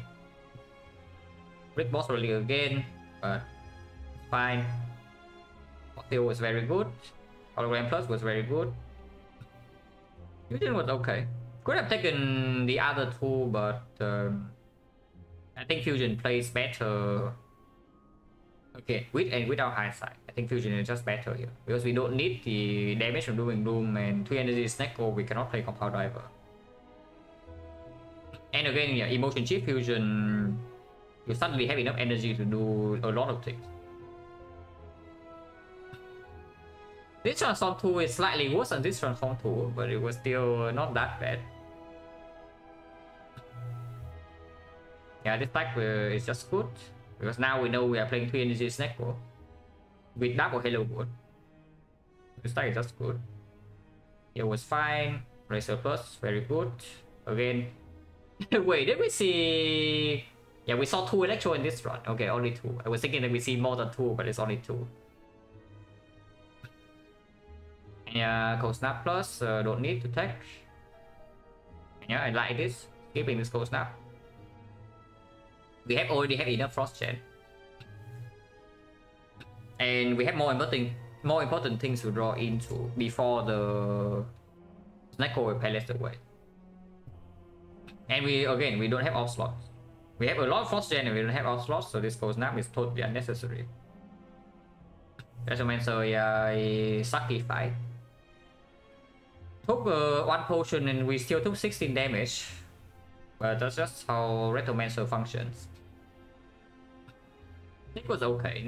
Was never that good though. So good thing I did not upgrade it. I mean, in the end, it did not matter. But yeah, 6-3 energy with XecnaR, no energy burst is not going to be very good.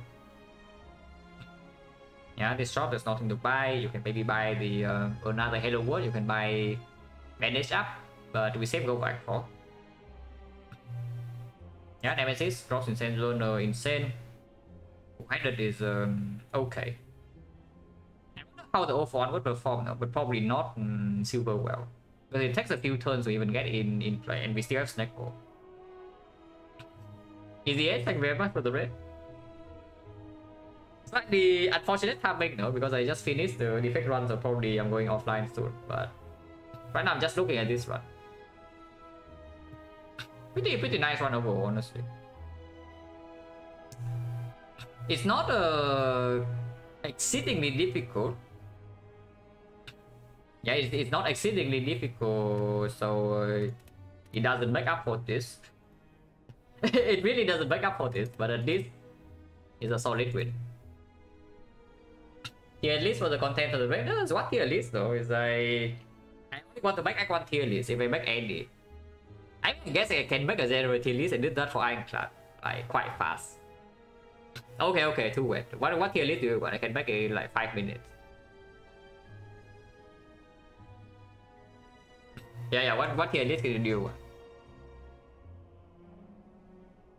But like one, okay, sure.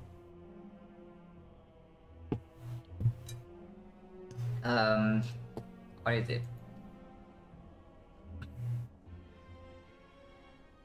Tier list maker. And say the Spire Ironclad.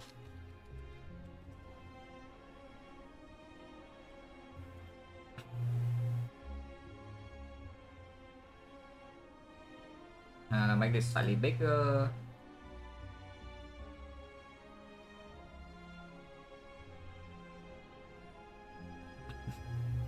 Mr. Dr. Professor Clay, thank you very much for the sub and the 2 months. Oh yeah, how do I do this? Chrome? Oh, no, that's the wrong window. Like this, yeah, it just captures my chat. Yeah, that's the wrong one.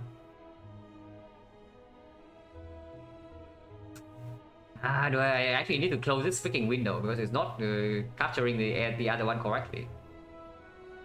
I guess I can change it here. Okay, this should work. Fine. But yeah, Ironclad icon tier list, yeah. As always, disclaimer. Do not completely trust this tier list.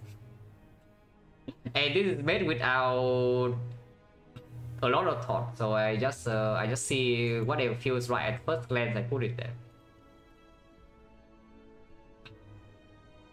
The angle EDS. First armament probably A. Okay, yeah, complete trash. Not never use. This is let's just put it F. I guess F. Yeah, but starter card I don't really put starter card, so we just put it like somewhere here. Trends, yeah, first copy S, second copy better trends probably fall down to maybe B. Even in Act 1. Berserk, yeah, extremely weird, but sometimes it can perform. Probably still D though. Need an upgrade most of the time, or need the mushroom and only performs in sometimes in Hexagons, but it's difficult to play if you draw it turn 1 or turn on the turn 2. Is the scaling you need though. Blood for blood, completely nuts, but in Act 1 is at its weakest, so maybe still A. Sometimes can be good at Slime Boss, very strong into Guardian Hexagons if you can upgrade. Bloodletting, yeah, Act 1 is probably still B, but this card's so insanely strong, so you can, if you can take this card, take it. if you can add Bloodletting to your deck, please do so. It's good. Yeah, Bloodletting Act 1 probably S, maybe A. Probably S. It really depends on when you get it. It's like if you get it early floor, just click this card and then you really need to add more attacks. But if you see this card when you have already added something like some angle, some blood for blood, some like carnage or whatever, then it falls to maybe, I don't know, C. Maybe you average and put in like on the slam, you're complete trash. Sometimes it plays, not very often. So probably same tier as this. Vitality woodcut. In Act 1 opens up a lot of room for scaling. Opens up some boss relic like the cube. I would put it high B though. I don't think it should be in low A, but it can be in high B. But in fact, extremely greedy, doesn't really play at all in Act 1. Pick it when you can carry it around. And it plays, I would say that this card plays later than the Bloodletting. It fairly consistently performs early game. But it will, late game I mean, it fairly consistently performs late game. But it will play later than the Bloodletting. But still, if you can add this card to your deck, like, do so. It's just that it's not going to be good for quite a while. Carnage, yeah, Carnage was a garbage. Oh, Carnage, what a garbage. I mean, I hate Carnage. You know, if you watch my class runs, you know. Still don't want to put it lower than B though. Maybe I should probably still put it in A. It's like I see first copy of Carnage early floor, I just click it. And be annoyed. But I click it. If you make a general tier list, I would put it in B. But for Act 1, it probably still belongs to A, even though it sucks. Class, yeah, complete trash. Sometimes you can excuse this to play in Lagavulin if you are really insanely desperate. But your run needs to be pretty set to add this card to your deck. It needs to be pretty set. Sometimes it saves you though. Sometimes it will save your run. So I don't know whether I can put it here or not. But I don't want to put it here, you know. Maybe you can say like high air. Yeah, maybe you can say high air. What's the reasoning for Carnage? Extremely awkward draws in Lagavulin, awkward draws in Hexagons, awkward draws in Act 2. Damage efficiency is high, but it's not even that high that you can just kill things without the vulnerable.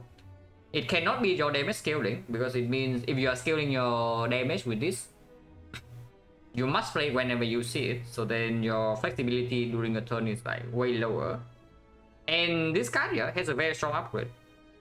So you pick it, usually you upgrade, and then it screws you over because you waste one card reward to add this card to your deck. It doesn't even carry your early game, and it screws you over sometimes.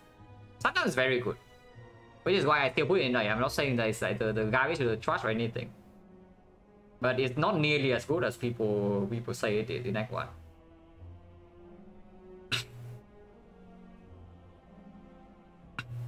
It's still fine. I would prefer not to add this card to my deck. If I add this card to my deck, I would prefer not to upgrade it. But yeah, if it comes very early, then sure, you can still take Carnage and upgrade. Cliff, yeah, what a garbage. Looks like surprisingly decent, so I would put it above all of these trash. Because this card actually performs in 2 of the 3 elites. Has a strong upgrade, and it consistently performs late game. Okay, it doesn't play late game if you have like 3 shockwaves, but then you have 3 shockwaves, so yeah, what do you care? Combat, yeah, strong in Act 1. This is actually strong in Act 1. Probably cannot put it in C. It's like way stronger than these things. But I don't want to put it in A either. Because if I have a choice, I don't want to add this. Corruption, yeah, greedy pick. Really greedy, but it performs more consistently than these cards, so probably cannot put it in C. Embrace a complete trash. Okay, maybe not that trash, maybe D. Defense based card, don't care. Demon form boss dependent. Yeah, demon form very boss dependent. But if you need this card, usually you know.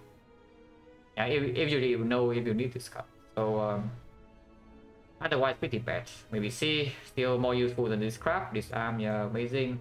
Not that good in Act 1, but performs in the boss, and then later on it's one of the best cards, so you just add it to your deck. If you don't die, just take the card. Double tap, yeah, pretty hot garbage. Maybe C, maybe high C. Okay with an upgrade, and depends on what other attacks you have. Maybe this can be good. Drop kick, yeah. Dual wheel, yeah. Transform complete garbage. Evolve, depends on some stuff. Sometimes you can take it, but it's not very good. I put it in maybe high D. Or probably high D. Exhume, okay, now this is the hot topic. Act 1, yeah, this is Act 1 only. Exhume is a hot topic. For me, this Exhume goes to B. Even if you don't have anything that plays with it yet. because the late game power is so insanely strong. It's like comparable to this. Honestly, it's not even too far from a corruption, yeah? And inside Act 2, it can already bail you out. If you only talk about Act 1 and you don't care about the rest of the game at all, though, it's a speculative pick for the potential, then this card probably goes in F. But we'll pick this card whenever I'm allowed to.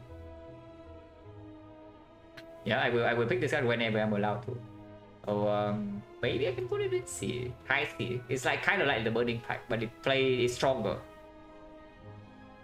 Yeah, okay, fine. You know, pain. Sure. You can trick this card to your in your deck. You can put this card to your deck. And just do it. It's better than this. Genuinely, this card just better than corruption. Like, but on floor 0 it's also a hot topic. Or on floor 1, I mean. Speed 5 complete nuts. Absolute S. Everything complete trash. I don't care about your slam boss argument. Just don't do it. Yeah, I don't care about your slam boss. Red barrier is somewhat okay for repeat. Flex, yeah, wood with upgrade. Sometimes very strong depending on your pathing deal bonus, but not heavy, not like this. The ammo, I hate this. Put in C. Complete trash, maybe F. Headbutt surprisingly okay, but not as strong as A, so probably B. IB though. Aimblade complete garbage. Emo is probably A in Act 1. Aimblade is S. Impervious complete trash, but still sometimes can play, so it can be in C. It's worse than Flame Barrier, I would say that.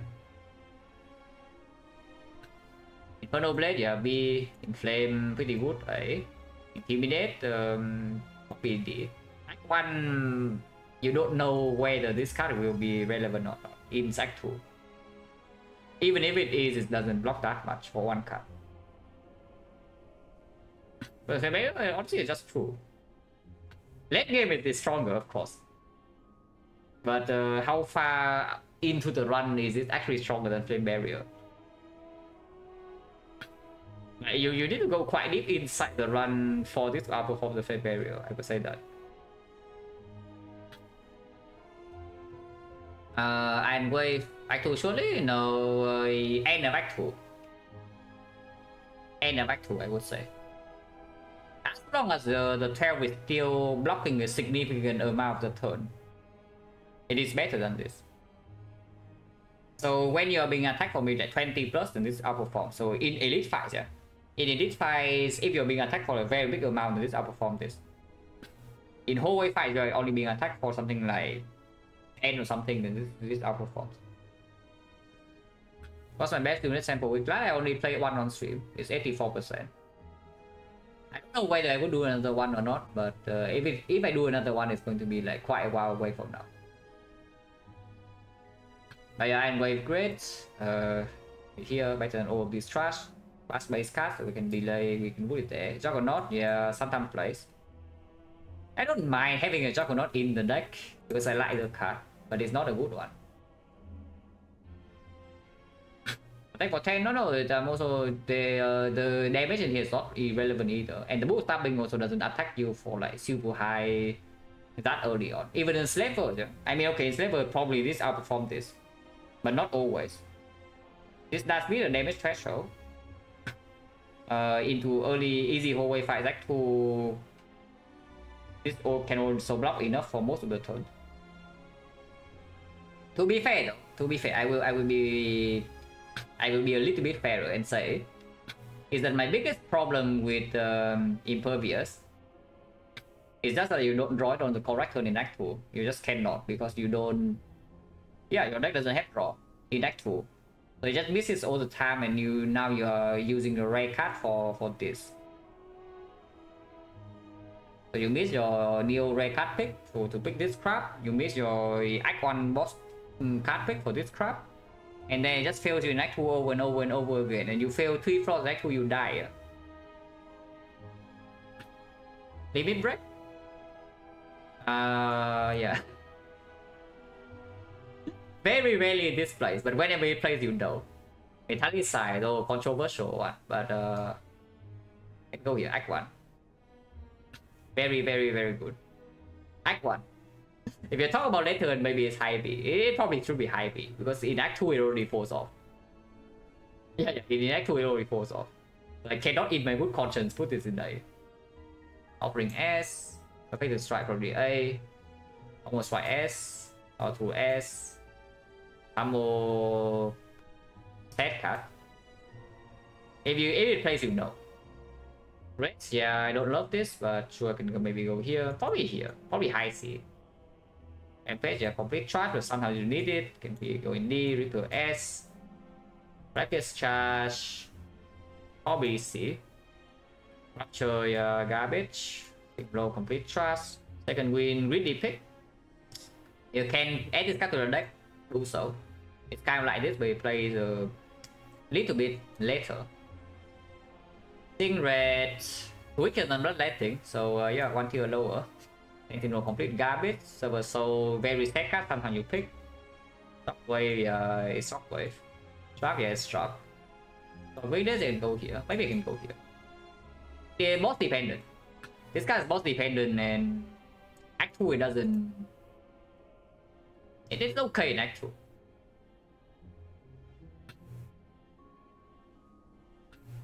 Yeah, strike base card can delay. Boomerang, yeah, utter garbage. Thundercrab. Blue grid, yeah, sucks.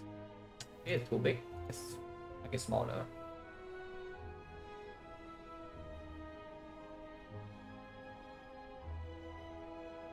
And but Twin Strike. Twin Strike is pretty okay. Probably B. Uppercut is A. Yeah, this is not strong enough for me to put in S. Warcry, very context dependent. If you have Neo bonus like Bludgeon, yeah, if you have Pro Zero Bludgeon, this card suddenly becomes very good. Otherwise, they're just there. So maybe high D. Whirlwind great, but I need an upgrade, so cannot be in S. So I completely complete utter garbage. And yeah, here's the base card. So that's XecnaR trap. Made very quickly. Don't trust this. Yeah, don't trust this. But they just act one without me putting in a second thought.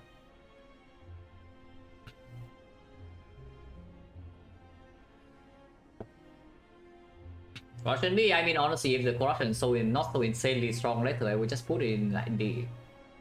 This guy doesn't even play in early Act 2, you know, like late Act 2 and then it performs.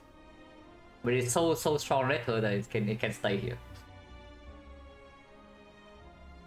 Best for Zero Ray offering Feed Immolate, yeah, Feed Fire. Yeah, Feed Fire. I take Floor Zero Feed Fire over everything. In almost every single map. Second one, whether it's like Feed or Immolate or something else or Reaper. Might be at the point where I take Reaper over some other stuff because Reaper is so... yeah, card is overpowered.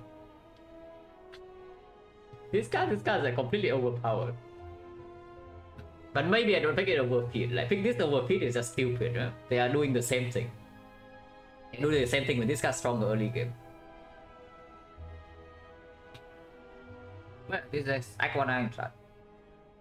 You want general tier list for class? I already made one a long time ago. I mean, Inferno Blade close line. I like Inferno Blade. I mean, I know a lot of people don't like Inferno Blade, but I do. And it has a good upgrade as well. Energy upgrade and class is strong.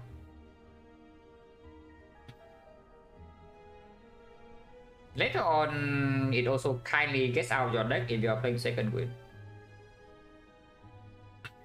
But when really, only because it needs an upgrade. If it needs an upgrade, if it doesn't need an upgrade, I would put it in S. But I mean, you know, if you watch me play Anka, you also know I'm a whirlwind monkey. But still, it's about Act 1, yeah, it's XecnaR Flood. Reaper with Bludgeon for 0, difficult to say. Probably whether I can get away with Reaper or not. Of course, if the map allows me to get away with Reaper, I will just pick the Reaper. Reaper is insane. Honestly, I keep bouncing on and off regarding like what the quote-unquote best ironclad card is overall. So I jump from like corruption to like offering to maybe sometimes like feed and then sometimes fiend fire, and now maybe it's like something a Reaper.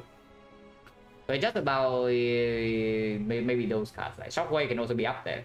But talking rare cards, then yeah, it's like number 1, number 2, number 3, number 4, number 5, but probably not this nowadays. So for me nowadays, maybe these 4, like 1, 2, 3, 4. So that's the best rare card overall.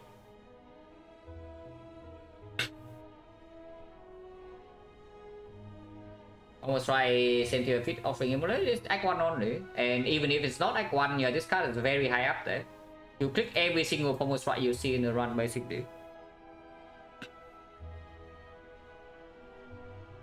Like feed away anything floor, yeah, because you haven't lost a run with floor on feed yet. If you lose a run with floor on feed, you will know why I don't really love it that much. I mean, I still take it, yeah? It's still one of the strongest stats. But I do not think it's even close to the auto winning, as some people might say that it is. Because I have lost runs with it, and I know how wrong it can go in Act 2. Yeah, I know how wrong it is in Act 2. So you play more runs, maybe you see why I don't like it that much. I mean, of course, it's still strong. It's extremely strong. One of the best stats you can get. It doesn't mean you just casually win the run from there. Nothing casually win the run on floor 0.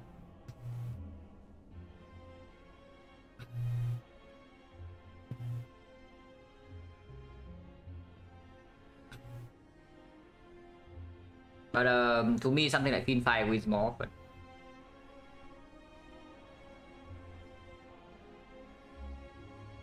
And if feed on every enemy, no way you lose. Yeah, then you walk into Act 2 with 100 HP. Yeah, you walk into Act 2 with 100 HP. And then the run is apparently garbage. So now you cannot feed on anything. And you die in 4 floors. Wow. It can happen. It's actually not even so rare that this thing happens. In a difficult run, that is. If the run is not difficult, then yeah, who cares? You just click 5 for 0, you just click for 0, you win regardless. So it's like whatever. I only care about the garbage or the trust runs, and then pick cards around that.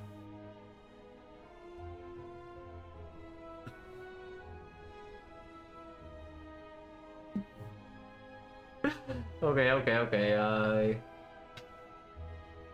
Enough Vietnamese in the chat, yeah? But yeah. Preferably English in the chat, but yes. Hello.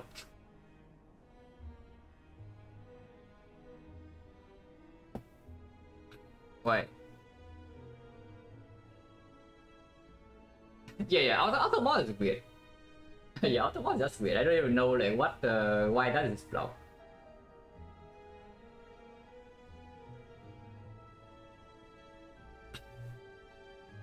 But yeah, it's fine.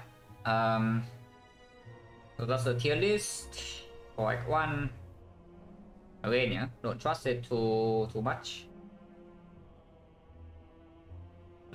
So let's get out here. Good run today though. A nice one. This one solid. This one was also solid until it became cringe. Early game, this one was very nice, and then it became cringe. But it's fine.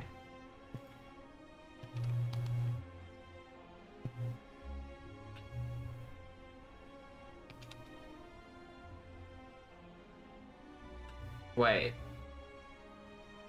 Wait, did it just red beer? Interesting.